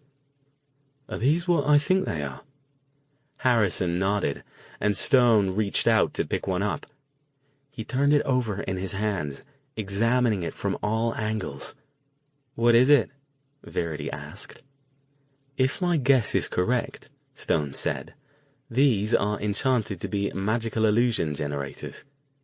He looked at Harrison in question. "Yes, they're fully configurable. I will attune them to you, Dr. Stone, after which you'll be able to alter the illusions generated by all 3 of them at will." "You mean these things can make us look different?" Jason asked, reaching out to pick one up. "And they can really fool people?" "They're quite effective," Harrison said. "I have used similar items on many occasions. They even have a technological component, which means they'll deceive cameras and recording devices. Although," he added, "they're not nearly as effective in that regard, so I'd advise you not to spend a great deal of time inside casinos, other than this one, unless absolutely necessary. And you should particularly avoid any gambling, since the pits are some of the most heavily monitored areas of any casino." "How do they work?" Verity asked. Harrison motioned for Stone and Jason to hand back the ones they'd picked up. When they did, he took all 3 of them, held them out, and fixed his intense grey gaze on Stone for a few seconds. Then he offered them all to him. "Can you feel them now?" Stone nodded. He took one, concentrated on it for a moment, and suddenly, instead of his tall, pale, and dark-haired figure in a fine suit sitting in his chair, it was now occupied by a short, shaven-headed African-American teenager wearing a 49ers jersey, baseball cap, and jeans. Jason and Verity stared at him. "That," Verity began. "That's fucking amazing," Jason finished, concentrating hard to try to pierce the illusion, and obviously failing.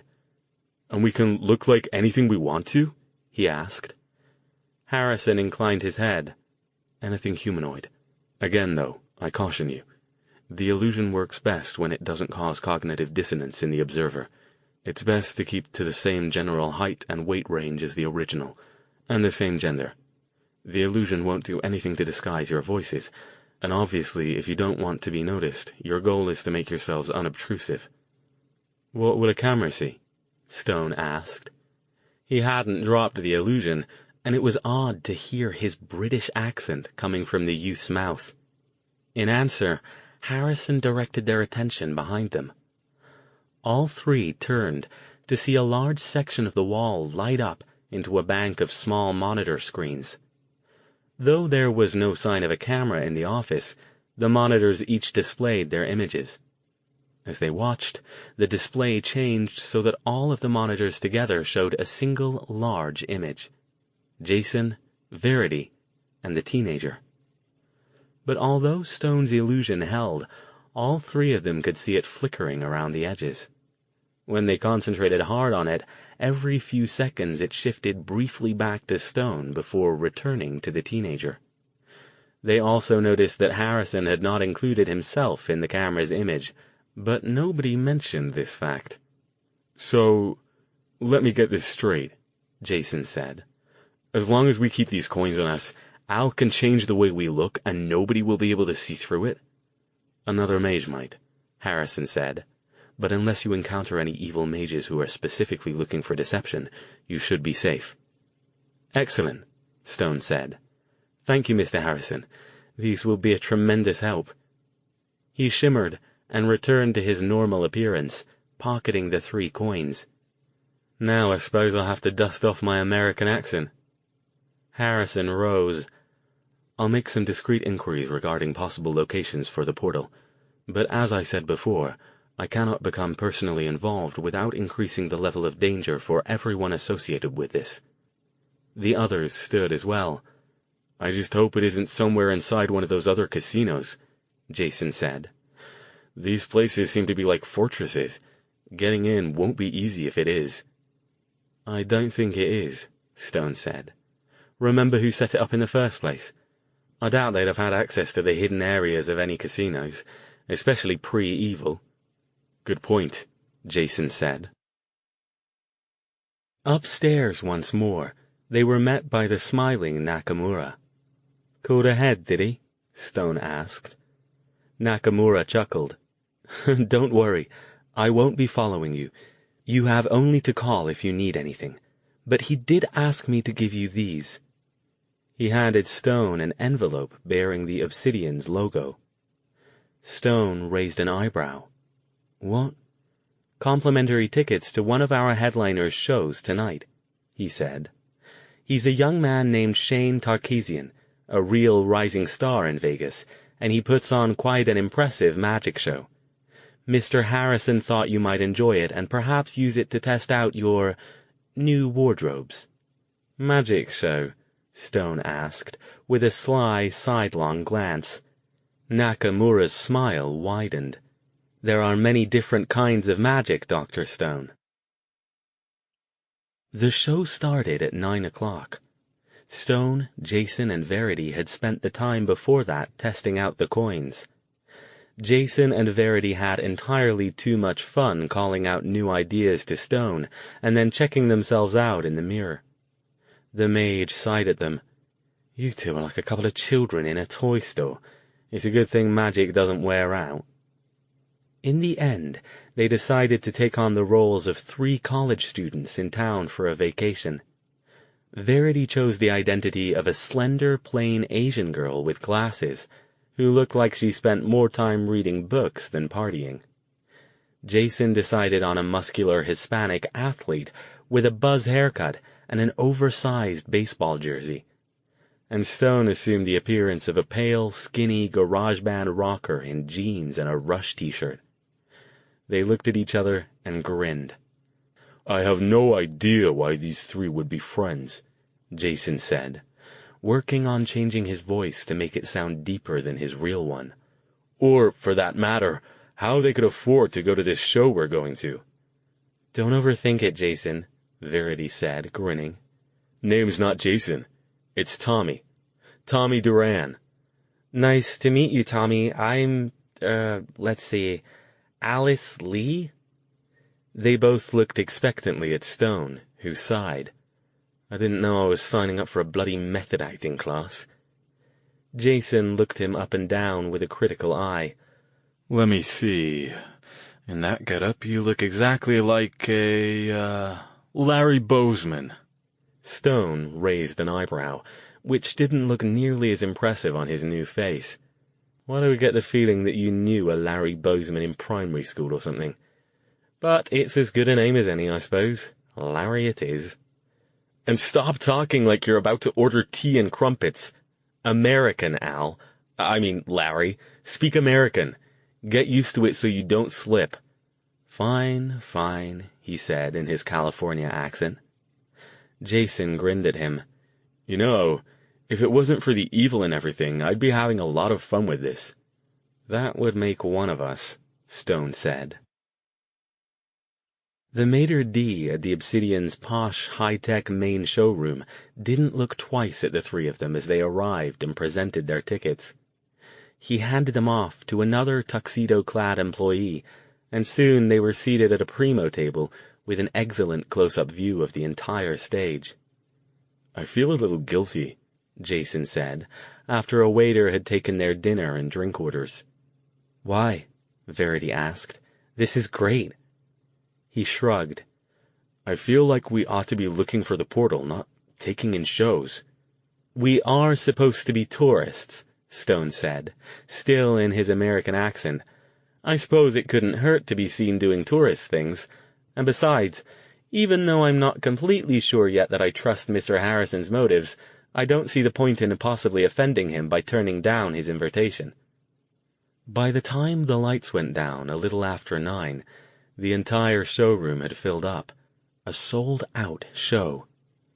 A driving rock beat swelled up as the main curtain rose, revealing a stage that was something out of a nightmare. The scene was decorated with a sort of horrific H.R. Giger meets Alice Cooper motif, with torture racks, elaborate caskets, complicated flashing electronic apparatus, including what looked to be a functioning theremin, and draping black and red curtains. "I think I'm gonna like this," Verity said under her breath. The driving rock shifted into something darker, more gothic.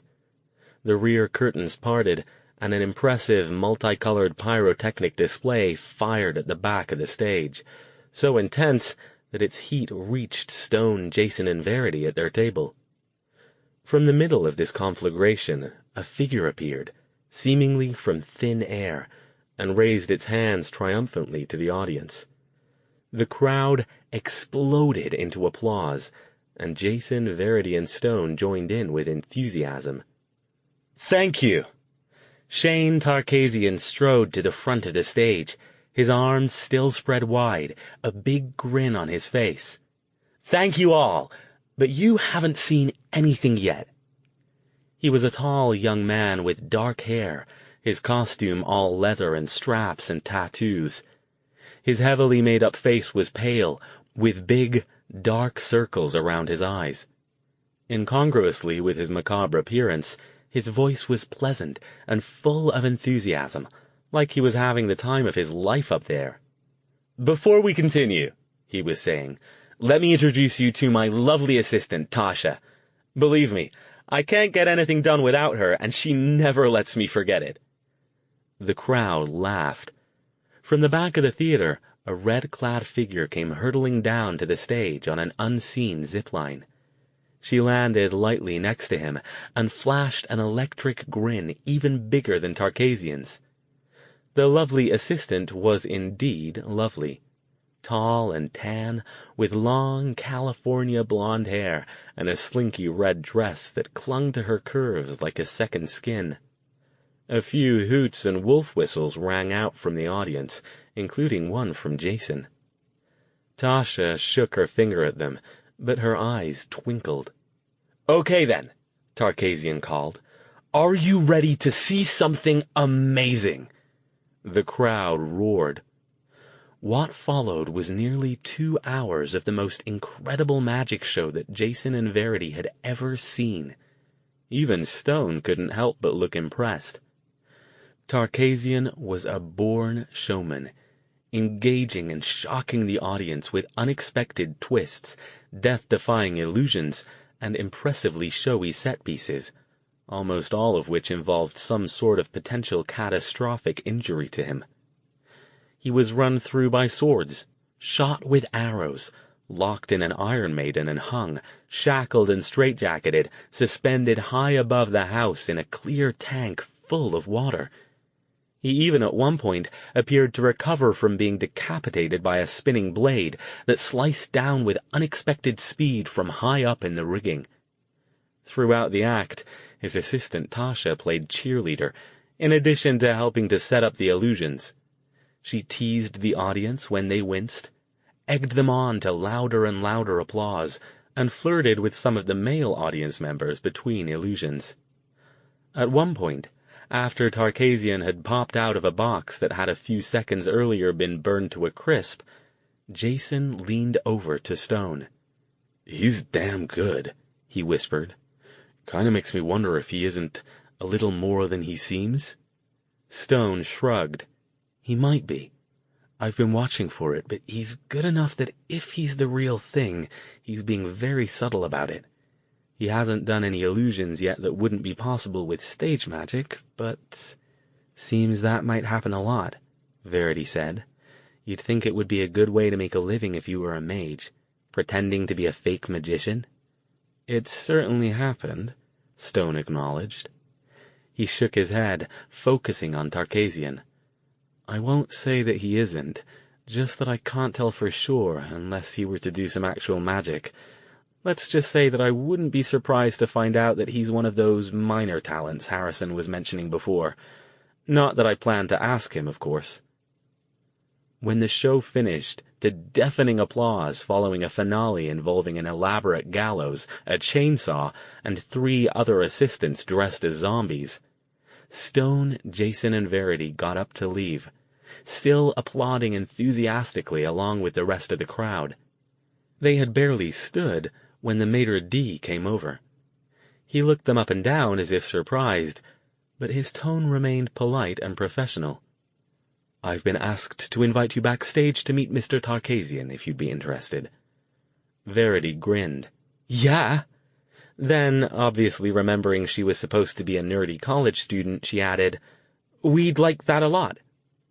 Once again, he handed them off to a different employee, who led them out of the theater through a side door, up some back stairs, and into the busy rabbit warren of the backstage area. Techs and assistants scurried around everywhere, cleaning up the area and resetting everything to prepare it for tomorrow's shows. Several times, Stone, Jason, and Verity had to duck to the sides of the narrow hallways so they could move past. Finally, they reached a series of dressing room doors. The employee led them to one with a star on it, but no name. He knocked and waited for someone to answer, and followed them inside. The dressing room was large, strewn with various pieces of wardrobe, and alive with activity. Assistants hung up bits of leather, arranged various small props on one table, and set out dishes of chips, vegetables, and dip on another. Across from these was yet another long table with a lighted mirror and a swivel chair. Shane Tarkasian sat in the chair as a makeup tech wiped off his pale face paint. He still wore his leather pants, but had stripped down to a tank top, which afforded a clear view of the colorful tattoos on both of his arms. The employee who'd led Jason, Verity, and Stone backstage moved over to him, and the two had a quick, whispered conversation. Then Tarkasian turned to the three of them and grinned. "Welcome," he said. "Hope you enjoyed the show." "It was awesome, man," Jason said, in his Tommy Duran persona, grinning back. "Wicked," Stone agreed. Verity nodded. "How'd you do that thing with the chainsaws?" Jason asked. "That was insane. I thought those zombies were going to cut you in half. It was like you were doing real magic up there." Tarkasian chuckled. "Magician's code. Can't give away my secrets, can I?" "Of course not," another voice said. It was lovely assistant Tasha, but she also looked different now. She still had the million-watt smile and twinkling eyes, but her long blonde tresses were now shorter and soft brown, and her slinky red dress had been exchanged for a blue sweater and jeans. Verity glanced at the blonde wig on a foam head off to the side, and Tasha chuckled. "Yeah, Shane's tricks aren't the only fake thing around here," she said with a shrug. "I'm not even really Tasha, I'm Tammy, but Shane thought Tammy wasn't the right kind of name for a magician's assistant." "Not unless she's the assistant head cheerleader," Tarkasian said, favoring her with a fond look. Obviously this was an old joke between them. "Maybe when people get tired of the spooky thing, I'll change the act, just for you. You can be the hot, bubbly cheerleader, and I'll be the captain of the football team, and we'll do wacky hijinks together." She considered, then shook her head. "Won't play in Vegas," she said. "Certainly not here, and I like the paycheck too much to complain." Stone, Jason, and Verity stood back and watched their interplay. "You guys been at the Obsidian long?" Jason asked. "About a year," Tarkasian said. "Seems like—" Stone started, then remembered he was supposed to be Larry. "A sweet gig," he finished. "Totally," Tarkasian agreed. "One of the Obsidian scouts discovered us doing dinner shows in L.A. and arranged for us to audition. I guess they liked what they saw, so they offered us an opener spot. People dug us, and we started bringing in the crowds, so we got bumped up to headliners 4 months ago. 2 shows a night, plus a matinee on Saturdays." "We're on T-shirts," Tasha Tammy said. "Seriously, you can buy 'em in the gift shop." The makeup artist finished cleaning Tarkasian's face, and he leaned back, swigging from a bottle of water and obviously tired. "Hey, it was great to meet you guys. I'm glad you liked the show. Can I get you some autographed pics or something before you go?" They took the hint. "We'd like that," Verity said, in her nerdy persona. "Thanks for letting us come back here and meet you." "Our pleasure," he said, smiling. Tasha Tammy pushed a stack of photos and a Sharpie into his hand, and he signed 3 of them and handed them over. "Take care, you guys, and come back to see us next time you're in Vegas, okay?" "So," Jason said, as they sat in the back of a small bar after the show. "After watching his whole act, do you think he's a real mage?" "No real way to tell," Stone said. "I guess not, though.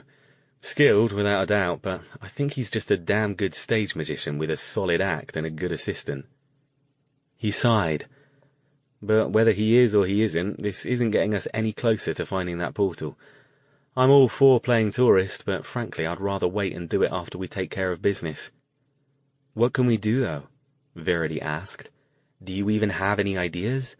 So far, all you've said is that you don't think they're hiding in one of the casinos, so where else could it be?" "That's the question, isn't it? I'm going to take another look at those notebooks tonight and see if I can find any more hints, but I'll admit that for the moment I'm fresh out of ideas." Jason considered. "You know, one of the things they taught us at the police academy was that if you're trying to find a suspect, you have to think like he does. Try to get inside his head and figure out what he might do based on what you know about him or his past habits." "Yes, and?" Stone leaned forward, attentive. "I don't know," He shrugged. It might not be helpful at all, but if we can't figure out where the evil are, maybe we should go at this from the other side. Kind of like we did in West Virginia. Look into what you can find out about the people who made the portal in the first place, and see if that gives you any ideas about where they might have decided to set up. Even if there isn't anything in the notebooks that you haven't already found, you know their names. And if one of them is from Vegas, there'll be records. Stone perked up. Good idea. I knew there was a reason I kept you around. Verity rolled her eyes. Great. So here we are in Las Vegas, the hedonist capital of the world, and where are we going? The library. Hey, at least you look the part, Jason said, grinning at her. He considered, I wonder if libraries around here are open all night too.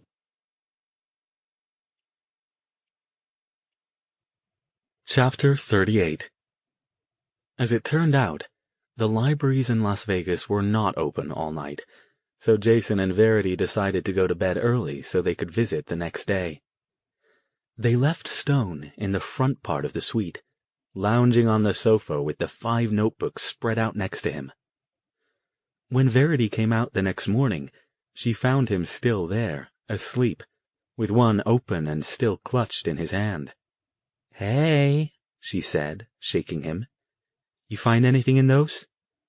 He blinked. "What? Oh, no. Nothing more than the names of the researchers, but I already knew those. Oh, and which one is actually from the Las Vegas area? Arthur Baumgartner."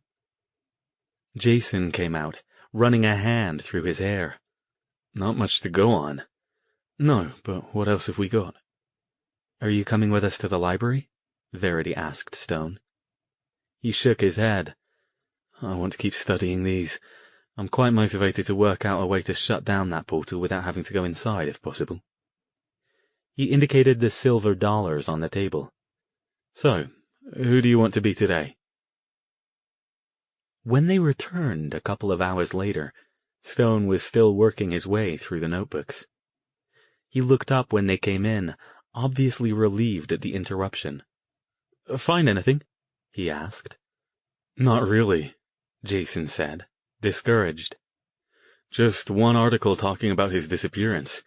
He and his girlfriend both vanished on the same day that the people in West Virginia did. They found their car at some place called the Lonely Palms Motel, but no other evidence. We checked out the motel. It's a parking lot now, so no luck there."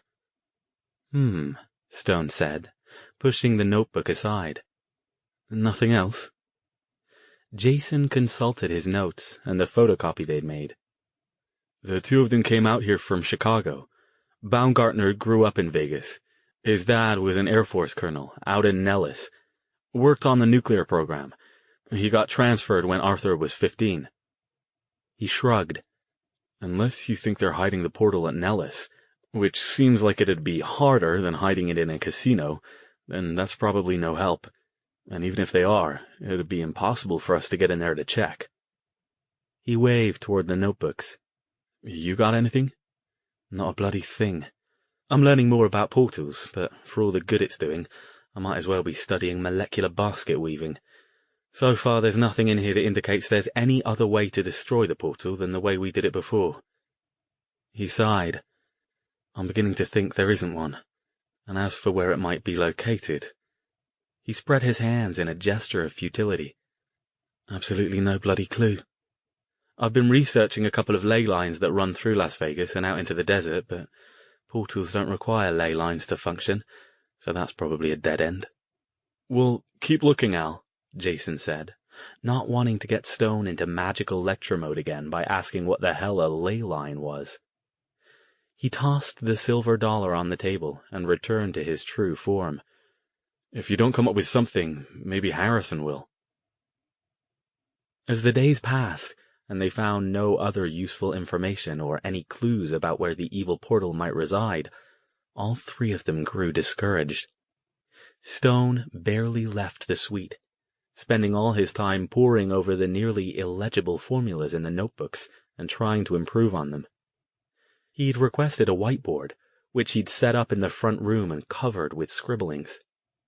Jason and Verity split their time between doing touristy things, prowling the library looking for anything they might have missed, and driving around Vegas and its outskirts looking for potential portal sites. Jason spent a lot of time working out in the suite's private weight room, while Verity did her best to keep up on her studies. They even attended a couple of shows at other casinos, but after a week, all three of them began to wonder what they were still doing here. Harrison had not contacted them during the week, except to send them a few brief messages through Nakamura that his sources were hunting, but had not yet turned up anything either. "Where is he?" Jason asked Nakamura one day, when he'd come up to deliver their dry cleaning. "I'm really starting to feel like we're stuck here, with no idea if he's even doing anything to help." "He's doing what he can," Nakamura assured him. "Mr. Harrison has many different projects that keep him occupied. He apologizes for not seeing you, but he assures you that he's got resources on the matter, and he'll inform you if they find anything of use." "Yeah, right," Jason muttered after he left. "Al, if you weren't so convinced he wasn't evil, I'd swear he's just doing a damn good job of stalling us and keeping us out of the way so his buddies can do their thing." Stone shrugged. "I don't think he's evil. And as for stalling us, unless something's going on that we don't know about, the evil are in the same boat as we are. Even if the portal is open, they're as much at the mercy of the fact that they don't know what the hell they're doing as we are. Unless they found someone capable of helping them stabilize it, they'll have to content themselves with getting their current crop of new recruits through and assigning them to hosts. When the portal closes again, they'll have to wait and try again next time." One day, while he and Verity were at the library, using yet another disguise, they changed the illusion periodically so the librarians wouldn't notice they were spending a lot of time in there. On a whim, Jason decided to search for information about Harrison. He was surprised to discover that there wasn't any. "None?" Verity asked, incredulous, when he pointed this out to her. "Not a bit. It's like the guy doesn't exist. Nothing in the papers, nothing in the local tourist magazines. I even looked up the official info on the Obsidian. There isn't much, since apparently it's privately held, but his name doesn't appear anywhere in connection with it." "Maybe that's not his real name," Verity pointed out. "Or maybe he's not connected with it. Maybe he's just friends with one of the owners or something, and they let him stay there." "Dunno," he said. "It's pretty weird, though. I wonder if he even really looks like what he did when we saw him." He pulled his silver dollar from his pocket. "If he can make these, you bet your ass he's got one of his own." "Never thought about that," she admitted. She sighed. "Whoever he is, though, I wish he'd come up with something. Or we would. If we end up having to go back to California without ending this, it's gonna really suck." The next night, the two of them convinced Stone to leave his studies long enough to accompany them to another show. "I'd rather not," he said. "Not really feeling up to pretending to be American all night." "We'll just stay here," Jason urged. "We'll go see Tarkasian's magic show again. Now that you know what to expect, you can concentrate on watching closer to see if he's really doing magic. Come on, Al. You're going to turn into a crazy old hermit if you don't get out and do something every once in a while. We'll go to the early show, and then you can come back up here and stick your nose back in the books again after." "Fine," he conceded with a sigh, tossing aside the notebook he was studying. When they got downstairs half an hour before the show was set to start, it quickly became clear that something wasn't as it should be. A small cluster of people milled around outside the showroom, talking to an Obsidian employee in a black jacket. The doors were closed. "Wonder what's up," Verity said.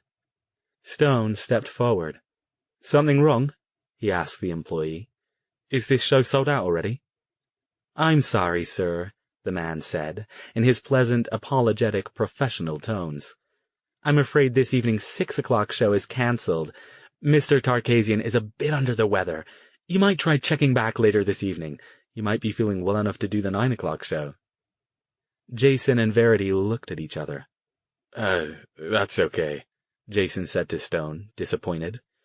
"Guess we can go see something else. The door opened, and two people came out.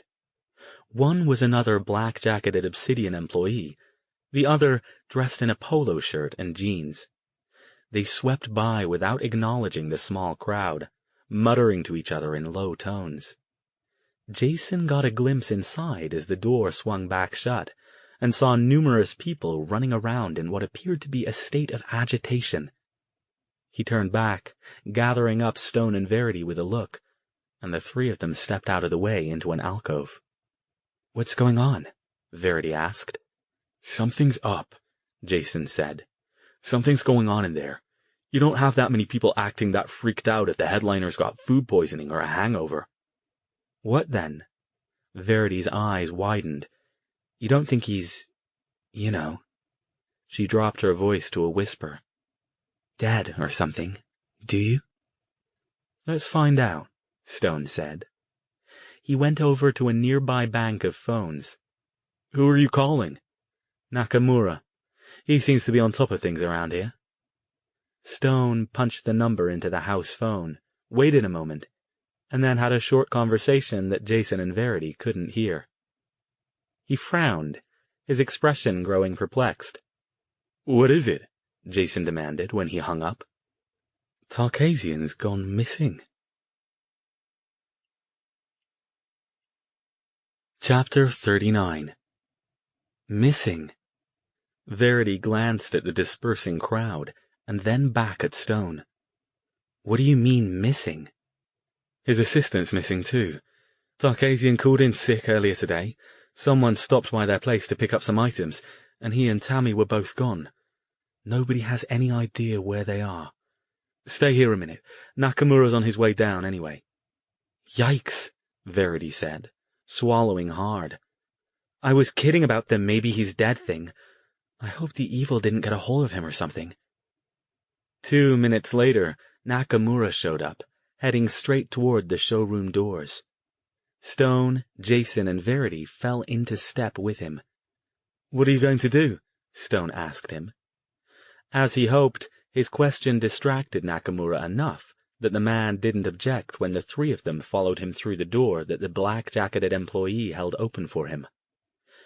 Inside, the various employees associated with the show still circulated around, talking in small groups and obviously upset. When they spotted Nakamura, they came over to him. "Any word, sir?" asked a woman. "It's not like them at all to just disappear. Have you heard anything?" "No, nothing. I checked with personnel. They called all their emergency numbers, but nobody's gotten back to them. Even checked the hospitals to make sure something didn't go wrong.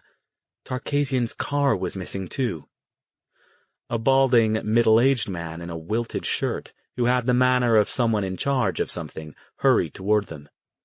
"What are we gonna do?" he demanded. "I've got a sold-out house for tonight.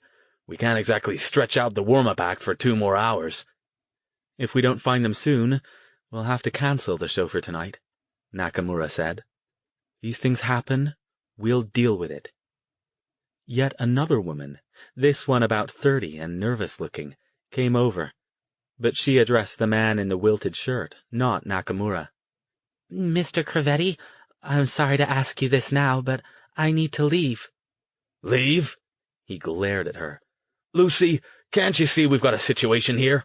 Nobody leaves until we figure out what the hell's going on." The woman looked even more nervous, but she visibly got herself under control. "I'm sorry, Mr. Crevetti, but my husband just called, and our son hasn't come back from his field trip. The bus was due back at the school an hour ago, but it hasn't showed up." Before Crevetti could answer, the doors opened again, and Trevor Harrison strode in. Everyone got out of his way as he headed straight for the group containing Nakamura. "I understand Mr. Tarkasian is not here," he said. Nakamura nodded. "I was just about to call you, sir. It's not like him to disappear like this." Lucy, meanwhile, was working herself into an agitated state. "Mr. Crevetti, please! I'm leaving. You can fire me if you have to, but my son is more important." Harrison's intense focus settled on Lucy. "Your son?" Lucy began to resemble a deer pinned in headlights, but still her fear for her child won out. She nodded. Yes, sir. My son Max was one of the contest winners for that children's art contest for casino employees. They were taking a field trip to an art museum today. The bus was supposed to be back at the drop-off point at 5 o'clock, but it's almost 6 and it hasn't shown up yet. Harrison's gaze flicked to Nakamura, then Cravetti, then back to Lucy. Go, he told her. Thank you, sir. Her relief was evident. She didn't wait for him to change his mind, but took off at a near run down the aisle toward the door to backstage. Cravetti sighed loudly. Can we please get back to figuring out what the hell happened to Darkazian? Otherwise we're going to have to cancel tomorrow's show, too. We've sent someone over to check on them again, Nakamura told Harrison. I'm expecting to hear back soon. As if on cue, somebody came hurrying over to him with a phone. He took it and stepped aside. After a moment he came back. That was Breen. No sign of either of them. No sign of foul play or anything like that either. They're just gone. We should call the cops, Cravetti said. He pulled a large handkerchief out of his pocket and mopped his ample, sweating forehead. Maybe somebody's kidnapped him. What would anyone gain by that, Mr. Cravetti? Harrison asked. Cravetti seemed to finally realize who he was ranting at. Yeah, good point, sir. Nakamura and Cravetti both took off back toward the stage, leaving Harrison alone with Stone, Jason, and Verity. He raised an eyebrow at them. I would not have expected to see you three here. We were going to see the show, Jason said. We heard people getting upset, so we stuck around to see what was up. Stone had his 1,000-yard stare going again. Mr. Harrison, he said slowly, would you mind answering a question for me? What is that? Is Mr. Tarkasian more than a stage magician? For a moment, Harrison didn't respond. Then he inclined his head. Yes. Stone took a deep breath, but didn't reply further. Do you think this is somehow relevant to his disappearance? No idea, Stone said. I don't know the man, beyond the brief introduction we had to him and his assistant the other day. It's just another data point. Harrison nodded. If there's nothing else, then I must go. We need to find out what's become of him. The cops will be useless if they call him, Jason said. They've got to be mostly evil. If they're behind his disappearance, they'll just bury the whole thing in red tape while assuring you that they're doing everything they can to help. You know that, right? My methods don't involve the police, Mr. Thayer. If you'll excuse me. And before they could say anything else, he was gone, back the way he had come. Stone, Jason, and Verity were left standing there alone. Most of the other theater employees had worked their way backstage, and nobody paid the three outsiders any attention now that the big boss was gone. What now? Verity asked. Well, it's not really our purview to try to find Tarkasian, Stone said. I'm sure Harrison's people will be much more efficient at that than we are, even if the police are useless, or worse. Nakamura came back over. I hope you don't mind. I need to keep working on figuring this out. If you need anything... Stone waved him off. No, go on. Let us know if there's anything we can do to help you. When he was gone, they left the theater. Jason let out a long sigh. Feeling pretty useless myself right now. What do you say we go get some dinner and figure out what to do after that? They began walking through the casino toward the restaurants. This is all so weird, Verity said. So Tarkasian's a real mage, and he's disappeared along with his assistant? You don't think the evil grabbed him, do you? That maybe he knows something about portals and they're getting desperate? Who knows, Stone said. I'd like to think that Harrison is sharp enough that if he knew Tarkasian was a portal expert, he'd have mentioned it. He's probably just some kind of minor talent using his abilities to help him do a better job as a stage magician. I hope that lady finds her kid, too, Verity said. That's got to be scary for a parent when you send him off on a field trip and then the bus doesn't come back. Yeah, Jason said, his expression sober. "She's got to—" He stopped when he realized that Stone was no longer following them. He turned to see the mage standing in the middle of the walkway, swaying. He'd gone dead pale, his expression suggesting that someone had just punched him hard in the gut. "Al?" Jason hurried back over to him, grabbing his shoulder. "You okay?" "Bloody hell," he whispered. "What?" People were slowing down to look at them in concern now. Jason waved them off. "Come on," Stone ordered, whirling and taking off at a fast walk back the way they'd come. "Al?"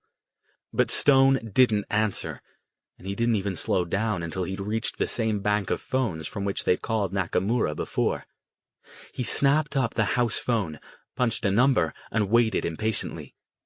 When there was an answer, he said without preamble, "Mr. Nakamura, we need to talk to you, immediately."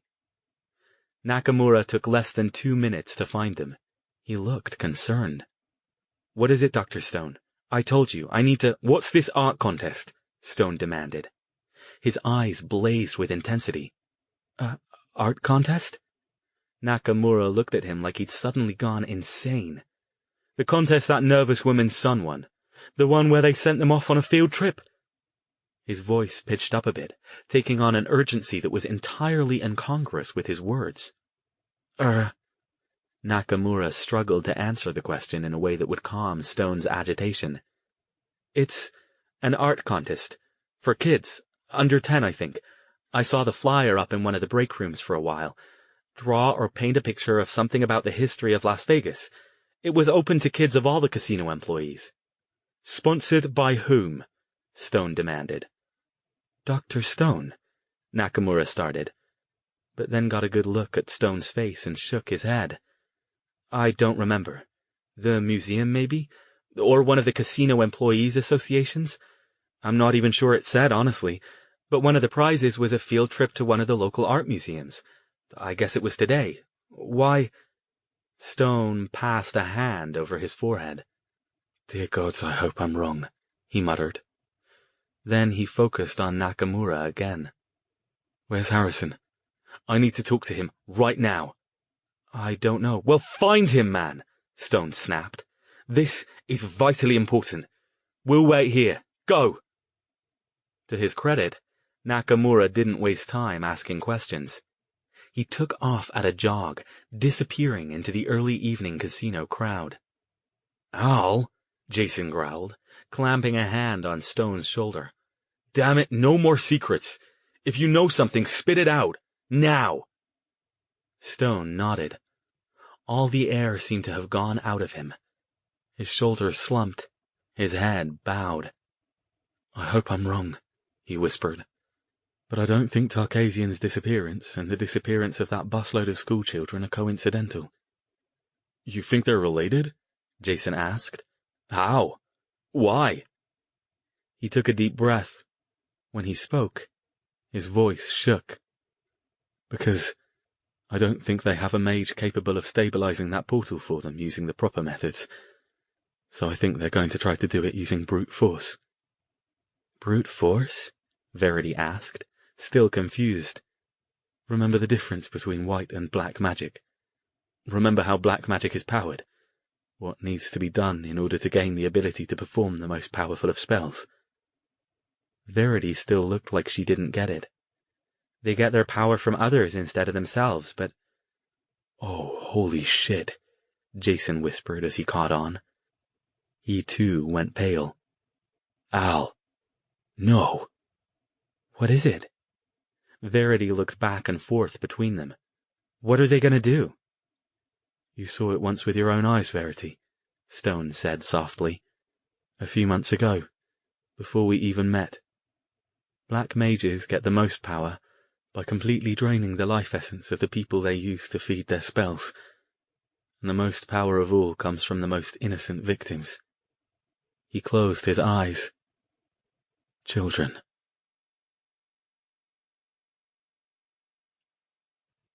Chapter 40.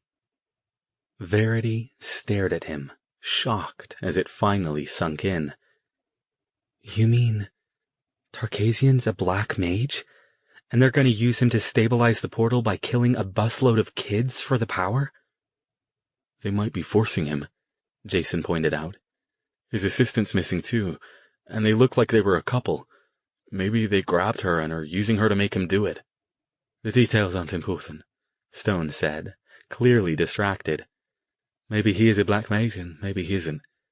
It's too early to jump to those kinds of conclusions, but if I'm right about what whoever's responsible for this is planning, and I hope I'm just seeing bogeymen where there aren't any, then we have to find that bus. Fast. How do you hide a school bus? Verity asked. Stone wasn't listening to her. Where the hell is Harrison? Here he comes, Jason said, pointing. And indeed, the mage was slicing through the crowd toward them, with Nakamura in his wake. Harrison didn't ask questions, but simply motioned for them to follow him to a private back room in one of the nearby bars. Then, without sitting down, he looked at Stone and waited. Stone quickly explained his fears. Harrison listened. The only indication that the mage's words had affected him was an increased intensity to his gaze. So, Stone finished, we have to find that bus, and we have to find it now. I suspect they've taken the children to wherever the portal is, which means that finding it just became our #1 priority. Where do we even start? Jason asked. Al, we've all been trying to find it for a week, and we haven't— Which museum was it? Verity broke in. Where they were. Is it still open? Can we go there now? Nakamura picked up a phone and had a quick conversation with someone on the other end. It's the Native American Art and History Museum, out on the north edge of town, he told them, coming back to the table. The big one that they built a couple of years ago. We don't need to go there, but we do need to contact them, Stone said. We need to find out if that bus really did disappear. I'll handle that, Nakamura said, and headed off toward the phone again. After a moment, he returned. It's missing, he said. It left the museum around 4:30. Nobody there saw it leave since it was parked out back. It didn't arrive back at the school as scheduled, and the police can't locate it. How the hell did they manage that? Jason said. My guess is that the evil connection is on the bus, Stone said. The teachers? Verity whispered. Yes, and probably the bus driver as well. I'm guessing all the adults are possessed. If even one of them wasn't and got suspicious, they could stuff up the whole operation. What about the kids? Verity asked. Wouldn't they catch on when the bus didn't go back to where it was supposed to? Kids are trusting, Jason said. If all the adults were telling them everything was okay, then why wouldn't they believe it? Stone sighed. I hope I'm wrong about this. I still might be. The bus might simply have taken a wrong turn and broken down somewhere. You don't believe that, do you? Jason asked. No, I don't. Which means we need to get on about finding that bus. How long do you think we have? Verity asked. This ritual you were talking about. How long will it take them to do it once they get where they're going?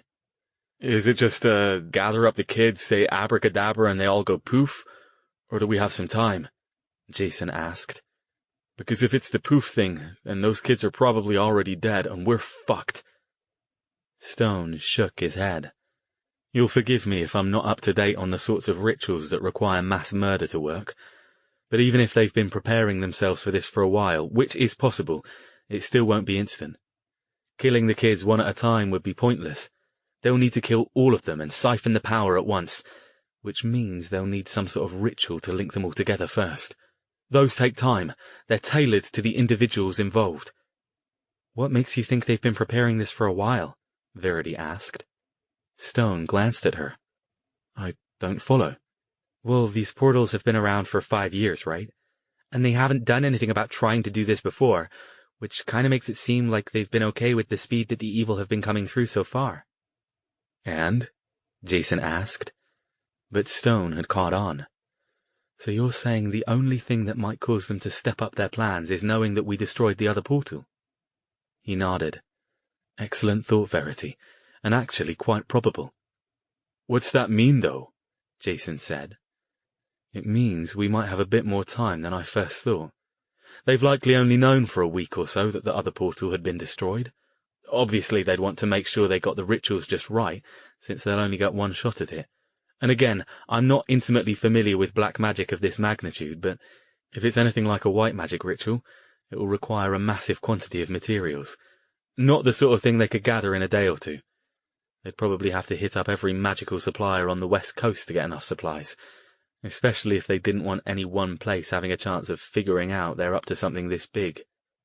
Yeah, I get that, Jason said. But I'm guessing they wouldn't pick up the kids if they didn't have all that stuff ready to go. It doesn't make sense. I can't imagine that they'd want to hold on to them any longer than necessary. For one thing, they'd get suspicious, and a lot harder to deal with if they realized they were prisoners.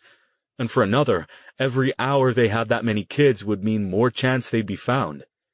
Even if the police are evil and mostly useless, those kids' parents aren't going to give up. True, Stone agreed. But it does make sense that they might be putting the finishing touches on things as they go along. Think about it. They're impatient. They know we're on their heels. They might even know that we've got Mr. Harrison and his information network helping us track them down. They'd want to get this sorted as soon as they safely could. And since there's no way I know of for mundanes to track that bus, as long as they can hide it for a few hours, they probably figure they're safe enough. You said mundanes. Is there a way for mages to track the bus? Jason asked. Not the bus itself, Stone said. But we can track the occupants. Right, Verity exclaimed, gripping the table. You could do a ritual, if you had something that belonged to one of them. Yes, Stone said. That sort of ritual is slow, though. There might not be enough time. Can I help? Verity asked. Would it be faster if we both did it? Again, Stone nodded. Yes, it would. I've been studying, she said, her voice shaking with excitement. I was going to tell you I was ready to try it when this whole thing was over. Let's do it. Can you get the stuff we need? Jason asked Harrison, who'd been watching silently from the far side of the table. I think what we've got in the box from Madame Juan will do the job for materials, Stone said. All we need is an item from one of the children, and a private place big enough to set up the ritual. Why don't we just track Tarkasian? Jason asked. He's got to be involved, you said so yourself. And I'm sure there's all kinds of things in the dressing room you can use to find him. Mages can protect themselves from tracking rituals, Stone said. He's probably protecting Tammy as well, so we'll likely waste time by trying to find them. But he can't protect them all. He glanced at Harrison. Can you get us something belonging to one of the children? He nodded. Mr. Nakamura, please see to that. He headed for the door. Come with me. I'll show you where you can set up the ritual. Verity, you're with us, Stone said. Jason, if you could go up to the suite and grab our box of materials. On it. He hurried off. Stone and Verity followed Harrison as they waited for Jason to return. If we can find where they are, we'll need to get there fast, he said, and we'll have to be relatively quiet about it. We can't go in with an army, even if you've got one. Too much chance that any evil coming out of the portal will possess them and use them against us. Also, I'm afraid if we do that, they might just cut their losses and kill the children. First, we find them, Harrison said. Let me deal with the rest. He stopped in front of a conference room door, which he unlocked with a keypad. This should be sufficient for your needs. Thank you, Stone said. Verity and I can get started with the circle so we can begin the ritual soon after Mr. Nakamura returns. He examined the conference room, a medium-sized, unused area cleared of chairs and tables. Yes, this will do nicely. I'll leave you to your ritual then, Harrison said. Call me when you have an answer, and we can decide our next steps. We could do this even faster if you'd help us, Stone called. Time is definitely of the essence here. No doubt, Harrison said, but I'm needed elsewhere. Please excuse me. And he was gone before either of them could say anything else. With both Stone and Verity setting up the ritual, it only took them about 45 minutes to draw the circle, place the candles, crystals, and incense burners, and have everything ready to go. Nakamura showed up about 10 minutes into the circle casting with a paper bag. "It's the boy's lucky baseball glove," he said. "Will it work for what you need?" "Excellent," Stone said, taking the bag. "Thank you." "Good luck," he said, and departed. Jason had brought not only the box of magical supplies, but also several of his maps. He fanned them out on the floor and studied them, while Stone and Verity put the finishing touches on the circle. "Okay," Stone said at last, standing up and brushing chalk dust off his hands. "Let's do this. Verity," he said in an apologetic tone, "normally I'd have you do it. It would be an excellent test for you, but—" She waved him off. No, way too much pressure for my first time. You do it." Stone took his place in the middle of the circle, holding the bag containing the baseball glove. He motioned for Verity to light the incense burners. "I hope this doesn't set off the smoke detectors," she said, as she moved around the edges with a lighter. The ritual itself took about 15 minutes, and looked similar to the one Jason had seen Stone do several months ago when he was trying to find Verity. So intent were he and Verity on watching the glowing crystals and the flickering colored candle flames that they didn't see Harrison slip into the room and stand silently next to them. It was only after the candles flared, the baseball glove disappeared with a soft little "pfft," and the spike of light lanced upward through the ceiling, that they noticed him. "Did you find him?" Jason demanded, hurrying into the center of the circle to help the panting Stone over to a chair. "Map," the mage ordered, swiping his hand across his forehead. "The one of the whole state." Verity grabbed the maps and brought them over, and all four of them gathered around as she spread out the one he had requested. They all remained silent with anticipation as Stone studied it. "Well?" Jason finally asked, unable to contain his curiosity any longer. Stone stabbed a finger down on a spot about 50 miles northwest of Las Vegas. "He's somewhere in this area," he said. "I can't pinpoint it any closer with the ritual, unfortunately. It will be a fairly big space to search, I think." He sighed, shoving his hair back again. "It's a good sign that I found him at all, though. That means he, at least, is still alive." "You can't get any closer than that?" Jason asked. "I've seen you do these before. You've narrowed it down to a city block." "Not this far away, though," Stone said. "The farther away it is, the less precise, especially when I've never even met the target." "What's out there?" Verity asked, perplexed. "I don't see any towns or anything. It just looks like desert. How can they hide a portal in the middle of the desert without someone seeing it?" They all looked at Harrison. "Do you have any idea what's out there?" Stone asked. "Something in the area that isn't marked on the map, perhaps?" Harrison studied the spot that Stone had indicated. "As far as I'm aware, there isn't anything of note out there," he said. "Certainly no towns. If I'm correct, that's government land. Possibly there used to be a military base in that area. If so, it's been abandoned for quite some time." Jason was thinking. There was something that seemed relevant to that, but he couldn't quite put his finger on it. Something about military bases. "Wait!" "What?" Stone looked up. "Military base. That's it. Are any of those abandoned military bases you mentioned in that specific area?" he asked Harrison. "Something that would have been abandoned a long time ago. Definitely more than 5 years. Harrison stood. "Come to my office," he said, motioning them out. "I have better maps there." "What about this?" Verity asked, looking at the remains of the circle. "If anybody sees it. If anybody asks, just tell them some middle-aged ladies were holding a meeting of the Seance Society," Stone said, without looking back. "Jason, please bring the box with the rest of the gear. We might need it later." When they reached Harrison's office, he disappeared into a room without a visible door off to the side, then came back carrying a large, rolled map.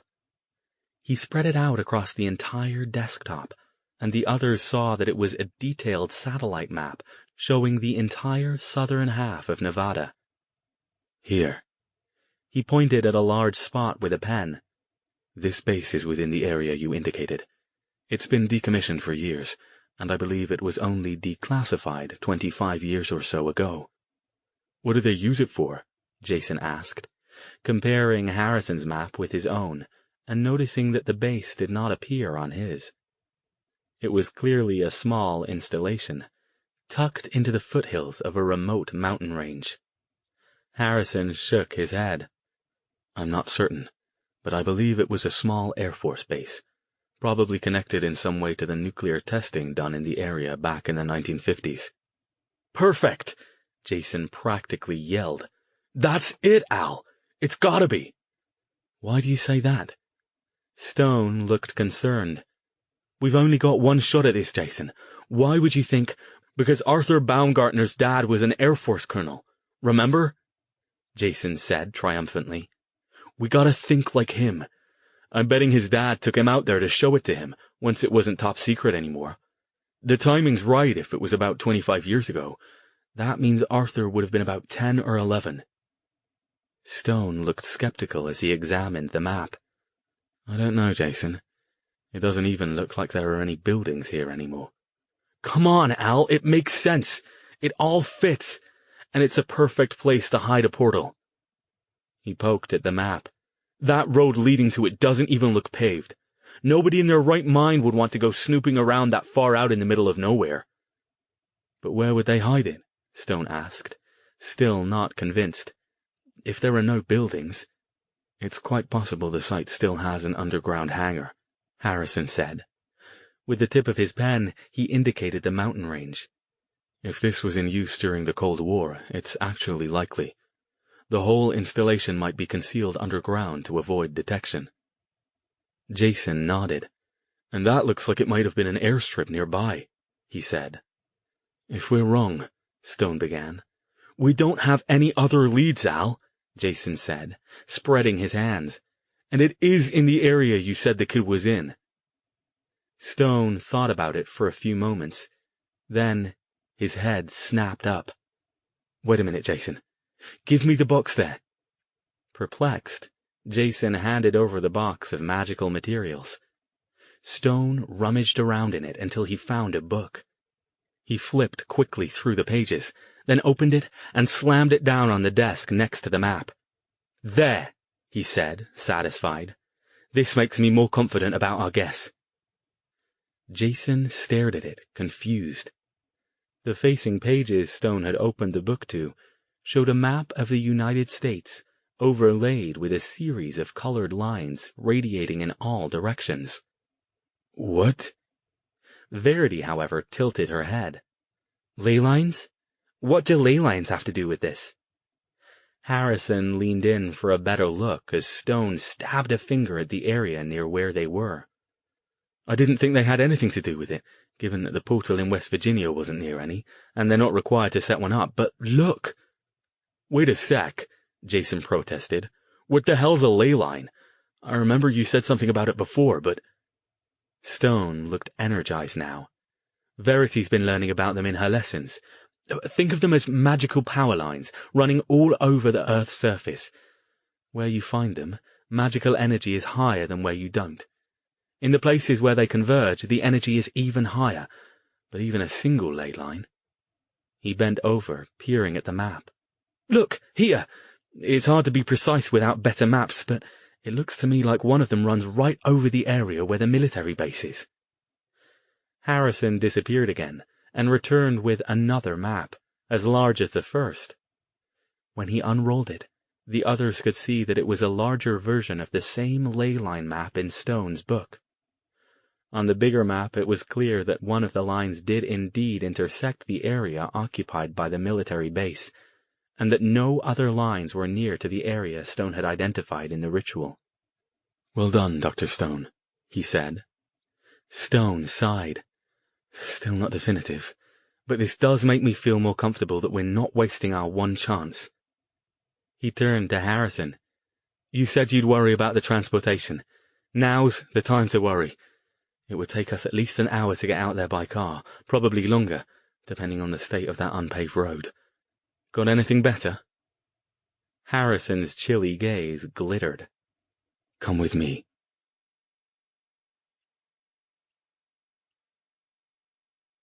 Chapter 41. Jason still wasn't sure he completely trusted Harrison, but he had to admit that having a guy with his kind of resources on your side was definitely handy when you were trying to do something in a hurry. They followed Harrison as he strode forward, talking softly into a small radio he pulled out of his pocket. They headed to a tiny private elevator that leaped upward at stomach-crunching velocity and opened onto an unadorned hallway with a featureless metal door at the end. "Where are we going?" Jason demanded. "Do you have a really fast car? Because it's going to take us over an hour to get out." "Oh." He stopped as Harrison pushed open the door and they heard the soft chup, chup, chup of helicopter blades. They stepped out onto the obsidian's roof, where a low-slung, shining black chopper with the hotel's name on its side in electric blue crouched like a waiting animal, illuminated by floodlights and blowing their hair and clothes around with its downdraft. Nakamura, a black backpack over one shoulder, stood by the helicopter's door. Harrison waved them inside, then took the seat next to the pilot.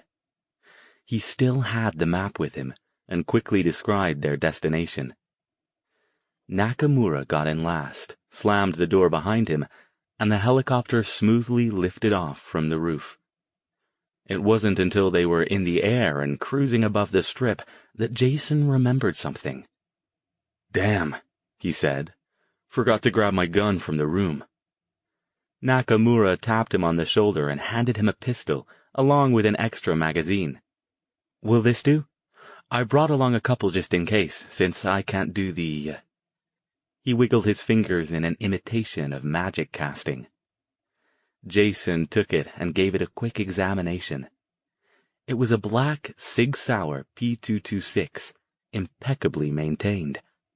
"Thanks," he said. "This'll do fine."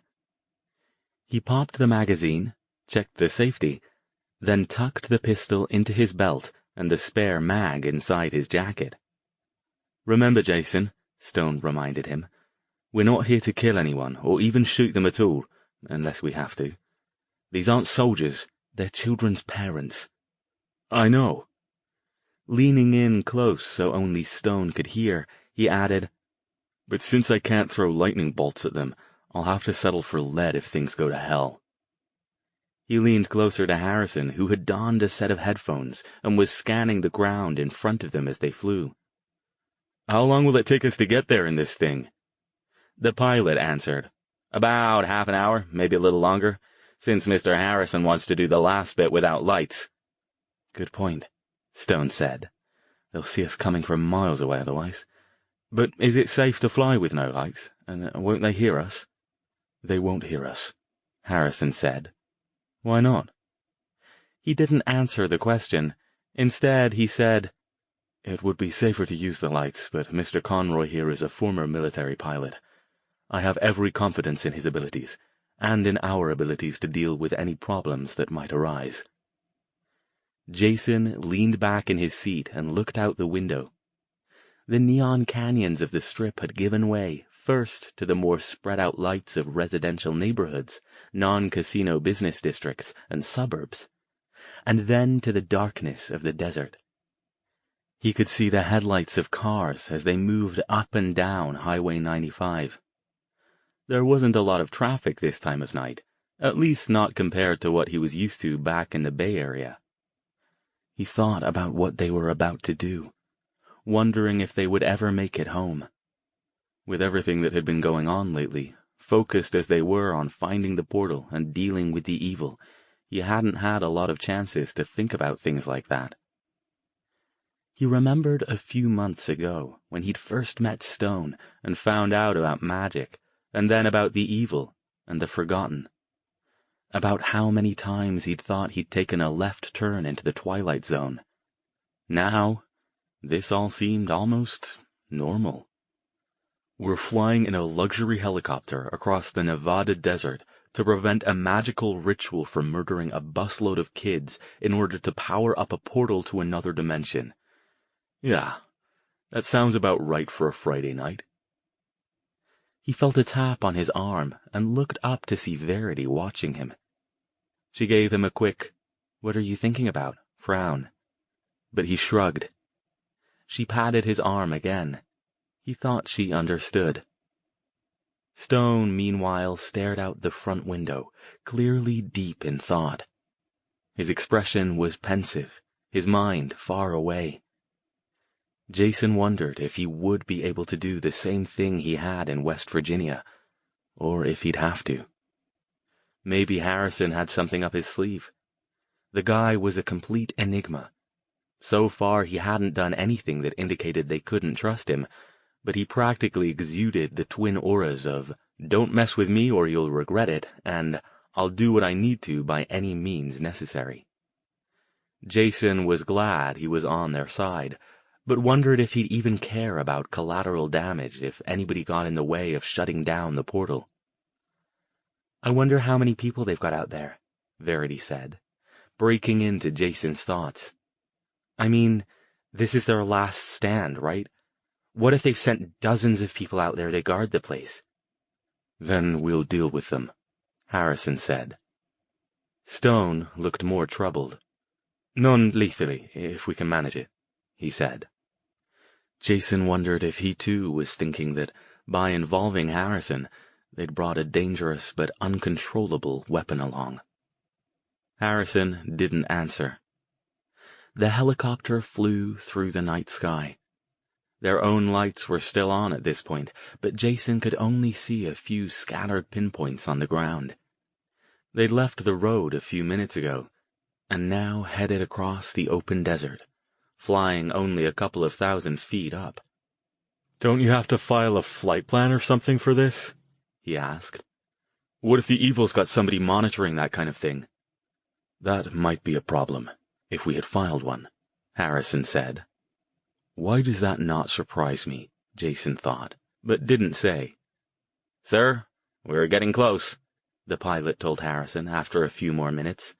"I'm shutting the lights down." He reached into a compartment and slipped an elaborate rig over his head, then switched off the copter's lights. "Night vision goggles?" Jason asked, eyes widening. "What are you guys? Casino employees or some kind of military unit?" Again, nobody answered him. Harrison appeared to be concentrating on something, and it took Jason a few moments to realize what it probably was. He leaned over and whispered to Stone, "We're not making noise anymore. How the hell is he doing that?" "You probably don't want to know," Stone whispered back. He had a pack in his lap and was busy stuffing it with magical paraphernalia. "Could you do it?" "Not on my best day, and he's not even breaking a sweat." Jason let air out through his teeth. "I see lights up ahead," Verity announced. She'd continued watching in front of them while Jason and Stone were talking. The two of them followed where she was pointing, and sure enough, they could see a haphazard ring of lights in the blackness a mile or two ahead. It was impossible to tell what they illuminated from this distance. "Yeah," the pilot agreed. "That looks like the spot. Mr. Harrison, what do you want me to do?" "Set us down a quarter mile or so away," Harrison said. "Well out of the range of their lights. They might still see us land if they're watching, but we'll have to take that chance." Jason, Verity, and Stone sat silent and tense as the pilot lowered the chopper toward the ground. None of them knew anything about flying helicopters, but it seemed to Jason that trying to land on the ground evenly and safely without any lights had to be a tricky operation. It seemed to take forever, but at last the helicopter's skids touched down with a jarring impact. "Nothing to it," the pilot announced, grinning. Harrison was already undoing his safety harness and tossing the headphones into the seat. "Don't stay here," he told the pilot. "We'll radio you when we're ready for pickup. An hour should be enough time for us to do this. Let us get away before you go." Everybody clambered out, ducking as they trotted out from under the spinning blades. They could still see the lights off in the distance, pointing the way to their destination. The air was still, but chilly. "Are we just gonna walk in there?" Jason asked. "The moon's out. Won't they see us coming?" "I can mask us," Stone said, shouldering his pack. "But I'd wager Mr. Harrison can do it with less effort." He glanced at the other mage for confirmation. "I already am," he said, and started off. Stone looked at Jason and shrugged. The walk across the desert was eerie and unsettling. Aside from the lights and the dark bulk of a mountain range up ahead of them, the only thing out here was a vast expanse of desert.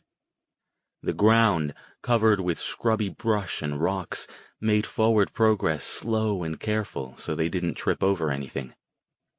"Nothing's going to eat us out here, is it?" Verity asked, looking around nervously. "I think anything that might be tempted to bother us wouldn't get near a group this big," Stone said. "And even if it did, I think we've got plenty of firepower to deal with it." "Good point," she conceded with a sheepish grin. They moved as fast as they safely could, covering the quarter-mile in a few minutes. The lights, which before had been only vague glows, revealed themselves to be portable floodlights. The group ducked behind some rocks, and Nakamura pulled a set of binoculars out of his backpack and handed them to Harrison. "What do you see?" Jason asked, after a minute had passed. Harrison passed them to him. "I see quite a number of people there. I don't recognize any of them." Jason put the binocs to his eyes and examined the scene. The area up ahead looked completely flat, except for a large amount of encroaching brush and plant life poking up through what had obviously been smooth concrete many years ago. Occasional posts with bits of fencing attached dotted the area, but the fence had long since ceased to be any deterrent to trespassers. Off to their left rose the foothills of the small mountain range they'd seen, and as Harrison had indicated, at least a dozen people patrolled the area. They wore what looked like ragtag uniforms and carried long guns.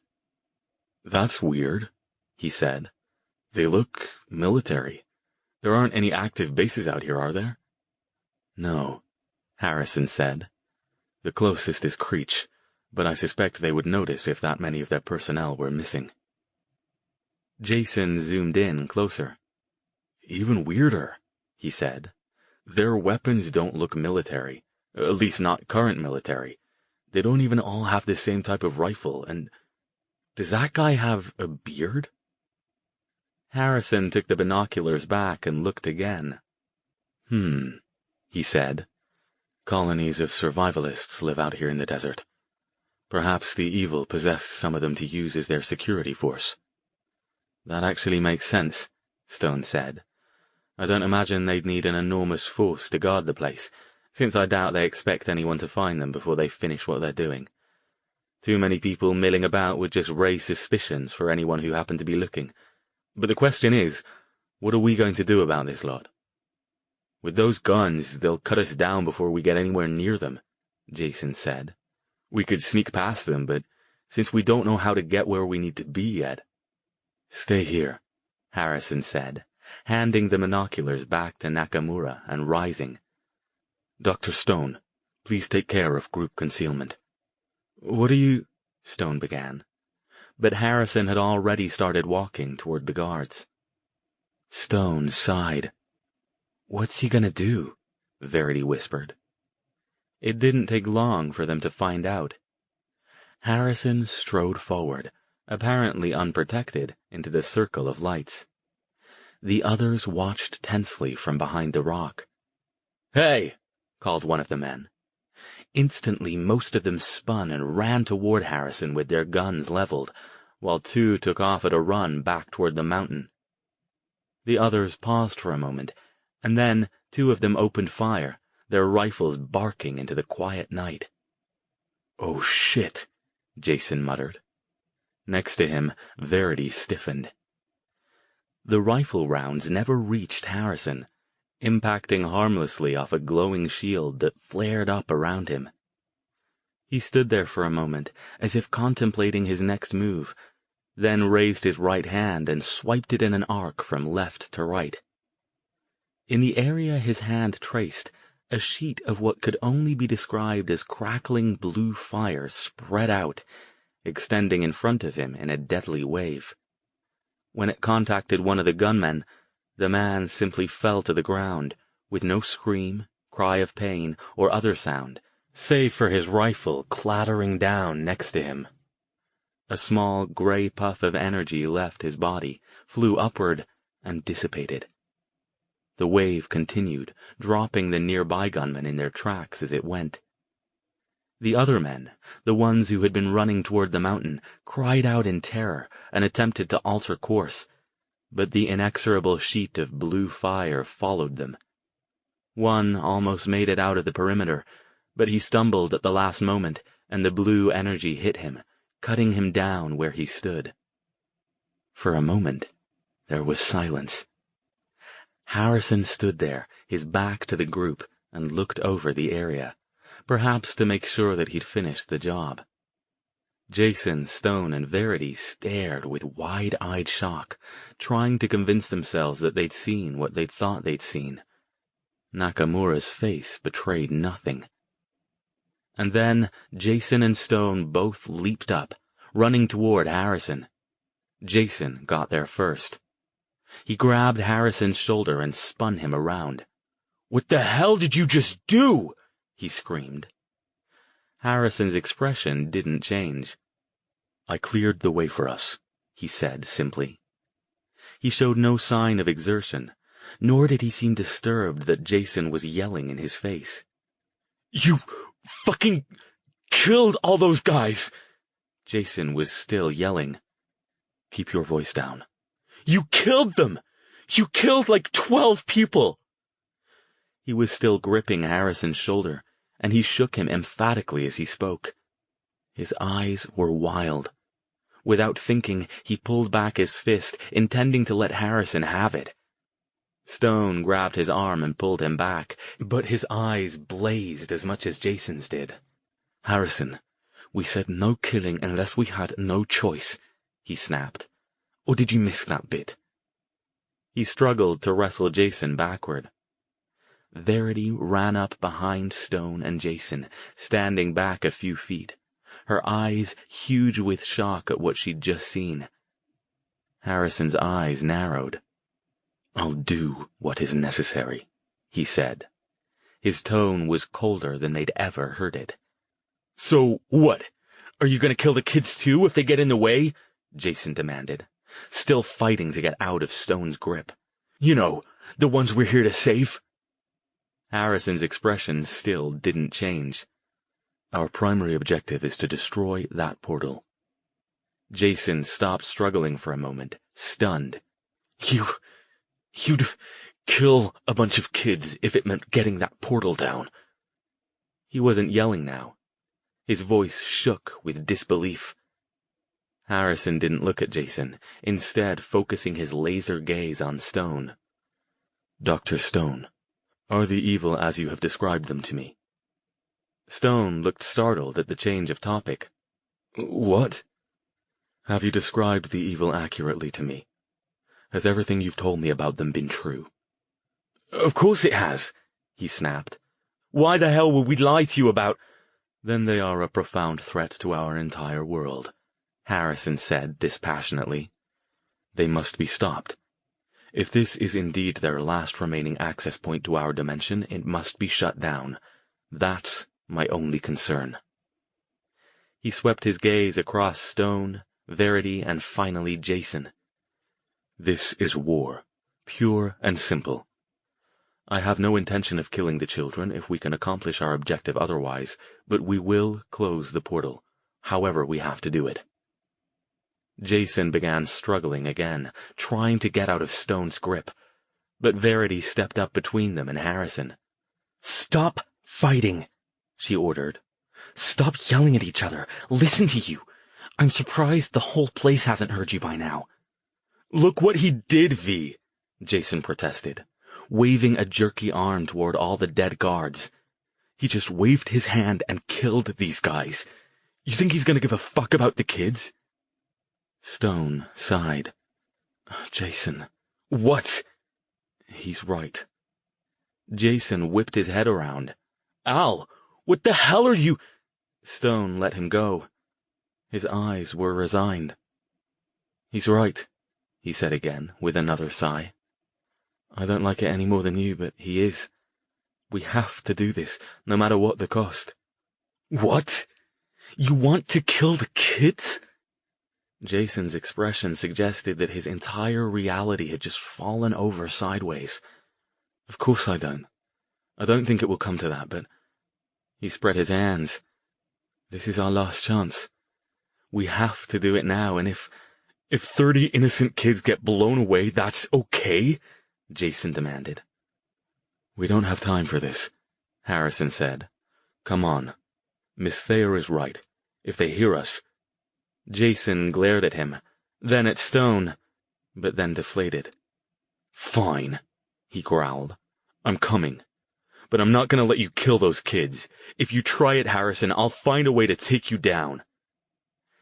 Harrison didn't answer, except to move forward. Jason paused to pick up one of the dead guard's rifles and sling it over his shoulder, then hurried to catch up. So, where are they? Verity asked, obviously trying to get them back on task so they didn't start yelling at each other again. She looked around. This looks like it was a pretty big place. Well, since we obviously can't see the portal or any of the others, Stone said, then we're either in the wrong place or they're under cover somehow. We're not in the wrong place, Jason said, pointing. Look. They all looked where he indicated, and saw the bulky form of the school bus parked up ahead, off to the left near the foothills. A light-colored tarp covered it to help conceal it from prying eyes above, but from the ground it was obvious what it was. They've got to be near there, then, Stone said. I can't imagine they'd troop 30 children too far across an abandoned military base. Kids might be gullible, but they aren't completely stupid. They headed in that direction. Didn't you say something about a hangar? Verity asked Harrison. He nodded. Probably built into the mountainside. Wouldn't the entrance have to be pretty big, though, if they needed to get planes in and out? Not necessarily, Jason said. When they decommissioned the base, they might have sealed that part up. Look for a smaller door somewhere. As they approached the foothills, sharp-eyed Verity spotted it first. There, she said, pointing ahead. A wide metal door, about twice the width of a standard one, was set into the side of the mountain, recessed about 6 feet back. Stenciled on it were the words, "Absolutely no admittance," along with a gobbledygook of numbers and codes. Jason reached out to try it. It was locked. Harrison waved him to one side and grasped the handle. It made a brief sizzle, then the door swung silently open an inch or so. Stepping back, he motioned for Jason to resume his place. Jason pulled out the gun Nakamura had given him and held it at the ready. Nakamura pulled his own from his backpack and did the same. Stone took a deep breath. All right, then. This is it. He pushed the door open, revealing a long, empty hallway. Mr. Harrison, please try not to kill anyone else, all right? He turned back around to look at Harrison, who was at the back of the group with Nakamura.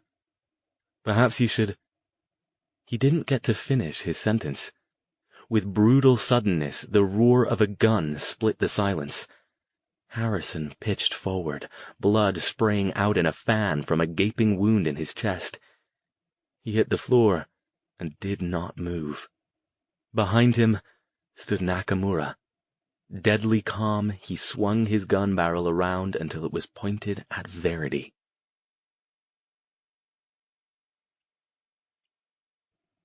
Chapter 42 Stone and Verity, momentarily paralyzed with shock and half-deafened by the gun's blast, stood rooted in place.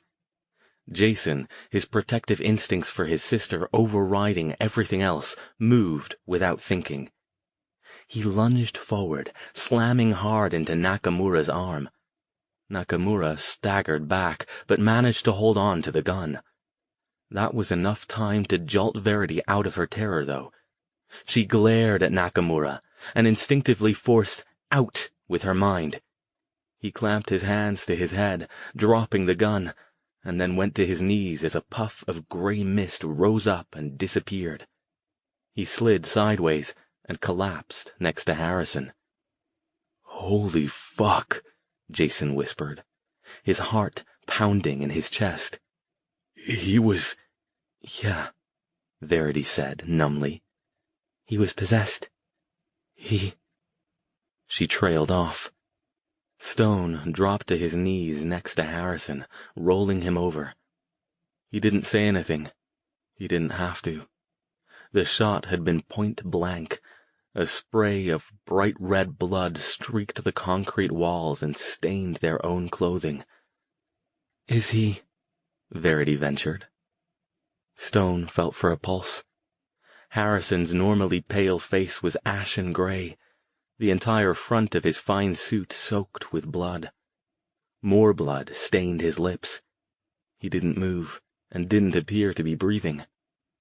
Stone's expression was grim, but then he stiffened. "Bloody hell. He's still alive," he said, surprised. "But barely. "Can we heal him?" Verity got down next to him, already pressing her hands on Harrison's chest to try to stem the bleeding. More blood bubbled up around them. "V!"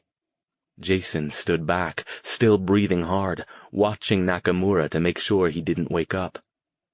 He was tempted to shoot him, but didn't do it. Not yet. If the man made another move, though, all bets were off. "Jason, we have to try."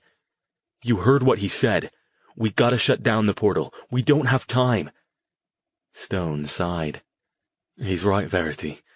We have to— Can't we at least try to stabilize him?" She glared at him, and her brother in turn. "We can't just let him die. If he's still alive after—" Stone nodded, still looking grim. "All right then, but quickly. You take the lead, Verity. You've got a better touch for this than I do. Jason, can you give me some extra power?"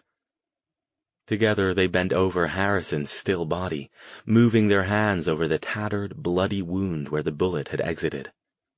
Jason hovered nearby, his hand on Stone's shoulder, and his gaze darting between them, Nakamura, the door they had just come in through, and the other end of the hallway, expecting any second for someone to find them.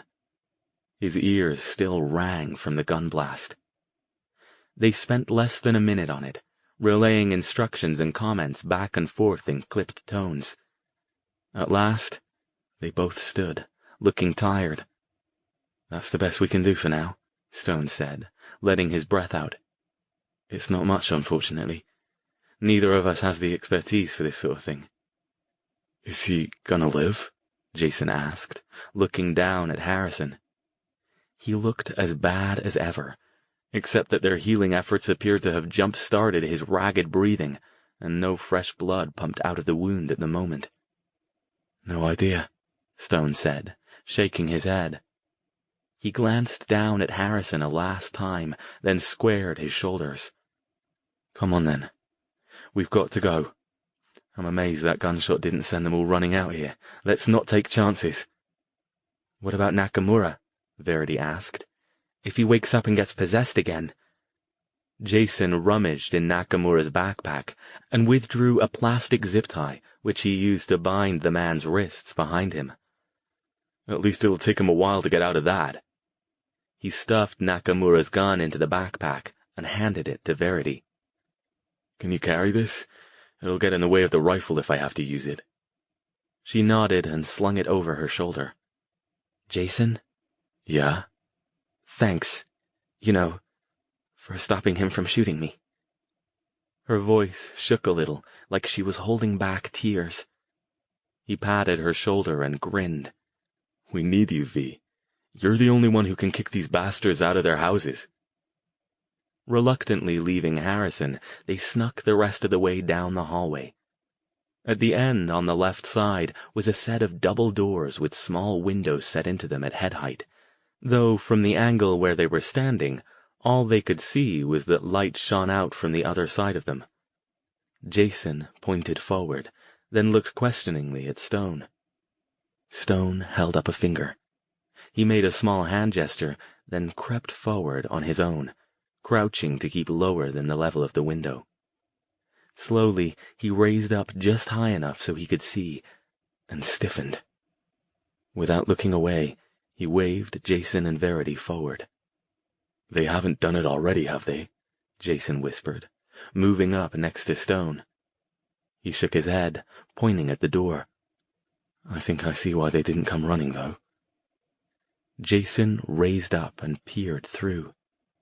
He didn't say a word, just stared with wide eyes. On the other side of the door, just as Harrison had predicted, was what looked like a small hangar, carved into the side of the mountain. The ceiling was so high he couldn't see it from his vantage point, and the hangar itself extended out to either side of the doors into dimness.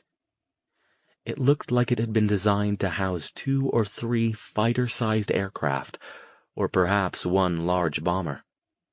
He didn't notice whether anything had been left there by the Air Force when they abandoned it, though. His gaze was pulled inexorably to an area near the back wall, in the center of the room.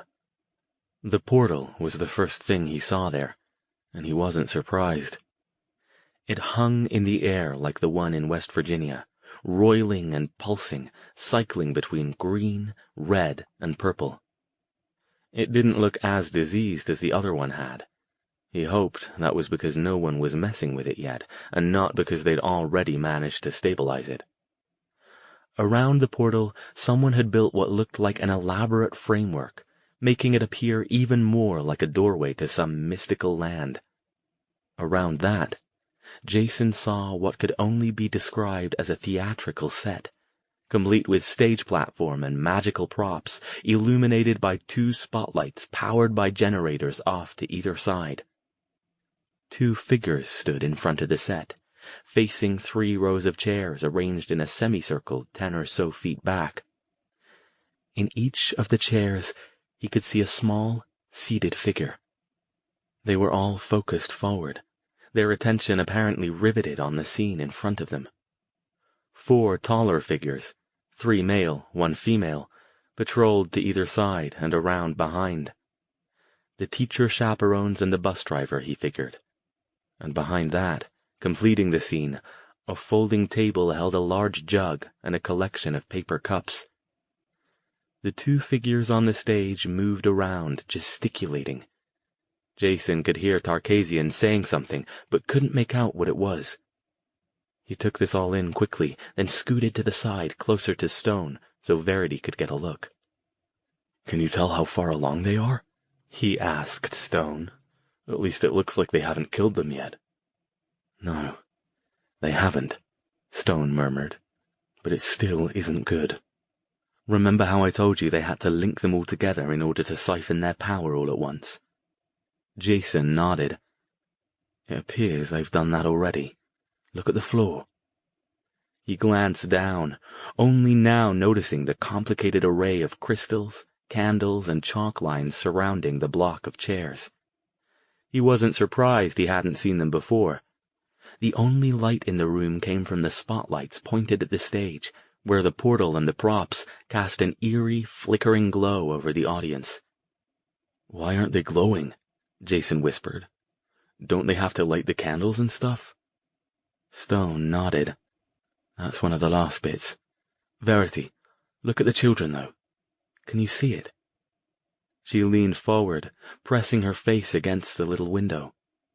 For a moment she said nothing, but then she gasped.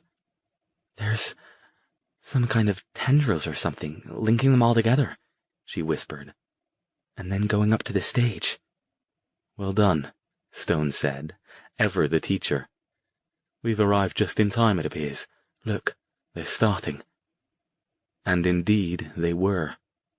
As the two figures on the stage continued performing their magic show to keep the children's attention locked on them, the chaperones and the bus driver moved around the circle, lighting the various candles. "Why don't the kids notice?" Verity asked. "That show can't be that exciting." "They're not quite here with us," Stone said, still focused on the scene. "I wouldn't be surprised if they hadn't put something in their drinks to make them more pliable." To Jason he said, "Try the door, but do it carefully. If it's locked, we'll have to blow it." Jason did as requested, grabbing one of the handles and pulling gently. It didn't budge. "Shit," he whispered. It was only then that he realized he'd lost track of one of the patrolling teachers. As he leaned in and took hold of the handle, a white face appeared on the other side of the window, peering outward. His eyes met those of one of the male teachers. "Hey!" the teacher yelled, barely audible to the three of them on the other side of the door, even from that close distance. He reached into his jacket, fumbling with something in his pocket. On the stage, Tarkasian yelled something they couldn't hear. One of the other two teachers and the bus driver abandoned their candle-lighting task and headed for the door as well. The third teacher ran around the back of the circle and continued with the candles, moving faster than before. "Fuck! They're onto us!"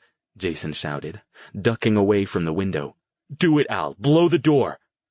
He gripped Stone's arm, focusing on using his power to boost the mage's own. Stone put his hands on the two door handles, concentrated for a moment, and then snapped out a command. The door made a loud pop. Jason grabbed one handle as Verity grabbed the other, and they flung both doors open.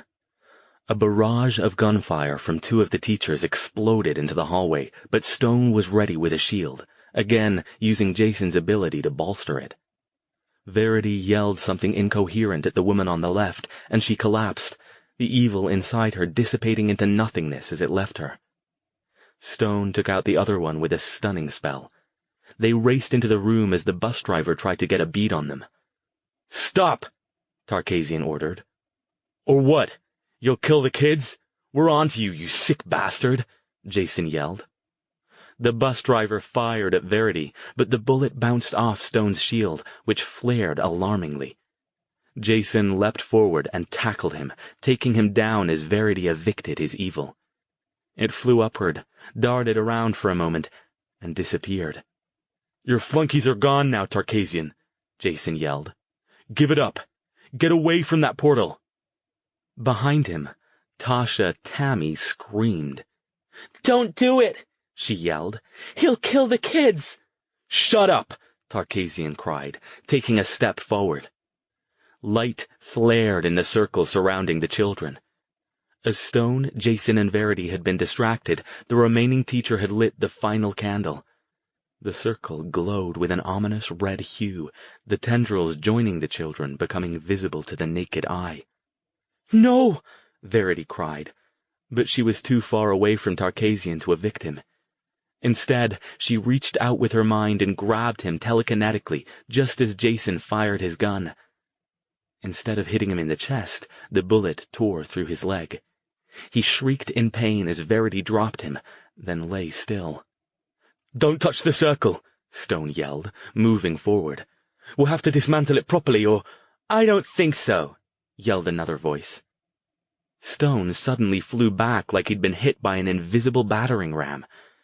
He crashed into the concrete wall and collapsed, stunned. For a second, Jason couldn't figure out where the voice had come from. A woman? How? But then Tasha Tammy, her eyes burning with malevolence, laughed. She levitated Jason and Verity, holding both of them a few feet above the ground. "You three are just like all the others," she cried, moving forward until she stood directly in front of the children, just outside the glowing circle. "What the hell are you talking about?" Jason demanded. "What the fuck is going on?" He tried to get a bead on her with his gun, but didn't want to risk missing the shot and hitting one of the kids. All the same." Her face was lit with a strange insanity, suffused with rage. "Shane is the star. He's the magician. He's the one everyone watches. Is anybody watching little Tammy, the lovely assistant?"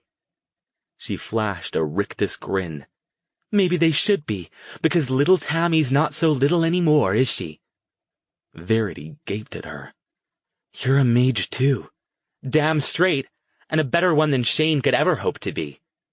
She sneered. "But tell me, kiddo, when was the last time you saw a female magician?" She gestured with her hands as she spoke, and the kids began to sway in unison back and forth. "It's easy to hide in plain sight when the only reason anyone pays attention to you is because you look good in a skin-tight evening gown and fuck-me heels." "You let the evil possess you?" Jason said, catching on. "For the power." "Bright boy," she acknowledged, nodding.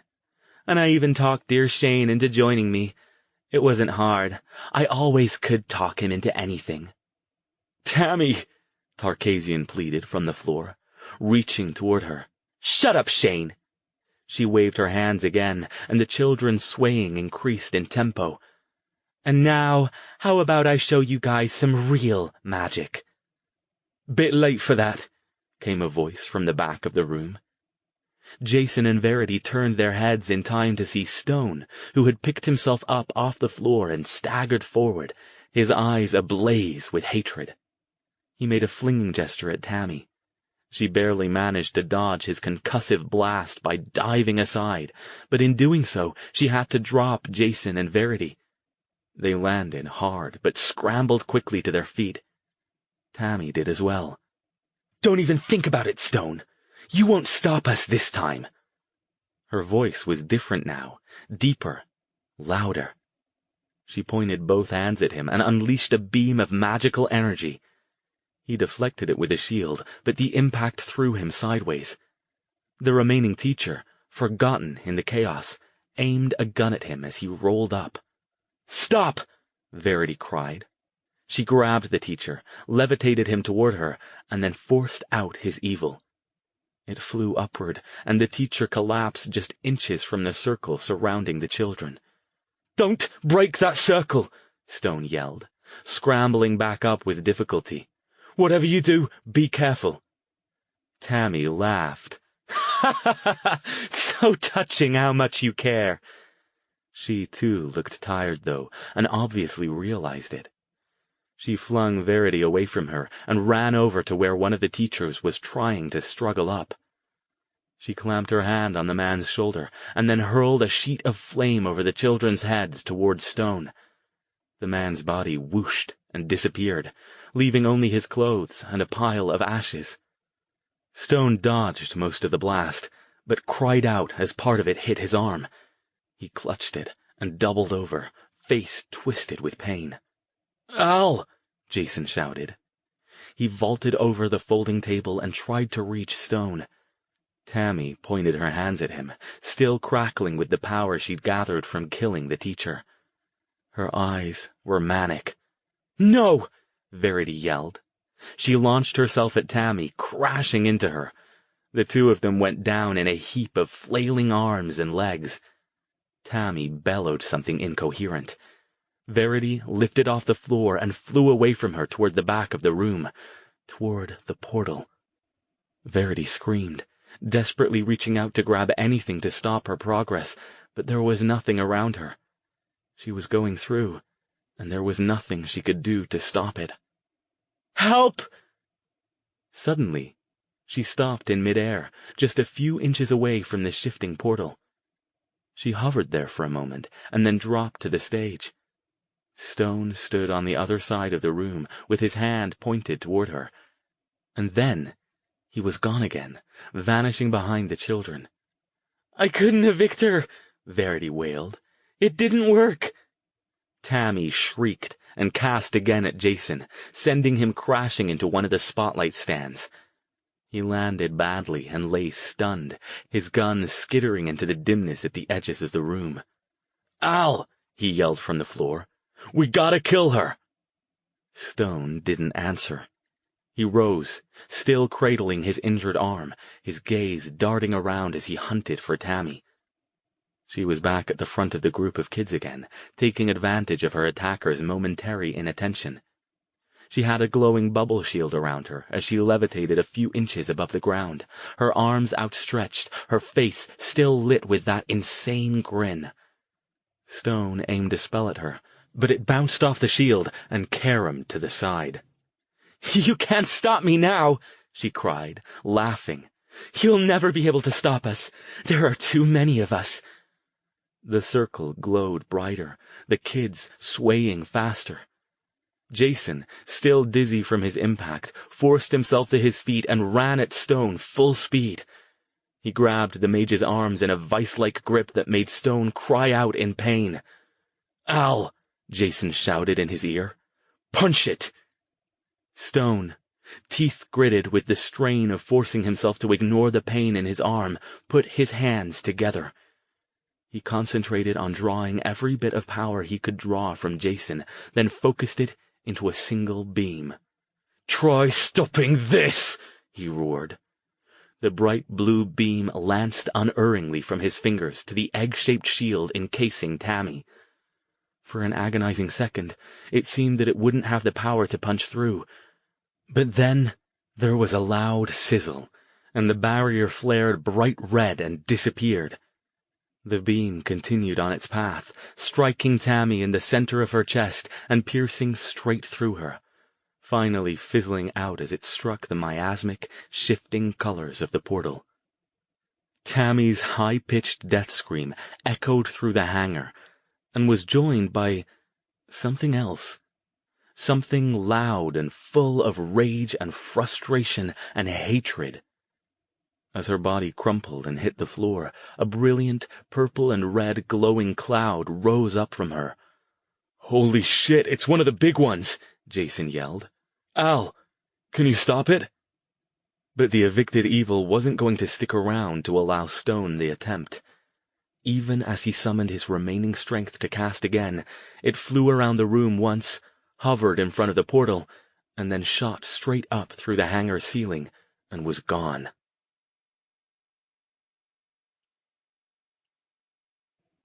Chapter 43. The only sound in the hangar was the soft rumble of the generators, Tarkasian's low moans, and the eerie shifting as the children continued to sway back and forth like participants in some kind of ghostly sports wave. Jason picked himself up off the floor. "What now?" Stone, pale and panting, still clutched his injured arm.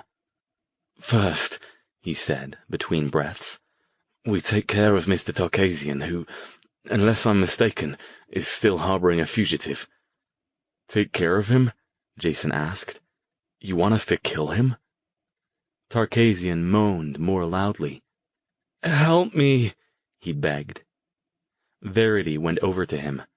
"I'll heal your leg," she said. "But you know we're going to have to knock you out, right?" "Please, help me." He nearly sobbed now, his right leg soaked with blood. "I'm dying." The others moved closer as Verity bent to heal him. "Al," Jason said, glancing back over his shoulder. "What about the kids? The ritual?" "They're safe for the moment," Stone said. He held out his injured arm. "Verity, if you would be so kind, we don't have a lot of time here." Verity nodded, concentrating. "I'm just going to fix this so you don't die," she told Tarkasian. "Sorry, but I have to save most of my energy for Dr. Stone. And if you make one move, believe me, I'll be happy to kick that thing out of your head." Tarkasian didn't even twitch. He lay very still while Verity stopped the bleeding in his leg, and while she switched her attention to Stone and healed up his arm. He said, in satisfaction, trying it out after. "You do have the touch, apprentice." Then he turned without warning and plugged Tarkasian with a stunning spell. "Now then," Stone said, getting up and moving toward the children. "Let's see about dismantling this ritual." "Is it hard?" Verity asked. Is it dangerous to do it? No, it just needs to be done in the right order. Jason, please disarm and keep an eye on our chaperones. I wouldn't put it past the evil to try to reoccupy them with fresh recruits. As Jason did as he requested, Stone paced around the circle. The good news is we'll be able to reuse some of these ritual materials, he said to Verity, who was following him. Just be quiet for a moment and let me concentrate. It took considerably longer than a moment. He paced around the circle's circumference twice before finally stopping in front of one candle. As it happened, the last one that had been lit. Stand back, he said. I'm not entirely sure what will happen here. As Jason and Verity watched from a distance, he bent and blew out the candle, then carefully moved it out of the circle.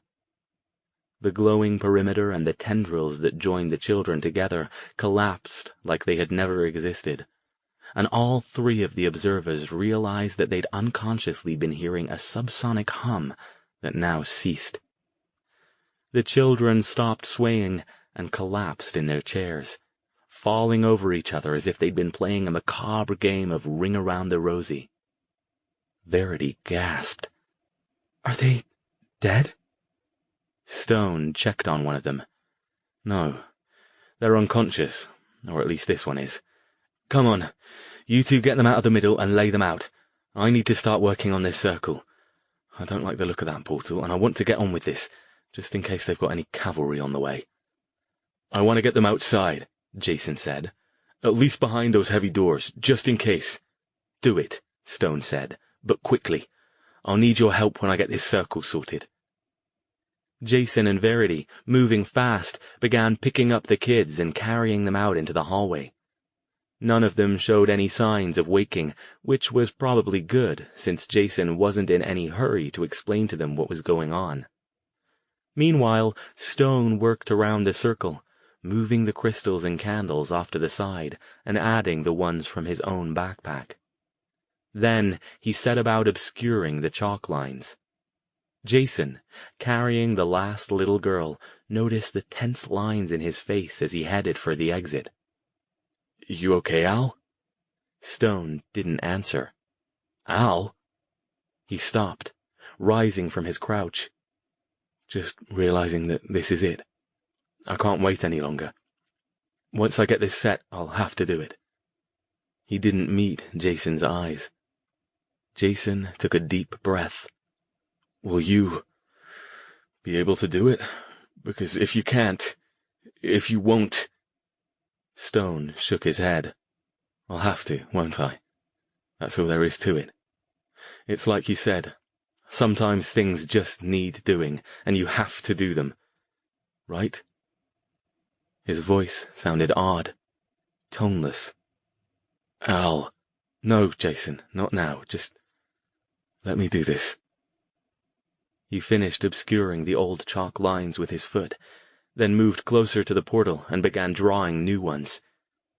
If you want to help, move her somewhere else, he said, pointing at Tammy's sprawled form. She's in the way. Jason carefully lowered the little girl to the ground, then hefted Tammy's body and carried it off to the other side of the hangar. The remaining teachers and the bus driver were already there, trussed up in a neat row. Like the kids, they showed no sign of awakening. He took the little girl outside, then came back in, closed the door, and stood next to Verity. They both watched Stone as he worked. He's scared, isn't he? Verity asked. Yeah. Do you think he'll be able to do it? She watched the portal as it shifted, red to purple, purple to green and back. It looked stranger than usual behind the doorway that had been erected around it. I hope so. This is it, isn't it? If we can get this one shut down, then it's just a matter of dealing with the evil that are left on this side. You make that sound so easy, she said. There are a lot of them, and probably quite a few of the big ones still around. You don't think the one inside Tammy died, do you? It went off to possess someone else, so we'll have to deal with it again. First things first, Jason said, shuddering. They didn't know how long it was before Stone finally came back around the front of the portal, running a hand through his hair. "That's done," he said, letting his breath out in a long sigh. He held the final crystal in his hand. "You're ready to go?" Verity asked. "It's time?" Jason only now remembered something, and he stiffened. "Al, even if you succeed, remember the last time? The portal blew up and took out everybody anywhere near the blast. The kids—" Stone shook his head. "I don't think that will happen this time," he said. He was still speaking in a monotone. "This one isn't as far along as the other one. It's not as unstable. It might still blow, but I think you'll all have time to get out before it does." "You think?" Jason said. "But you don't know." He shrugged. "This is all speculation. Go if you like, but I don't know how much longer things will be stable enough for me to do this." Jason thought about it a moment. He looked at Verity, then at the portal. He couldn't tell, but it seemed like the swirling had picked up in speed and intensity a little. They didn't have much time. He closed his eyes and sighed. "We'll stay," he said. "The kids are all out in the hall. There's no time to get them any further away. This place was supposed to be armored against nukes. Hopefully the thick walls will protect them if anything goes wrong. If we lose the chance to shut this down because we wait too long—" "It's war," Verity whispered, tears glittering in the corner of her eyes. Stone nodded. He took a deep breath. "All right, Jason. Give me all the power you can manage and stand back. If I don't come back in 1 minute, just do what you can to get the kids out of here." He still wasn't looking at them.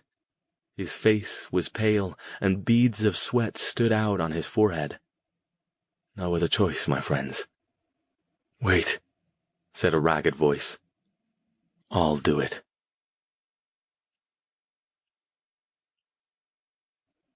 Chapter 44. All three of them spun. Standing in the doorway, leaning against the frame, was Trevor Harrison. "Holy fuck," Jason whispered. Harrison looked ghastly. He was barely standing, his face as ashen as it had been when they'd left him lying in the hallway. The entire front of his once fine suit and the lower part of his jaw caked with half-dried blood. He looked like an extremely well-dressed zombie. As Stone, Jason, and Verity all stared in shock, he took 2 staggering steps forward and fell to his knees. Stone recovered first. He ran over to him and grabbed his shoulders to keep him from falling over the rest of the way. "Bloody hell, Harrison. How are you alive?" Harrison shook his head. "Portal," he whispered. His voice had nearly no volume behind it. "Let me—" "Let you what?" Stone glanced back over his shoulder at the portal. He reached feebly for the crystal in Stone's hand. "Let me do that." Struggling for breath, he was seized with a fit of coughing and nearly fell over again. Fresh blood welled up at his lips. Verity took hold of his other shoulder and tried to lower him to the floor. "Let us heal you some more. No time," he whispered.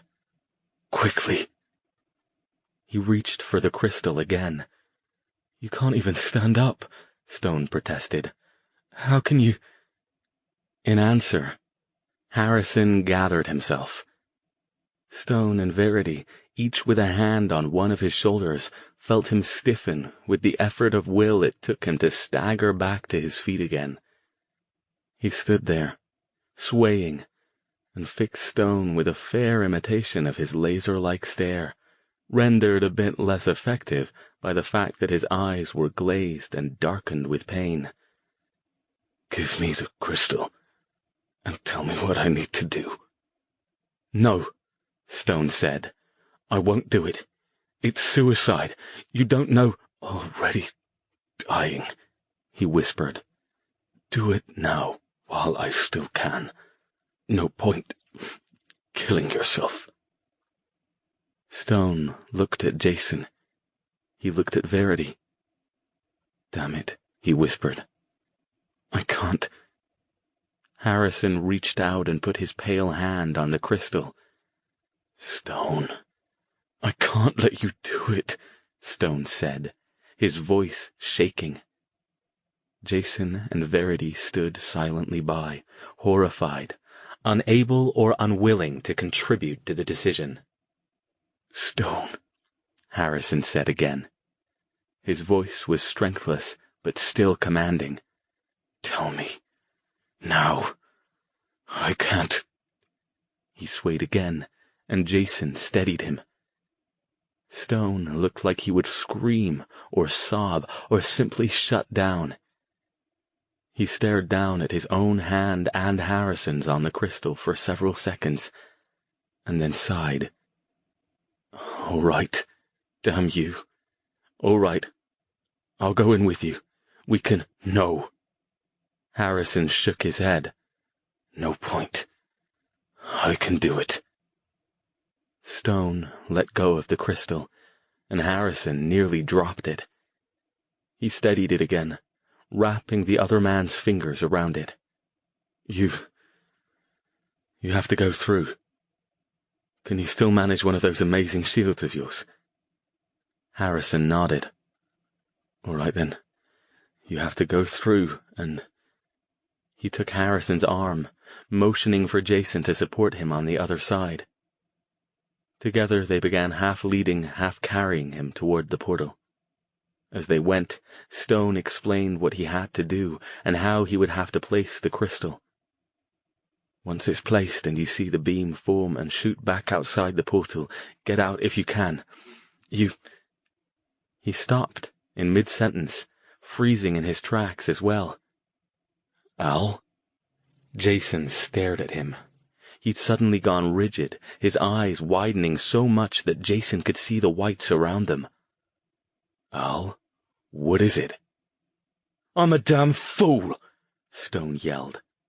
He gripped Harrison's shoulders. "We can do this! We can do it safely! The portal won't blow!"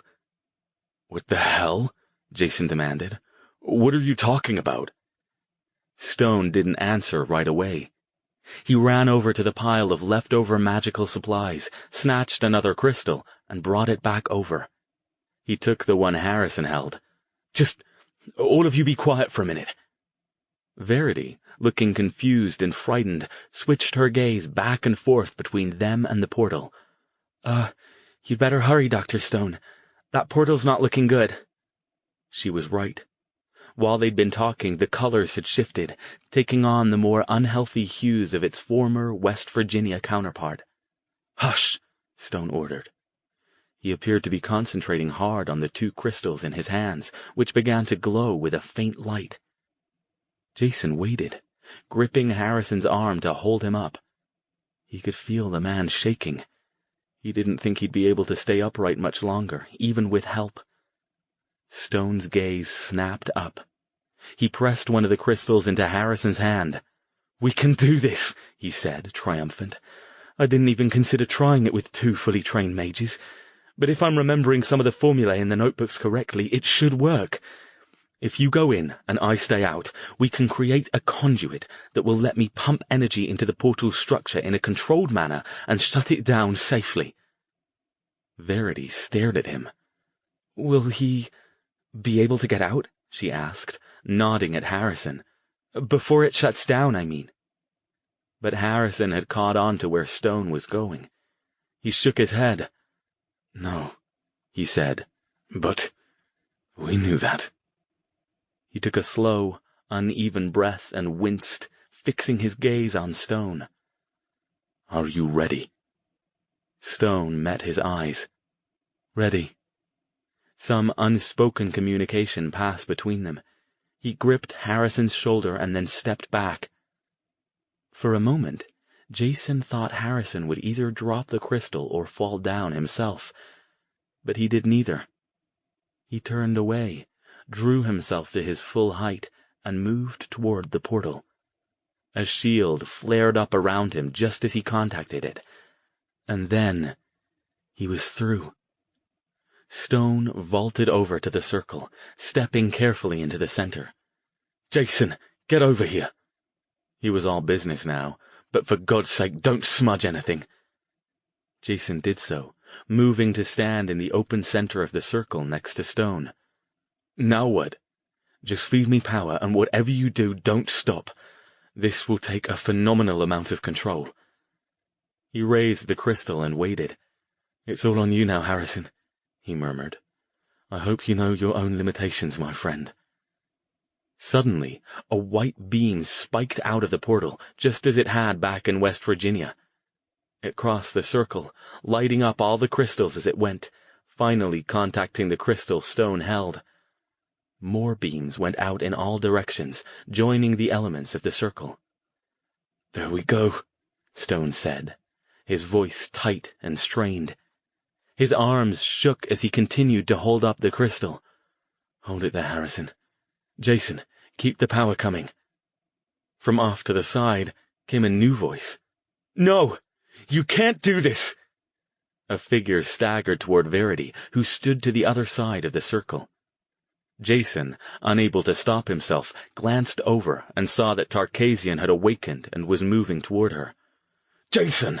Focus, damn you!" Stone barked.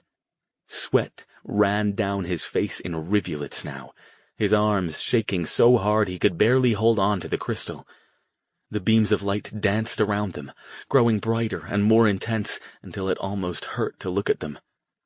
Jason clamped his eyes shut and forced himself to focus on Stone, on giving him power. He hated himself for it, but there had been so many sacrifices already. This was bigger even than Verity, bigger than the person he loved more than anyone else on Earth. She'd have to take care of herself this time. He hoped to God she could do it. And then a bright light flared, so bright that he could see it even through his closed eyelids.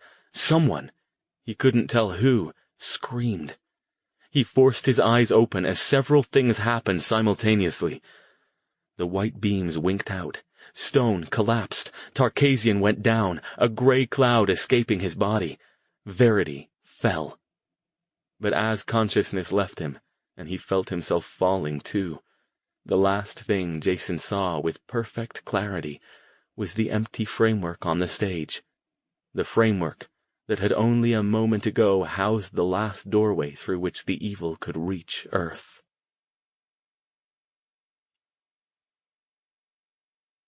Chapter 45.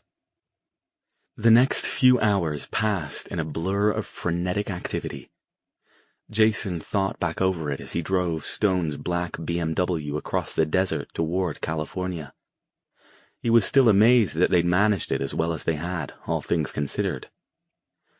When he'd awakened, Stone and Verity had already been up, looking none the worse for wear other than being covered in dried blood, cleaning up the remains of the magic circle and stowing the spent crystals and candles in backpacks with the help of a quiet and downcast Nakamura. The children, the chaperones, and Tarkasian remained unconscious. Stone admitted that he'd helped them stay that way with a little judicious magic. They'd found Nakamura where they'd left him, tied up in the hallway. He'd been awake and racked with guilt, both about what he'd done and that he'd managed to be possessed in the first place. He said it happened right after Harrison had lain waste to the guards up top, so Stone surmised that one of the escaping evil had managed to hold on long enough to find a new home before it dissipated. They hadn't let Nakamura have his gun back, but they'd untied him and let him help clean up the scene. Harrison had not returned. They hadn't expected him to, of course. The portal was gone, and without it, he had no way back. When Nakamura found out what had happened, he had accepted the information stoically. His profound disturbance was clear to all of them. The sight of Harrison's blood staining their clothes seemed to cause him particular distress, and he tried hard not to look at it. They had spent several minutes discussing the best way to remove themselves from the situation without arousing suspicion. The kids had not seen any of them, but the teachers and the bus driver had. Not only had they seen their faces, but they'd also seen them perform all sorts of magic. And then there was the matter of Tarkasian, whom they couldn't simply leave behind. Even if he wasn't possessed anymore, he was still a mage, and they didn't know where his loyalties lay, especially with Tammy's dead body cooling on the far side of the hangar. Finally, they'd decided to take Tarkasian with them, along with Tammy's body. They would drop the ladder up top, where the police would discover it, but perhaps the children wouldn't have to see it on their way out. The bus was still there, and the bus driver still had its keys, so their transportation out was set. They were concerned that they themselves didn't have transportation, since Harrison had sent the helicopter away, and the plan had been to call it back when they were finished. They didn't think it would be the best idea for the chopper pilot to see them looking like refugees from an abattoir, especially without Harrison. They couldn't even use their image generators. Something in the blast of magical energy that had emanated from the portal when it died had also burned out all their magical devices, including all of Stone's various power items and Verity's bird amulet. Fortunately, after a bit of searching, they'd discovered that the survivalists had 2 jeeps parked on the far side of the deserted base. They'd loaded one up and hoped Stone's disregarding spell would be enough to get them past any suspicious eyes long enough to reach the obsidian. It was. Nakamura had directed them down into the private garage where they'd first arrived what seemed like an eternity ago. He put them in an elevator up to their suite, promising to take charge of Tarkasian. In their suite, they burned their bloody clothes in the fireplace, took quick showers, and had all of their gear gathered up and ready to go in 30 minutes. Nakamura met them down in the garage with the BMW, and saw them off with the news that Tarkasian seemed genuinely contrite about what had happened, sad about the loss of Tammy, but sadder still that he'd allowed himself to be talked into being possessed. Nakamura said he'd arranged to have someone keep an eye on the magician to make sure he didn't do anything unexpected, and that he'd also arranged to have someone persuasive visit the teachers and bus driver and make them a generous offer to keep their mouths shut about what had really happened out there. Jason was dubious, but given the means Harrison had had at his disposal, if Nakamura had a fraction of the same access, things should be fine. So, here they were, 3 hours later, out in the middle of the open desert, driving at a smooth 85 miles per hour on a road where they'd only seen one other car in the last half hour. Jason glanced in the rear-view mirror at Verity, who'd fallen asleep in the back, then at Stone, slumped into his seat and staring moodily out the window. The mage hadn't said more than a few words since they'd left Vegas. "Al?" "Hmm?" He didn't change position. "You okay?" Stone made a little sarcastic sound that might have been a laugh. "Define okay." Jason shrugged. "Well, we made it. We're out. We did what we came to do, and you didn't have to sacrifice yourself or your sanity to the portal gods. Brilliant." Silence for a few seconds. "You don't think he's going to get out of that, do you?" Stone glanced at him, then back at the window. "I told you, Jason. If you're inside a portal when it dies, you don't get back out." "Yeah." He took a deep breath. "So, what now?" "We go on," Stone said with a shrug. "This doesn't end it, not yet. There are still evil out there, including quite a few of the big ones. And remember what Lamar and Marilee said?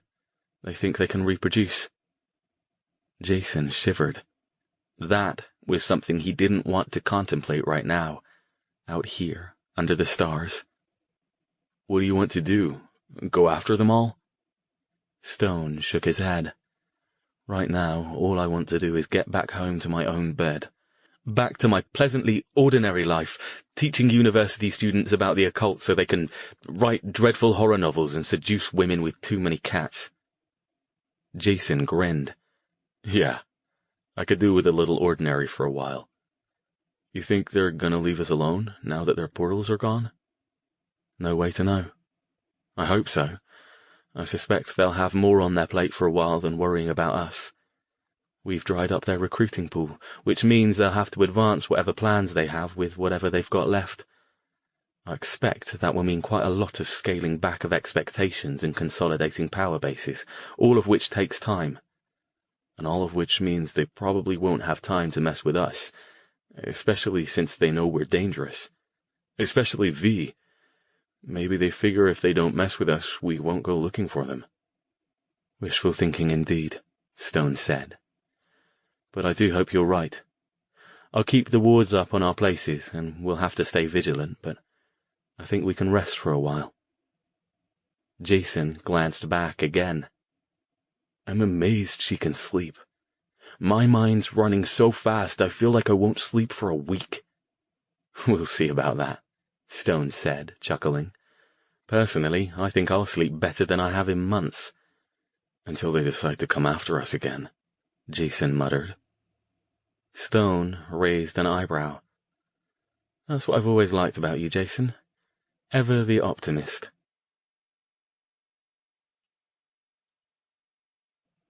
Epilogue 1. 2 months later. Despite their concern that their exploits in Las Vegas would come back to haunt them, Stone, Jason, and Verity discovered, to their pleasant surprise, that life returned to normal with astonishing speed. They arrived back in the Bay Area to find their homes as they had left them. Madame Juan alive and unpossessed, their forgotten friends doing as well as could be expected, and their various jobs and activities waiting for their return. Jason watched the Las Vegas paper for the next few days to see how the story ended.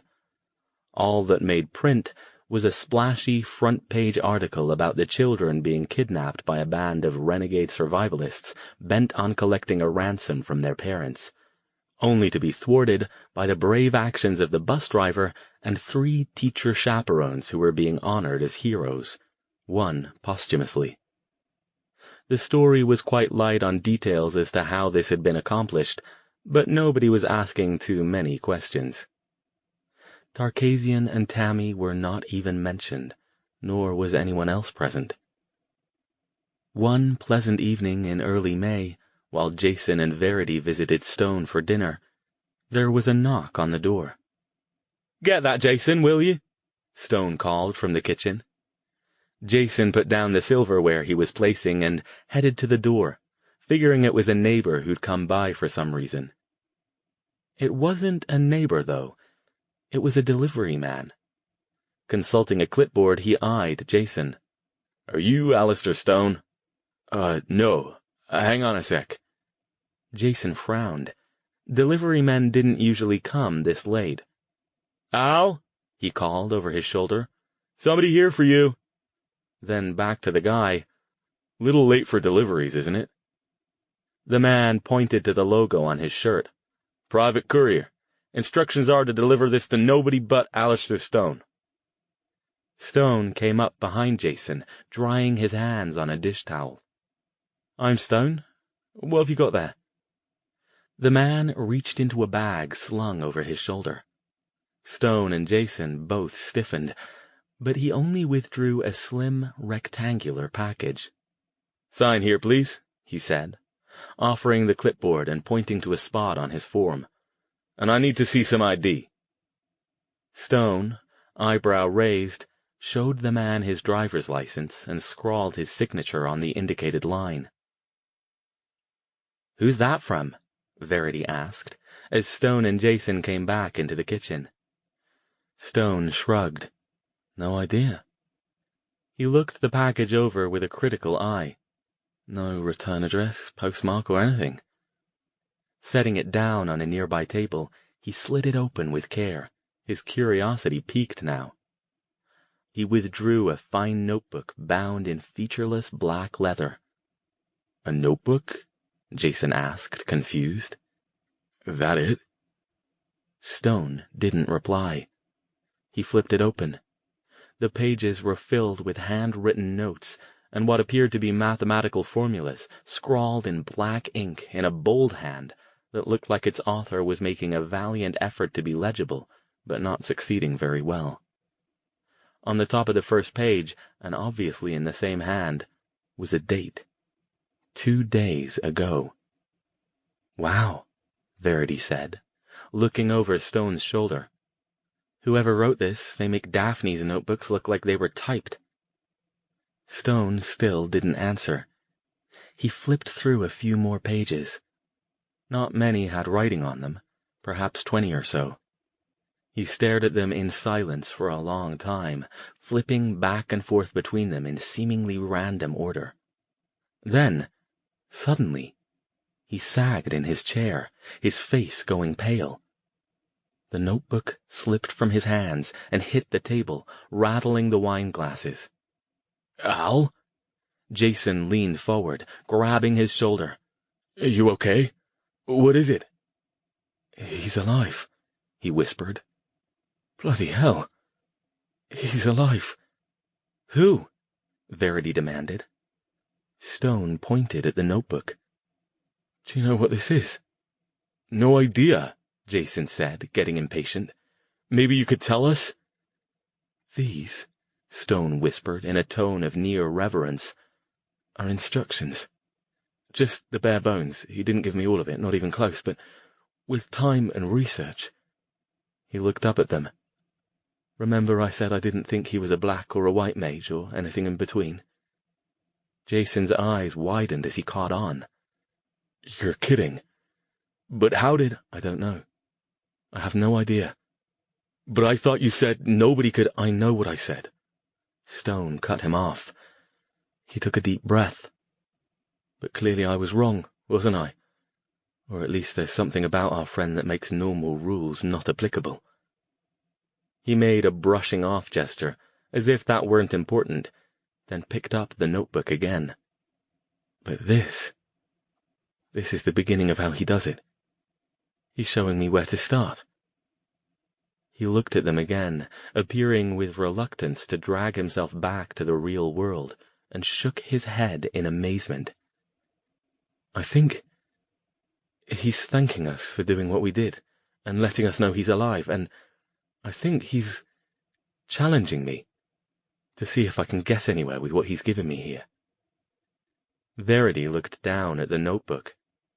"I don't get it," she murmured. "How can he—" Stone shook his head. "Don't ask me, and I'm not about to ask him. I think he's made it fairly clear we shouldn't contact him again. I doubt we'd be able to, honestly, but what he's given me, it's just the tip of the iceberg, the entry point for years' worth of study. If I can make sense of even the smallest bit of this any time soon, though, it might just help us if the evil decide to get up to their tricks again. And I've no doubt they will. Probably a lot sooner than we're hoping." Jason and Verity saw no reason to argue with him about that.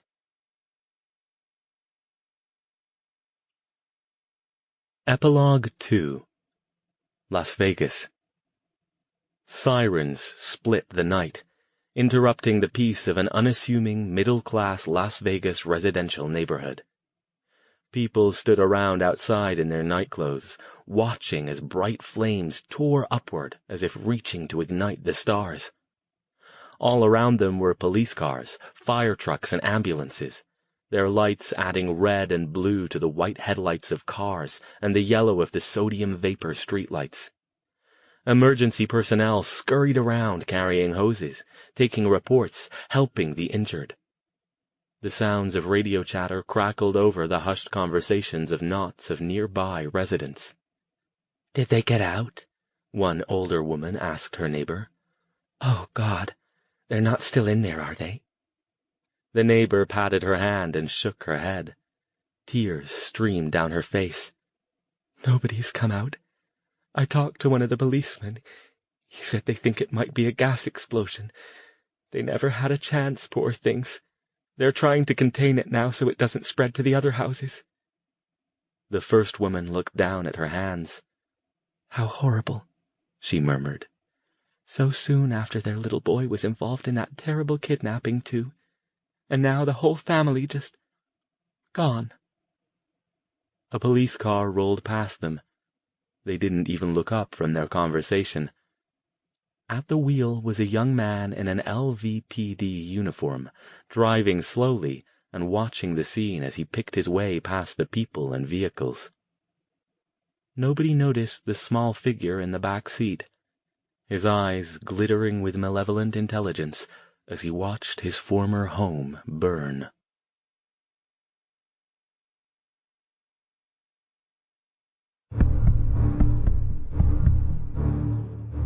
This has been The Threshold, Alastair Stone Chronicles Volume 3, written by R.L. King, narrated by Will M. Watt. Copyright 2013 to 2015 by R.L. King. Production copyright 2017 by R.L. King. The music is Interloper by Kevin MacLeod at Incompetech.com. Licensed under a Creative Commons by Attribution 3.0 license. creativecommons.org/licenses/by/3.0.